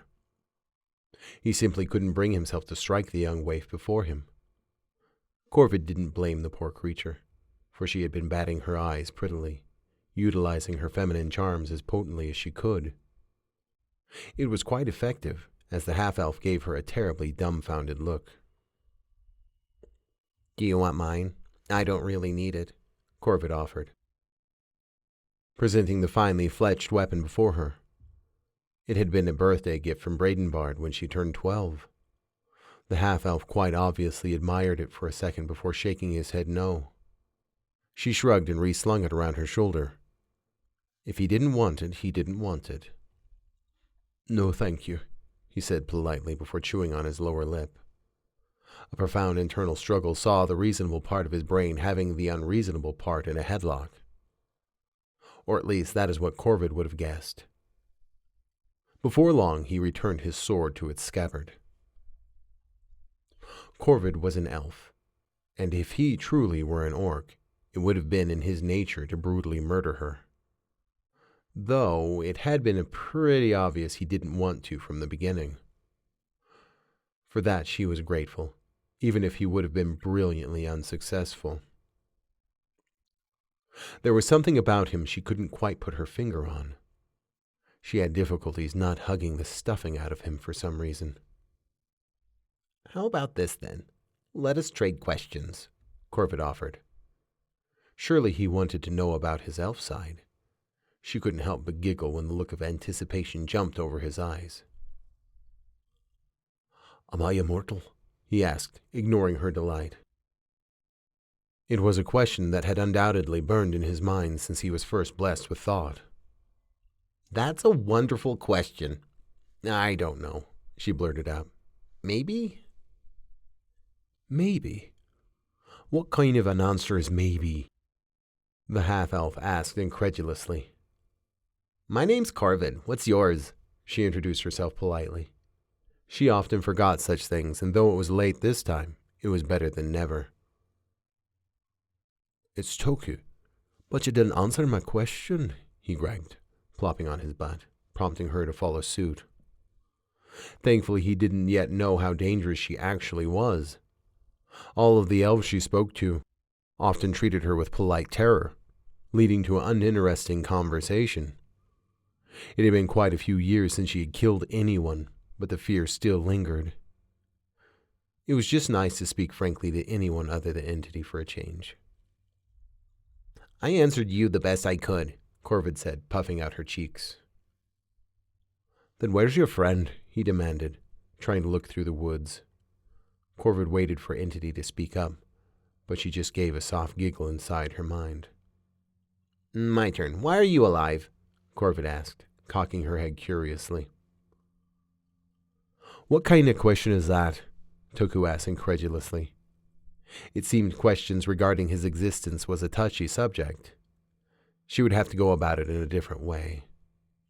Do the orcs accept you? From what I understand, they're not too fond of the idea of crossbreeding, she explained patiently. The fact that you exist and coexist with orcs is nothing short of marvelous. Elves and humans were often known to interbreed, which was probably why some of her kind was accepting enough of the paladins who had been mostly successful in snuffing them out. But that was neither here nor there. I am an orc, Toku said, thunking his fist on his chest, undoubtedly a demonstration of how he thought orcs should act. The sight caused Corvid to laugh, and Toku to blush furiously. No, you are half of an orc. Surely this has caused you some problems, she reiterated, causing him to huff impatiently and shake his head. You already know it has. Why are you asking questions you know the answer to? He burst impatiently. She wished he would elucidate, but ultimately gave up. In the end, she would have to build trust with Toku to get him to open up. I'm sorry. Corvid apologized sincerely, something he was obviously not prepared for as he began to stammer. She had seen other people apologize before, and even if it was insincere, it was effective. Do all elves wear plants? Toku asked awkwardly, more as a placeholder as it seemed he needed time to compose his next profound query. No, just me, Corvid answered simply. She plucked a tiny flower from her sleeve. Ow, Entity said flatly as Corvid sniffed it, the change of voice unsettling Toku greatly. Do you explain anything plainly? Toku asked, looking exhausted at her answer. That's 2 questions, no cheating, she exclaimed. Explaining Entity would have been exhausting, and her companion didn't appreciate the attention anyhow. So it was better to leave it at that. Besides, it was her turn.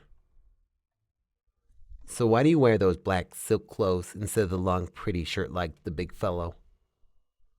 This question seemed to make him uncomfortable as well, as he began to shift once again. I'm a warrior now, he said as proudly as he could. But I was originally trained by my mother. Are you ashamed of that? She asked, a mischievous smile on her face. It wasn't her turn, but she had so many questions, and it was her game anyhow. So she could cheat if she wanted to. No, my mother's the strongest orc I know, Toku admitted, scratching the back of his head. He gave an odd smile as if he remembered something. So your father was the elf? Corvid asked, her breath positively taken away. I would have never guessed. I was adopted. My birth mother was an elf, Toku explained flatly. Oh, sorry, Corvid apologized once again. From what I understand, orc blood is toxic to elves. So I imagined other bodily fluids would be too. This is why it's so remarkable. Don't say things like that, Toku blurted in an attempt to change the subject. Apparently he didn't want to think about orc and elf fluids intermixing. Why are you here? I'm going to Hearthfen for their annual blessing. I'm the avatar of the Magna Mater, she answered merrily. This answer must have been quite the shock to Toku as he began to gape like a fish once again. Did he know about her? If so, how did the orcs find out? She stared at him curiously. It seemed his odd penchant for internal struggle took a deadly turn as he decided what his next course of action was. The turmoil going through his mind must have been horrible, because he began to sweat mercilessly. Of course, it was brutally hot in the jungle that day. It was brutally hot every day. Even Corvid's armpits had begun squishing noisily under Entity's leaf dress. It was pretty, but it didn't breathe well. Corvid would have to find a creek to bathe in soon. Don't go to Hearthfen, he whispered, though there was obviously no one around to hear him. His breath on her ear gave her neck tingles. "Oh, any particular reason?" Entity asked, startling both Toku and Corvid. Toku must have thought he was hearing things as he shook his head and answered. "They refused their offering, and now we're going to sack 'em," Toku reported. "It's to be my first raid." Sadly, if he knew about her powers as the Avatar, he wouldn't be worried for her sake. "Scandalous," Corvid said, the goose pimples forming on her arms.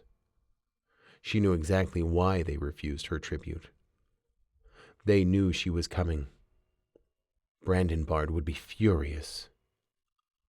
"Wait a second," she said, taking a pause. She was furious. "So you're not going to go?" Toku asked, a hopeful look in his eyes. "No, I'm gonna go," Corvid said, taking to her feet. "Your people will get their tribute. You can count on that." She couldn't hold it back any longer. The rage welled through her. "They think they can dictate who we kill," they said, their voices echoing through the forest. The power of Entity had perfectly merged with Corvid's. "They will rue the day they tried to manipulate us." Toku looked as though he was going to pass out at the sight of her.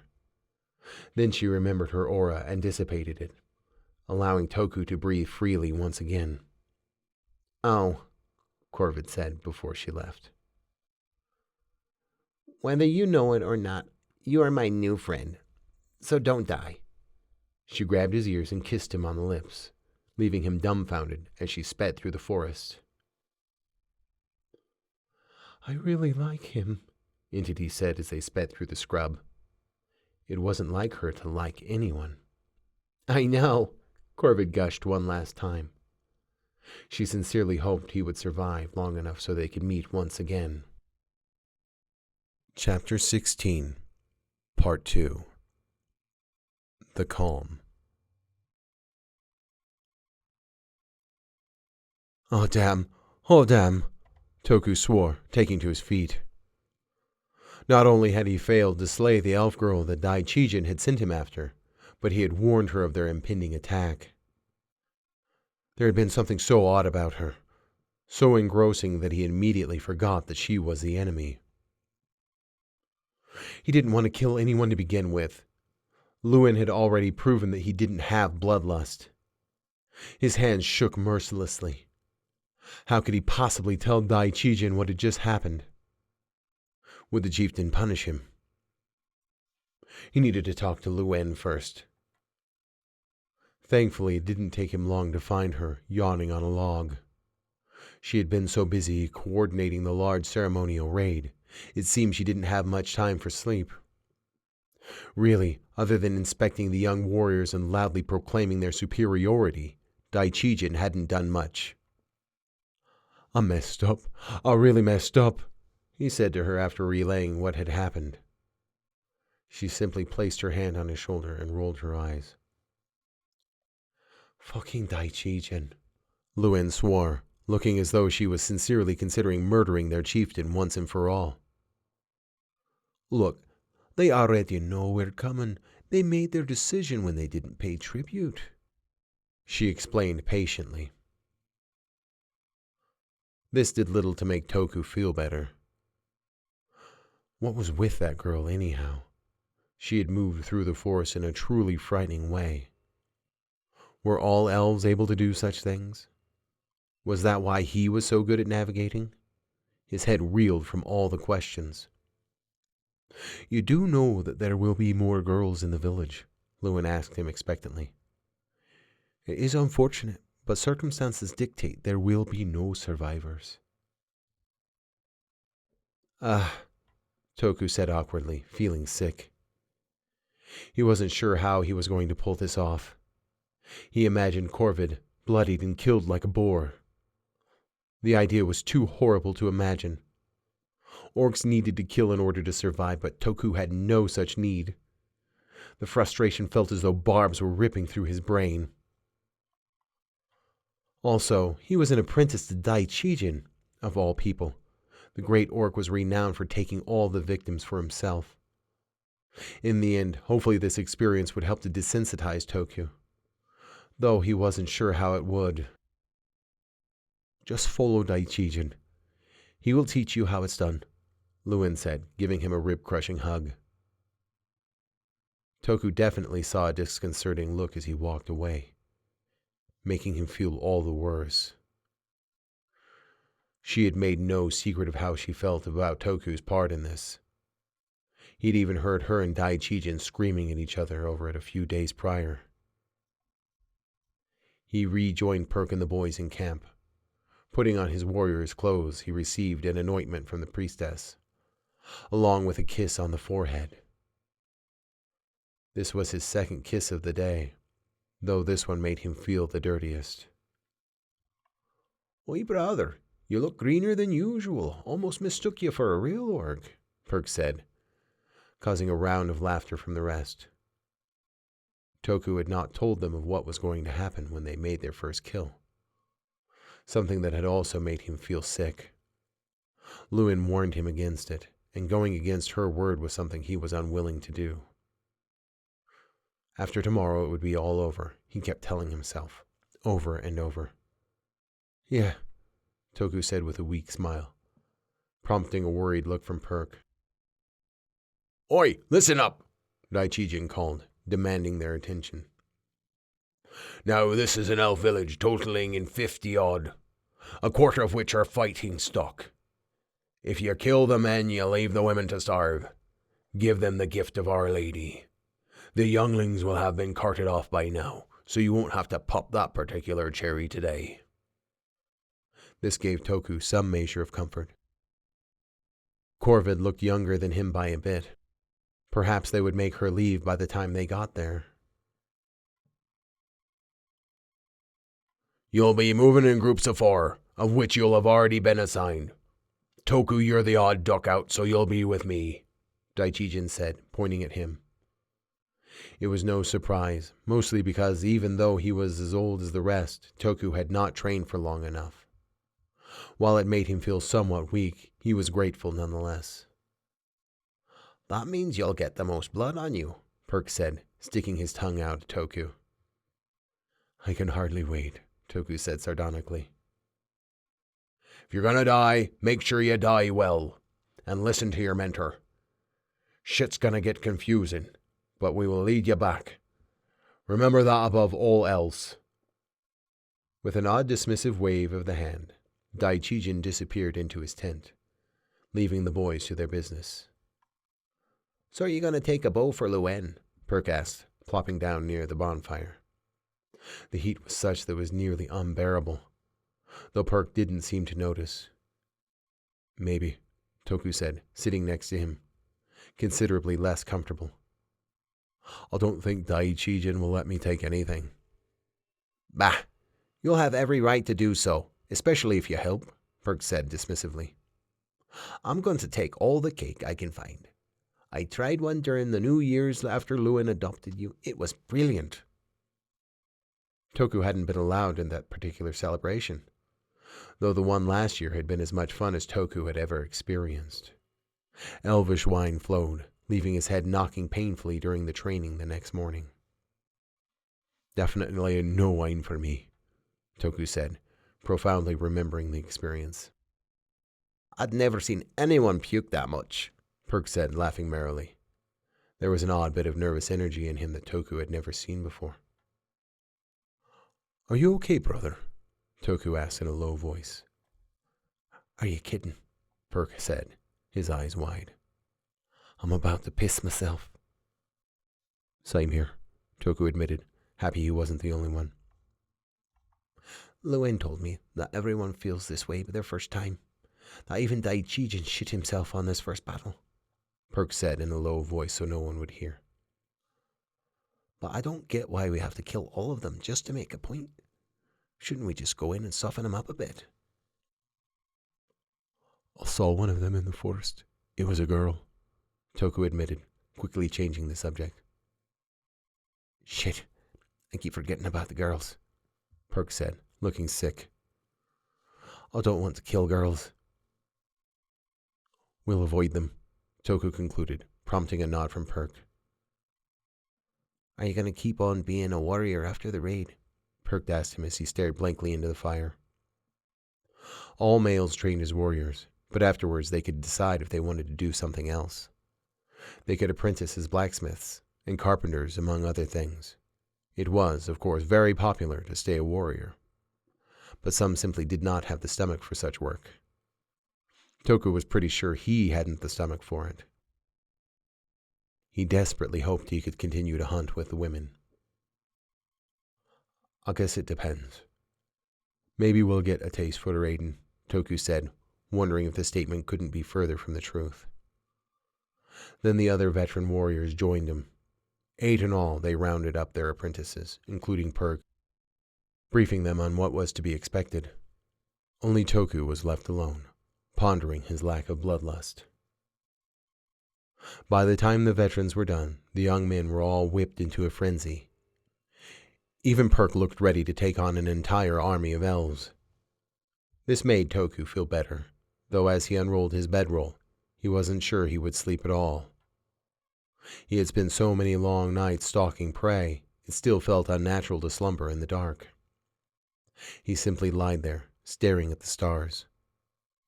That was until he felt a familiar flick on the nose.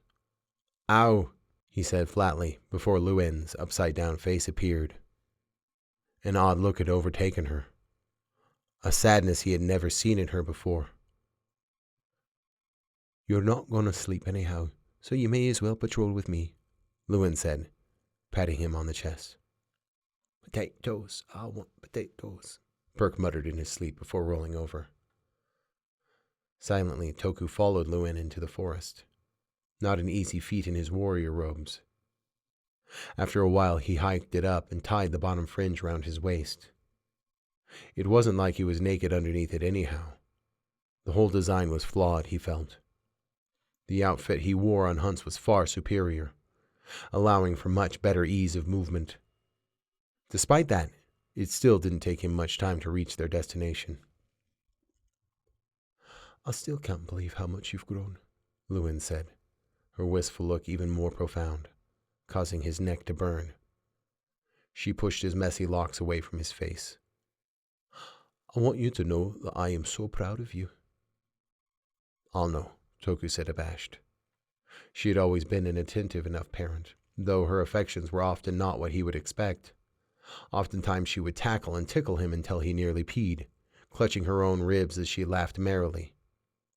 Other times she would punch him smartly on the shoulder or the ribs before pulling him in for a crushing hug or a headlock. But lately she had become more thoughtful around him for some reason. "I don't know what to do, Toku," she said, her apprehensive words biting in deeper than he could have expected. It wasn't like Luen to be unsure about anything. She had always acted with determination in everything she did. For her to speak in such a way was unnerving, to say the least. "You know what I have to do," Toku said more tersely than he expected. He was an adult now, or at least he would be tomorrow in the eyes of the clan. Not that he felt like an adult. "You're not cut out for this," she explained as though it wasn't the most obvious thing in the world. "I'm telling you, no matter what happens tomorrow, I'm proud of you." "I'm a warrior, Mother. I will make you and the entire clan proud," Toku said, taking to his feet. Whatever she was trying to accomplish was only serving to make him feel worse. "Toku?" she said expectantly, as though she knew better than anyone who Toku was. Maybe she was right, but in the end there was nothing either of them could do. "I have to go," he said. It was nearly dawn anyhow. "You can't have the bloodlust," Luen cried. It almost sounded as though she was trying to convince him of something. What that could possibly have been, he couldn't guess. "Daichi-jin says I have to kill something bigger than a deer," Toku said blankly, though he felt the truth inside of him. He had never felt anything well up from within. No one to kill.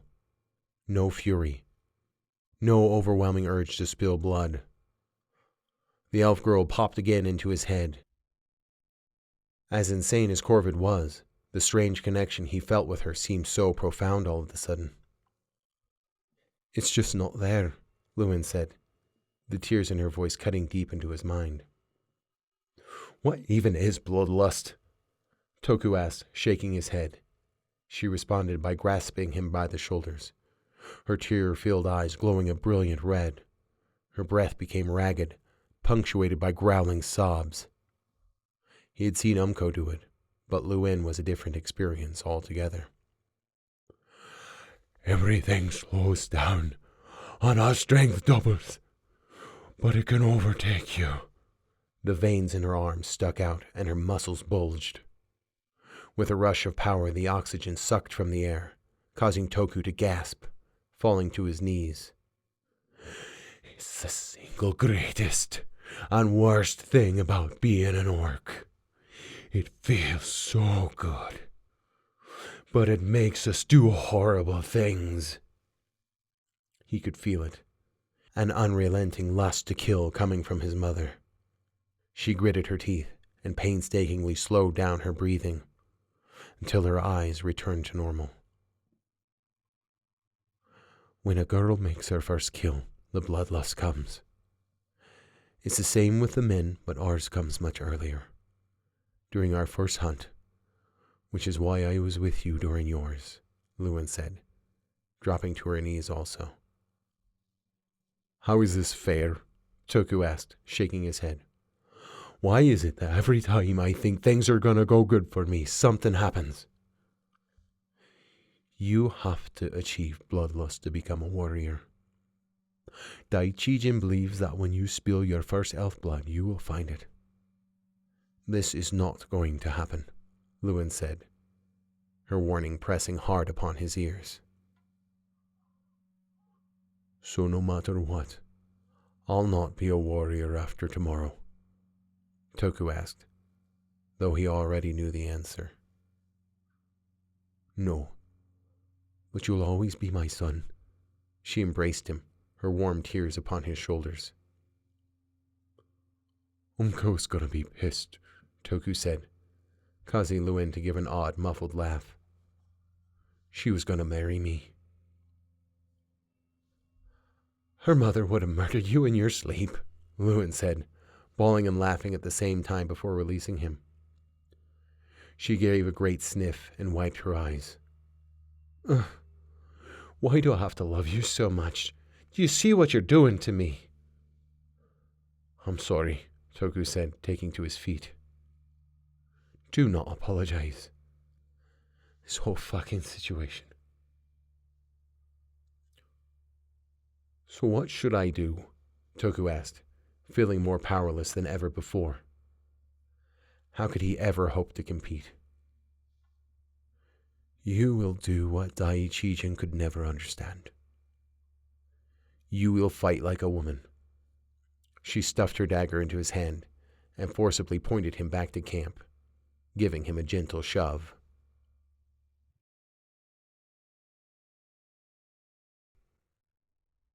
Chapter 17. The Cruelty of Nature.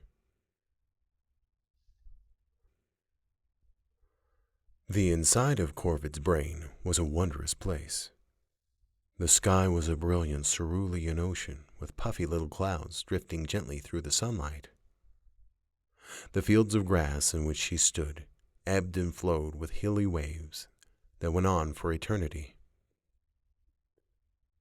In the middle of all creation, Entity leaned against the only tree. "This is a dream, isn't it?" Corvid asked the bashful Entity. She was skinny. Her leafy hair obscured one of her enormous green eyes, while the other peeked apprehensively at Corvid. Her skin was light, almost translucent, as if it was the first time she had ever seen the sun. Wearing her prettiest green gown, she hugged her knees and rocked back and forth. Corvid wanted nothing more than to give her the hug she desperately deserved. But for some reason, her body was frozen in place. I don't know what to do, Entity said with her odd, dreamy voice. She stopped looking Corvid in the eyes. Undoubtedly, she felt bad for paralyzing her mental form. Most people would have been sincerely disconcerted about not being able to move, but Corvid wasn't most people. Being able to sleep so deeply and dream so pleasantly felt better than anything she had ever experienced. How she wished she could do this every night. This is the first time we've met face to face. Why can't I hug you? Corvid asked impatiently. Growing up, it would have been nice to talk to her one and only friend in such a way. Why Entity had waited so long to do so frustrated Corvid to no end. If you move too much, you will wake up, Entity explained, burying her face in her arms even deeper. We can't wake up for a while. Why not? Corvid asked, forgetting her ire. Are the orcs here? It would have been nice to see them up close once again, maybe even touch one. She had only ever touched the half-elves so far, and that was a particularly wonderful experience. His skin was so pretty. Yes, Entity answered plainly. Corvid waited a moment for a follow-up statement, but nothing came. And why can't we meet them? Corvid asked impatiently. They're about to attack, Entity said, her voice muffled in her knees. Their energy says it. The elves gave tribute, Corvid protested. She had chastised the heck out of the elder. Trying to force her to kill orcs had brought about a talking to that they had never experienced before, she reckoned.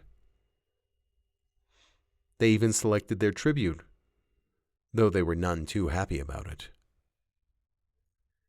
They refused the tribute to begin with and broke their promise. There was no going back from that point.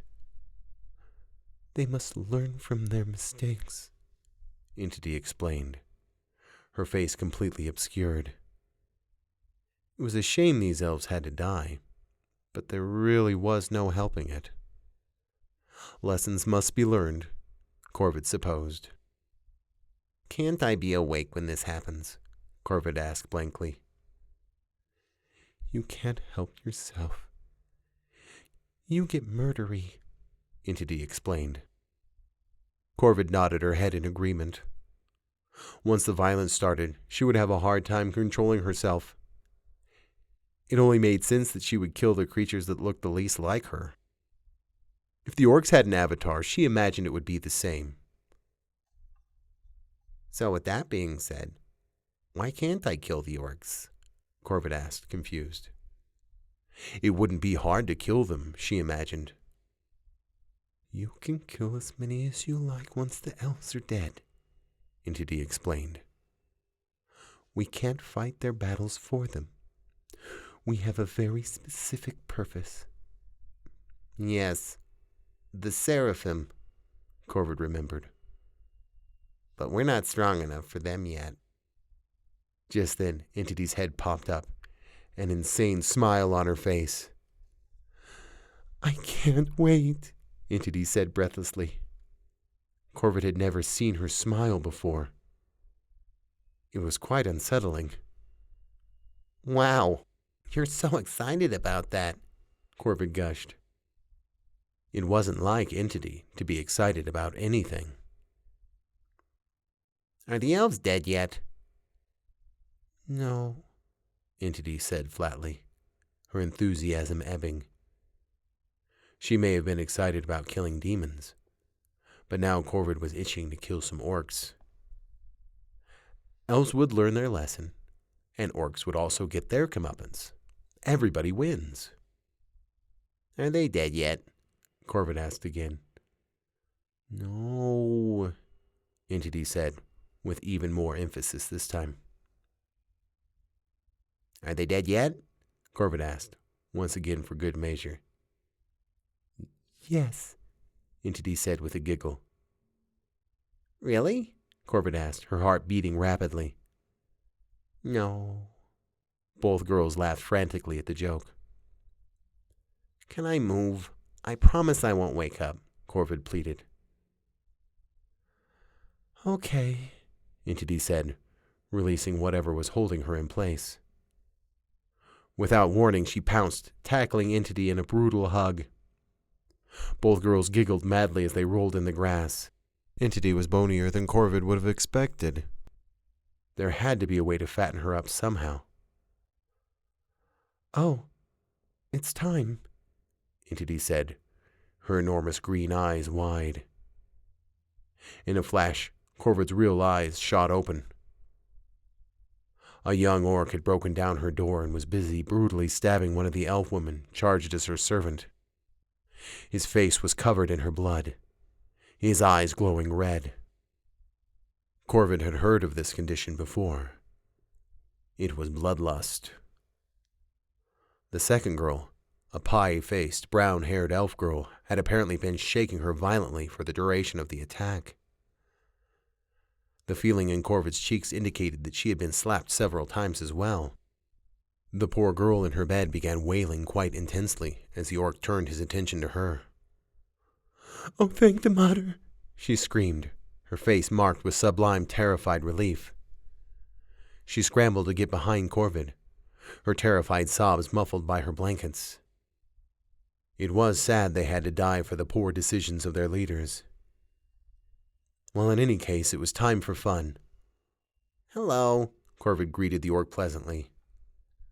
This was obviously his first time experiencing bloodlust, so his actions were arguably not his own. It was almost a shame she had to kill him, but the situation dictated she act. Not surprisingly, he did not reciprocate her feelings as he lunged forward.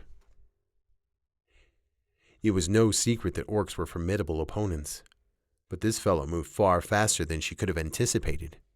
His daito mere inches from her throat before Entity grabbed him. Her vines pinned his arms against his sides. His muscles bulged as he endeavored to free himself from her clutches, his breath punctuated with ragged growls. She could feel the pleasure this orc had taken in killing the elf girl, and the pleasure he would take in killing Corvid. The connection caused a rapturous feeling to nearly overtake her. "Oh, wow," she breathed. "Is this what you feel? No wonder you guys kill people," Corvid said to the orc, who began laughing insanely. The sight caused Corvid to laugh as well. He didn't laugh for much longer before Entity popped him in her grasp, his blood painting everything. "Blech! Push him away before you squish him," Corvid griped as the ecstasy faded, sputtering as she spat out the orc's blood. No, The woman in her bed stammered, lamely wiping the blood from Corvid's eyes, her hands shaking madly. "It's fine. I am the Avatar. I can take a little orc." With that, the world began to spin pleasantly. "Whew. Everything's all whirly." "Oh no," the girl whispered as Corvid crumpled to the floor. "We're gonna die," Entity said flatly, through Corvid's mouth. "How pointless." "Don't worry," the elf girl said, offering as encouraging of a smile as she could, despite her tears. With considerable effort, she lifted Corvid and stuffed her unceremoniously into the wardrobe. "Be quiet. Maybe they won't find you." With that, she closed the door. Chapter 17, Part 2. The Gospel of War.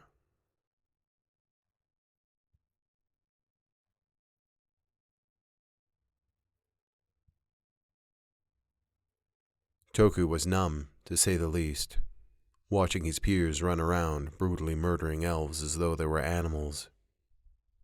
At first they gave resistance, though they were no match for the well-trained orcs. One after the other, the young orcs cut down their victims, and their eyes began to glow red. Insane laughter burst from their lungs as they sought more prey. Even Perk's eyes glowed crimson as his daito ripped through a girl roughly the same age as Corvid, dispelling Toku's hopes as he watched in terror.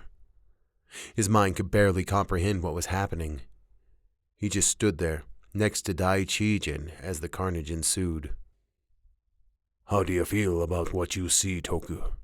Daichijin asked, his voice punctuated with more danger than Toku had ever felt before. He knew his answer would have to be the right one. How could he possibly describe the sight, the horrible sounds and the terrible smell? Was there truly a word horrible enough? "This is the orc way," Toku said, with as much strength as he could. It took all of his will to keep from withdrawing, to keep from looking away. He couldn't stop his tears, though. "This is the will of our goddess. You're a half-breed Toku, or superior stock, intermixed with these weaklings you see gutted before you. A pitiful creature. So I held you back with me. How does that make you feel?"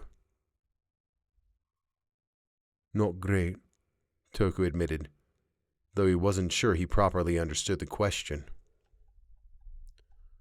"You will get to feel the bloodlust as your brothers have this day," Daichijin said, slapping Toku on the shoulder.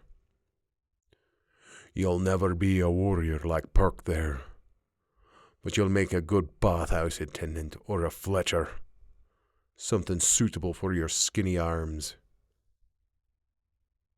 Toku's mind went blank. Maybe it was to protect him, or maybe it was his orc side, but his resolve began to steel. He would kill someone, hopefully not a girl, and then his life would get back to normal, or at least as normal as it could get. He sincerely hoped a coward was cowering in one of these buildings, though his heart could guess what he would encounter. The veterans and half a dozen huntresses restrained the bloodlust-afflicted orc youths one at a time, hog-tying them. It took 2 huntresses, including Umko, to take down Perk, as freakishly strong as he was. Once properly subdued, they implored the young warriors to return. "Half of them won't make it back," Daichijin said gravely. "They'll be honored accordingly." Toku looked at Perk, who had begun roaring. Umko had her face close to his, undoubtedly trying to lead him back. He responded by trying to bite her. Taking full mount, she softened his face a few times. "You listen to me, Perk, or you are going to die!" Her words punctuated by each blow. Somehow, it worked as his eyes began to dim, and he began to wail. She sat him up and gave him a hug, laughing in relief at the big blubbering man before leaving him to help the rest. "It's time. Move it," Daichijin said, grabbing Toku, who had tried to run to Perk. With the battle practically done, Daichijin shoved Toku toward the building Naro had entered, but had not emerged. This meant he was most likely dead, and they would find a formidable foe inside. Naro had never been terribly friendly to Toku, but he didn't want to see him dead. Perk, on the other hand, had always been so cheerful and kind. Seeing what he had done made Toku wonder if he'd even known him at all. He knew that there was no option for him, that they all had to experience bloodlust. What a cruel existence. Could Perk even remember what he had done? Then, with a great shove to the back, Toku found himself thrust into the gaping door.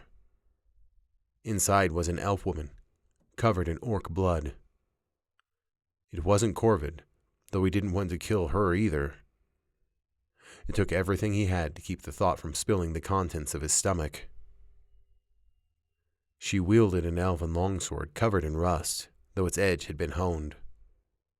"Stay back," she whimpered, looking far beyond her tether. Seeing the fear in her eyes squeezed Toku's heart, chest, or whatever, pulling the air from his lungs. His daito weighed upon him heavier than anything possibly could, dipping ever so slightly. The woman, seeing her opportunity, lunged forward. Then it came to him, the realization that he didn't have to forsake himself for anyone. So he closed his eyes and waited. Dying couldn't possibly be more painful than failing to be an orc once again. The sound of steel piercing flesh came, though he felt nothing. Perhaps it was a gift, the painless end of his accursed life. He opened his eyes to see the elf woman gaping soundlessly, Daichijin's daito in her heart. She fell to the ground, giving a horrible spasm before falling still, her blood mixing with Naro's. Damn it!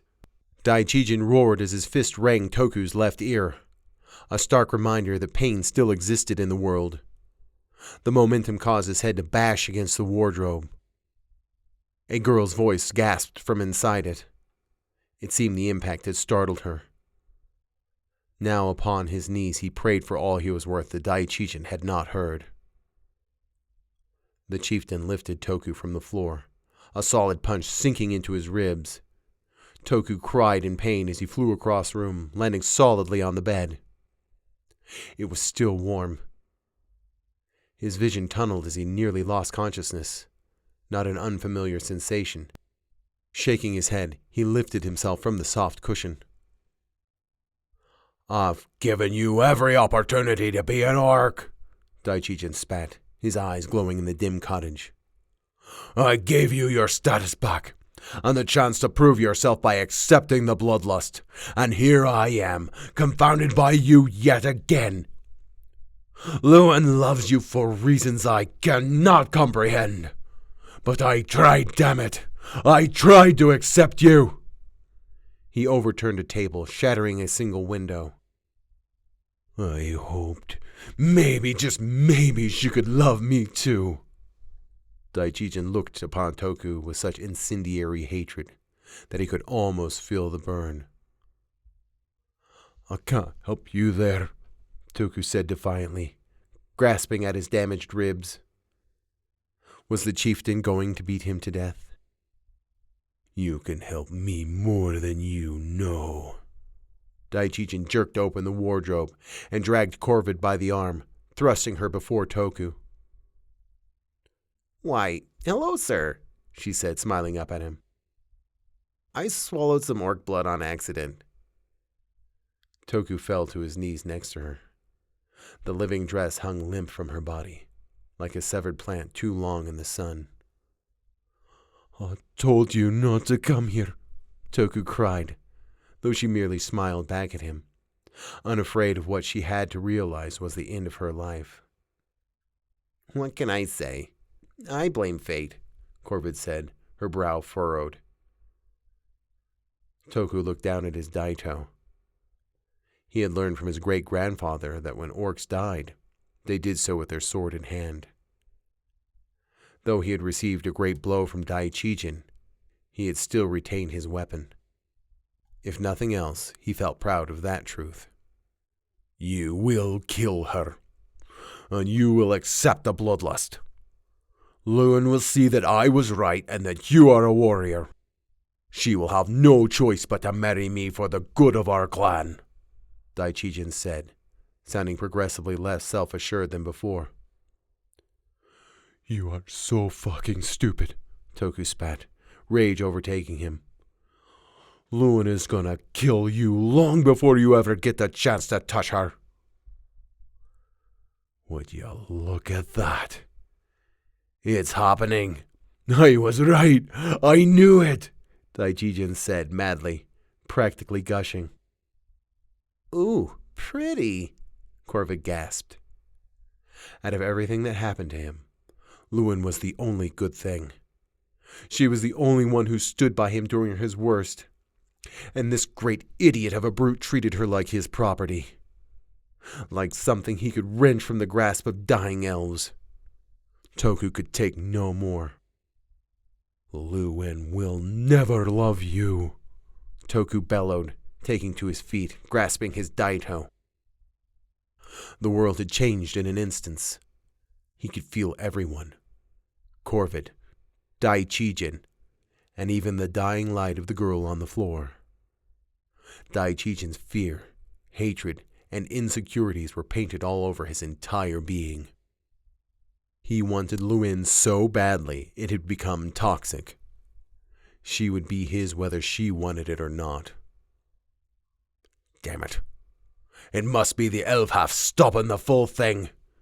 The color isn't even right, Daichijin said ruefully. And you still haven't killed anyone. It's all fucked up. In a rage, he kicked a chair, sitting it dangerously close to Toku. "You're gonna have to kill him," Corvid concluded gravely. "I'd do it for you, but as you can see, I'm kinda stuck." "Shut up, Corvid," Toku yelled at her. He knew full well he couldn't kill this great brute before him, but he might still be able to survive to warn his mother. He just needed to think. "Corvid, you know her name?" Daichijin asked, laughing incredulously. "I should have known better than to send you into the jungle after an elf girl. Just like your damn father. Have you fucked her yet? Or is it going to be after you win our fight?"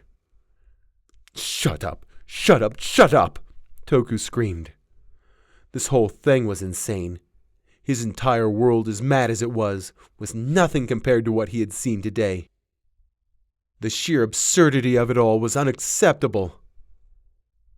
"Well, are you gonna get to it? Or you're just gonna sit there barking orders?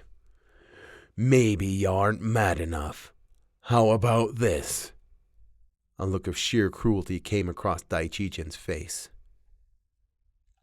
"You know them women you've been training with? They're the ones that gutted your mother. I can't imagine you're stupid enough to forget that. It was most likely Luen, jealous of your father sticking his prick into an elf instead of her. Maybe that's why she loves you so much. Out of guilt," Daichijin said, his words striking Toku as hard as he had obviously hoped they would. "Did you know he was set to marry her? That he fucked over Luen as much as he did that elf that shot you from her cunt." With a roar, Toku attacked. Easily, Daichijin grasped his arm, squeezing. Toku's hand dropped his great-grandfather's blade. The great orc lifted him, landing blow after blow to his midsection, causing Toku to cry out in pain repeatedly before hanging limp.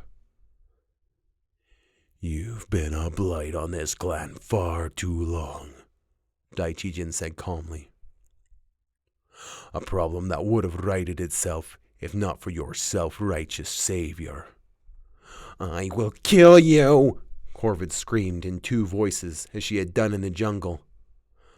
Vines shot from her body as she lamely plopped on the floor. The orc's blood still affected her far too much.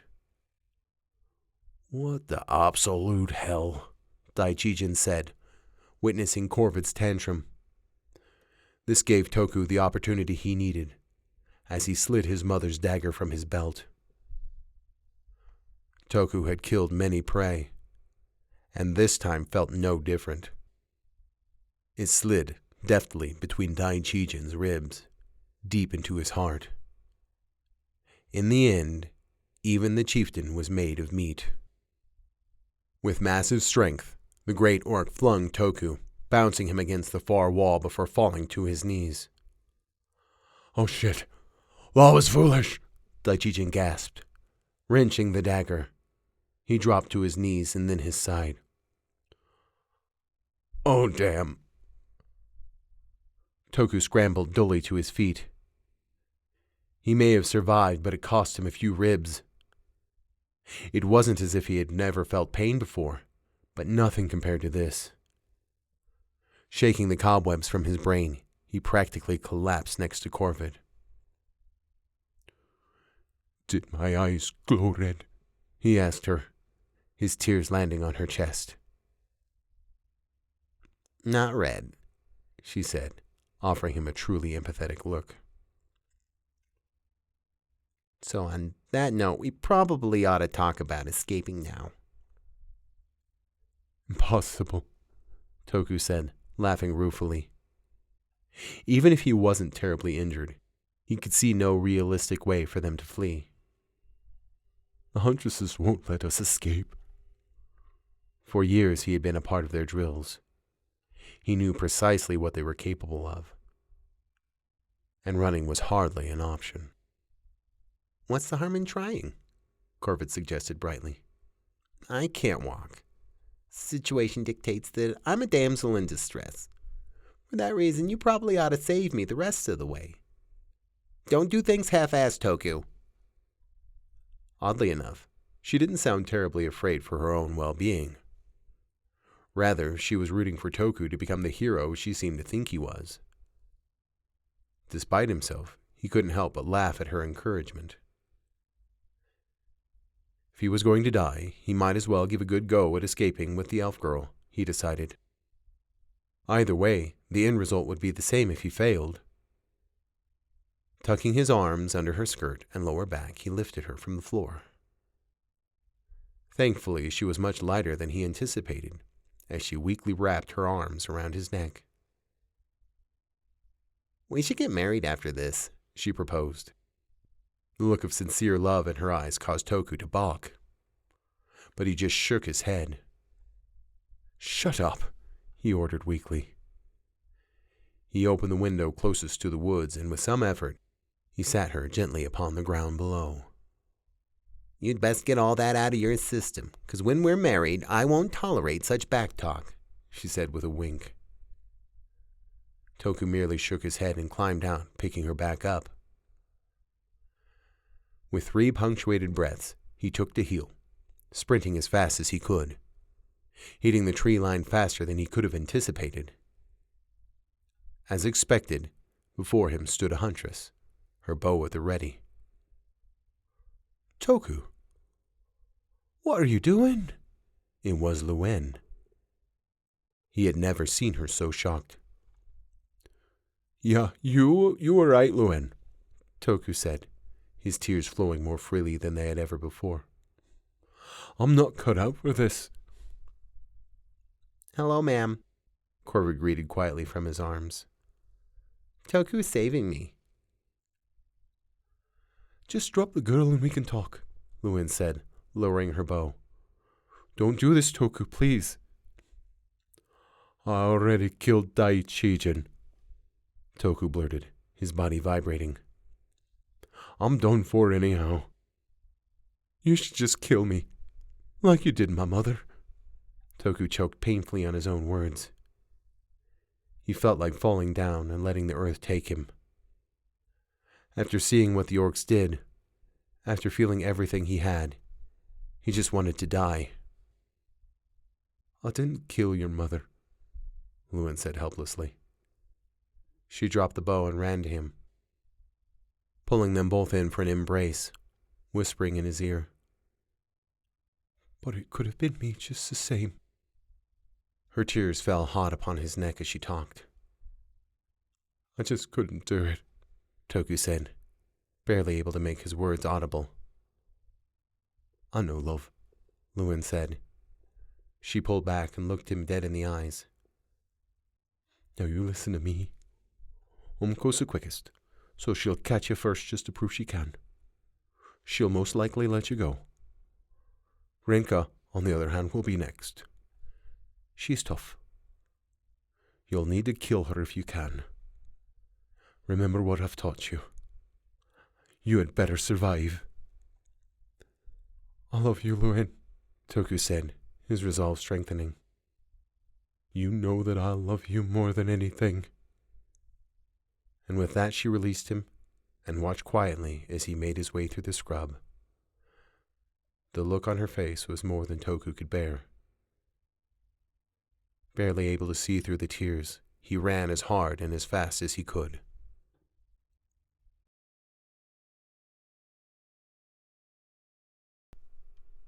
Chapter 18. The Way of the Elves. Toku was fast, faster than any of his peers. But he also didn't usually have a girl in his arms. Every now and again she would make an absent-minded attempt at encouragement, smiling up at him, but that didn't help much. The odd tendrils that hung from her had also begun wriggling lamely, tickling his arms in an unsettling way. Her dress was still limp and dead, like turnip leaves in the sun. "It's almost dark, half-elf," Corvid said brightly, in the odd, dreamy voice she seemed to do on occasion. "You are going to have to rest." "We can't," Toku said, panting. His breath had grown ragged and labored. In any case, he could see in the dark well enough to continue. Though he was profoundly exhausted, he had trained with the orcs. He would manage. "Oh, another lady orc," Corvid said, as though seeing one was the most exciting thing ever. "Umko," Toku greeted, his breath still ragged. She pulled off her balaclava and approached them. It was always hard to read Umko's expressions, and tonight was no different. "Toku," she returned. Her breathing was not as labored as his. Though he may have had a chance against her during training, in this state she would defeat him easily, especially with her bloodlust. "I can't go back," Toku said, shaking his head. "Had any other orc killed Daichijin in a fair fight, they might have been okay," Umko said, her gait uninterrupted until she stood right in front of him. "Tell me, is that fair?" "Not as far as I'm concerned," Toku agreed weakly. Umko pulled out her dagger and adopted her battle stance. "Could you at least let her go?" Toku asked, reserved to his fate once again. He would never see his mother again, never see Umko, or Perk, or even poor dead Naro, whom Corvid had killed unceremoniously. "Was it worth it?" Umko asked, ignoring his request. She looked at him as though she was his sole judge. They had already received the blessing from Daichijin to get married. Somehow he doubted she wanted to run away with him. "That's the question," Toku said, kneeling and gently sitting Corvid down upon the grass. He stood and pulled Umko in for the embrace he so desperately wanted to give. "No, it wasn't." She huffed in response, though returning his hug. "Then why did you do it?" she asked. He could feel her breath against his neck. "You don't understand," Toku explained. "It wasn't worth it to kill this girl. It wasn't worth it to slaughter all those elves, to see my brother turn into a monster. To turn into a monster." "You're an idiot, Toku," Umko said sadly. "Do you think any of those boys would have killed if it wasn't absolutely necessary?" He couldn't dispute that, as much as he sorely wished he could. She pulled back and looked him in the eyes. "So, now that you've been given time to think, would you have done anything different?"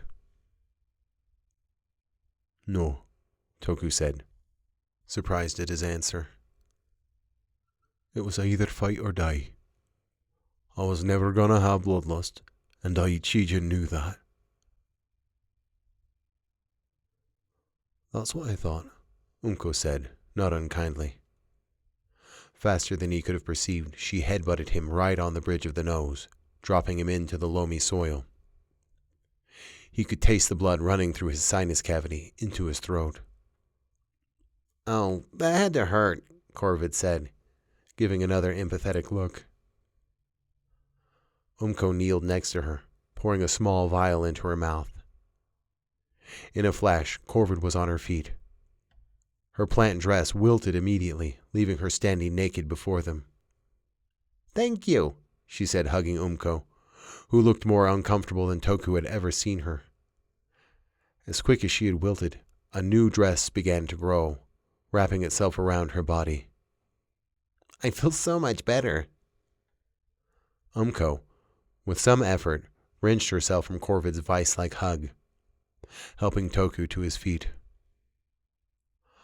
"How is Perk?" he asked, clutching his smarting nose, though afraid of the answer.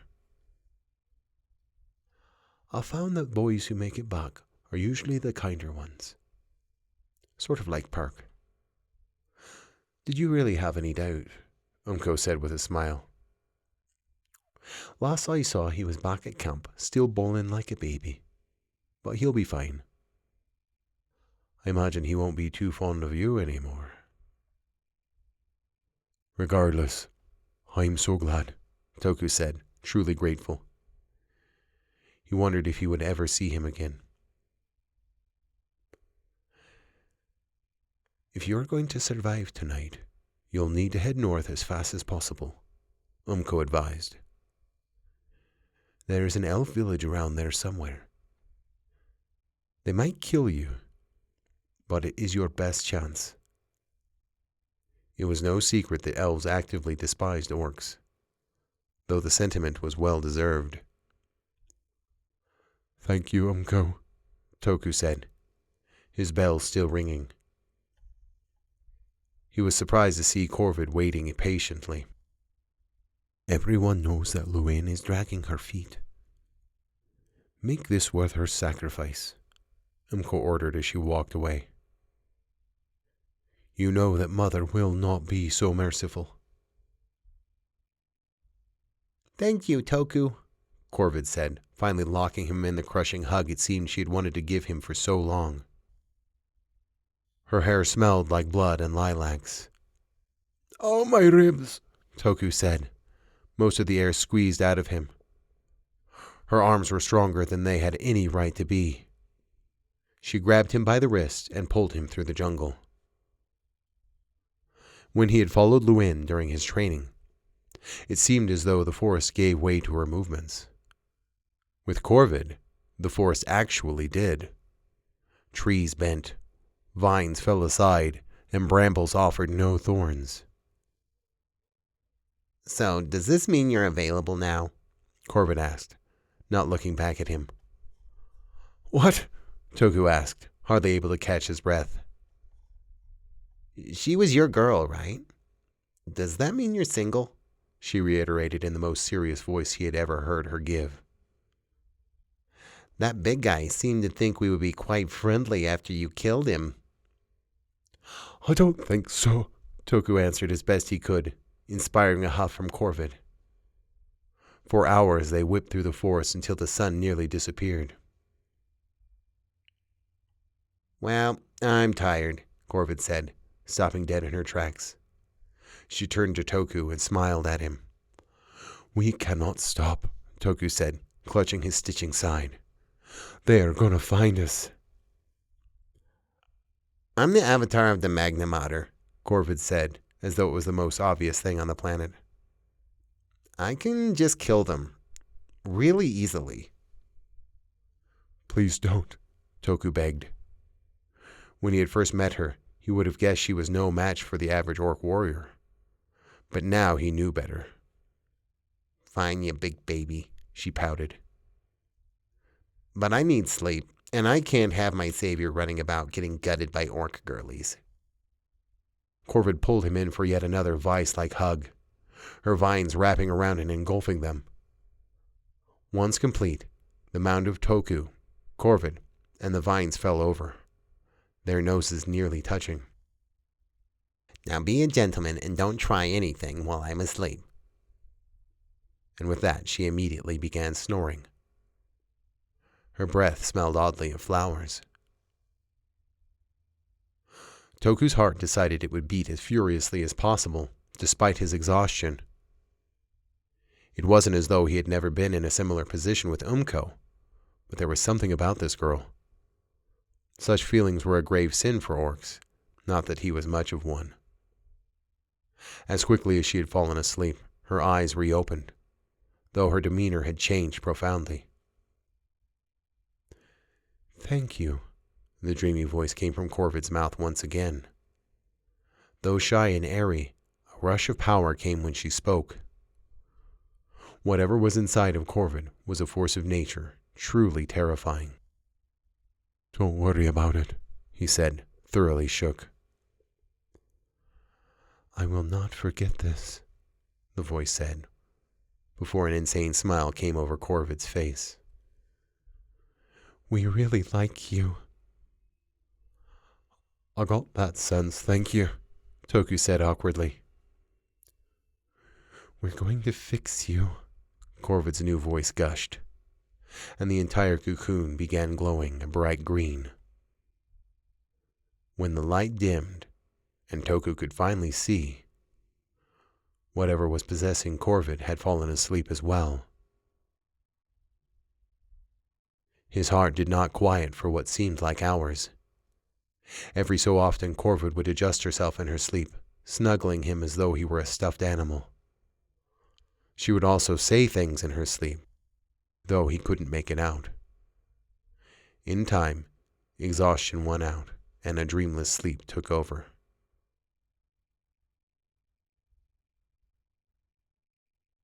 "Wake up, sleepyhead," Corvid said, rousing him from his sleep.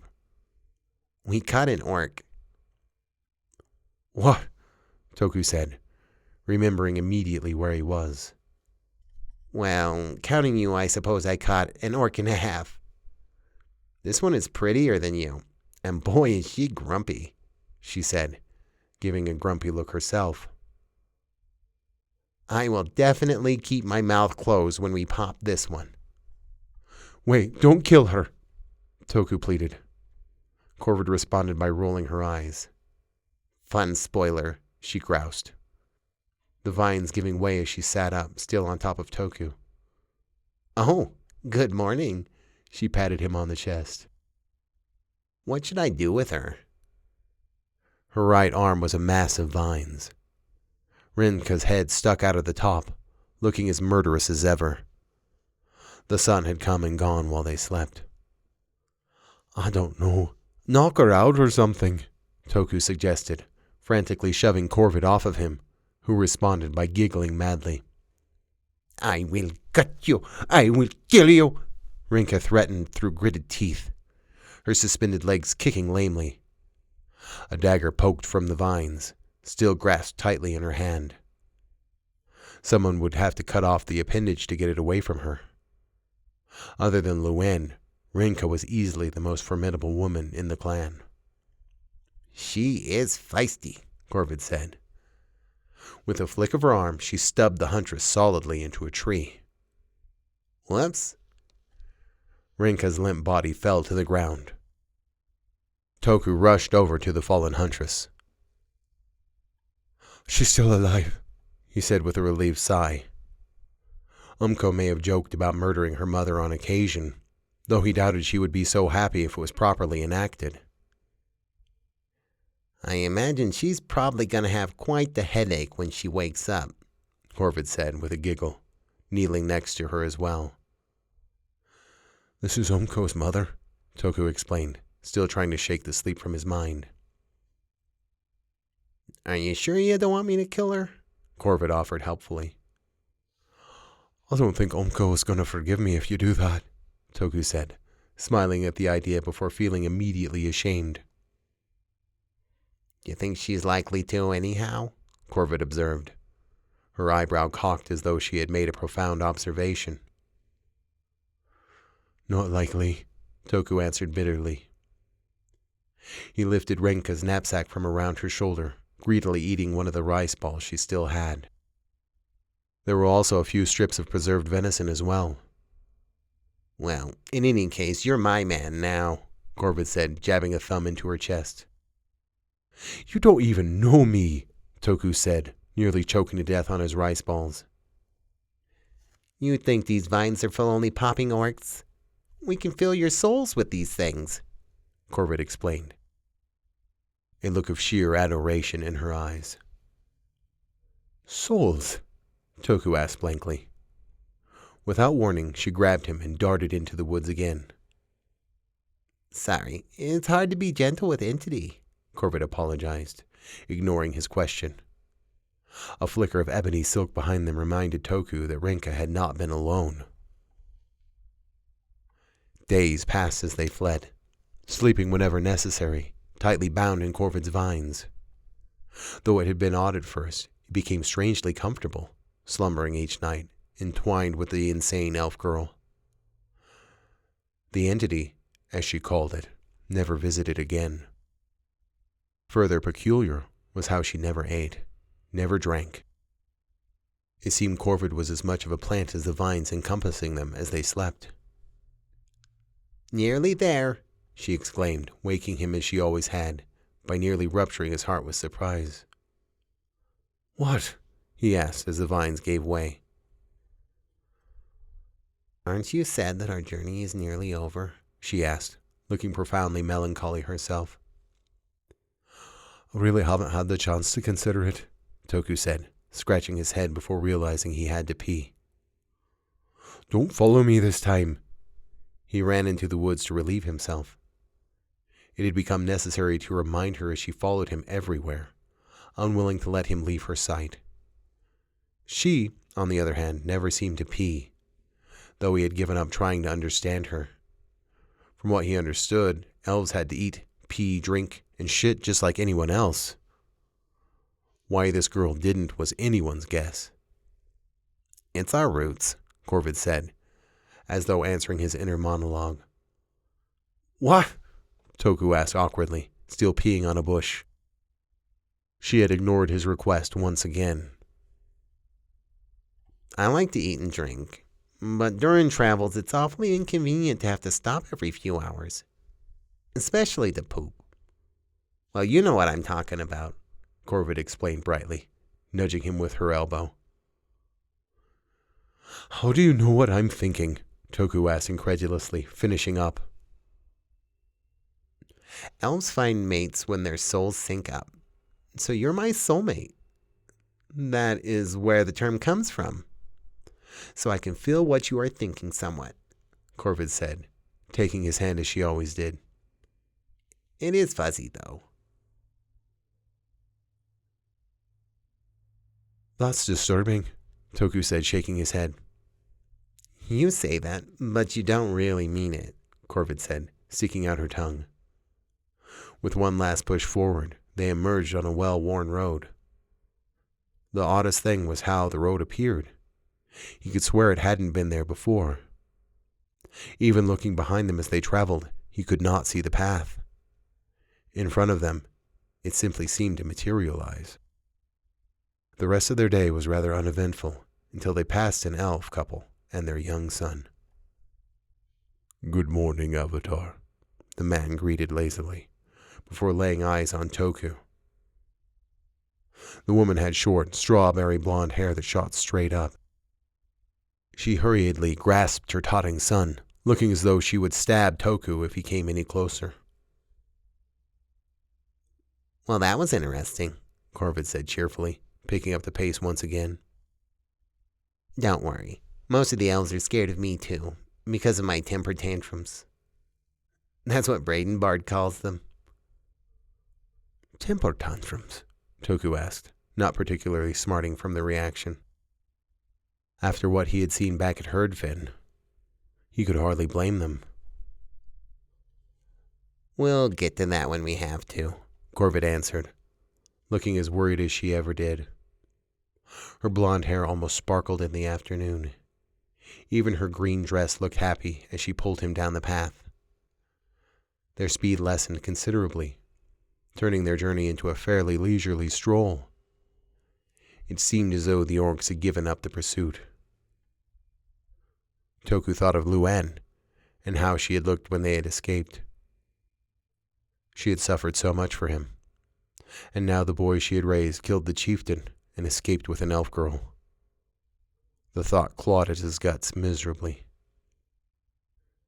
Then finally they could see the gates of the elven village in the distance. It was hard to see at first, coming in odd flickering waves, before becoming fully tangible. The paladins think they killed us off, for the most part, Corvid explained as they approached. But here we are, biding our time. That is enormous, Toku breathed. As large as his clan had become, it seemed small in comparison to the enormous structures carved into even larger trees. They could have only been grown through magical means. It's a sign, Toku.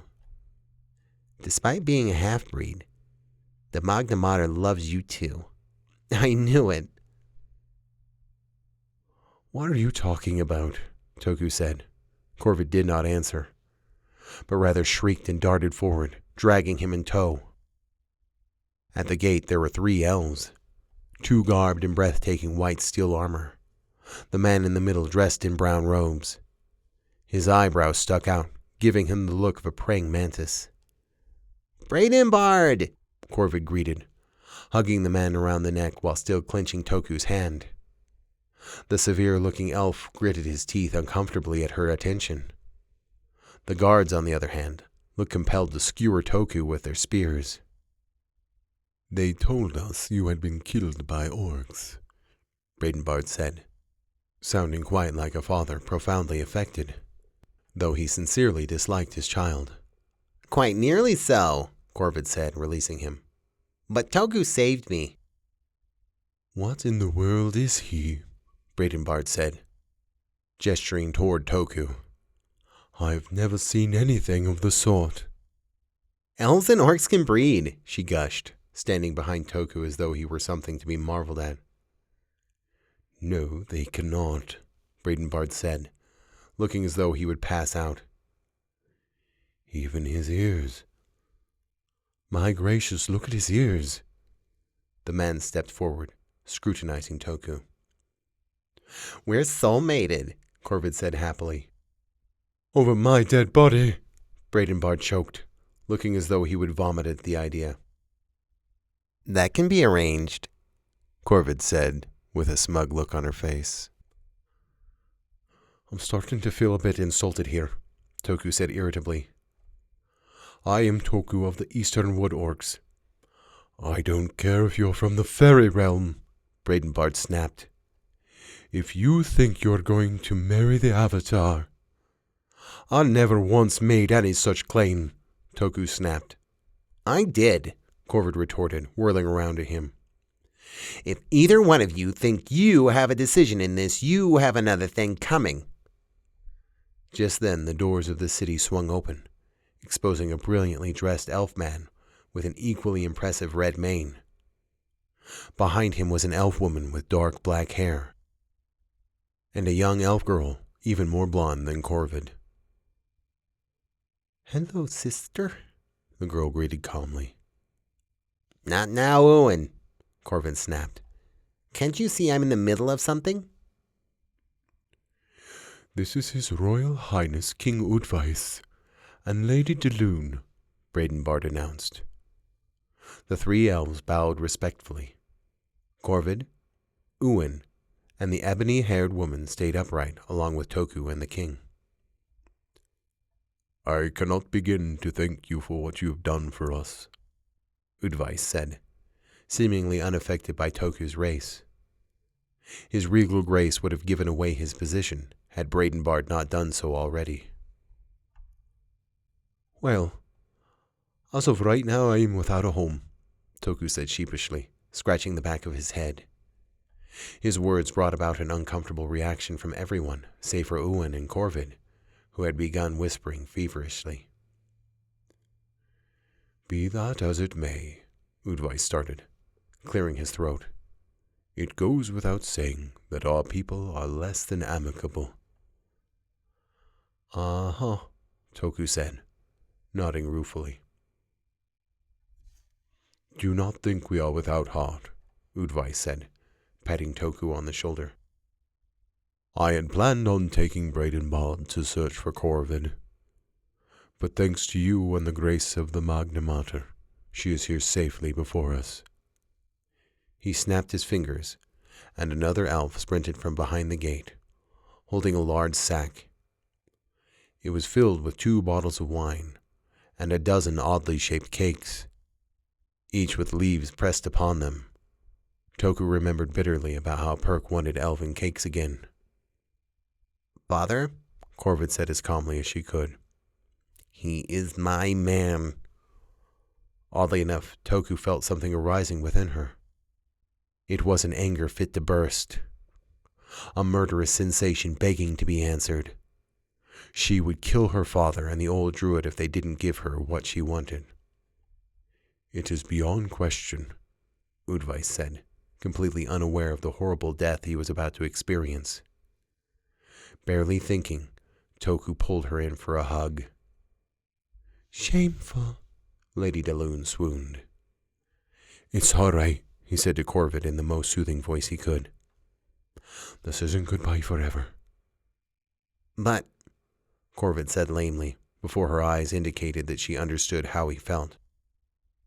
"you can feel it, can't you? I've been wanting to kill them for some time," she whispered in his ear. You can't do that, Toku explained patiently. She gave a disappointed groan, and her murderous rage subsided. Adopting a mischievous smile, she pulled him in for a deep kiss, punctuated by horrified gasps from the peanut gallery. After a pleasant eternity, she pulled back, still smiling. Without a further word, she hit his nose with a massive headbutt, dropping him onto the sandy path. What did you do that for? Toku asked, clutching his bleeding nose. "Isn't that how orcs kiss?" she asked, shrugging. She kneeled next to him, her voice soft. "They think they can control me, but they can't. Entity is getting stronger, and soon we will be strong enough to hunt. When that happens, I will find you and take what is truly mine." With a deep and truly reluctant sigh, Corvid disappeared behind the walls of the city, chatting merrily with her sister. That night, Toku lay in the woods, not wrapped in vines, not entwined with Corvid. He looked up at the stars and wondered if he would ever sleep again. Chapter 19. The Beginning. It was springtime. Ragdoll could smell it in the air. Plants were growing, birds were singing, and her new armor glittered in the sunlight. Not that she was sure why she was even donning her protective gear anymore. It had taken such a long time for the dwarf master to draw it out. Perhaps she felt obligated to wear it. In the end, it was the perfect marriage of paladin and troll. Trolls never used metal, but rather leather. So she had also had him stain it red once again, so nobody could tell the difference. While it fit better than the previous set, down to the last curve of her body, it felt utterly pointless. There were no orcs she could reasonably kill. "Ragdoll," Brendan said, running up and hugging her leg. She smiled at the brown human boy, patting him on the head. His hair had grown out, black, frizzy, and unmanageable. He was strong, too. Already he felt like picking up a little sack of meat. "Mommy said to wake you up." "Well, I'm already up," she said, lifting her little nephew to give him a proper hug. He groaned dramatically as she pressed him against her breastplate. "Where's your mommy?" she asked. He responded by pointing toward the courtyard. On the way, they passed Gunther, the clay golem, as she did every morning. He greeted them with a doughy wave and a moomph. Brendan waved back excitedly, looking as though he wanted to hug the gooey homunculus also. Alas, Ragdoll held too tight of a grip, causing him to give up the venture. She could see Maeve busy shoving the last of her bags into a wagon bound for the capital. Her belly once again stuck out, very pregnant. Normally it would have been dangerous to travel in such a state, but with Dolan going with her, and Maeve being a master healer, there was little to worry about.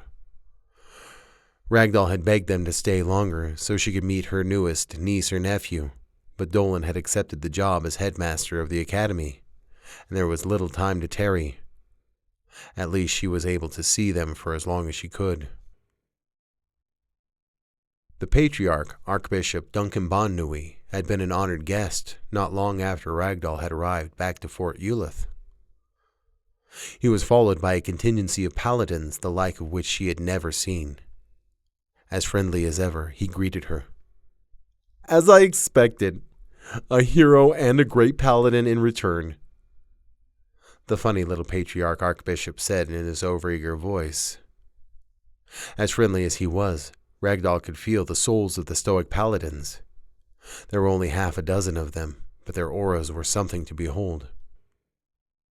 "You honor me greatly, patriarch archbishop," she said, bowing graciously. "Allow me to speak frankly, Ragdoll," he said, his smile unwavering. "By all means," she responded. "If you were not a war hero, and the proof that other races can be accepted into the graces of Gaian, I would execute you myself," he said, the cheer in his voice now grave. "Pardon me?" Ragdoll said, taken aback. "So I sentence you to the hell of your own creation. You will act as steward of Fort Eulith until such time as your transcription is complete. Do I make myself clear?" "Yes, patriarch archbishop," Ragdoll said, quite the lump in her guts.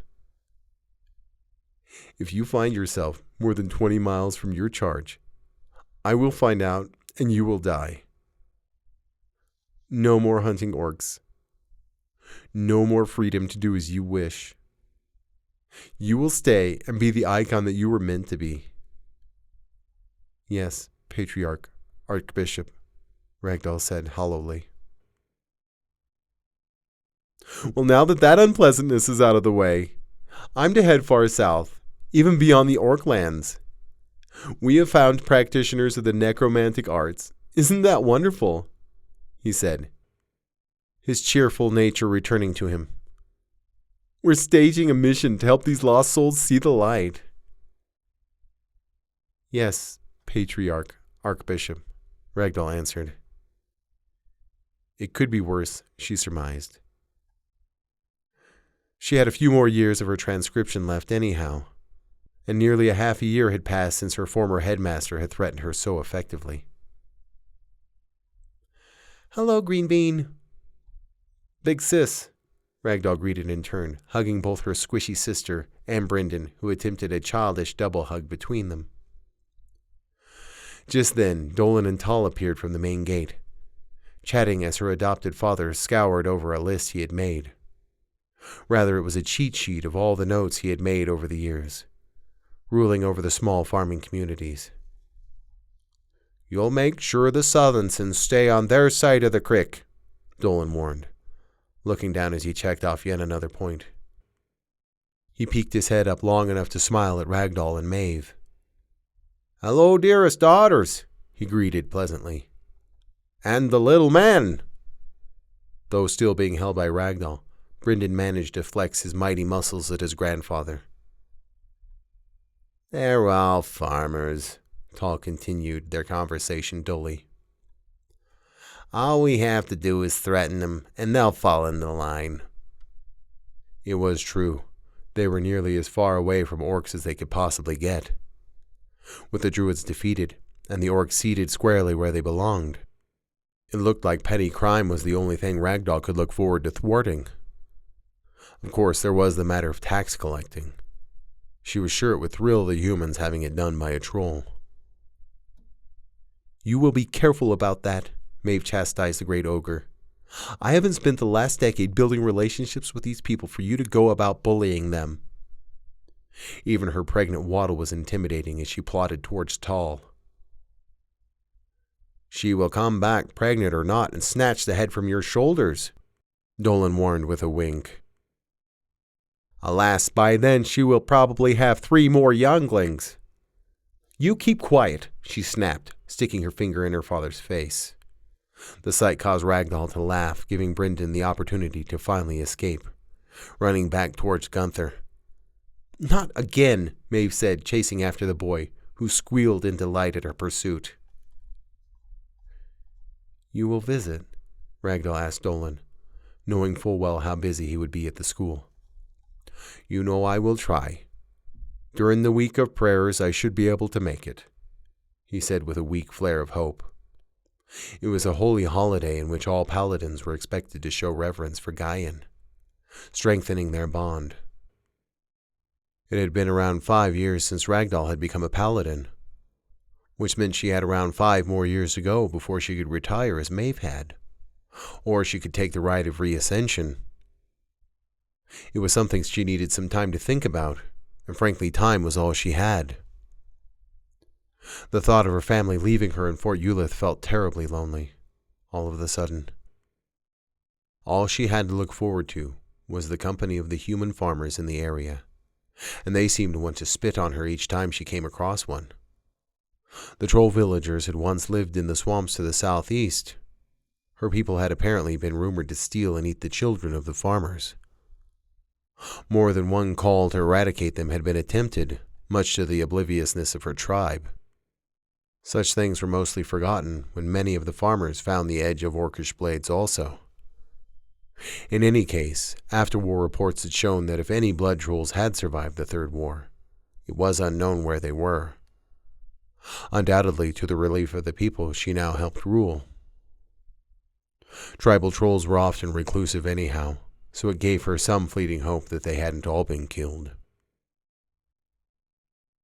In any case, the western marsh trolls near Port Euhamat still lived. She thought about visiting them one day, perhaps when she retired.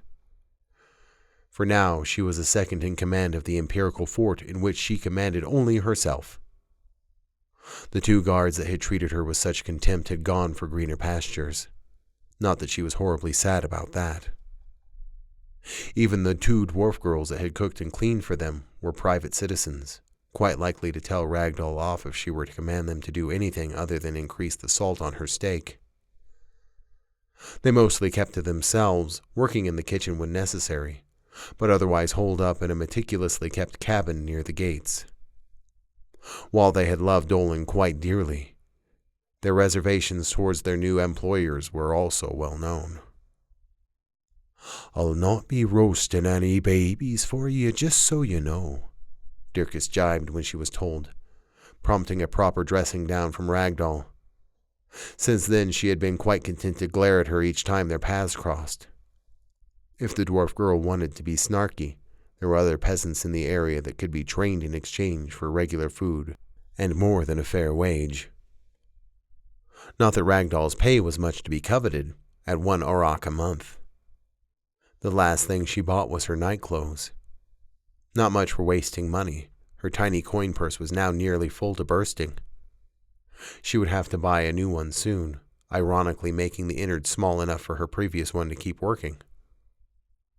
Maeve came back, dragging Brendan, who was now covered in Gunther goo, laughing as hard as he could. "You are just going to have to let it dry and fall off of you. I am not giving you another bath before we go," she said, griping the little boy out. "And you couldn't have held him tighter." Her sights were now turned to Ragdoll. It was just clay, she surmised. At least she was fairly certain it was just clay. "He's slippery," she said, sticking out her tongue, causing Brendan to laugh even harder. Maeve simply shook her head, unceremoniously stuffing the boy back into the wagon. An extended finger threatened to snatch the hair off of his head if he moved once again. "What in the world?" Tall asked, dumbfoundedly peering through the portcullis. He began to spin the wheel, raising the iron barricade. Like a floodgate, a dozen tiny children, about a foot shorter than Brendan, rushed into their fort, chattering and giggling like crazy. What are they? He picked up a tiny girl into his huge mitt. He could have wrapped his fingers entirely around her. Are you an ogre? She asked, enraptured.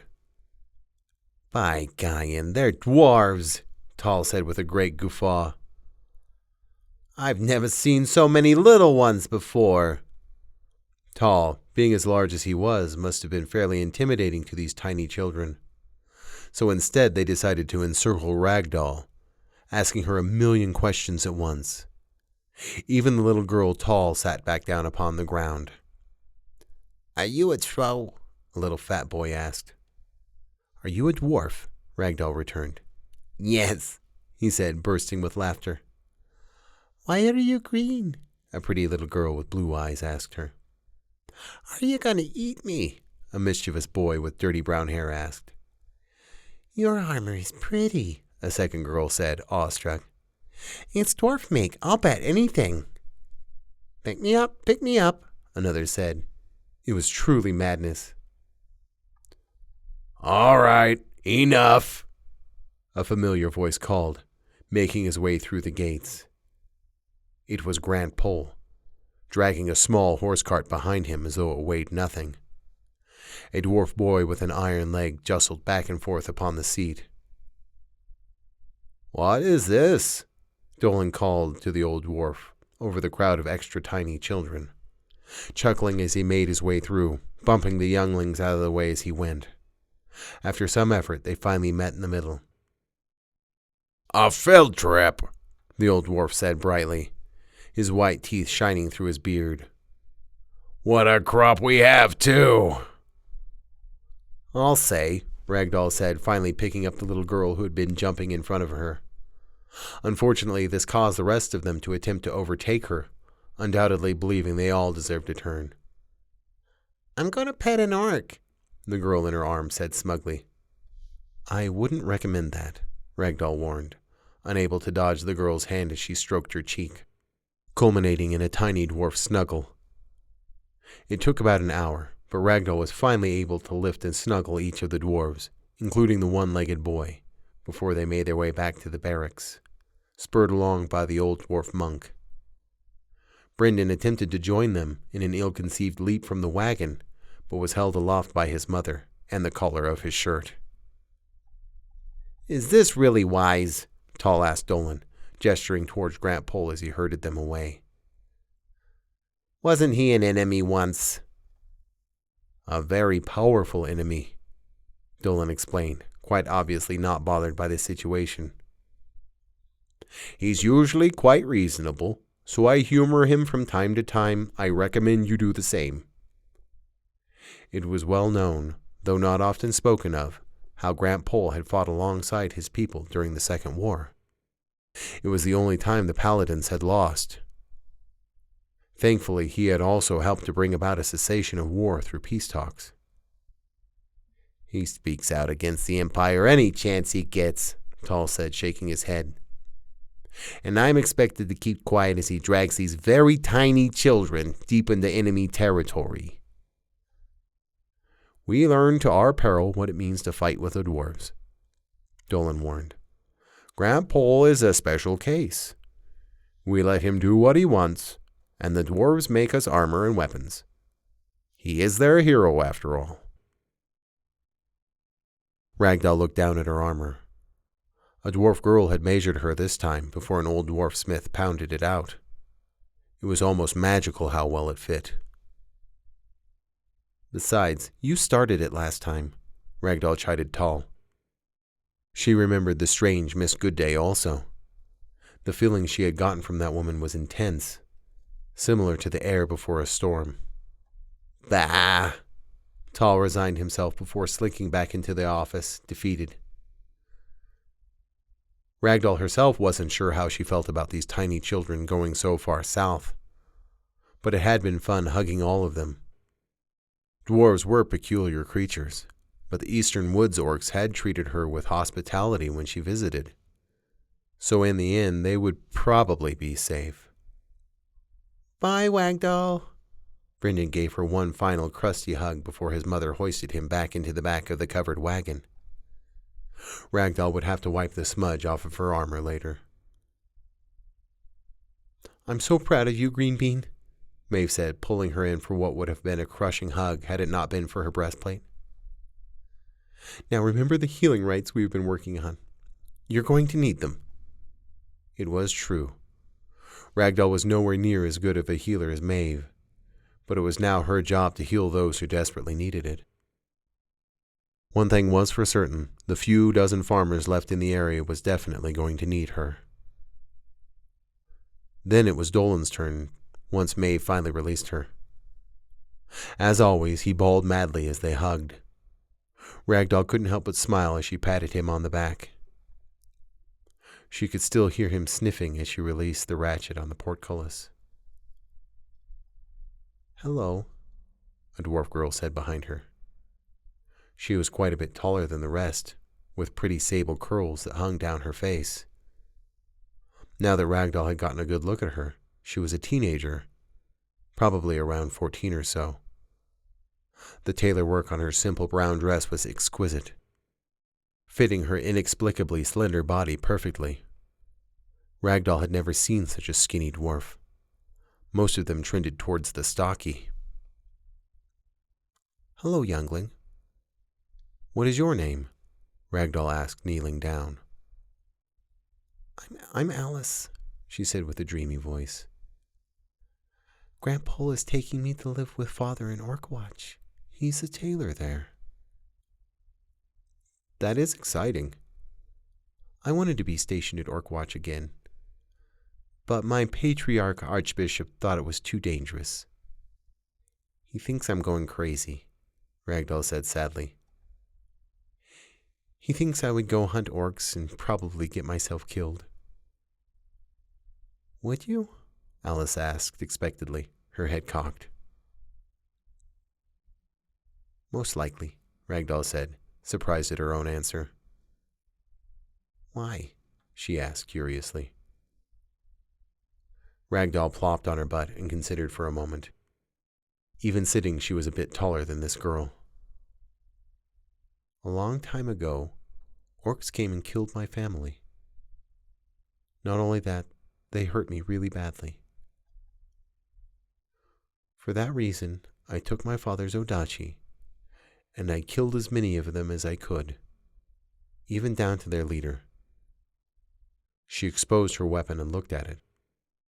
Though she had honed it impeccably, there were nicks and waves throughout the well-used blade.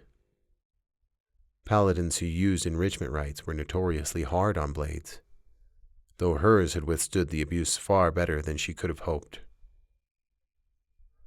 "So why do you want to kill the rest of them?" Alice asked, not particularly awed by the weapon. Even among the children, a piece of metalwork had to be quite a masterpiece to impress a dwarf, Ragdoll supposed. "So they don't hurt anyone else like me," Ragdoll said, chewing her lower lip.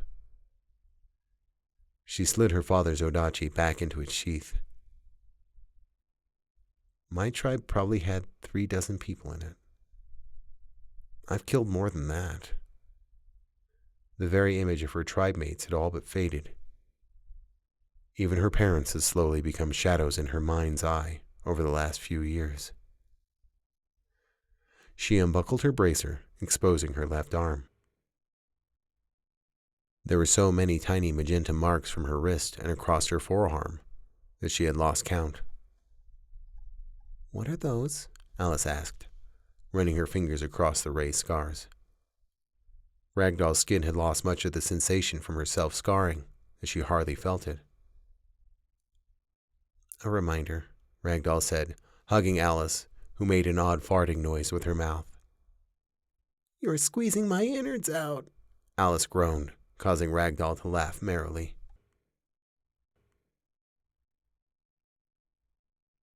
Grant Pole showed up a few months later with his gaggle of children still intact, minus Alice, who he had left at Orkwatch. Each of them had a pretty new set of orcish clothes they had to model for Ragdoll. Despite not having the best memories of such garb, she clapped and cheered for them all the same. Oddly enough, orcs seemed to have an affection for dwarves, at least as far as visitations were concerned. In any case, the dwarves, quite happy with their field trip, began their journey back to Hearthill. Ragdoll wondered how Darylis, the dwarf girl she had danced with so many years ago, was doing. If she had thought about it at the time, she would have asked about her. For all she knew, one of the dwarf children could have been hers. After a while, life at the fort had become comfortable. As much as she had once grown accustomed to sleeping in her armor, she was quite happy to don her new silk nightgown before drifting off to sleep on her squishy mattress. Every now and again, Grant Pole would stop in and sleep in a comfortable bed. Apparently, he had been quite the fixture in Fort Eulith up until a decade ago, when the Third War ramped up. He had taken to putting out fires and threatening paladins who took more than he believed they should have from the dwarves. And with all of that settled down, he could keep an eye on the orcs once again. "How big are they?" Tall asked offhandedly at the dinner table, adorned with a brilliant scarlet tablecloth and 2 golden candles. Their dining room could have comfortably seated 20, making the 3 of them seem like quite the scant dinner party. "They aren't much bigger than humans," Grant Pole jibed, dodging Tall's question. Ragdoll had made mulganth, a traditional trollish dish made from the stomach of a horse, its kidneys, liver, and tongue, whatever roots she could find, and the flesh of a few rodents she had caught during her rounds. It was her favorite dish from childhood, and now that she had a kitchen, she could make it every now and again, much to the dismay of their dwarf cooks. At least Grant Pole seemed to have been enjoying the fruits of her labor. "Pretty sure there's death root in this. You have to boil that, you know." "Arsenic, I am aware," Ragdoll answered tersely. "You have to squeeze it out also." It wasn't like she hadn't grown up among trolls. It took her nearly a week to weave the reeds required to prepare the dish. If she had to, she imagined she could still shoot a bow just as good as always, or even spear a fish. Rodents were slow and dull enough to hit with a well-aimed rock. Tall didn't much care for the dish, despite being an ogre. It wasn't every day a horse died of natural causes, and Ragdoll believed the occasion should be celebrated. Tall would never let her kill one, so the opportunity was one seldom had. "That is good," Grant Pole said with a smile. Though he may have been afraid her dish was going to poison him, he hadn't stopped eating. For that she felt a spark of affection for the wrinkly old dwarf. "So, when you retire, are you gonna get married?" Ragdoll stuttered, nearly choking on her own bite. Truthfully, she had never given it any consideration. From the moment she graduated, her plan was to re-enlist at 10 years. However, all of the orcs were deep into the Badlands, and she wasn't all that keen on killing anything else. Even if she did re-enlist, she doubted they would let her fight orcs again. That is, unless actual war broke out. "She'll get paid more as a free agent," Tall said poignantly, shoving his dish away. "If war breaks out, I imagine they would be fine with her signing back up. Can you believe we're gonna finally have peace?" "You're gonna have to travel to Port Uhumat to find any trolls now," Grant Pole said, ignoring Tall's observation. "Not that any of the peace-loving pansies would want to hook up with you." "That is incredibly racist and rude," Ragdoll snapped, though her hackles were only partly up. She knew too well how soft-hearted her kin were, having always been fierier than any of the other trolls she knew. If her poor dead mother could see her now, she would be horribly appalled. "I guess she could hook up with an elf or a human," Tall suggested brightly. "They can breed with trolls, right?" "Will you both stuff it?" Ragdoll said, slamming her hands on the table. I will not have you apes talking about who and what I can breed with. This, of course, inspired a laugh from the two men as she stormed off to her cabin. They could enjoy each other's company, for she was done with theirs. She plopped into bed, her mind swimming with thoughts. All she had ever thought about was killing orcs. There had never been any place for a family, or for children, or even a husband for that matter. Brandywine and Ailey were surely married by now, if they still lived. Their child would be a few years older than Brendan. As much as she loved the little boy, she could hardly imagine having one of her own. She hadn't even seen a male troll since her tribe had been slaughtered. As much as she tried to picture one, it was fuzzy at best. Other than Tall and a few elves, she had spent most of her time around humans. Could she see herself with someone like Neosim? Gaian rest his soul. Ugh! Why did they have to mess with my head? Ragdoll griped, burying it with a pillow. Then a gentle knock jostled her terribly. What? She exclaimed, swinging her door open. Do you want to know your name? Grantpole said. Your actual name. My name is Ragdoll. It doesn't matter what my name used to be, she said with all the finality in the world. You're not even a bit curious, Grantpole said, an odd smirk on his face. Not even a little bit, Ragdoll answered. Be gone, old dwarf. Ha! Well, I will be gone, I think.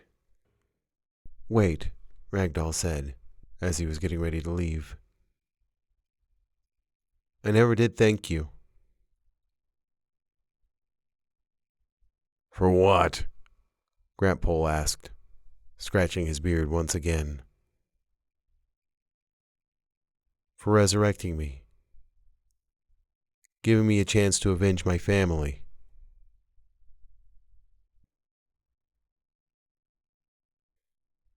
Just remember, you still owe me a debt, he spoke. And with a half wave, he was gone. Over the next few months, she and Tall continued to spend most of their time dealing with the less than interesting tales of farmers, feuding over whose water was whose, who owned what cow, pig, sheep, or daughter. Every now and again they would be entertained with marriage disputes, but those were rare.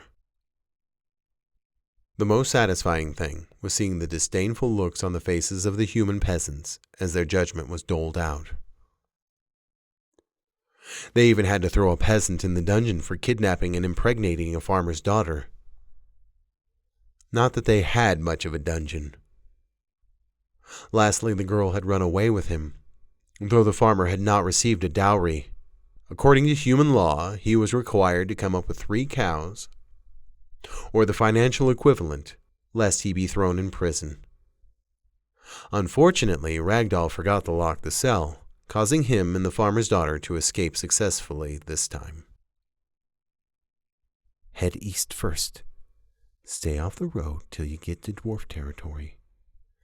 Then you will be home free, she told the man, stuffing a burlap bag full of turnips in his hands.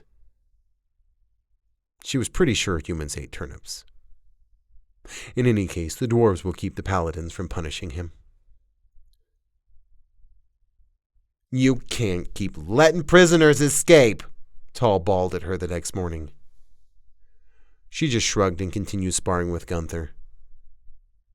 In the end, the empirical coffers had to pay the farmer, and everyone, save for Tall, was happy. I should make you pay for this, he griped at her after doling out the aurochs. Yeah, but you won't, Ragdoll said with a wink. We'll just call it my, if I was a human, I would be getting paid more compensation. How much do you get paid again? The humans like us ogres. We never ate their babies, Tall said, offering a boisterous laugh before a fat pigeon landed on his head. What the hell is this? That is new, Ragdoll said, as Tall struggled to keep from crushing the poor creature. Let me grab it, she ordered, gently taking the nearly brutalized bird. Upon its leg was a message. Demon Crow, south of Eulith. Send help. Oh, shit. That's not good, Tall said, confirming the message with his enormous spectacles that still looked tiny upon his enormous face. With all the killing done, it must be looking for food, Ragdoll surmised. Even her people were keenly aware of how dangerous such a creature was. They both looked to Grant Pole, who was doing an odd martial art pose in the courtyard. He had been staying in the fort for some time, getting up each morning at the crack of dawn to practice for hours. There really was no surprise that he had managed to keep his muscles. It's gonna cost you 20 aurochs, Grant Pole said, not losing concentration. That is highway robbery, Tall bellowed, storming up to the old dwarf. And it's more than I get paid in a year and a half, Ragdoll also protested. We have to be able to survive. She had never been terribly partial to Grant Pole, as he always seemed to know more than he should about things he should not know. His association with orcs was bad enough. In any case, he would bring back information, such as how the orcs were not mobilized, nor were they actively raiding. I am a monk of some repute. You could send for Loesch and his daughter, but it'll take a few weeks for the message to even reach him. I, however, am here and am ready. Can we kill it? Ragdoll asked. She was a paladin, and there were rites to combat demons. She had read them in her grimoire. Supposedly these birds were enormous, though, able to take down a troll like a normal crow does a piece of corn. No, we cannot, Tall growled. You have a deal then, Grant Pole, he snapped at the dwarf, who concluded his training. I will be needing corn, Grant Pole said merrily, pulling his horse cart to the gates of the fort. If the peasants gripe you out, tell them about the crow, Ragdoll said. Not that there were a lot of options. Thankfully it was midsummer and the corn was high, so it wasn't as if it wasn't abundant. If they give you guff beyond that, just beat them up a little bit. But don't hurt them too bad. And with a wave, Grant Pole was gone once again. She released the portcullis and followed her commanding officer.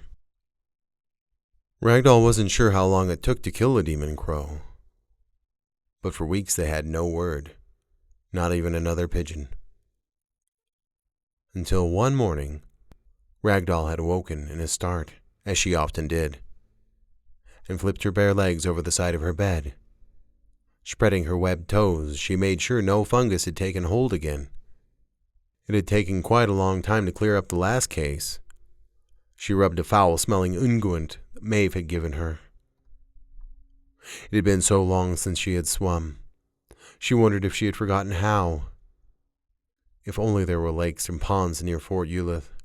Alas, there were only cornfields, lazy creeks, and loamy soil. Regardless, she clapped her hands together and thanked Gaian for allowing her another day of life. She felt the energy surge through her body.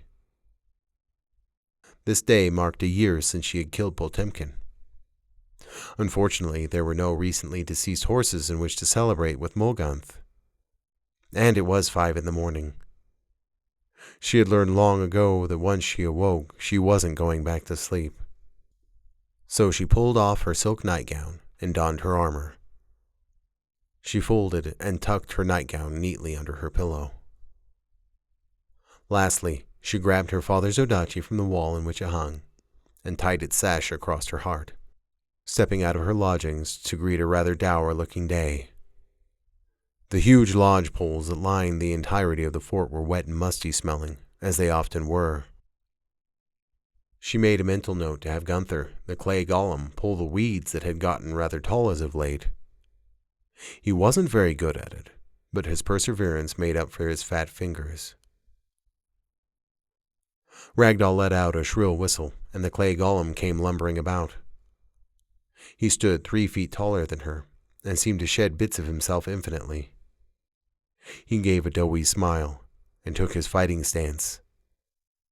A few weeks after taking her post at the fort, she had carved him a wooden sword, which he wrenched from his head, leaving a cavity that looked quite like a third eye. Ragdoll wasn't sure who had breathed life into this creature originally, but whoever did gave him considerable fighting skills. For a giant pile of goo, he was quick and enormously strong. The first day she had sparred with him, he had broken 3 of her ribs. Being a paladin and a troll meant she could heal quicker than pretty much anyone, but broken ribs still hurt terribly all the same. At the end of their match today, he only managed to leave a nice goose egg on the top of her head, in which she decided to keep as a lesson. It would have been easy to heal it, but life is painful. Had it been a real sword, she wouldn't have had the opportunity. "Okay, Gunther, you can pick weeds now," she ordered, rubbing her head. He responded with a salute that stuck the wooden daito into a fresh hole, next to the old one from earlier.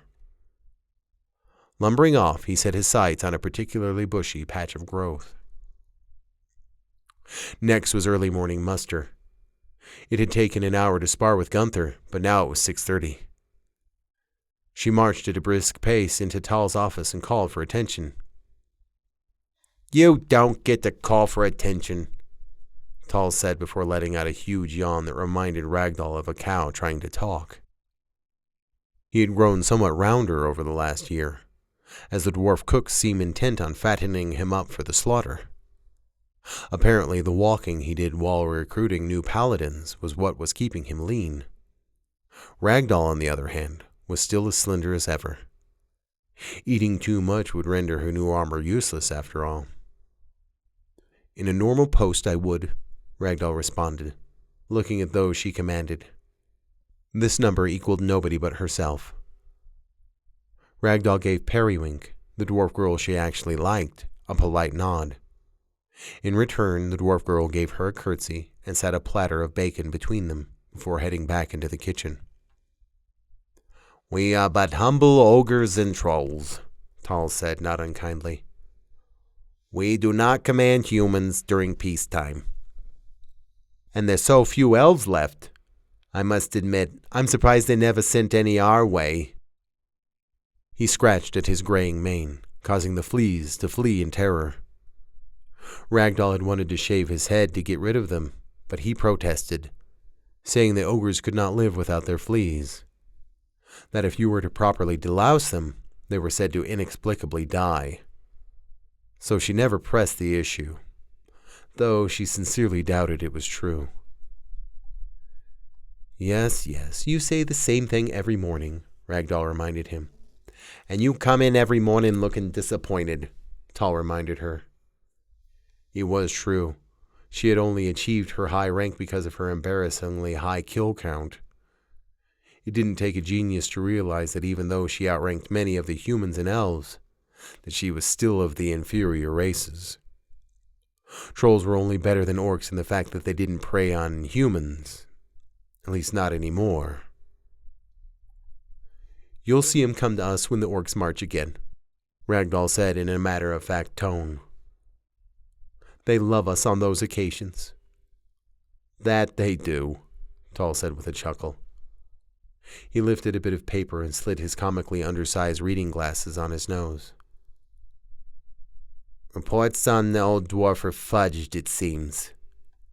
Another fat pigeon came. Thankfully, Periwink was here to catch it while you were out womping on Gunther." "Let me guess. He has decided to take the demon crow on as a pet," Ragdoll jibed. "The crazy dwarf would probably try. Either that or he did something stupid and got himself killed." Somehow she doubted that.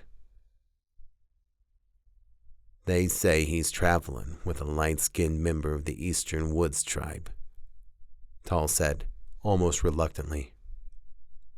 This message is coming from the Tierman caravan. The Tierman caravan traveled from Orc Watch to the capital, selling food and picking tropical herbs from the contested lands. They even provided Fort Eulith with a great majority of what wasn't grown in the farmlands. He would not be so mad, Ragdoll said dismissively. It was well known the dwarves were able to be considered neutral parties, solely because they traded with orcs in the Badlands. Doing so north was tantamount to treason. Even the batty old dwarf wouldn't be so stupid. I agree. There can't be any way, Tall said, though he didn't look so sure. He wouldn't do that to me, right? It sounded as though he was seeking reassurance rather than stating fact. Grandpa marched a troop of children into the most dangerous place in the world, Ragdoll reminded him. Tall began to look sick, slowly at first. Then his dark brown skin took on a sickly yellow hue.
Hi, this is Isaac Ostrout, author and narrator of the Ragdoll Troll.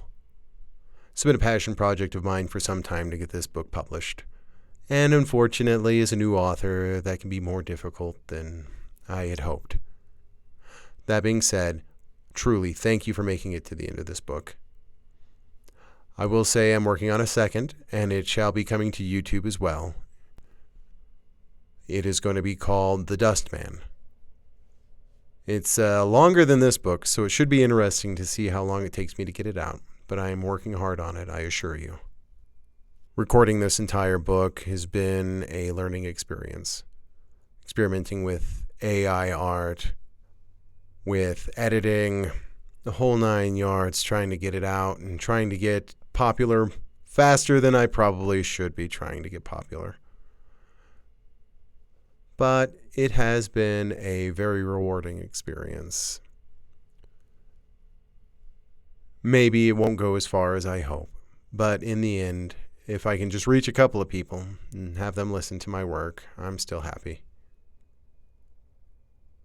If you enjoyed my story, please leave a comment below. Until next time, my friends, keep dreaming, and God bless.